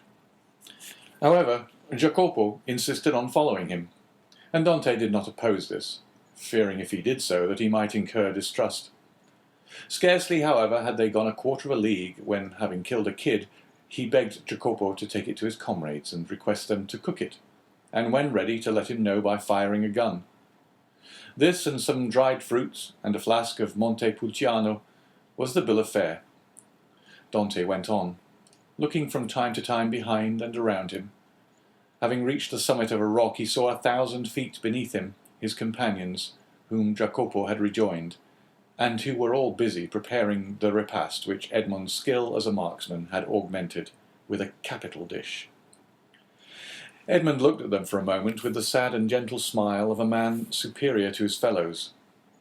"In 2 hours' time," said he, "these persons will depart richer by 50 piastres each, to go and risk their lives again, by endeavouring to gain 50 more. Then they will return with a fortune of 600 francs, and waste this treasure in some city with the pride of sultans and the insolence of nabobs. At this moment hope makes me despise their riches, which seem to me contemptible. Yet perchance tomorrow deception will so act on me that I shall on compulsion consider such a contemptible possession as the utmost happiness." "Oh no," exclaimed Edmond, "that will not be. The wise, unerring Faria could not be mistaken in this one thing. Besides, it were better to die than to continue to lead this low and wretched life." This Dante, who but 3 months before had no desire but liberty, had now not liberty enough, and panted for wealth. The cause was not in Dante, but in Providence, who, while limiting the power of man, has filled him with boundless desires. Meanwhile, by a cleft between 2 walls of rock, following a path worn by a torrent, and which, in all human probability, human foot had never before trod, Dante approached the spot where he supposed the grottos must have existed.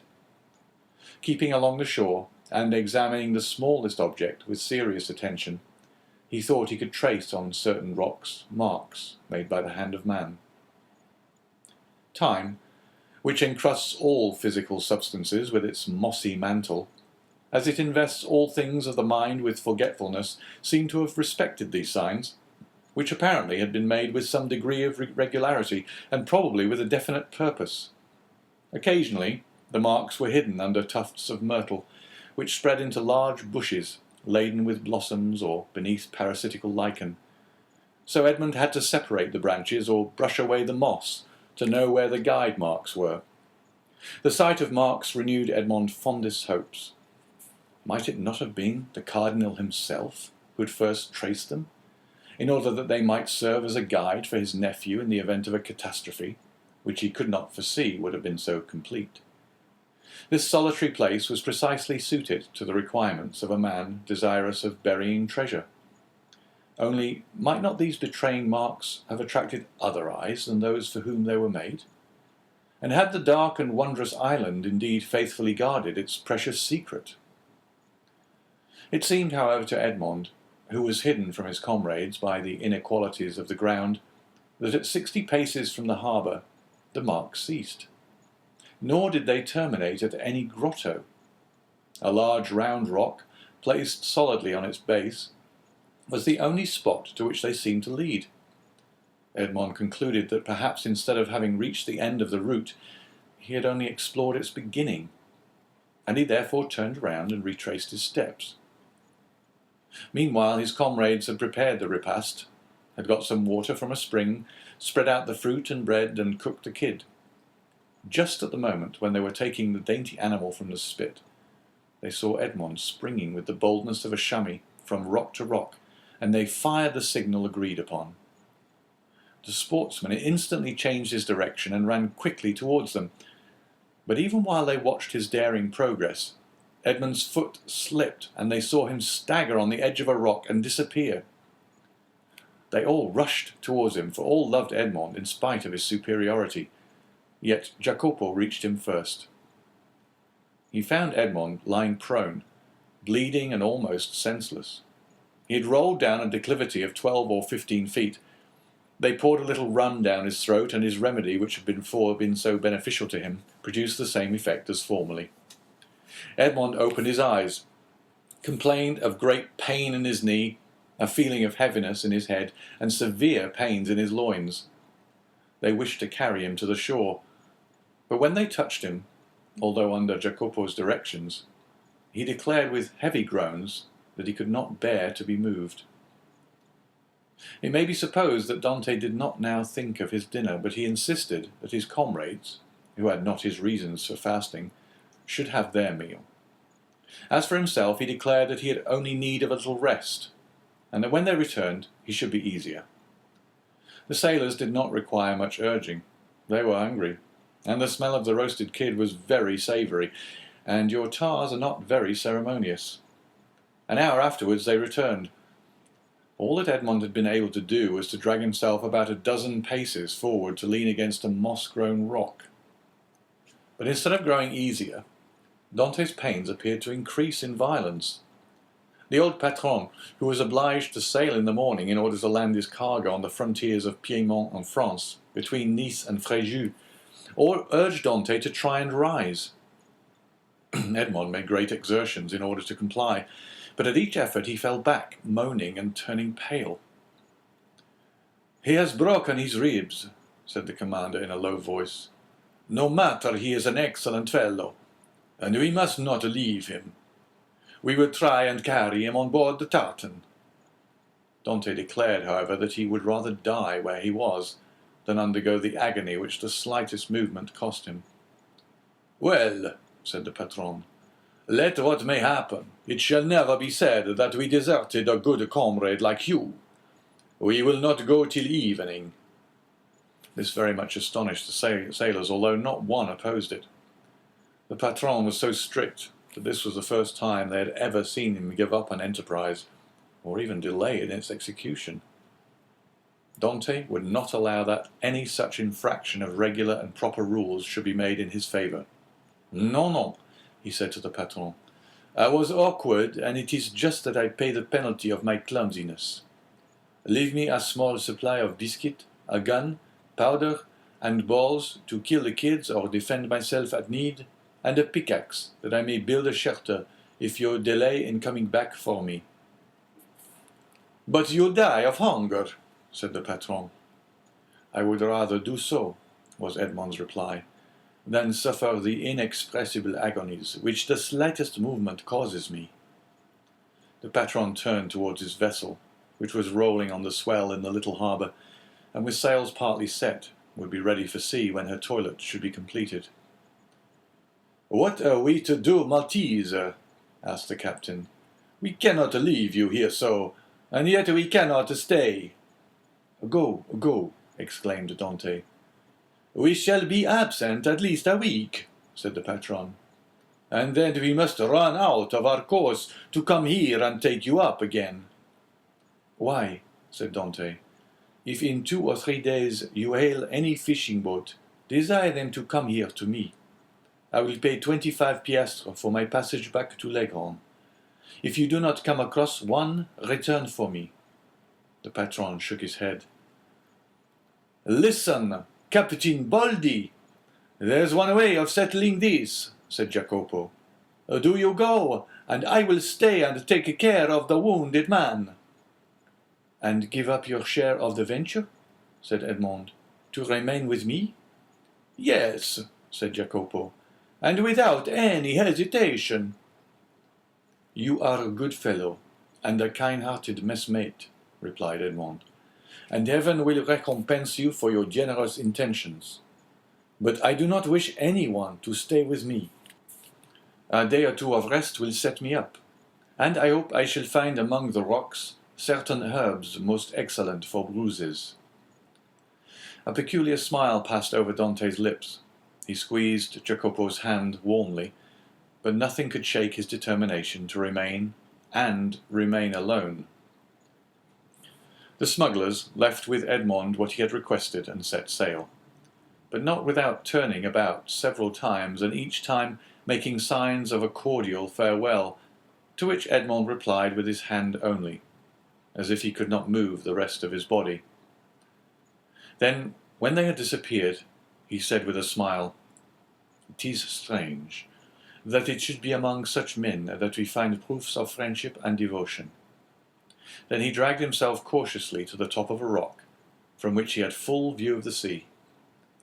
And thence he saw the tartan complete her preparations for sailing, weigh anchor, and, balancing herself as gracefully as a waterfowl ere it takes to the wing, set sail. At the end of an hour she was completely out of sight. At least, it was impossible for the wounded man to see her any longer from the spot where he was.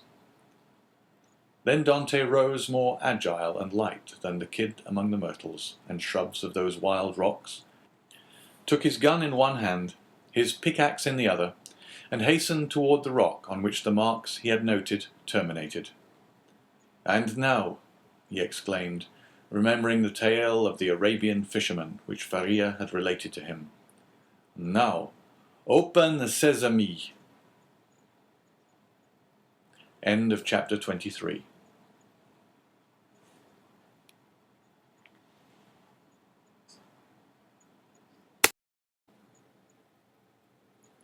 Chapter 24. The Secret Cave.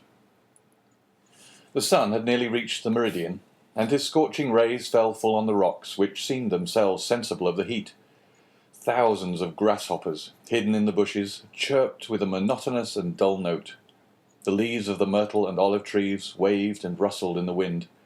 At every step that Edmond took he disturbed the lizards glittering with the hues of the emerald. Afar off he saw the wild goats bounding from crag to crag. In a word, the island was inhabited, yet Edmond felt himself alone, guided by the hand of God. He felt an indescribable sensation, somewhat akin to dread, that dread of the daylight which even in the desert makes us fear we are watched and observed. This feeling was so strong that at the moment when Edmond was about to begin his labour, he stopped, laid down his pickaxe, seized his gun, mounted to the summit of the highest rock, and from thence gazed round in every direction. But it was not upon Corsica, the very houses of which he could distinguish, or on Sardinia, or on the island of Elba, with its historical associations, or upon the almost imperceptible line that to the experienced eye of a sailor alone revealed the coast of Genoa the proud, and Leghorn the commercial, that he gazed. It was at the brigantine that had left in the morning, and the tartan that had just set sail, that Edmond fixed his eyes. The first was just disappearing in the straits of Bonifacio. The other, following an opposite direction, was about to round the island of Corsica. This sight reassured him. He then looked at the objects near him. He saw that he was on the highest point of the island, a statue on this vast pedestal of granite, nothing human appearing in sight, while the blue ocean beat against the base of the island and covered it with a fringe of foam. Then he descended with cautious and slow step, for he dreaded lest an accident similar to that he had so adroitly feigned should happen in reality. Dante, as we've said, had traced the marks along the rocks, and he had noticed that they led to a small creek, which was hidden like the bath of some ancient nymph. This creek was sufficiently wide at its mouth, and deep in the centre, to admit of the entrance of a small vessel of the lugger class, which would be perfectly concealed from observation. Then, following the clue that in the hands of the Abbé Faria had been so skilfully used to guide him through the Daedalian labyrinth of probabilities, he thought that the Cardinal Spada, anxious not to be watched, had entered the creek, concealed his little bark, followed the line marked by the notches in the rock, and at the end of it had buried his treasure. It was this idea that had brought Dante back to the circular rock. One thing only perplexed Edmond and destroyed his theory. How could this rock, which weighed several tons, have been lifted to this spot without the aid of many men? Suddenly an idea flashed across his mind. Instead of raising it, thought he, they have lowered it. And he sprang from the rock in order to inspect the base on which it had formerly stood. He soon perceived that a slope had been formed, and the rock had slid along this until it stopped at the spot it now occupied. A large stone had served as a wedge. Flints and pebbles had been inserted around it so as to conceal the orifice. This species of masonry had been covered with earth, and grass and weeds had grown there. Moss had clung to the stones, myrtle bushes had taken root, and the old rock seemed fixed to the earth. Dante dug away the earth carefully, and detected, or at least fancied he detected, the ingenious artifice. He attacked this wall, cemented by the hand of time, with his pickaxe. After 10 minutes' labour, the wall gave way, and a hole large enough to insert the arm was opened. Dante went and cut the strongest olive tree he could find, stripped off its branches, inserted it in the hole, and used it as a lever.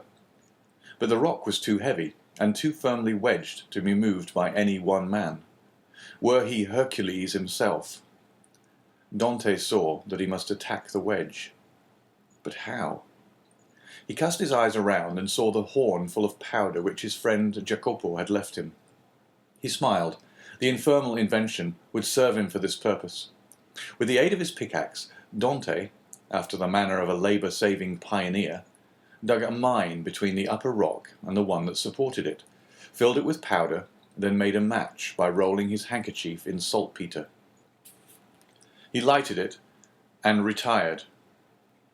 The explosion soon followed. The upper rock was lifted from its base by the terrific force of the powder. The lower one flew into pieces. Thousands of insects escaped from the aperture Dante had previously formed, and a huge snake, like the guardian demon of the treasure, rolled himself along in darkening coils and disappeared. Dante approached the upper rock, which now, without any support, leaned towards the sea. The intrepid treasure-seeker walked around it, and selecting the spot from whence it appeared most susceptible to attack, placed his lever in one of the crevices, and strained every nerve to move the mass. The rock, already shaken by the explosion, tottered on its base. Dante redoubled his efforts. He seemed like one of the ancient Titans who uprooted the mountains to hurl against the father of the gods. The rock yielded, rolled over, bounded from point to point, and finally disappeared in the ocean. On the spot it had occupied was a circular space, exposing an iron ring let into a square flagstone. Dante uttered a cry of joy and surprise. Never had a first attempt been crowned with more perfect success. He would fain have continued, but his knees trembled, and his heart beat so violently, and his sight became so dim, that he was forced to pause. This feeling lasted but for a moment. Edmond inserted his lever in the ring, and exerted all his strength. The flagstone yielded, and disclosed steps that descended until they were lost in the obscurity of a subterraneous grotto. Anyone else would have rushed on with a cry of joy. Dante turned pale, hesitated, and reflected. "Come," said he to himself, "be a man. I am accustomed to adversity. I must not be cast down by the discovery that I have been deceived. What then would be the use of all I have suffered? The heart breaks when, after having been elated by flattering hopes, it sees all its illusions destroyed. Faria has dreamed this. The Cardinal Spada buried no treasure here, but perhaps he never came here, or if he did, Cesar Borgia, the intrepid adventurer, the stealthy and indefatigable plunderer, has followed him, discovered his traces, pursued them as I have done, raised the stone, and descending before me, has left me nothing." He remained motionless and pensive, his eyes fixed on the gloomy aperture that was open at his feet. "Now that I expect nothing, now that I no longer entertain the slightest hopes, the end of this adventure becomes simply a matter of curiosity." And he remained again motionless and thoughtful. Yes, this is an adventure worthy a place in the varied career of that royal bandit. This fabulous event formed but a link in a long chain of marvels. Yes, Borgia has been here, a torch in one hand, a sword in the other, and within 20 paces, at the foot of this rock, perhaps 2 guards kept watch on land and sea while their master descended, as I am about to descend, dispelling the darkness before his awe-inspiring progress. But what was the fate of the guards, who thus possessed his secret? Asked Dante of himself. The fate, replied he, smiling, of those who buried Alaric. Yet he had come, thought Dante. He would have found the treasure, and Borgia, he would have compared Italy to an artichoke, which he would devour leaf by leaf, knew too well the value of time to waste it in replacing this rock. I will go down. Then he descended, a smile on his lips, and murmuring that last word of human philosophy, perhaps. But instead of the darkness and the thick and mephitic atmosphere he had expected to find, Dante saw a dim and bluish light, which, as well as the air, entered not merely by the aperture he had just formed, but by the interstices and crevices of the rock which were visible from without, and through which he could distinguish the blue sky and the waving branches of the evergreen oaks and the tendrils of the creepers that grew from the rocks. After having stood a few minutes in the cavern, the atmosphere of which was rather warm than damp, Dante's eyes, habituated as it was to darkness, could pierce even to the remotest angles of the cavern, which was of granite that sparkled like diamonds. Alas, said Edmond, smiling, these are the treasures the cardinal has left, and the good abbé, seeing in a dream these glittering walls, has indulged in fallacious hopes. But he called to mind the words of the will which he knew by heart. In the farthest angle of the second opening, said the cardinal's will. He had only found the first grotto. He had now to seek the second. Dante continued his search. He reflected that his second grotto must penetrate deeper into the island. He examined the stones and sounded one part of the wall where he fancied the opening existed, masked for precaution's sake. The pickaxe struck for a moment with a dull sound that drew out of Dante's forehead large drops of perspiration. At last it seemed to him that one part of the wall gave forth a more hollow and deeper echo. He eagerly advanced, and with a quickness of perception that no one but a prisoner possesses, saw that there, in all probability, the opening must be. However, he, like Cesar Borgia, knew the value of time, and in order to avoid fruitless toil, he sounded all the other walls with his pickaxe, struck the earth with the butt of his gun, and finding nothing that appeared suspicious, returned to that part of the wall whence issued the consoling sound he had before heard. He again struck it, and with greater force. Then a singular thing occurred. As he struck the wall, pieces of stucco similar to that used in the groundwork of arabesques broke off and fell to the ground in flakes, exposing a large white stone. The aperture of the rock had been closed with stones. Then this stucco had been applied and painted to imitate granite. Dante struck with the sharp end of his pickaxe, which entered some way between the interstices. It was there he must dig. But by some strange play of emotion, in proportion as the proofs that Faria had not been deceived became stronger, so did his heart give way, and a feeling of discouragement stole over him. This last proof, instead of giving him fresh strength, deprived him of it. The pickaxe descended, or rather fell. He placed it on the ground, passed his hand over his brow, and remounted the stairs, alleging to himself as an excuse a desire to be assured that no one was watching him, but in reality because he felt that he was about to faint. The island was deserted, and the sun seemed to cover it with its fiery glance. Afar off, a few small fishing boats studded the bosom of the blue ocean. Dante had tasted nothing, but he thought not of hunger at such a moment. He hastily swallowed a few drops of rum, and again entered the cavern. The pickaxe, that had seemed so heavy, was now like a feather in his grasp. He seized it and attacked the wall. After several blows he perceived that the stones were not cemented, but had been merely placed one upon the other and covered with stucco. He inserted the point of his pickaxe, and using the handle as a lever, with joy soon saw the stone turn as if on hinges, and fall at his feet. He had nothing more to do now, but with the iron tooth of the pickaxe to draw the stones towards him one by one. The aperture was already sufficiently large for him to enter, but by waiting he could still cling to hope and retard the certainty of deception. At last, after renewed hesitation, Dante entered the second grotto. The second grotto was lower and more gloomy than the first. The air that could only enter by the newly formed opening had the mephitic smell Dante was surprised not to find in the outer cavern. He waited in order to allow pure air to displace the foul atmosphere, and then went on. At the left of the opening was a dark and deep angle, but to Dante's eyes there was no darkness. He glanced around his second grotto. It was like the first, empty. The treasure, if it existed, was buried in this corner. The time had at length arrived. 2 feet of earth removed, and Dante's fate would be decided. He advanced toward the angle, and summoning all his resolution, attacked the ground with the pickaxe. At the 5th or 6th blow, the pickaxe struck against an iron substance. Never did funeral knell, never did alarm bell produce a greater effect on the hearer. Had Dante found nothing, he could not have become more ghastly pale. He again struck his pickaxe into the earth, and encountered the same resistance, but not the same sound. "It is a casket of wood, bound with iron," thought he. At this moment a shadow passed rapidly before the opening. Dante seized his gun, sprang through the opening, and mounted the stair.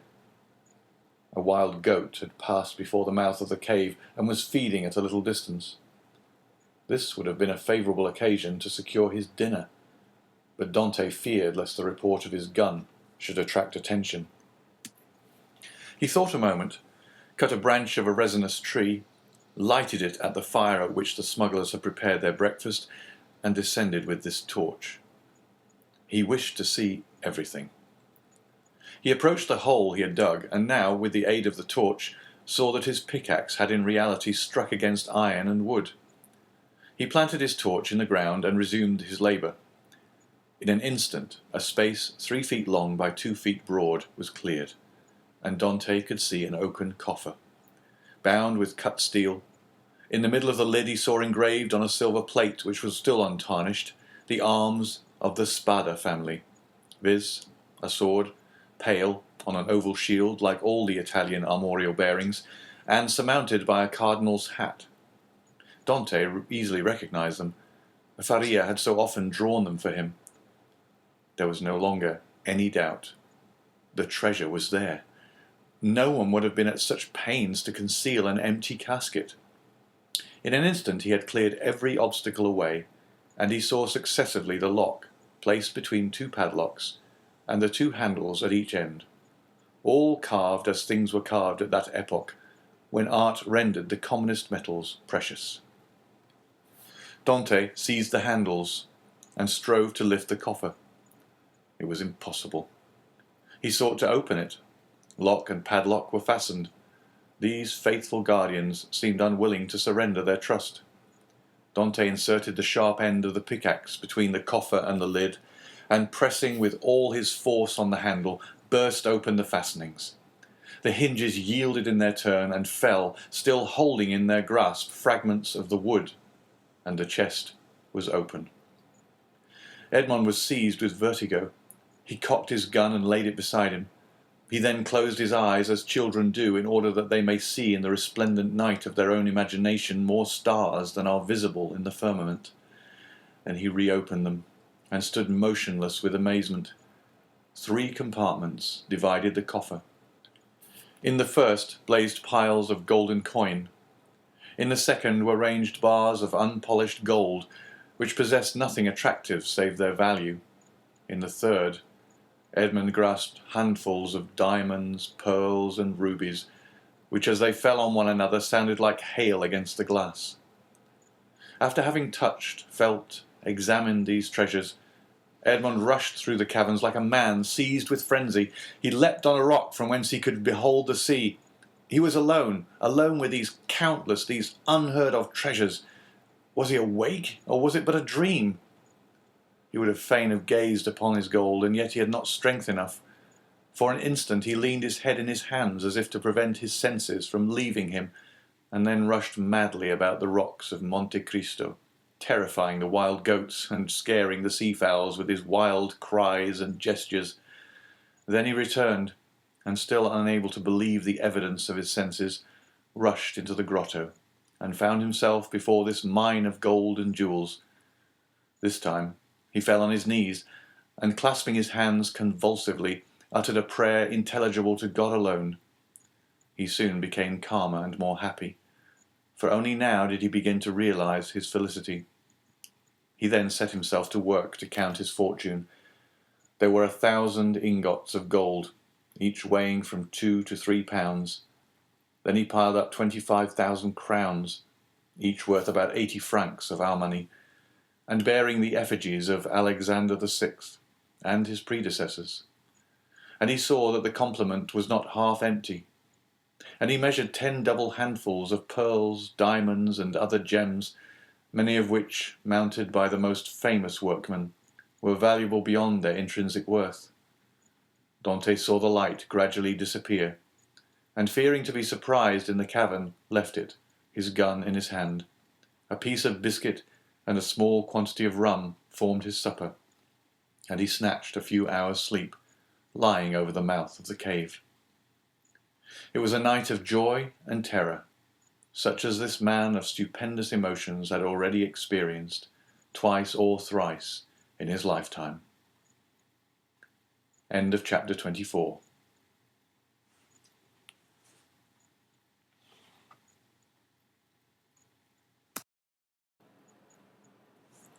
Chapter 25. The Unknown. Day, for which Dante had so eagerly and impatiently awaited with open eyes, again dawned.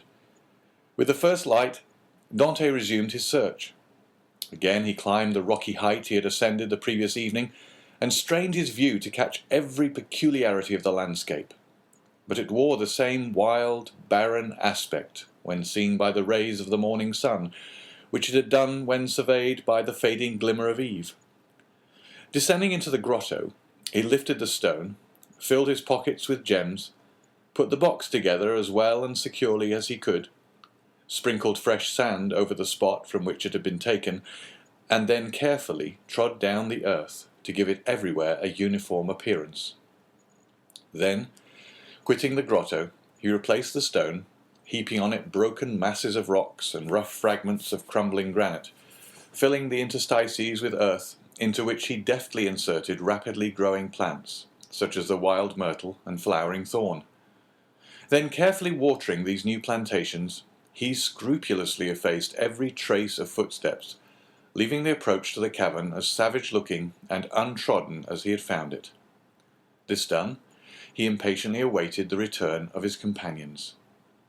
To wait at Monte Cristo for the purpose of watching like a dragon over the almost incalculable riches that had thus fallen into his possession, satisfied not the cravings of his heart, which yearned to return to dwell among mankind, and to assume the rank, power, and influence which are always accorded to wealth, that first and greatest of all the forces within the grasp of man.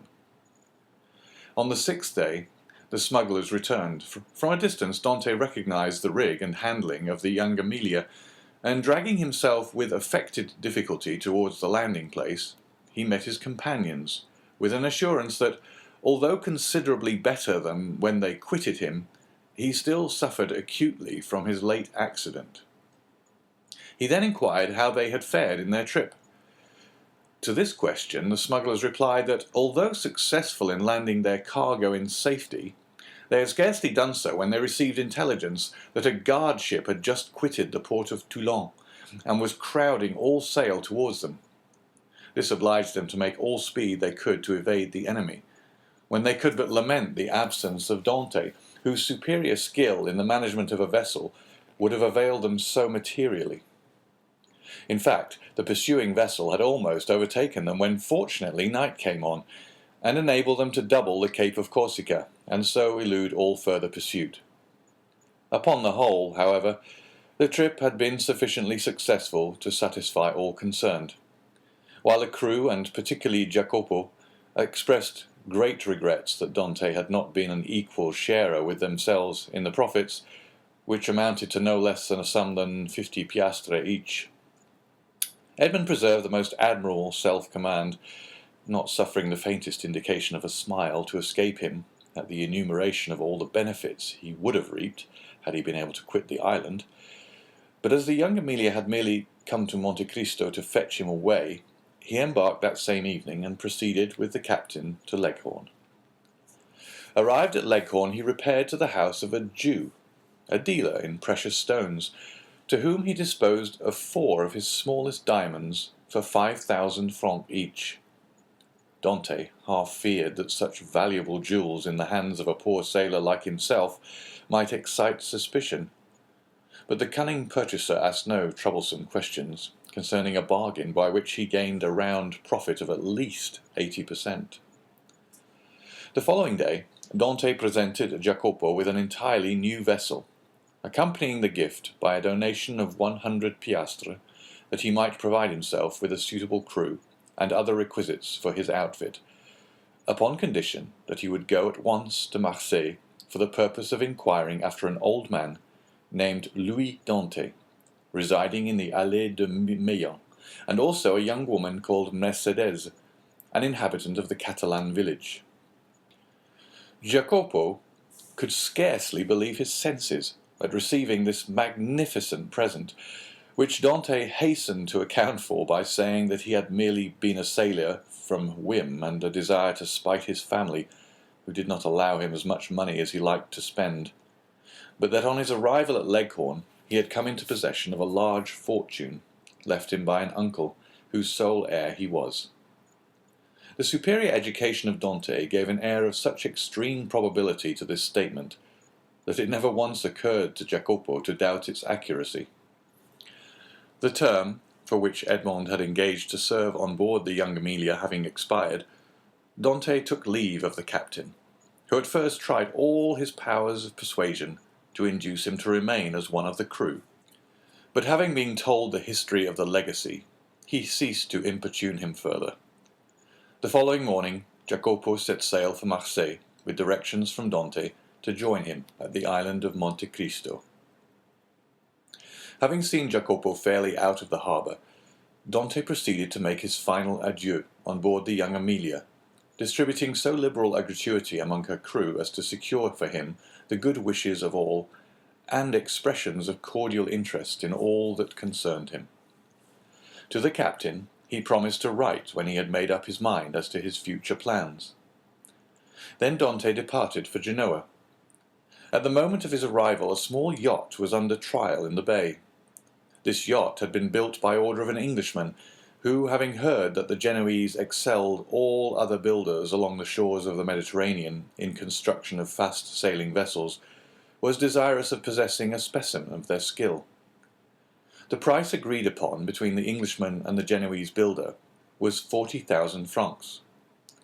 Dante, struck with the beauty and capability of the little vessel, applied to its owner to transfer it to him, offering 60,000 francs upon condition that he should be allowed to take immediate possession. The proposal was too advantageous to be refused, the more so as the person for whom the yacht was intended had gone upon a tour through Switzerland, and was not expected back in less than 3 weeks or a month, by which time the builder reckoned upon being able to complete another. A bargain was therefore struck. Dante led the owner of the yacht to the dwelling of a Jew, retired with the latter for a few minutes to a small back parlour, and upon their return the Jew counted out to the shipbuilder the sum of 60,000 francs in bright gold pieces. The delighted builder then offered his services in providing a suitable crew for the little vessel, but this Dante declined with many thanks, saying he was accustomed to cruise about quite alone, and his principal pleasure consisted in managing his yacht himself. The only thing the builder could oblige him in would be to contrive a sort of secret closet in the cabin at his bed's head, the closet to contain 3 divisions, so constructed as to be concealed from all but himself. The builder cheerfully undertook the commission, and promised to have these secret places completed by the next day, Dante furnishing the dimensions and plan in accordance with which they were to be constructed. The following day, Dante sailed with his yacht from Genoa, under the inspection of an immense crowd, drawn together by curiosity to see the rich Spanish nobleman who preferred managing his own yacht. But their wonder was soon changed to admiration at seeing the perfect skill with which Dante handled the helm. The boat indeed seemed to be animated with almost human intelligence, so promptly did it obey the slightest touch. And Dante required but a short trial of his beautiful craft to acknowledge that the Genoese had not without reason attained their high reputation in the art of shipbuilding. The spectators followed the little vessel with their eyes as long as it remained visible. They then turned their conjectures upon her probable destination. Some insisted she was making for Corsica, others the island of Elba. Bets were offered to any amount that she was bound for Spain, while Africa was positively reported by many persons as her intended course. But no one thought of Monte Cristo. Yet thither it was that Dante guided his vessel, and at Monte Cristo he arrived at the close of the second day. His boat had proved herself a first-class sailor, and had come the distance from Genoa in 35 hours. Dante had carefully noted the general appearance of the shore, and instead of landing at the usual place, he dropped anchor in the little creek. The island was utterly deserted, and bore no evidence of having been visited since he went away. His treasure was just as he had left it. Early on the following morning he commenced the removal of his riches, and ere nightfall the whole of his immense wealth was safely deposited in the compartments of the secret locker. A week passed by. Dante employed it in manoeuvring his yacht around the island, studying it as a skilful horseman would the animal he destined for some important service, till at the end of that time he was perfectly conversant with its good and bad qualities. The former Dante proposed to augment, the latter to remedy. Upon the 8th day he discerned a small vessel under full sail approaching Monte Cristo. As it drew near, he recognized it as the boat he had given to Jacopo. He immediately signalled it. His signal was returned, and in 2 hours afterwards the newcomer lay at anchor beside the yacht. A mournful answer awaited each of Edmond's eager inquiries as to the information Jacopo had obtained. Old Dante was dead, and Mercedes had disappeared. Dante listened to these melancholy tidings with outward calmness, but leaping lightly ashore, he signified his desire to be quite alone. In a couple of hours he returned. 2 of the men from Jacopo's boat came on board the yacht to assist in navigating it, and he gave orders that she should be steered direct to Marseille. For his father's death he was in some manner prepared, but he knew not how to account for the mysterious disappearance of Mercedes. Without divulging his secret, Dante could not give sufficiently clear instructions to an agent. There were, besides, other particulars he was desirous of ascertaining, and those were of a nature he alone could investigate in a manner satisfactory to himself. His looking-glass had assured him during his stay at Leghorn that he ran no risk of recognition. Moreover, he had now the means of adopting any disguise he thought proper. One fine morning, then, his yacht, followed by the little fishing boat, boldly entered the port of Marseille, and anchored exactly opposite the spot from whence, on the never-to-be-forgotten night of his departure for the Château d'If, he had been put on board the boat destined to convey him thither. Still Dante could not view without a shudder the approach of a gendarme who accompanied the officers deputed to demand his bill of health ere the yacht was permitted to hold communication with the shore. But with that perfect self-possession he had acquired during his acquaintance with Faria, Dante coolly presented an English passport he had obtained from Leghorn, and as this gave him a standing which a French passport would not have afforded, he was informed that there existed no obstacle to his immediate debarkation. The first person to attract the attention of Dante as he landed on the Canebière was one of the crew belonging to the Pharaon. Edmond welcomed the meeting with this fellow, who had been one of his own sailors, as a sure means of testing the extent of the change which time had worked in his own appearance. Going straight towards him, he propounded a variety of questions on different subjects, carefully watching the man's countenance as he did so. but not a word or look implied that he had the slightest idea of ever having seen before the person with whom he was conversing.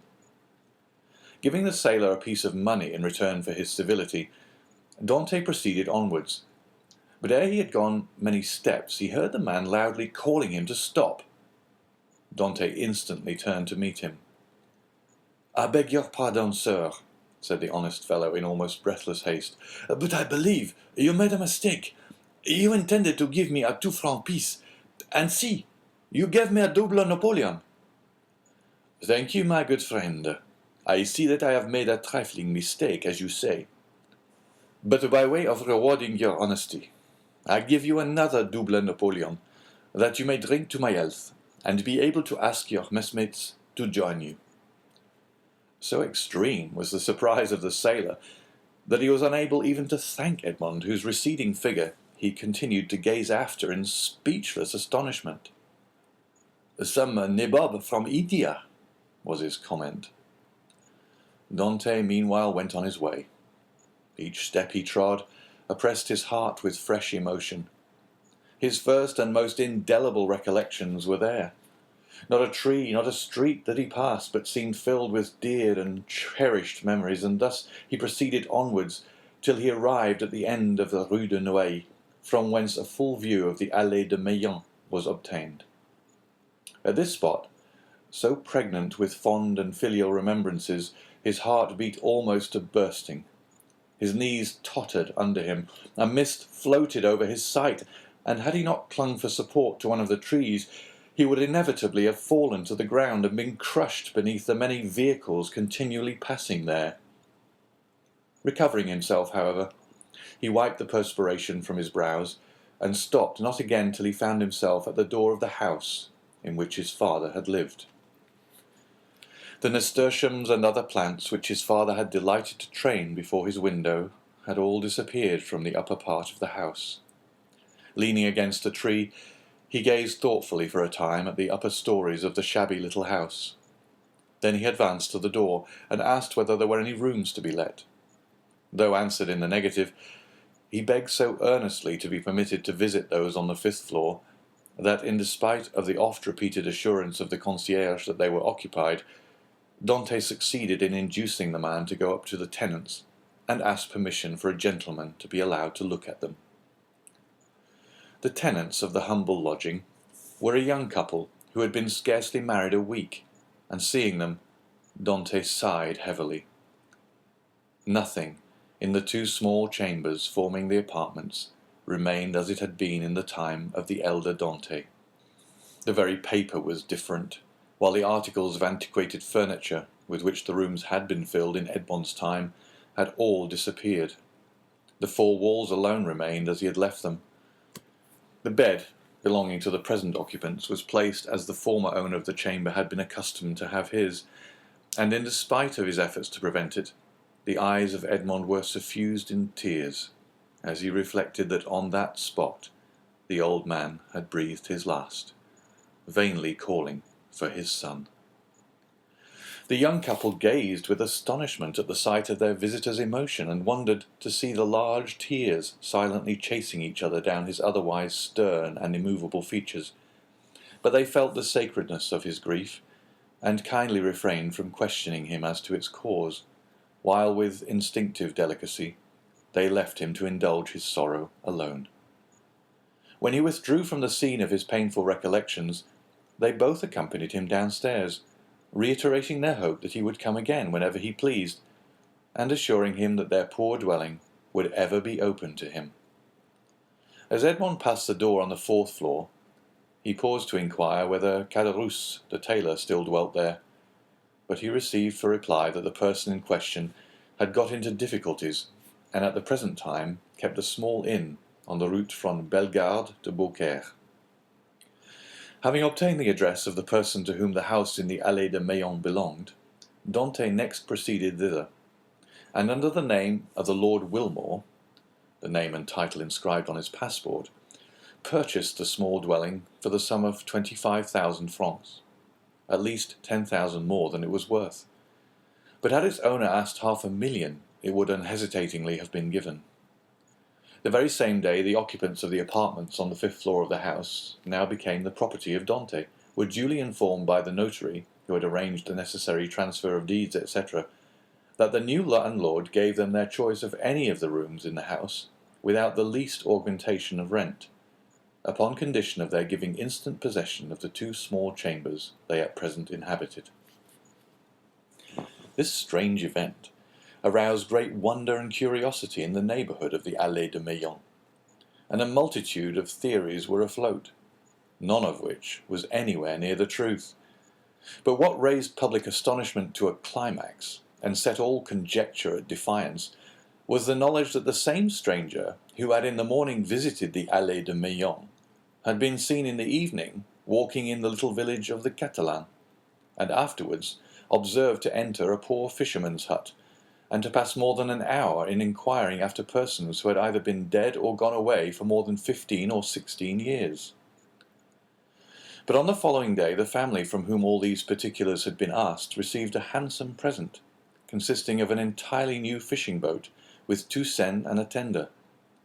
The delighted recipients of these munificent gifts would gladly have poured out their thanks to their generous benefactor, but they had seen him, upon quitting the hut, merely give some orders to a sailor, and then, springing lightly on horseback, leave Marseille by the Porte d'Aix. End of chapter 25.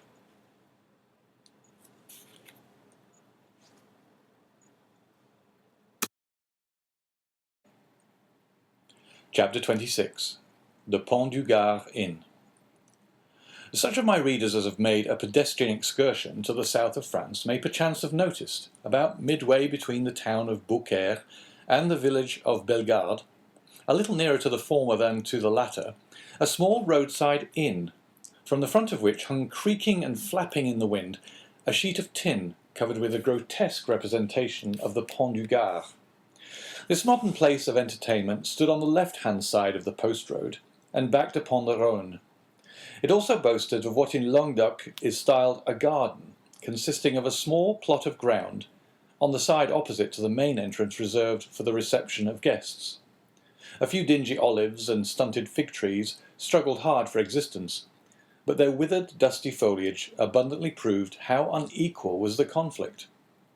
Between these sickly shrubs grew a scanty supply of garlic, tomatoes, and eschalots, while, lone and solitary, like a forgotten sentinel, a tall pine raised its melancholy head in one of the corners of this unattractive spot, and displayed its flexible stem and fan-shaped summit dried and cracked by the fierce heat of the subtropical sun.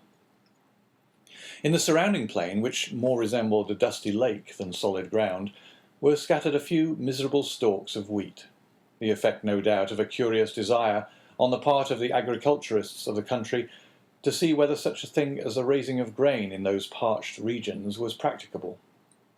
Each stalk served as a perch for a grasshopper, which regaled the passers-by through this Egyptian scene with its strident, monotonous note. For about 7 or 8 years the little tavern had been kept by a man and his wife, with 2 servants, a chambermaid named Trinette, and a hostler called Pecot. This small staff was quite equal to all the requirements, for a canal between Beaucaire and Aigues-Mortes had revolutionized transportation by substituting boats for the cart and the stagecoach.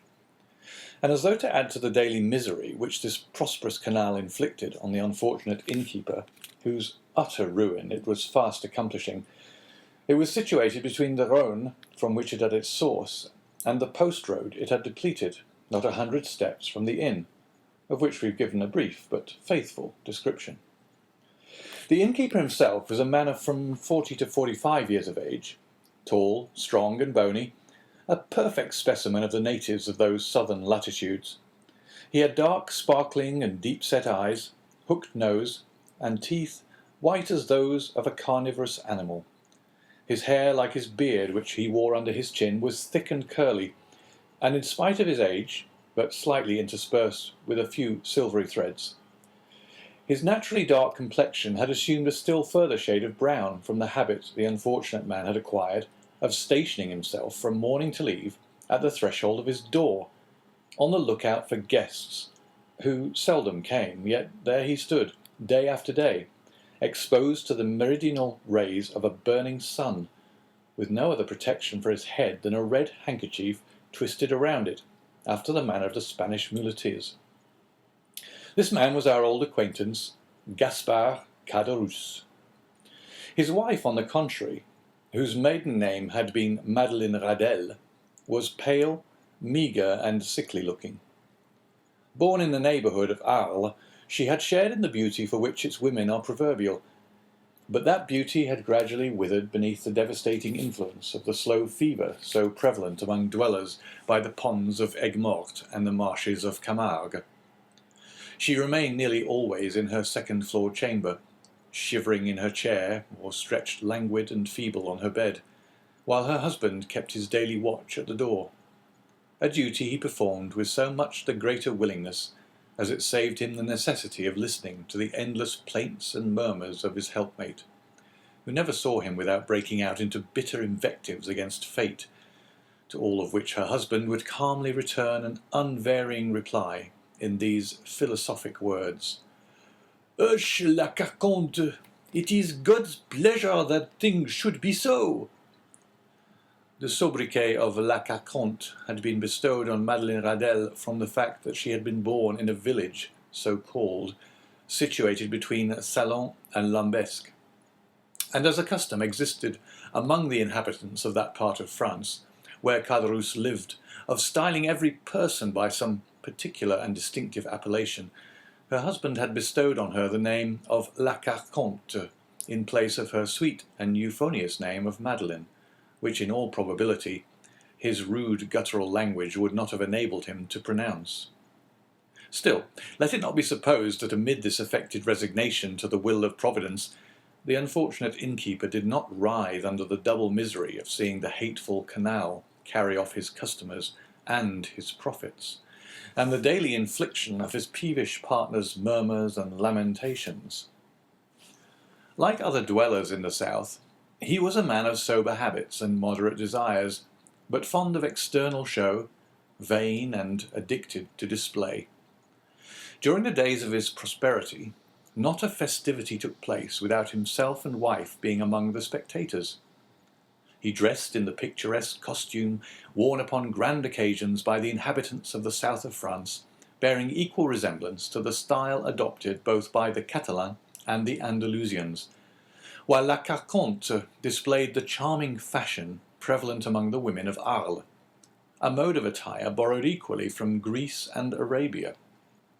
But by degrees, watch chains, necklaces, parti-coloured scarves, embroidered bodices, velvet vests, elegantly worked stockings, striped gaiters, and silver buckles for the shoes all disappeared, and Gaspard Caderousse, unable to appear abroad in his pristine splendour, had given up any further participation in the pomps and vanities, both for himself and wife, although a bitter feeling of envious discontent filled his mind as the sound of mirth and merry music from the joyous revellers reached even the miserable hostelry to which he still clung, more for the shelter than the profit it afforded.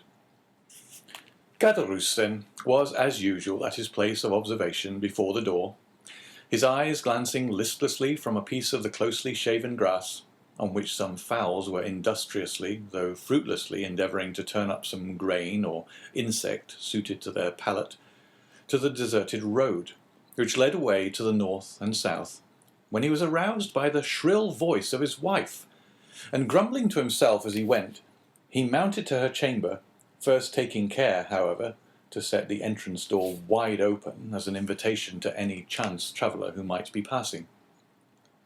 At the moment Caderousse quitted his sentry-like watch before the door, the road on which he so eagerly strained his sight was void and lonely as a desert at midday. There it lay, stretching out into one interminable line of dust and sand, with its sides bordered by tall, meagre trees, altogether presenting so uninviting an appearance that no one in his senses could have imagined that any traveller, at liberty to regulate his hours for journeying, would choose to expose himself in such a formidable Sahara. Nevertheless, had Caderousse but retained his post a few minutes longer, he might have caught a dim outline of something approaching, from the direction of Bellegarde. As the moving object drew nearer, he would easily have perceived that it consisted of a man and horse, between whom the kindest and most amiable understanding appeared to exist. The horse was of Hungarian breed and ambled along at an easy pace. His rider was a priest, dressed in black, and wearing a three-cornered hat, and in spite of the ardent rays of a noonday sun, the pair came on with a fair degree of rapidity. Having arrived before the Pont du Gard, the horse stopped, but whether for his own pleasure or that of his rider would have been difficult to say. However, that might have been, the priest, dismounting, led his steed by the bridle in search of some place to which he could secure him. Availing himself of a handle that projected from a half-fallen door, he tied the animal safely, and having drawn a red cotton handkerchief from his pocket, wiped away the perspiration that streamed from his brow. Then, advancing to the door, struck thrice with the end of his iron-shod stick. At this unusual sound, a huge black dog came rushing to meet the daring assailant of his ordinarily tranquil abode, snarling and displaying his sharp white teeth with a determined hostility that abundantly proved how little he was accustomed to society. At that moment a heavy footstep was heard descending the wooden staircase that led from the upper floor, and with many bows and courteous smiles, mine host of the Pont du Gard besought his guest to enter. "You are welcome, sir, most welcome," repeated the astonished Caderousse. "Now then, Margottin," cried he, speaking to the dog, "will you be quiet? Pray don't heed him, sir. He only barks, he never bites. I make no doubt a glass of good wine would be acceptable this dreadful hot day." Then, perceiving for the first time the garb of the traveller he had to entertain, Caderousse hastily exclaimed, "A thousand pardons. I really did not observe whom I had the honour to receive under my poor roof. What would the abbé please to have? What refreshment can I offer? All I have is at his service." The priest gazed on the person addressing him with a long and searching gaze. There even seemed a disposition on his part to court a similar scrutiny on the part of the innkeeper.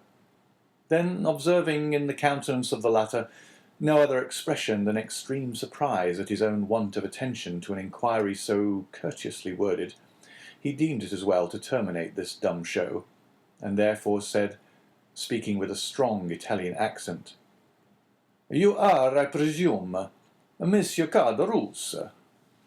"Yes, sir," answered the host, even more surprised at the question than he had been by the silence which had preceded it. "I am Gaspard Caderousse, at your service." "Gaspard Caderousse," rejoined the priest. "Yes, Christian and surname are the same.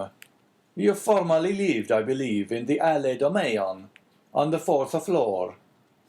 "I did." "And you followed the business of a tailor."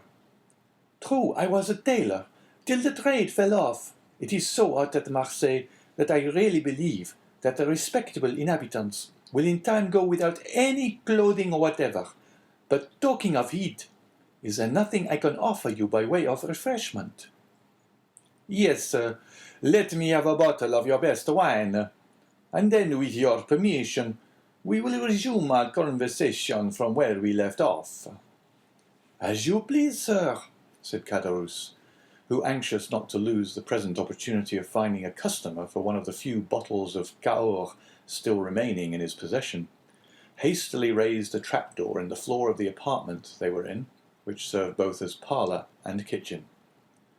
Upon issuing forth from his subterranean retreat at the expiration of 5 minutes, he found the abbé seated upon a wooden stool, leaning his elbow on a table, while Margottin, whose animosity seemed appeased by the unusual command of the traveller for refreshments, had crept up to him, and had established himself very comfortably between his knees, his long skinny neck resting on his lap, while his dim eye was fixed earnestly on the traveller's face. "Are you quite alone?"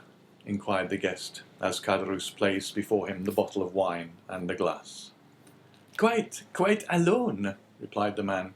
"Or, at least practically so, for my poor wife, with the only person in the house, beside myself, is laid up with illness, and unable to render me the least assistance. Poor thing!" "You are married, then?" said the priest, with a show of interest, glancing round as he spoke at the scanty furnishings of the apartment. "Ah, sir," said Caderousse with a sigh, "it is easy to perceive I am not a rich man, but in this world a man does not thrive the better for being honest." The abbé fixed on him a searching, penetrating glance. "Yes, honest. I can certainly say that much for myself," continued the innkeeper, fairly sustaining the scrutiny of the abbé's gaze. "I can boast with truth of being an honest man, and," continued he significantly with a hand on his breast, and shaking his head, "that is more than everyone can say nowadays." "So much the better for you, if what you assert be true," said the abbé. "For I am firmly persuaded that sooner or later the good will be rewarded and the wicked punished." "Such words as those belong to your profession," answered Caderousse, "and you do well to repeat them. But," added he with a bitter expression of countenance, "one is free to believe them or not, as one pleases." "You are wrong to speak thus," said the abbé, "And perhaps I may in my own person be able to prove to you how completely you are in error." "What mean you?" inquired Caderousse with a look of surprise. "In the first place, I must be satisfied that you are the person I am in search of." "What proofs do you require?" "Did you, in the year 1814 or 1815, know anything of a young sailor named Dante?" "Dante? Did I know poor dear Edmond? Why, Edmond Dante and myself were intimate friends," exclaimed Caderousse, whose countenance flushed darkly as he caught the penetrating gaze of the abbé fixed on him, while the clear, calm eye of the questioner seemed to dilate with feverish scrutiny.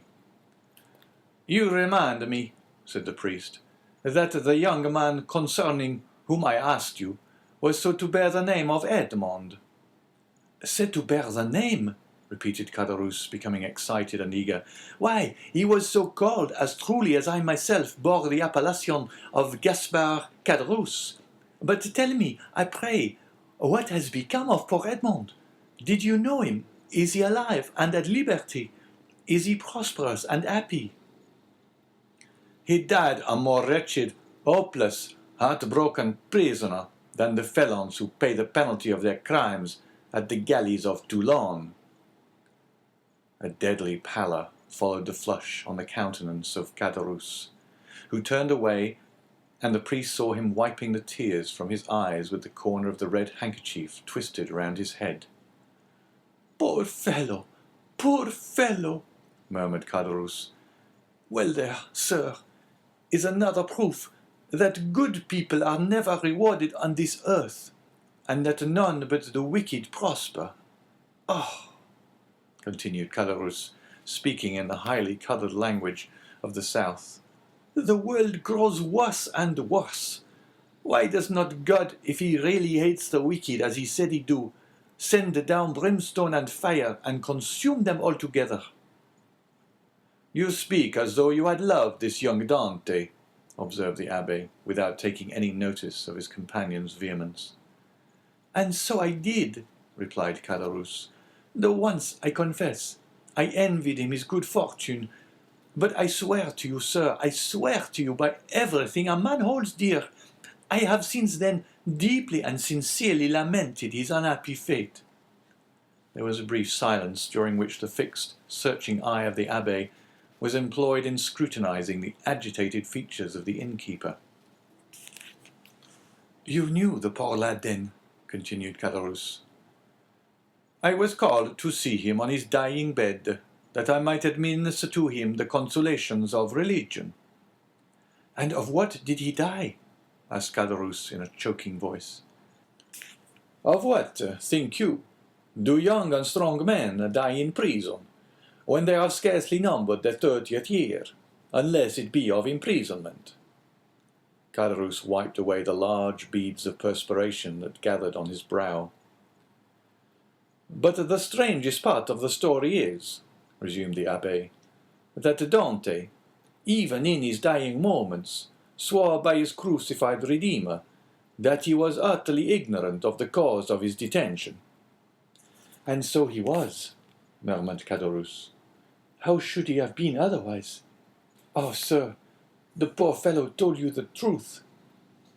"And for that reason he besought me to try and clear up a mystery he had never been able to penetrate, and to clear his memory should any foul spot or stain have fallen on it."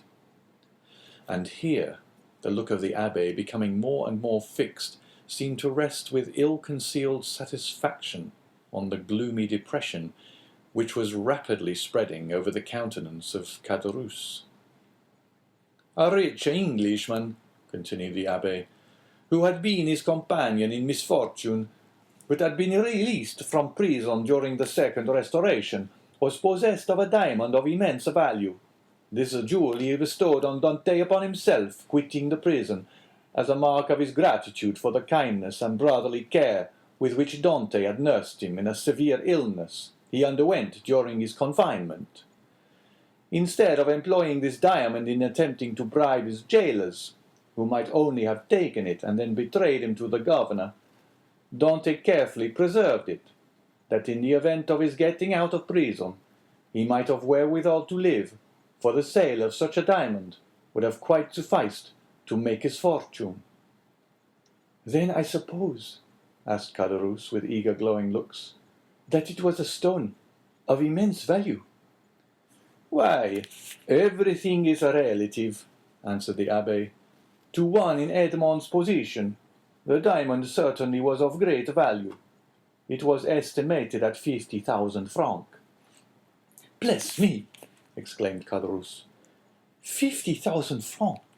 Surely the diamond was as large as a nut to be worth all that." "No," replied the abbé, "it was not of such a size as that. But you shall judge for yourself. I have it with me." The sharp gaze of Caderousse was instantly directed towards the priest's garments, as though hoping to discover the location of the treasure. Calmly drawing forth from his pocket a small box covered with black shagreen, the abbé opened it and displayed to the dazzled eyes of Caderousse the sparkling jewel it contained, set in a ring of admirable workmanship. "And that diamond," cried Caderousse, almost breathless with eager admiration, "you say is worth 50,000 francs?" "It is without the setting, which is also valuable," replied the abbé, as he closed the box and returned it to his pocket, while its brilliant hues seemed still to dance before the eyes of the fascinated innkeeper. "But how comes the diamond in your possession, sir? Did Edmond make you his heir?" "No, merely his testamentary executor. I once possessed 4 dear and faithful friends, besides the maiden to whom I was betrothed," he said, "and I feel convinced they have all unfeignedly grieved over my loss. The name of one of the 4 friends is Caderousse." The innkeeper shivered. "Another of the number," continued the abbé without seeming to notice the emotion of Caderousse, "is called Danglars, and the third, in spite of being my rival, entertained a very sincere affection for me." A fiendish smile played over the features of Caderousse, who was about to break in upon the abbé's speech, when the latter, waving his hand, said, "Allow me to finish first, and then if you have any observations to make you can do so afterwards. The third of my friends, although my rival, was much attached to me. His name was Fernand. That of the betrothed was— Stay, continued the abbé. I have forgotten what he called her." "Mercédès," said Caderousse eagerly. "True," said the abbé with a stifled sigh. "Mercédès it was." "Go on," urged Caderousse. "Bring me a carafe of water," said the abbé. Caderousse quickly performed the stranger's bidding, and after pouring some into a glass and slowly swallowing its contents, The abbe resumed his usual placidity of manner, said as he placed his empty glass on the table, "Where did we leave off?" The name of Edmond's betrothed was Mercedes. "To be sure. You will go to Marseille," said Dante, "for you understand, I repeat his words just as he uttered them. Do you understand?" Perfectly. You will sell this diamond, you will divide the money into 5 equal parts, and give an equal portion to those good friends, the only persons who have loved me upon earth." "But why into 5 parts?" asked Caderousse. "You only mentioned 4 persons." "Because the 5th is dead, as I hear. The 5th sharer is Edmond's bequest, was his own father."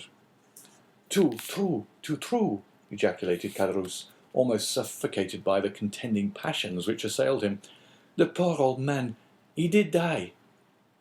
"I learned so much at Marseille," replied the abbe, making a strong effort to appear indifferent. "But from the length of time that has elapsed since the death of the elder Dante, I was unable to obtain any particular of his end. Can you enlighten me on that point?" "I do not know. Who could if I could not?" said Caderousse. "Why, I lived almost on the same floor with the poor old man.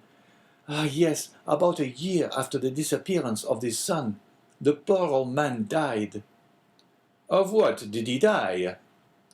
"Why, the doctors called his complaint gastroenteritis, I believe. His acquaintances say he died of grief. But I, who saw him in his dying moments, I say he died of—" Caderousse paused. "Of what?" asked the priest anxiously and eagerly. "Why, of downright starvation." "Starvation?" exclaimed the abbe, springing from his seat. "Why, the vilest animals are not suffered to die by such a death as that. The very dogs that wander houseless and homeless in the streets find some pitying hand to cast them a mouthful of bread. And that a man, a Christian, should be allowed to perish of hunger in the midst of other men who call themselves Christians, is too horrible for belief. Oh, it is impossible, utterly impossible." "What I have said, answered Caderousse. "And you are a fool for having said anything about it," said a voice from the top of the stairs. "Why should you meddle with what does not concern you?" The 2 men turned quickly and saw the sickly countenance of La Carconte peering between the baluster rails. Attracted by the sound of voices, she had feebly dragged herself down the stairs, and seated on the lower step, head on knees, she had listened to the foregoing conversation. "Mind your own business, wife," replied Caderousse sharply. "This gentleman asked me for information which common politeness will not permit me to refuse." "Politeness, you simpleton!" retorted La Carconte. "What have you to do with politeness? I should like to know. Better study a little common prudence. How do you know the motives that person may have for trying to extract all he can from you?" "I pledge you my word, madame," said the abbe, "that my intentions are good, and that your husband can incur no risk, providing he answers me candidly." "Ah, that's all very fine," retorted the woman. "Nothing is easier than to begin with fair promises and assurances of nothing to fear. But when poor, silly folks like my husband there have been persuaded to tell all they know, the promises and assurances of safety are quickly forgotten, and at some moment, when nobody is expecting it, behold, trouble and misery and all sorts of persecutions are heaped on the unfortunate wretches, who cannot even see whence all their afflictions come." "Nay, nay, my good woman, make yourself perfectly easy, I beg of you. Whatever evils may befall you, they will not be occasioned by my instrumentality, that I solemnly promise you." La Carconte muttered a few inarticulate words, then let her head again drop upon her knees, and went into a fit of ague, leaving the 2 speakers to resume the conversation, but remaining so as to be able to hear every word they uttered. Again, the abbe had been obliged to swallow a draught of water to calm the emotions that threatened to overpower him. When he had sufficiently recovered himself, he said, It appears, then, that the miserable old man you were telling me of was forsaken by everyone. Surely, had not such been the case, he would not have perished by so dreadful a death. Why, he was not altogether forsaken, continued Caderousse, for Mercedes, the Catalan, and Monsieur Morel were very kind to him. But somehow the poor old man had contracted a profound hatred for Fernand, the very person, added Caderousse with a bitter smile, that you named just now as being one of Dante's faithful and attached friends. And was he not so? Asked the abbé. Gaspard! Gaspard! Murmured the woman from her seat on the stairs. Man, what you are saying? Caderousse made no reply to these words, though evidently irritated and annoyed by the interruption, but addressing the abbé, said, Can a man be faithful to another whose wife he covets and desires for himself? But Dante was so honourable and true in his own nature, that he believed everybody's professions of friendship. Poor Edmond! He was cruelly deceived, but it was fortunate that he never knew, or he might have found it more difficult, when on his deathbed, to pardon his enemies. And whatever people may say, continued Caderousse in his native language, which was not altogether devoid of rude poetry, I cannot help being more frightened at the idea of the malediction of the dead man than the hatred of the living. Imbecile! Exclaimed la Carconte. Do you then know in what manner Fernand injured Dante? Inquired the abbé of Caderousse. Do I? No one better. Speak out, then. Say what it was. Gaspard! Cried la Carconte. Do as you will. You are master. But if you take my advice, you'll hold your tongue. Well, wife, replied Caderousse, I don't know but what you're right. So you will say nothing? Asked the abbé. Why, what good would it do? Asked Caderousse. If the poor lad were leaving and came to me and begged that I would candidly tell which way is true and which is false friends, why, perhaps I should not hesitate, but you tell me he is no more, and therefore can have nothing to do with hatred or revenge, so let all such feeling be buried with him.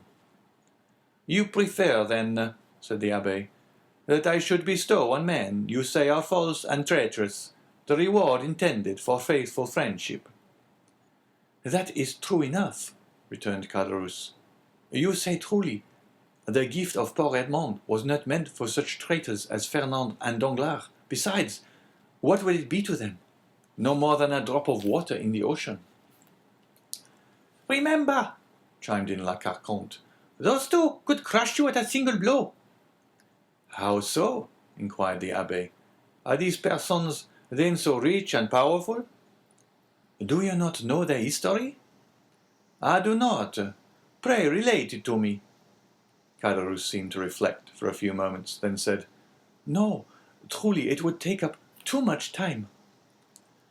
Well, my good friend, returned the abbé in a tone that indicated utter indifference on his part, you are at liberty either to speak or be silent, just as you please. For my own part, I respect your scruples and admire your sentiments, so let the matter end. I shall do my duty as conscientiously as I can, and fulfill my promise to the dying man. My first business will be to dispose of this diamond. So saying, the abbé again drew the small box from his pocket, opened it, and contrived to hold it in such a light that a bright flash of brilliant hues passed before the dazzled gaze of Caderousse. Wife! Wife! cried he in a hoarse voice. Come here! Diamond! exclaimed la Carconte, rising and descending to the chamber with a tolerably firm step. What diamond are you talking about? Why, did you not hear all we said? Inquired Caderousse. It is a beautiful diamond, left by poor Edmond Dante, to be sold, and the money divided between his father, Mercedes, his betrothed bride, Fernand, Danglars, and myself. The jewel is worth at least 50,000 francs. Oh, what a magnificent jewel! cried the astonished woman. The fifth part of the profits from this stone belong to us then, does it not? Asked Caderousse. It does, replied the abbé, with the addition of an equal division of that part intended for the elder Dante, which I believe myself at liberty to divide equally with the 4 survivors. And why among us 4? inquired Caderousse. As being the friends Edmond esteemed most faithful and devoted to him. I don't call those friends who betray and ruin you, murmured the wife in her turn in a low, muttering voice. Of course not, rejoined Caderousse quickly.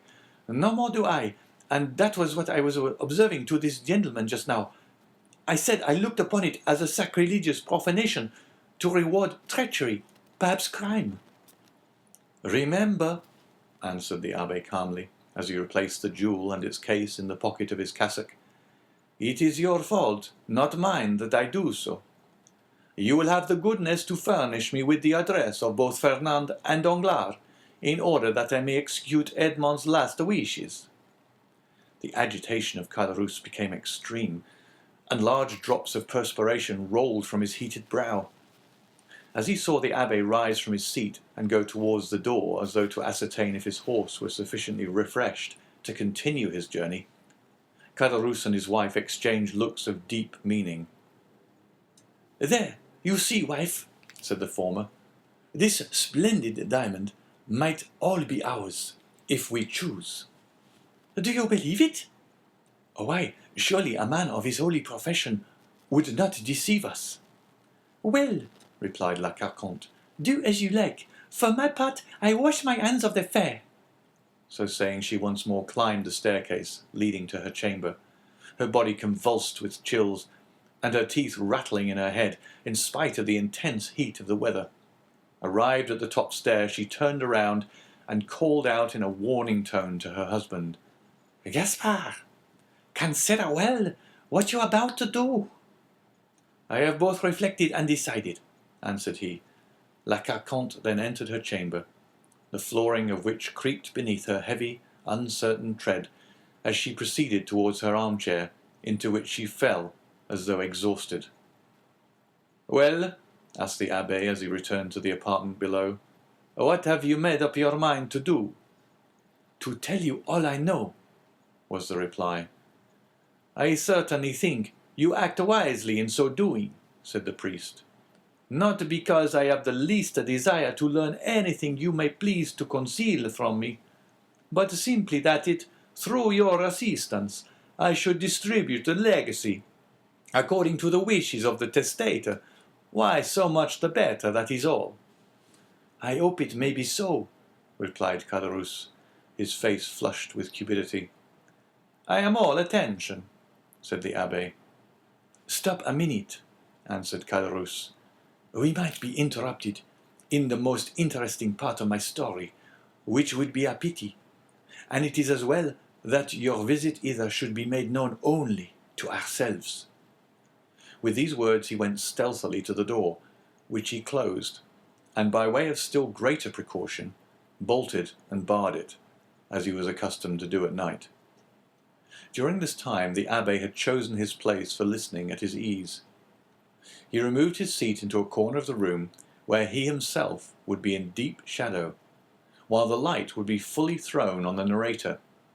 Then, with head bent down and hands clasped, or rather clinched together, he prepared to give his whole attention to Caderousse, who seated himself on the little stool exactly opposite to him. "Remember, this is no affair of mine," said the trembling voice of La Carconte, as though, through the flooring of her chamber, she viewed the scene that was enacting below. "Enough, enough," replied Caderousse. "Say no more about it. I would take all the consequences upon myself." And he began his story. End of chapter 26.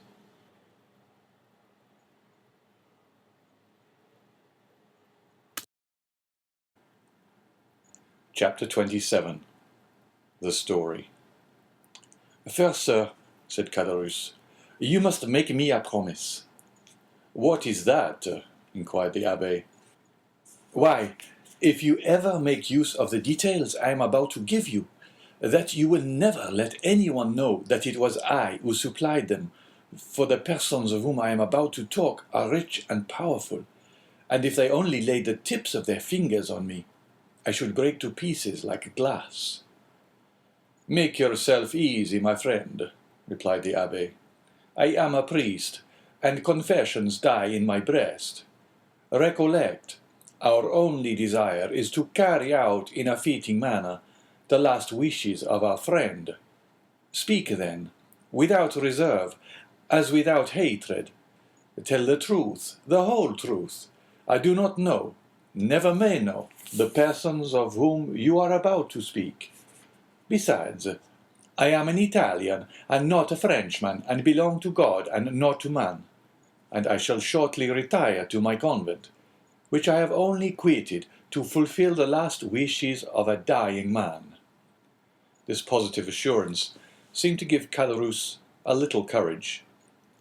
"Well then, under these circumstances," said Caderousse, I even believe I ought to undeceive you as to the friendship which poor Edmond thought so sincere and unquestionable." "Begin with this, father, if you please," said the abbé. "Edmond talked to me a great deal about the old man, for whom he had the deepest love." "The history is a sad one, sir," said Caderousse, shaking his head. "Perhaps you know all the earlier part of it."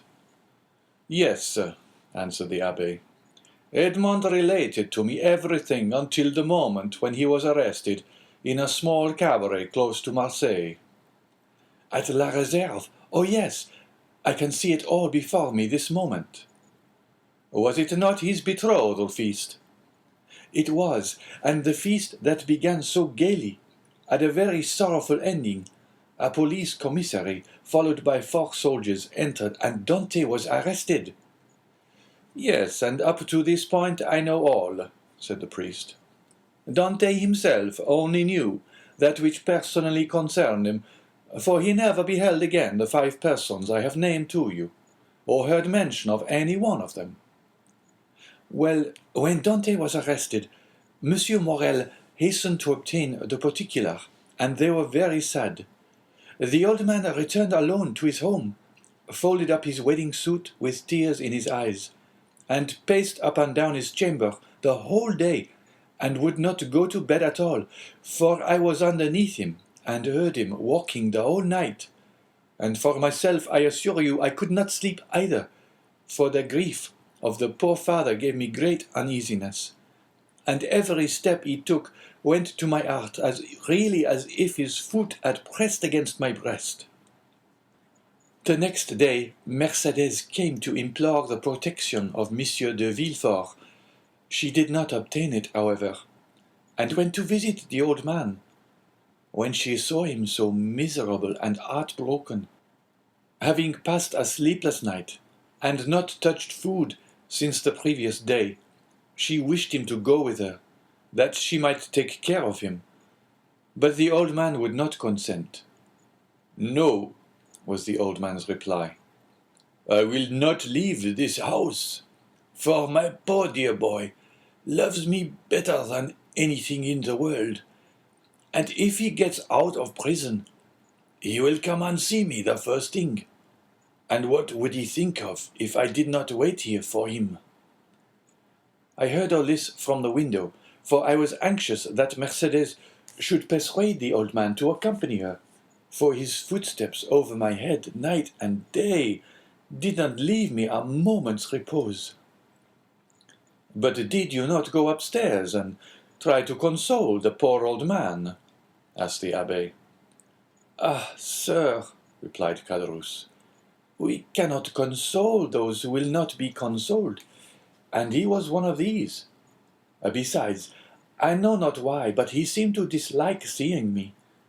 One night, however, I heard his sobs, and I could not resist my desire to go up to him. But when I reached his door, he was no longer weeping, but praying.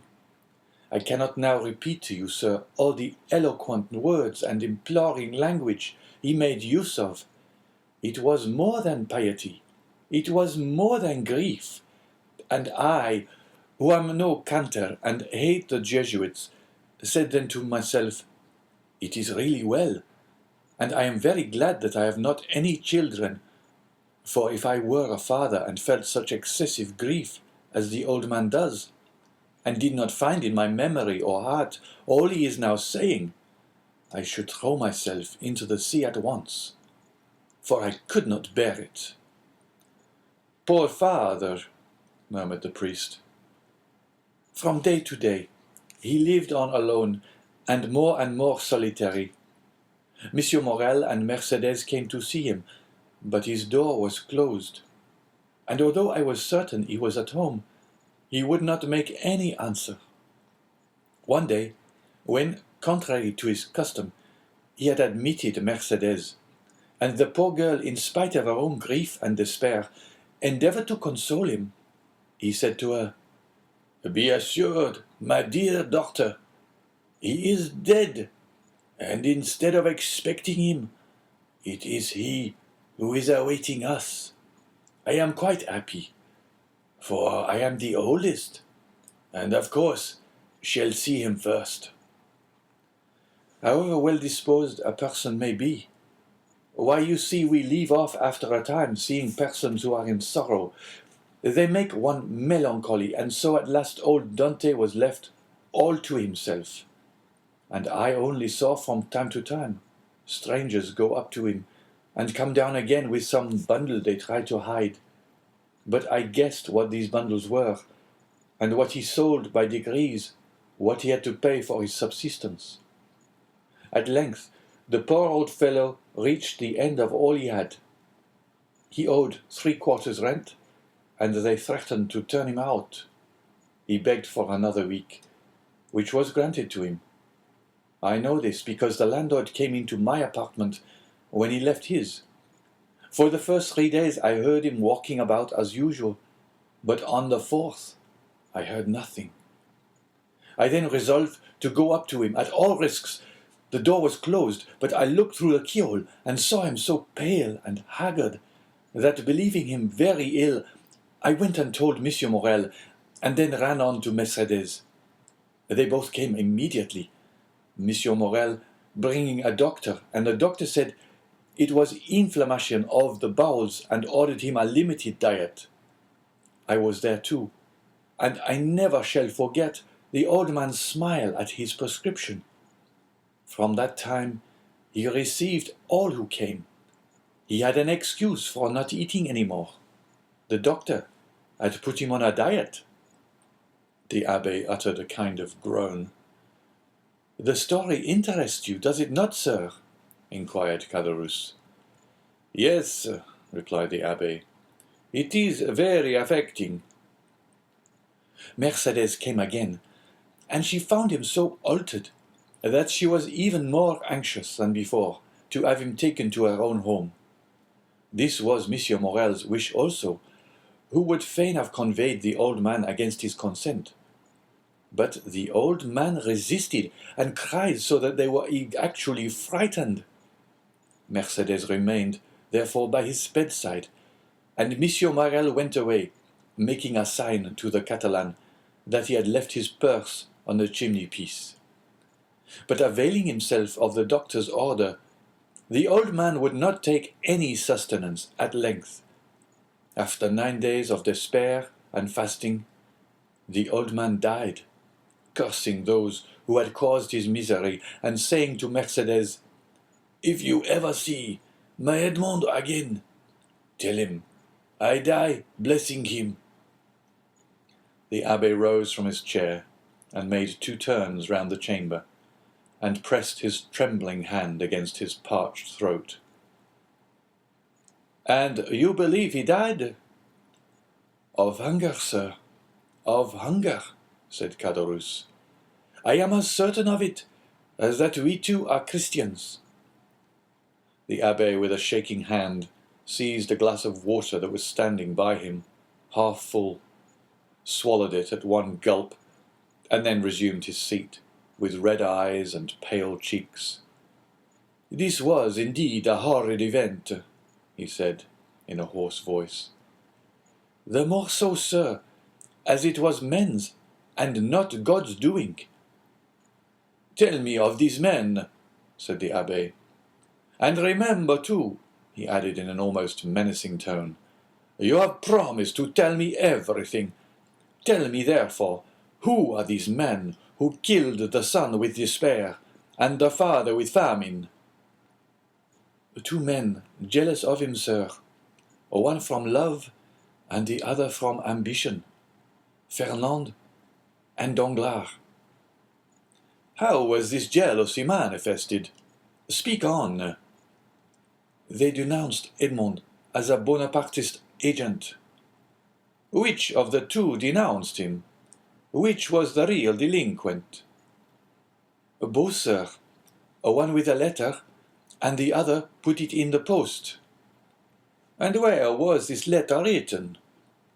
At La Réserve, the day before the betrothal feast. 'Twas so then, murmured the abbé. Oh, Faria, Faria, how well did you judge men and things? What did you please to say, sir? Asked Caderousse. Nothing, replied the priest.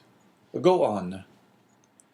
It was Danglars who wrote the denunciation with his left hand, that his writing might not be recognized, and Fernand who put it in the post.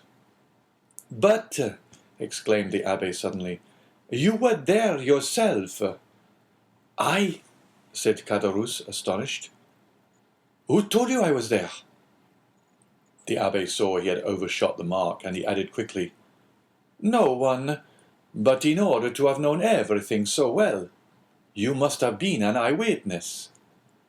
True, said Caderousse in a choking voice.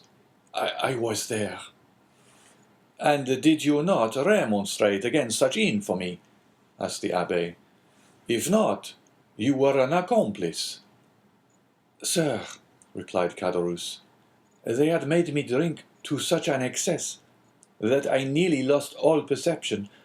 I had only an indistinct understanding of what was passing around me. I said all that a man in such a state could say, but they both assured me that it was a jest they were carrying on, and perfectly harmless. Next day, sir, you must have seen plain enough what they had been doing, yet you said nothing, though you were present when Dante was arrested. Yes, sir, I was there, and very anxious to speak, but Danglars restrained me. If he should be really guilty, said he, and did really put it in the island of Elba, if he is really charged with a letter for the Bonapartist committee at Paris, and if they find this letter upon him, those who have supported him will pass for his accomplice. I confess I had my fears in the state in which politics then were, and I held my tongue. It was cowardly, I confess, but it was not criminal. I understand you allowed matters to take their course. That was all.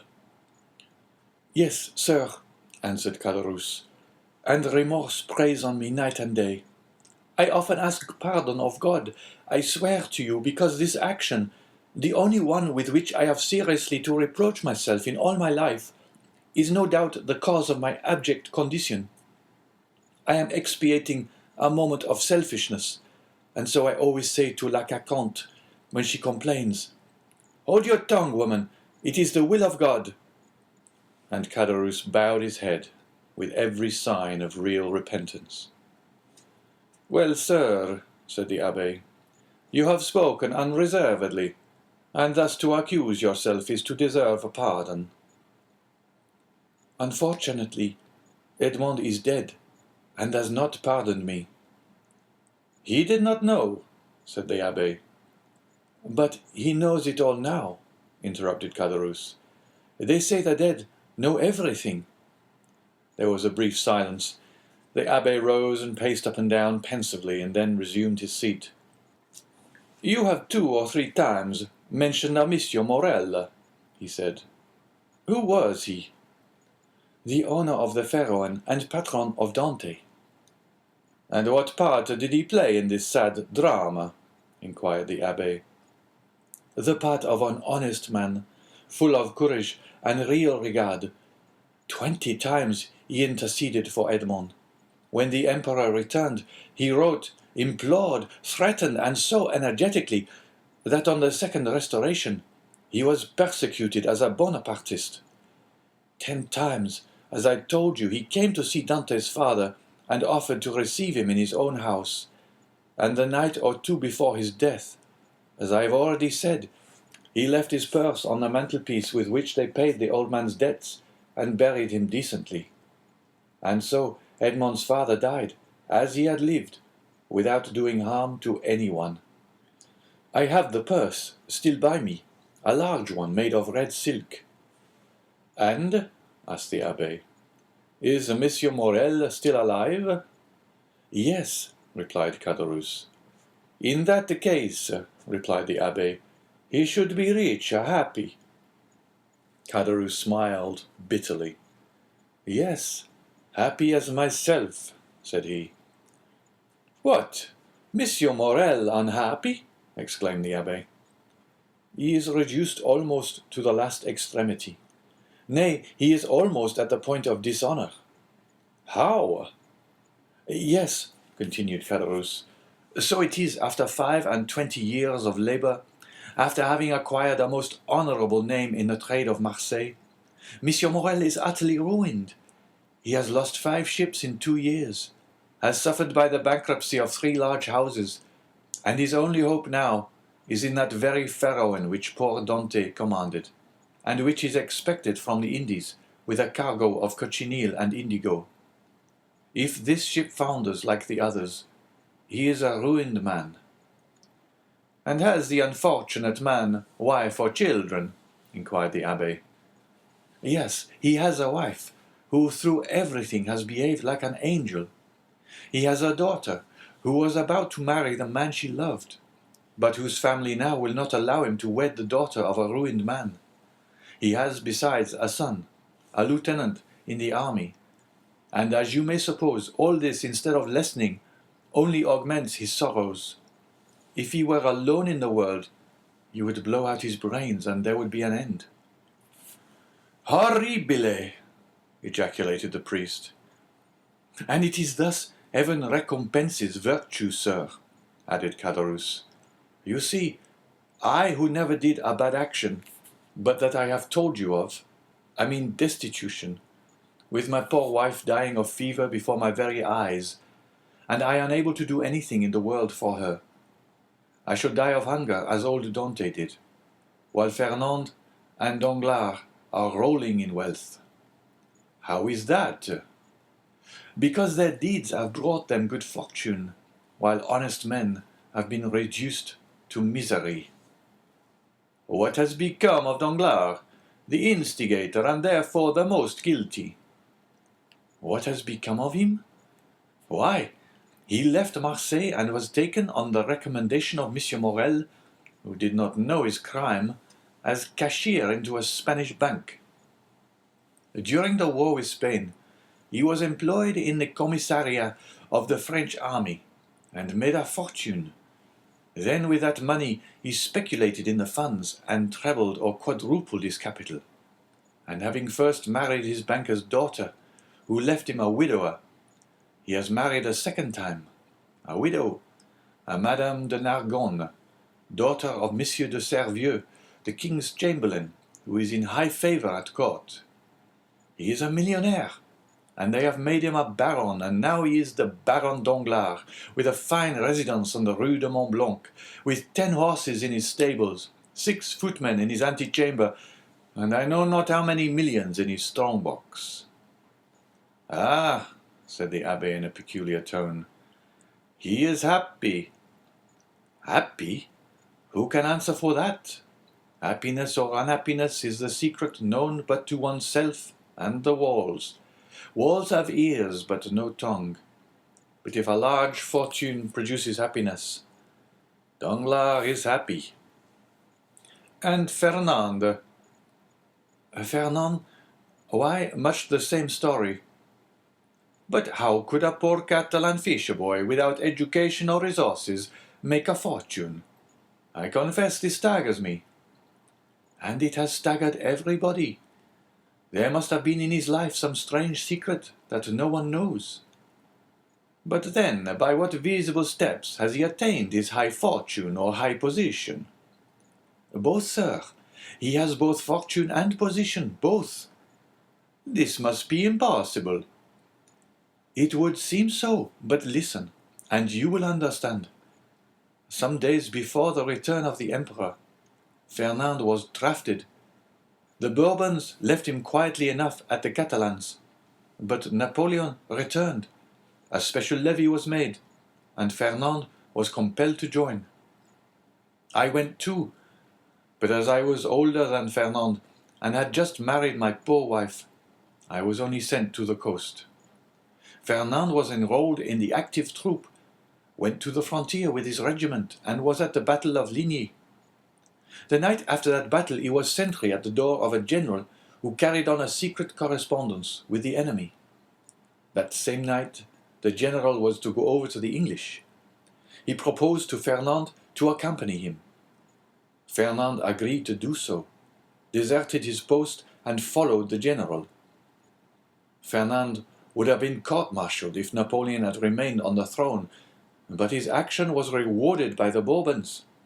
He returned to France with the epaulette of sub-lieutenant, and as the protection of the general, who is in the highest favour, was accorded to him. He was a captain in 1823, during the Spanish War. That is to say, at the time when Danglars made his early speculations. Fernand was a Spaniard, and being sent to Spain to ascertain the feeling of his fellow countrymen, found Danglars there, got on very intimate terms with him, won over the support of the royalists at the capital, and in the provinces received promises and made pledges on his own part, guided his regiment by paths known to himself alone, through the mountain gorges, which were held by the royalists, and in fact rendered such service in this brief campaign that after taking of Trocadero he was made colonel and received the title of count and the cross of an officer of the Legion of Honor. Destiny, destiny, murmured the abbe. Yes, but listen, this was not all. The war with Spain being ended, Fernand's career was checked by the long peace, which seemed likely to endure throughout Europe. Greece only had risen against Turkey, and had begun her war of independence. All eyes were turned towards Athens. It was the fashion to pity and support the Greeks. The French government, without protecting them openly, as you know, gave countenance to volunteer assistance. Fernand sought and obtained leave to go and serve in Greece, still having his name kept on the army roll. Some time after, it was stated that the Comte de Morcerf, this was the name he bore, had entered the service of Ali Pasha with the rank of Instructor General. Ali Pasha was killed, as you know, but before he died, he recompensed the service of Fernand by leaving him a considerable sum, with which he returned to France when he was gazetted Lieutenant General. So that now, inquired the abbe, so that now, continued Caderousse, he owns a magnificent house, numero 27, Rue du Helder, Paris. The abbe opened his mouth, hesitated for a moment, then, making an effort at self-control, he said, "And Mercedes? They tell me that she has disappeared." "Disappeared?" said Caderousse. "Yes, as the sun disappears, to rise the next day with still more splendor." "Has she made a fortune also?"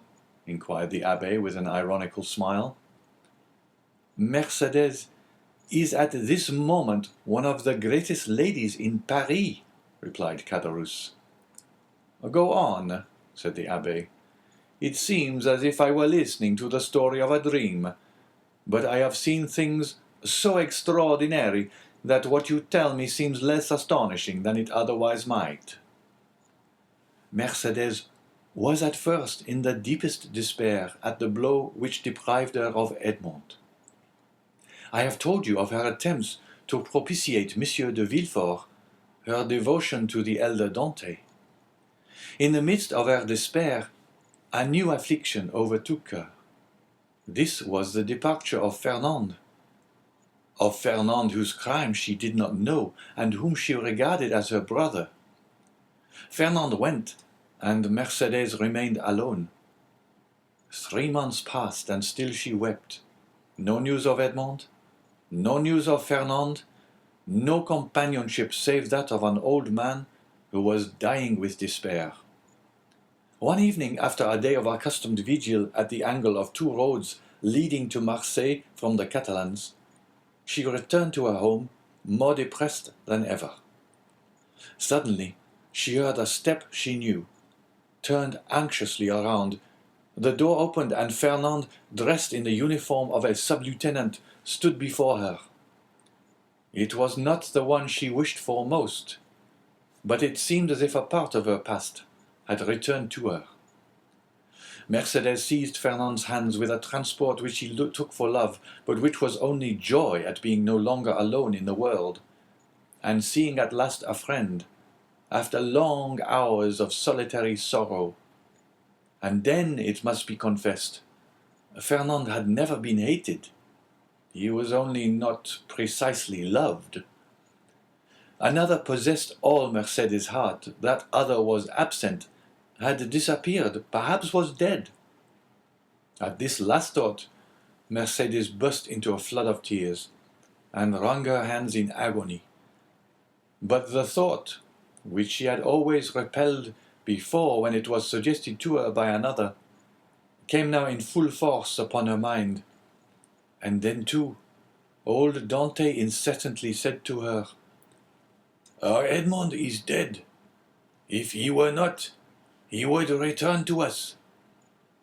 The old man died, as I have told you. Had he lived, Mercedes perchance had not become the wife of another, for he would have been there to reproach her infidelity. Fernand saw this, and when he learned of the old man's death, he returned. He was now a lieutenant. At his first coming, he had not said a word of love to Mercedes. At the second, he reminded her that he loved her. Mercedes begged for 6 months more in which to await and mourn for Edmond. "So that," said the abbé with a bitter smile, "that makes 18 months in all. What more could the most devoted lover desire?" Then he murmured the words of the English poet, "Frailty, the name is woman." 6 months afterwards, continued Caderousse, the marriage took place in the church of Accoules. "The very church in which she was to have married Edmond," murmured the priest. "There was only a change of bridegrooms." "Well, Mercedes was married," proceeded Caderousse. "But although in the eyes of the world she appeared calm, she nearly fainted as she passed La Réserve, where 18 months before the betrothal had been celebrated with him whom she might have known she still loved, had she looked to the bottom of her heart. Fernand, more happy but not more at his ease, for I saw at this time he was in constant dread of Edmond's return. Fernand was very anxious to get his wife away, and to depart himself.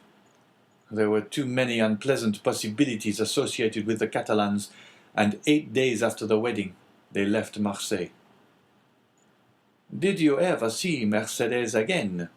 inquired the priest. "Yes, during the Spanish War at Perpignan, where Fernand had left her. She was attending to the education of her son." The abbé started. "Her son?" said he. "Yes," replied Caderousse, "little Albert." "But then, to be able to instruct her child," continued the abbé, "she must have received an education herself. I understood from Edmond that she was the daughter of a simple fisherman, beautiful but uneducated." "Oh," replied Caderousse, "did he know so little of this lovely betrothed? Mercedes might have been a queen, sir, if the crown were to be placed on the heads of the loveliest and most intelligent. Fernand's fortune was already waxing great, and she developed with his growing fortune. She learned drawing, music, everything.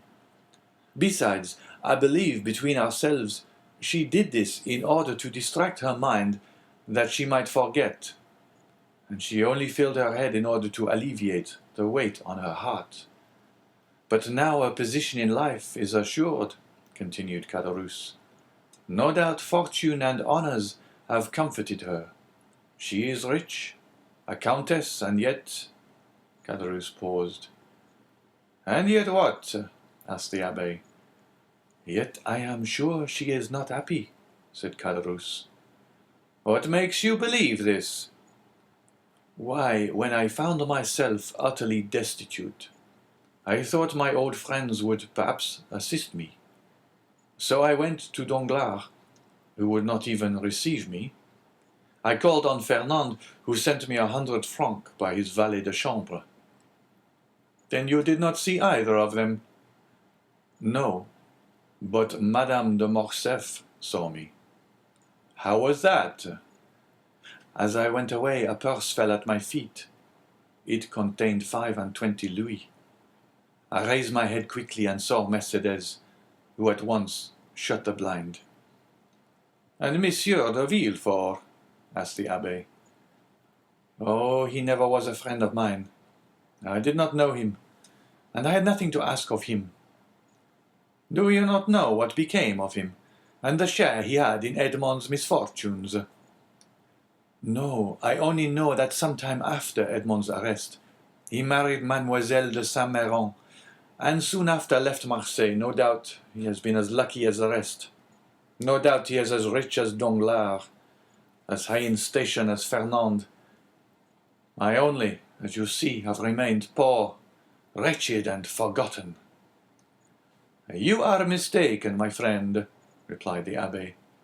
God may seem sometimes to forget for a time, while his justice reposes. But there always comes a moment when he remembers, and behold, a proof. As he spoke, the abbé took the diamond from his pocket, and giving it to Caderousse, said, Here, my friend, take this diamond. It is yours. What? For me only? Cried Caderousse. Ah, sir, do not jest with me. This diamond was to have been shared among his friends. Edmond had one friend only, and thus it cannot be divided. Take the diamond, then, and sell it. It is worth 50,000 francs, and I repeat my wish that this sum may suffice to release you from your wretchedness. Oh, sir, said Caderousse, putting out one hand timidly, and with the other wiping away the perspiration which bedewed his brow. Oh, sir, do not make a jest of the happiness or despair of a man. I know what happiness and what despair are, and I never make a jest of such feelings. Take it, then. But in exchange... Caderousse, who touched the diamond, withdrew his hand. The abbé smiled. In exchange, he continued, give me the red silk purse that Monsieur Morel left on old Dante's chimney-piece, and which you tell me is still in your hands. Caderousse, more and more astonished, went toward a large oaken cupboard, opened it, and gave the abbé a long purse of faded red silk, round which were 2 copper runners that had once been gilt. The abbé took it, and in return gave Caderousse the diamond. Oh, you are a man of God, sir, cried Caderousse, for no one knew that Edmond had given you his diamond, and you might have kept it. Which, said the abbé to himself, you would have done. The abbé rose, took his hat and gloves. Well, he said, all you have told me is perfectly true, then, and I may believe it in every particular. See, sir, replied Caderousse, in this corner is a crucifix in holy wood. Here on this shelf is my wife's testament. Open this book, and I will swear upon it with my hand on the crucifix. I will swear to you by my soul's salvation, my faith as a Christian. I have told everything to you as it occurred, and as the recording angel will tell it to the ear of God at the day of the last judgment." "'Tis well," said the abbé, convinced by his manner and tone that Caderousse spoke the truth. "'Tis well, and may this money profit you. Adieu. I go far from men who thus so bitterly injure each other." The abbé with difficulty got away from the enthusiastic thanks of Caderousse, opened the door himself, got out, and mounted his horse, once more saluted the innkeeper, who kept uttering his loud farewells, and then returned by the road he had travelled in coming.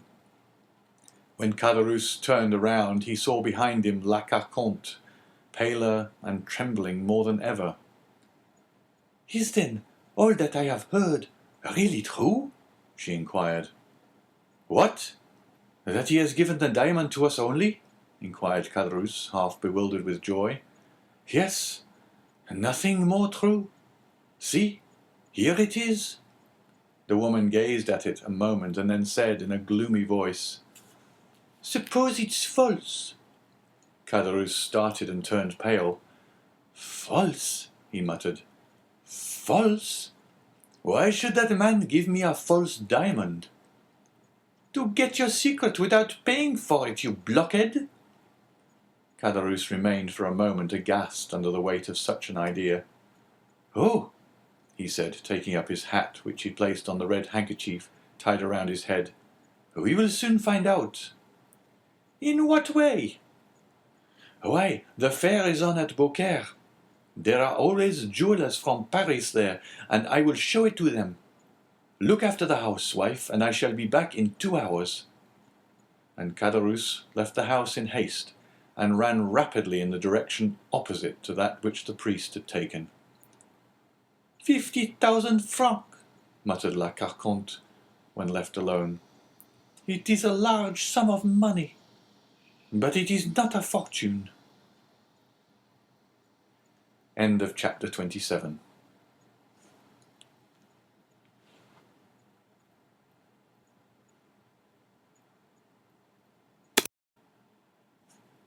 Chapter 28. The Prison Register. The day after that in which the scene we have just described had taken place, on the road between Bellegarde and Beaucaire, a man of about 30 or 32, dressed in a bright blue frock-coat, nankeen trousers, and a white waistcoat, having the appearance and accent of an Englishman, presented himself before the mayor of Marseille. "Sir," said he, "I am chief clerk of the house of Thomson and French, of Rome. We are, and have been these 10 years, connected with the house of Morel and Son, of Marseille. We have 100,000 francs, or thereabouts, loaned on their securities, and we are a little uneasy at reports that have reached us, that the firm is on the brink of ruin. I have come, therefore, express from Rome, to ask you for information." "Sir," replied the mayor, "I know very well that during the last 4 or 5 years misfortune has seemed to pursue Monsieur Morel. He has lost 4 or 5 vessels and suffered by 3 or 4 bankruptcies. But it is not for me, although I am a creditor myself, to the amount of 10,000 francs, to give any information as to the state of his finances. Ask of me as mayor what is my opinion of Monsieur Morel, and I shall say that he is a man honourable to the last degree, and who has up to this time fulfilled every engagement with scrupulous punctuality. This is all I can say, sir. If you wish to learn more, address yourself to Monsieur de Beauville, the inspector of prisons, number 15, Rue de Noailles. He has, I believe, 200,000 francs in Morel's hands. And if there be any grounds for apprehension, as this is a greater amount than mine, you will most probably find him better informed than myself." The Englishman seemed to appreciate this extreme delicacy, made his bow, and went away, proceeding with a characteristic British stride towards the street mentioned. Monsieur de Beauville was in his private room, and the Englishman, on perceiving him, made a gesture of surprise which seemed to indicate that it was not the first time he had been in his presence. As to Monsieur de Beauville, he was in such a state of despair that it was evident all the faculties of his mind, absorbed in the thought which occupied him at the moment, did not allow either his memory or his imagination to stray to the past. The Englishman, with the coolness of his nation, addressed him in terms nearly similar to those with which he had accosted the mayor of Marseille. "Oh, sir," exclaimed M. de Beauville, "your fears are unfortunately but too well founded, and you see before you a man in despair. I had 200,000 francs placed in the hands of Morel and Son. These 200,000 francs were the dowry of my daughter, who was to be married in a fortnight, and these 200,000 francs were payable, half on the 15th of this month, and the other half on the 15th of next month. I had informed Monsieur Morel of my desire to have these payments punctually, and he has been here within the last half hour to tell me that if his ship, the Pharaon, did not come into port on the 15th, he would be wholly unable to make this payment." "But," said the Englishman, "this looks very much like a suspension of payment." "It looks more like bankruptcy," exclaimed M. de Beauville despairingly. The Englishman appeared to reflect a moment, and then said, "From which it would appear, sir, that this credit inspires you with considerable apprehension." "To tell you the truth, I consider it lost." "Well, then, I will buy it of you." "You?" "Yes, I." "But at a tremendous discount, of course." "No, for 200,000 francs. Our house," added the Englishman with a laugh, "does not do things in that way." "And you will pay?" "Ready money." And the Englishman drew from his pocket a bundle of banknotes which might have been twice the sum M. de Beauville feared to lose. A ray of joy passed across M. de Beauville's countenance, yet he made an effort at self-control and said, "Sir, I ought to tell you that in all probability you will not realize 6% of this sum." "That's no affair of mine," replied the Englishman. "That is the affair of the house of Thomson and French, in whose name I act. They have, perhaps, some motive to serve in hastening the ruin of a rival firm. But all I know, sir, is that I am ready to hand you over this sum in exchange for your assignment of the debt. I only ask a brokerage." "Of course, that is perfectly just," cried M. de Beauville. "The commission is usually 1½ Will you have 2, 3, 5%, or even more?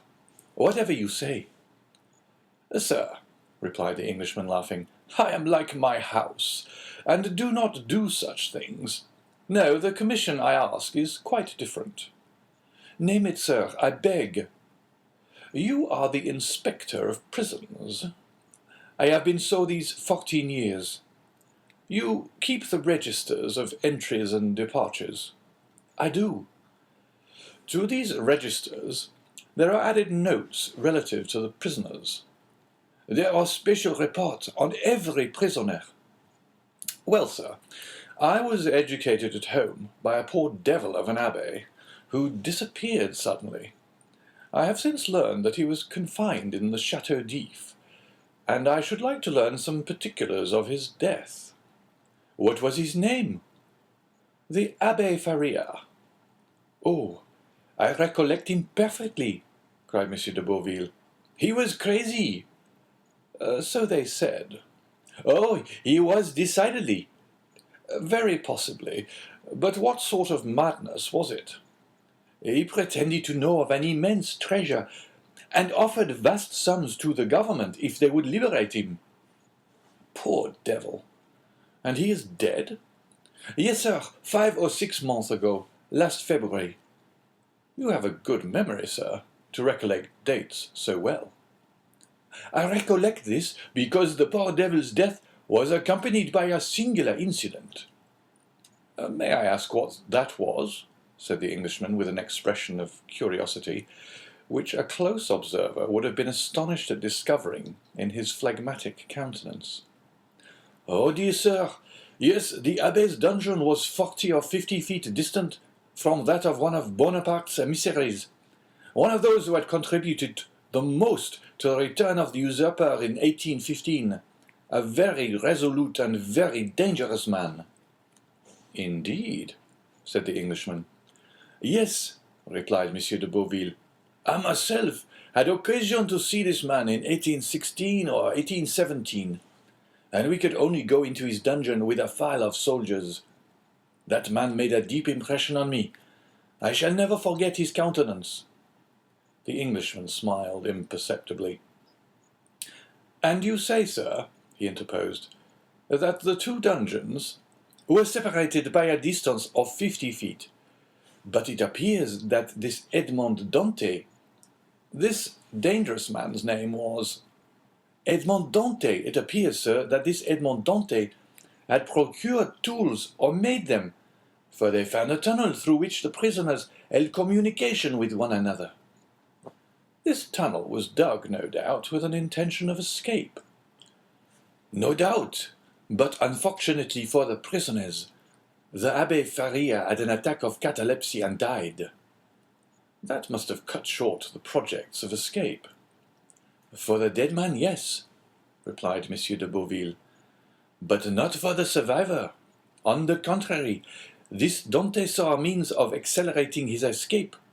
He no doubt thought that the prisoners had died in the Château d'If were interred in an ordinary burial ground, and he conveyed the dead man into his own cell, took his place in the sack in which they had sewed up the corpse, and awaited the moment of interment." "It was a bold step, and one that showed some courage," remarked the Englishman. "As I have already told you, sir, he was a very dangerous man, and, fortunately, by his own act disembarrassed the government of the fears it had on his account." "How was that?" "How? Do you not comprehend?" "No." "The Château d'If has no cemetery, and they simply threw the dead into the sea, after fastening a 36-pound cannon-ball to their feet." "Well," observed the Englishman as if he were slow of comprehension. "Well, they fastened a 36-pound ball to his feet, and threw him into the sea." "Really?" exclaimed the Englishman. "Yes, sir," continued the inspector of prisons. "You may imagine the amazement of the fugitive when he found himself flung headlong over the rocks. I should like to have seen his face at that moment." "That would have been difficult." "No matter," replied de Beauville, in supreme good humour at the certainty of recovering his 200,000 francs. "No matter. I can fancy it." And he shouted with laughter. "So can I," said the Englishman, and he laughed too, but he laughed as the English do, at the end of his teeth. "And so," continued the Englishman, who first gained his composure, "he was drowned." "Unquestionably." "So that the governor got rid of the dangerous and the crazy prisoner at the same time." "Precisely." "But some official document was drawn up to this affair, I suppose?" inquired the Englishman. Yes, yes, the mortuary deposition. You understand that Dante's relations, if he had any, might have some interest in knowing if he were dead or alive.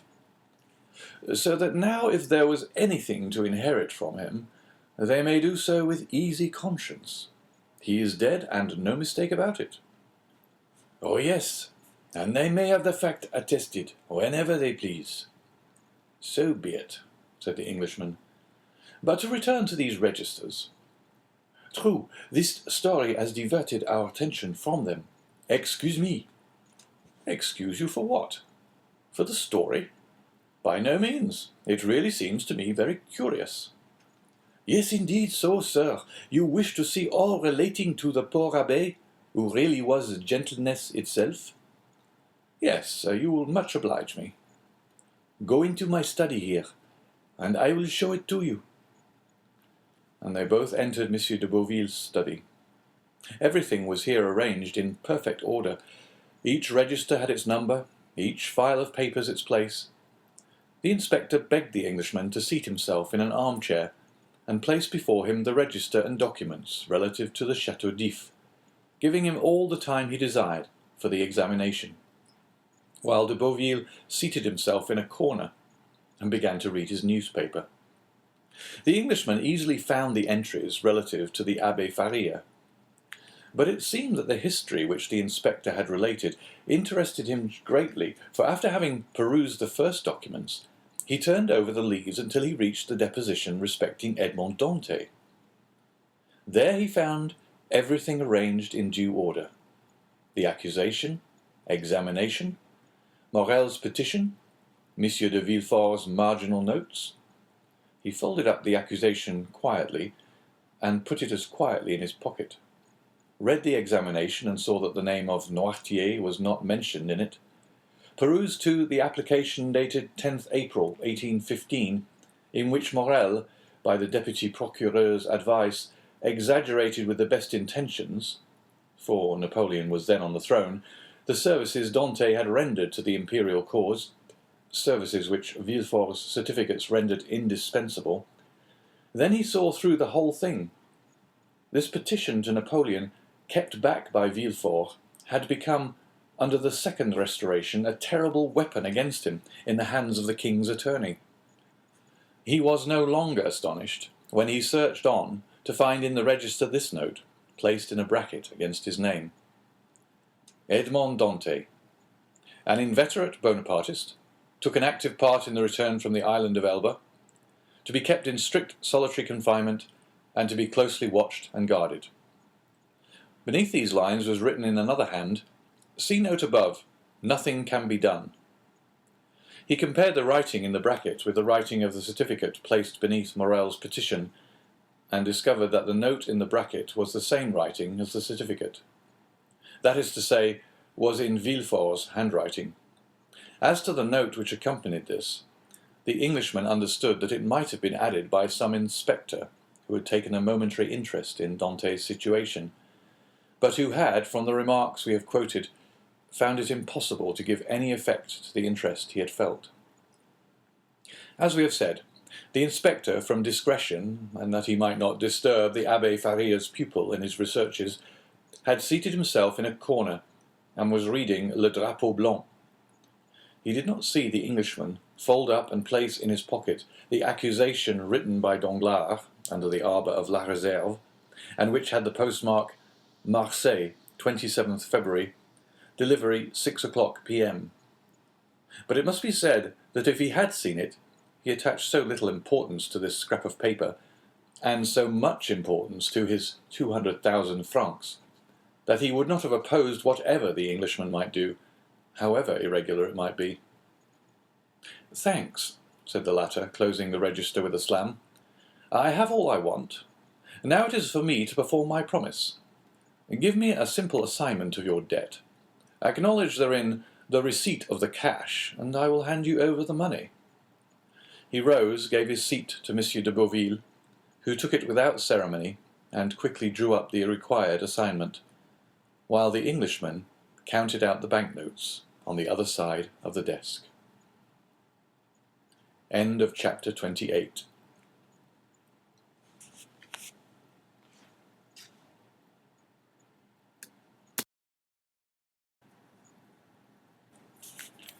Chapter 29. The House of Morel and Son. Anyone who had quitted Marseille a few years previously, well acquainted with the interior of Morel's warehouse, and had returned at this date, would have found a great change. Instead of that air of life, of comfort, and of happiness that permeates a flourishing and prosperous business establishment, instead of merry faces at the windows, busy clerks hurrying to and fro in the long corridors, instead of the court filled with bales of goods, re-echoing with the cries and the jokes of porters, one would have immediately perceived all aspect of sadness and gloom. Out of all the numerous clerks that used to fill the deserted corridor and the empty office, but two remained. One was a young man of 23 who was in love with M. Morel's daughter, and had remained with him in spite of the efforts of his friends to induce him to withdraw. The other was an old one-eyed cashier called Cocle, or Cockeye, a nickname given him by the young men who used to throng this vast, now almost deserted beehive, and which had so completely replaced his real name that he would not in all probability have replied to anyone who addressed him by it. Coquelin remained in Monsieur Morel's service, and a most singular change had taken place in his position. He had at the same time risen to the rank of cashier, and sunk to the rank of a servant. He was, however, the same Coquelin, good, patient, devoted, but inflexible on the subject of arithmetic, the only point on which he would have stood firm against the world, even against Monsieur Morel, and strong in the multiplication table which he had at his fingers' ends, no matter what scheme or what trap was laid to catch him. In the midst of the disasters that befell the house, Coquelin was the only one unmoved. But this did not arise from a want of affection, on the contrary, from a firm conviction. Like the rats that one by one forsake the doomed ship even before the vessel weighs anchor, so all the numerous clerks had by degrees deserted the office and the warehouse. Coquelin had seen them go without thinking of inquiring the cause of their departure. Everything was, as we have said, a question of arithmetic to Coquelin, and during 20 years he had always seen all payments made with such exactitude that it seemed as impossible to him that the house should stop payment as it would to a miller that the river that had so long turned his mill should cease to flow. Nothing had as yet occurred to shake Coquelin's belief. The last month's payment had been made with the most scrupulous exactitude. Coquelin had detected an overbalance of 14 sous in his cash, and the same evening he had brought them to Monsieur Morel, who, with a melancholy smile, threw them into an almost empty drawer, saying, "Thanks, Coquelin. You are the pearl of cashier." Coquelin went away perfectly happy, for this eulogium of Monsieur Morel himself, the pearl of the honest men of Marseille, flattered him more than a present of 50 crowns. But since the end of the month, Monsieur Morel had passed many an anxious hour. In order to meet the payments then due, he had collected all his resources, and, fearing lest the report of his distress should get bruited abroad at Marseille when he was known to be reduced to such an extremity, he went to the Beaucaire fair to sell his wife's and daughter's jewels and a portion of his plate. By this means the end of the month was past, but his resources were now exhausted. Credit, owing to the reports afloat, was no longer to be had, and to meet the 100,000 francs due on the 10th of the present month, and the 100,000 francs due on the 15th of the next month to Monsieur de Beauville, Monsieur Morel had in reality no hope but the return of the Pharaon, of whose departure he had learned from a vessel which had weighed anchor at the same time, and which had already arrived in harbour. But this vessel, which, like the Pharaon, came from Calcutta, had been in for a fortnight, while no intelligence had been received of the Pharaon. Such was the state of affairs, when the day after his interview with Monsieur de Beauville, the confidential clerk of the house of Thomson and French of Rome presented himself at Monsieur Morel's. Emmanuel received him. This young man was alarmed by the appearance of every new face, for every new face might be that of a new creditor, come in anxiety to question the head of the house. The young man, wishing to spare his employer the pain of this interview, questioned the newcomer, but the stranger declared that he had nothing to say to Monsieur Emmanuel, and that his business was with Monsieur Morel in person. Emmanuel sighed and summoned Coquelin. Coquelin appeared, and the young man bade him conduct the stranger to Monsieur Morel's apartment. Coquelin went first, and the stranger followed him. On the staircase they met a beautiful girl of 16 or 17, who looked with anxiety at the stranger. "Monsieur Morel is in his room, is he not, Mademoiselle Julie?" said the cashier. "Yes, I think so, at least," said the young girl hesitatingly. "Go and see, Coquelin, and if my father is there, announce this gentleman." "It will be useless to announce me, mademoiselle," returned the Englishman. "Monsieur Morel does not know my name. This worthy gentleman has only to announce the confidential clerk of the house of Thomson and French of Rome, with whom your father does business." The young girl turned pale, and continued to descend, while the stranger and Coquelin continued to mount the staircase. She entered the office where Emmanuel was, while Coquelin, by the aid of a key he possessed, opened a door in the corner of a landing-place on the second staircase. conducted the stranger into an antechamber, opened a second door, which he closed behind him, and after having left the clerk of the house of Thomson and French alone, returned and signed to him that he could enter. The Englishman entered and found Morel seated at a table, turning over the formidable columns of his ledger, which contained the list of his liabilities. At the sight of the stranger, M. Morel closed the ledger, arose and offered a seat to the stranger, and when he had seen him seated, resumed his own chair. 14 years had changed the worthy merchant, who in his 36th year, at the opening of this history, was now in his 50th. His hair turned white, time and sorrow had ploughed deep furrows in his brow, and his look, once so firm and penetrating, was now irresolute and wandering, as if he feared being forced to fix his attention on some particular thought or person. The Englishman looked at him with an air of curiosity, evidently mingled with interest. "Monsieur," said Morel, whose uneasiness was increased by this examination, "you wish to speak to me?" "Yes, monsieur. You are aware from whom I come."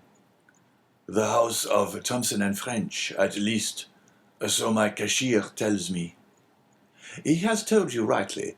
The house of Thomson and French had 300,000 or 400,000 francs to pay this month in France, and knowing your strict punctuality, have collected all the bills bearing your signature, and charged me as they became due to present them, and to employ the money otherwise."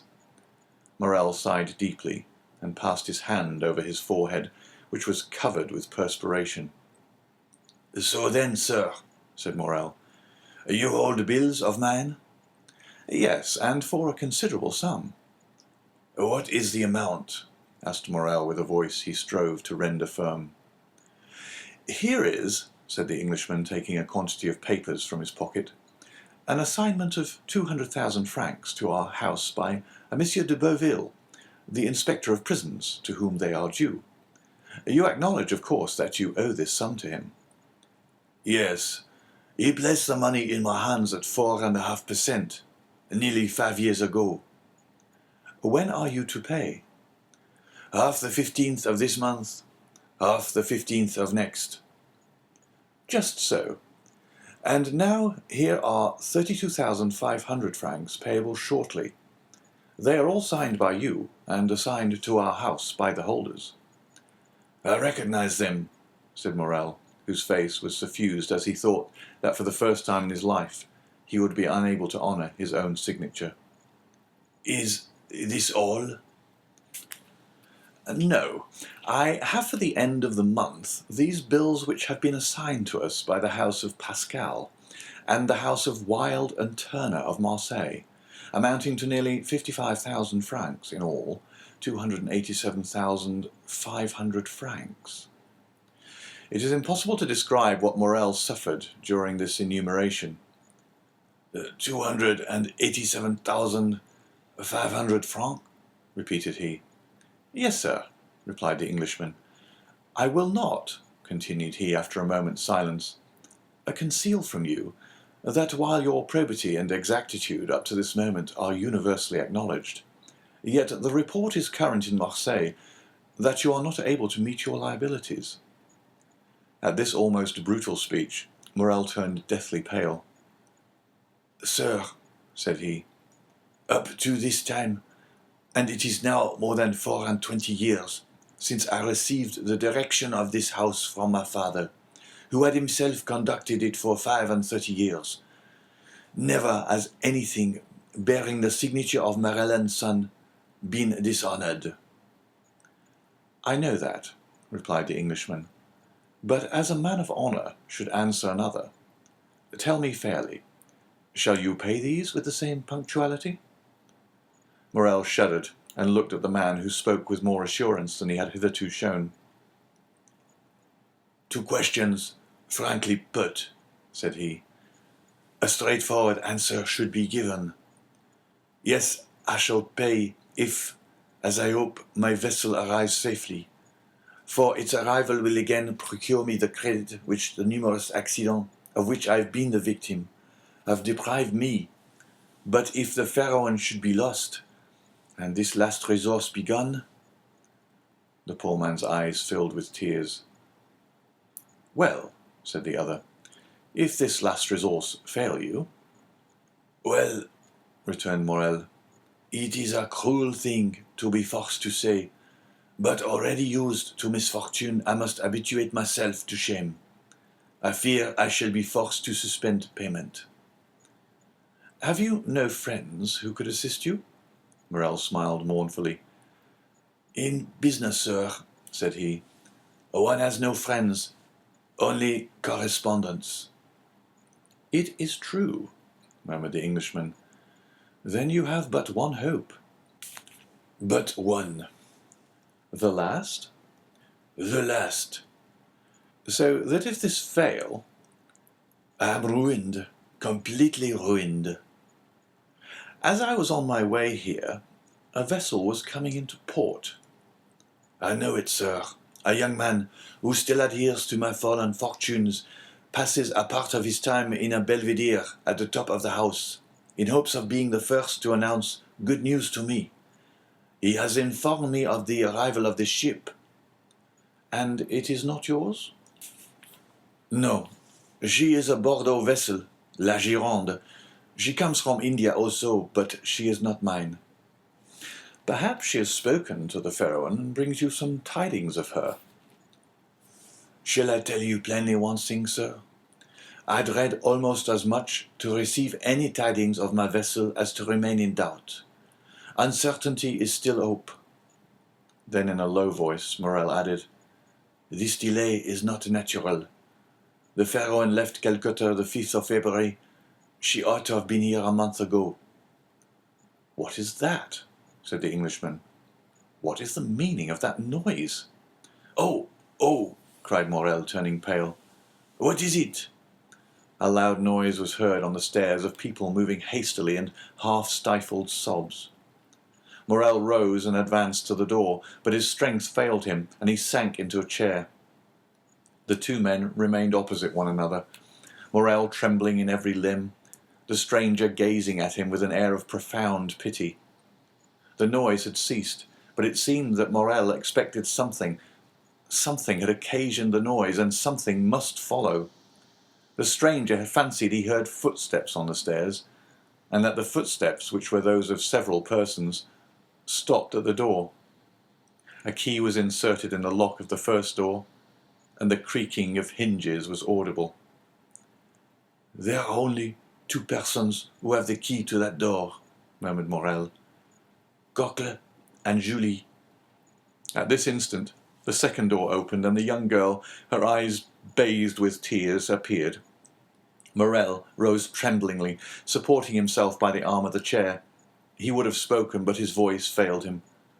"Oh, father," said she, clasping her hands, "forgive your child for being the bearer of evil tidings." Morel again changed colour. Julie threw herself into his arms. "Oh, father, father," murmured she. "Courage." The Pharaon has gone down, then, said Morel in a hoarse voice. The young girl did not speak, but she made an affirmative sign with her head, as she lay on her father's breast. And the crew? asked Morel. "Saved," said the girl. "Saved by the crew of the vessel that has just entered the harbour." Morel raised his 2 hands to heaven with an expression of resignation and sublime gratitude. "Thanks, my God," said he. "At least thou strikest but me alone." A tear moistened the eye of the phlegmatic Englishman. Come in, said Morel, "for I presume you are all at the door." Scarcely had he uttered these words than Madame Morel entered weeping bitterly. Emmanuel followed her, and in the antechamber were visible the rough faces of 7 or 8 half-naked sailors. At the sight of these men, the Englishman started and advanced a step, then restrained himself and retired into the farthest and most obscure corner of the apartment. Madame Morel sat down by her husband and took one of his hands in hers. Julie still lay with her head on his shoulder. Emmanuel stood in the centre of the chamber and seemed to form the link between Morel's family and the sailors at the door. "How did this happen?" said Morel. "Draw nearer, Penelon," said the young man, "and tell us all about it." An old seaman, bronzed by the tropical sun, advanced, twirling the remains of a tarpaulin between his hands. "Good day, Monsieur Morel," said he, as if he had just quitted Marseille the previous evening and had just returned from Aix or Toulon. "Good day, Penelon," returned Morel, who could not refrain from smiling through his tears. "Where is the captain?" "The captain, Monsieur Morel. He has stayed behind sick at Palma. But, please God, it won't be much, and you will see him in a few days, all alive and hearty." "Well now, tell your story, Penelon." Penelon rolled his quid in his cheek, placed his hand before his mouth, turned his head and sent a long jet of tobacco juice into the antechamber, advanced his foot, balanced himself, and began. "You see, Monsieur Morel," said he, "we were somewhere between Cape Blanc and Cape Boredar, sailing with a fair breeze, south-southwest after a week's calm, when Captain Gaumard comes up to me. I was at the helm, I should tell you, and says, 'Penelon, what do you think of those clouds coming up over there?' I was just then looking at them myself. What do I think, Captain? Oh, I think they are rising faster than they have any business to do, and that they would not be so black if they didn't mean mischief." "That's my opinion too," said the captain, "and I'll take precautions accordingly. We are carrying too much canvas. Avast there, all hands! Take in the studding sails and stow the flying jib." It was time. The squall was on us, and the vessel began to heel. "Ah," said the captain, "we have still too much canvas set. All hands lower the mains." 5 minutes after, it was down, and we sailed under mizzen topsails and topgallant sails. "Well, Penelon," said the captain, "what makes you shake your head?" "Why," I says, "I still think you've got too much on." "I think you're right," answered he. "We shall have a gale." "A gale?" "More than that, we shall have a tempest, or I don't know what's what." You could see the wind coming, like the dust at Montredon. Luckily, the captain understood his business. "Take in 2 reefs in the topsails," cried the captain. "Let go the bowlines, haul the brace. Lower the topgallant sails. Haul out the reef tackles on the yards." "That was not enough for those latitudes," said the Englishman. "I should have taken 4 reefs in the topsails and furled the spanker." His firm, sonorous, and unexpected voice made everyone start. Penelon put his hand over his eyes and then stared at the man who thus criticized the manoeuvres of his captain. "We did better than that, sir," said the old sailor respectfully. "We put the helm up to run before the tempest. 10 minutes after we struck our topsails and scudded under bare poles." "The vessel was very old to risk that," said the Englishman. "It was that did the business after pitching heavily for 12 hours. We sprung a leak." "Penelon," said the captain, "I think we are sinking. Give me the helm and go down into the hold." I gave him the helm and descended. There was already 3 feet of water.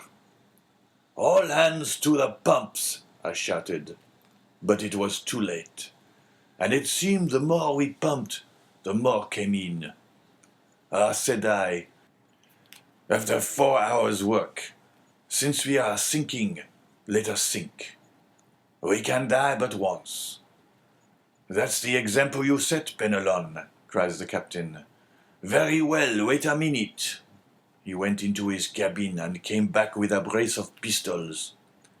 I will blow the brains out of the first man who leaves the pump, said he. Well done, said the Englishman. There's nothing gives you so much courage as good reasons, continued the sailor. And during that time, the wind had abated, and the sea gone down. But the water kept rising. Not much, only 2 inches an hour, but still it rose. 2 inches an hour does not seem much, but in 12 hours, that makes 2 feet. And 3 we had before, that makes 5. Come, said the captain, we have done all in our power, and Monsieur Morel will have nothing to reproach us with. We have tried to save the ship. Let us now save ourselves. To the boats, my lads, as quick as you can. Now, continued Penelon. You see, Monsieur Morel, a sailor is attached to his ship, but still more to his life. So we did not wait to be told twice. The more so that the ship was sinking under us and seemed to say, "Get along, save yourselves." We soon launched the boat, and all 8 of us got into it. The captain descended last, or rather, he did not descend, he would not quit the vessel, so I took him round the waist and threw him into the boat, and then I jumped after him. It was time, for just as I jumped, the deck burst with a noise like the broadside of a man of war.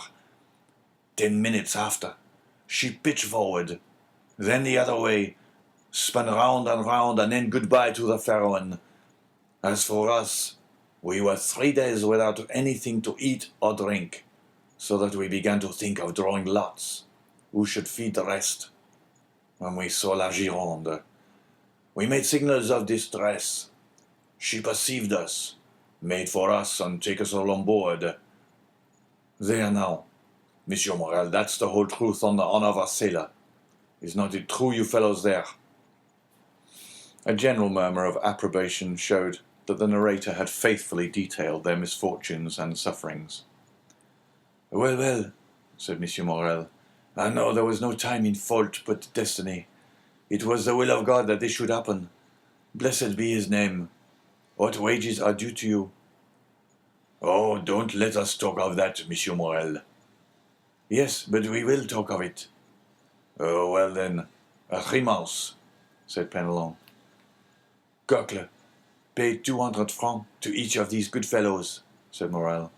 At another time, added he, I should have said, give them besides 200 francs over as a present, but the times are changed, and the little money that remains to me is not my own.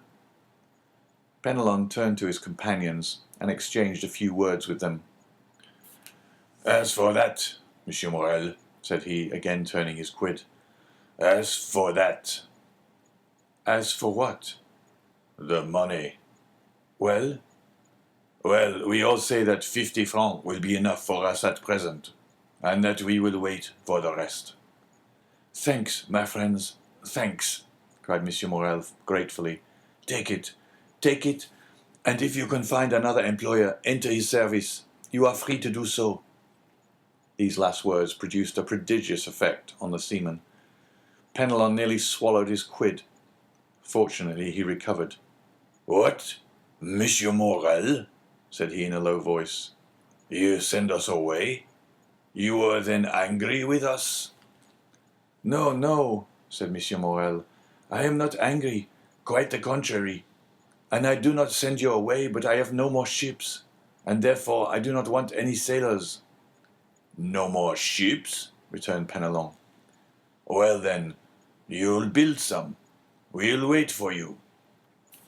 I have no money to build ships with, Penelon, said the poor owner mournfully, so I cannot accept your kind offer. No more money? Then you must not pay us. We can scud, like the Pharaon, under bare poles. Enough, cried Morel, almost overpowered. Leave me, I pray you. We shall meet again in a happier time. Emmanuel, go with them, and see that my orders are executed. At least we shall see each other again, Monsieur Morel, asked Penelon. Yes, I hope so, at least. No, go. He made a sign to Coquelin, who went first. The seaman followed him, and Emmanuel brought up the rear. Now, Said the owner to his wife and daughter, leave me. I wish to speak with this gentleman. and he glanced towards the clerk of Thomson and French, who had remained motionless in the corner during this scene in which he had taken no part, except the few words we have mentioned. The two women looked at this person whose presence they had entirely forgotten, and retired, but as she left the apartment, Julie gave the stranger a supplicating glance, to which he replied by a smile that an indifferent spectator would have been surprised to see on his stern features. The two men were left alone. Well, sir, Said Morel, sinking into a chair, you have heard all, and I have nothing further to tell you. I see, returned the Englishman, that a fresh and unmerited misfortune has overwhelmed you, and this only increases my desire to serve you. Oh, sir, cried Morel. Let me see, continued the stranger. I am one of your largest creditors. your bills at least are the first that will fall due. Do you wish for time to pay? A delay would save my honor, and consequently my life. How long a delay do you wish for? Morel reflected. 2 months, Said he. I will give you 3, replied the stranger. But, Asked Morel. will the house of Thomson and French consent? Oh, I take everything on myself. Today is the 5th of June. Yes. Well, renew these bills up to the 5th of September, and on the 5th of September at 11 o'clock, the hand of the clock pointed to 11, I shall come to receive the money. I shall expect you, returned Morel. and I will pay you, or I shall be dead. These last words were uttered in so low a tone that the stranger could not hear them. The bills were renewed, the old ones destroyed, and the poor shipowner found himself with 3 months before him to collect his resources. The Englishman received his thanks with the phlegm peculiar to his nation, and Morel, overwhelming him with grateful blessings, conducted him to the staircase. The stranger met Julie on the stairs. She pretended to be descending, but in reality she was waiting for him. Oh, sir, She said, clasping her hands. Mademoiselle, said the stranger, one day you will receive a letter signed Sinbad the Sailor. Do exactly what the letter bids you, however strange it may appear. Yes, sir, returned Julie. Do you promise? I swear to you I will. It is well. Adieu, mademoiselle. Continue to be the good, sweet girl you are at present, and I have great hopes that heaven will reward you by giving you Emmanuel for a husband. Julie uttered a faint cry, blushed like a rose, and leaned against the baluster. The stranger waved his hand and continued to descend. In the court he found Penelon, who, with a rouleau of 100 francs in either hand, seemed unable to make up his mind to retain them. Come with me, my friend, said the Englishman. I wish to speak to you. End of chapter 29.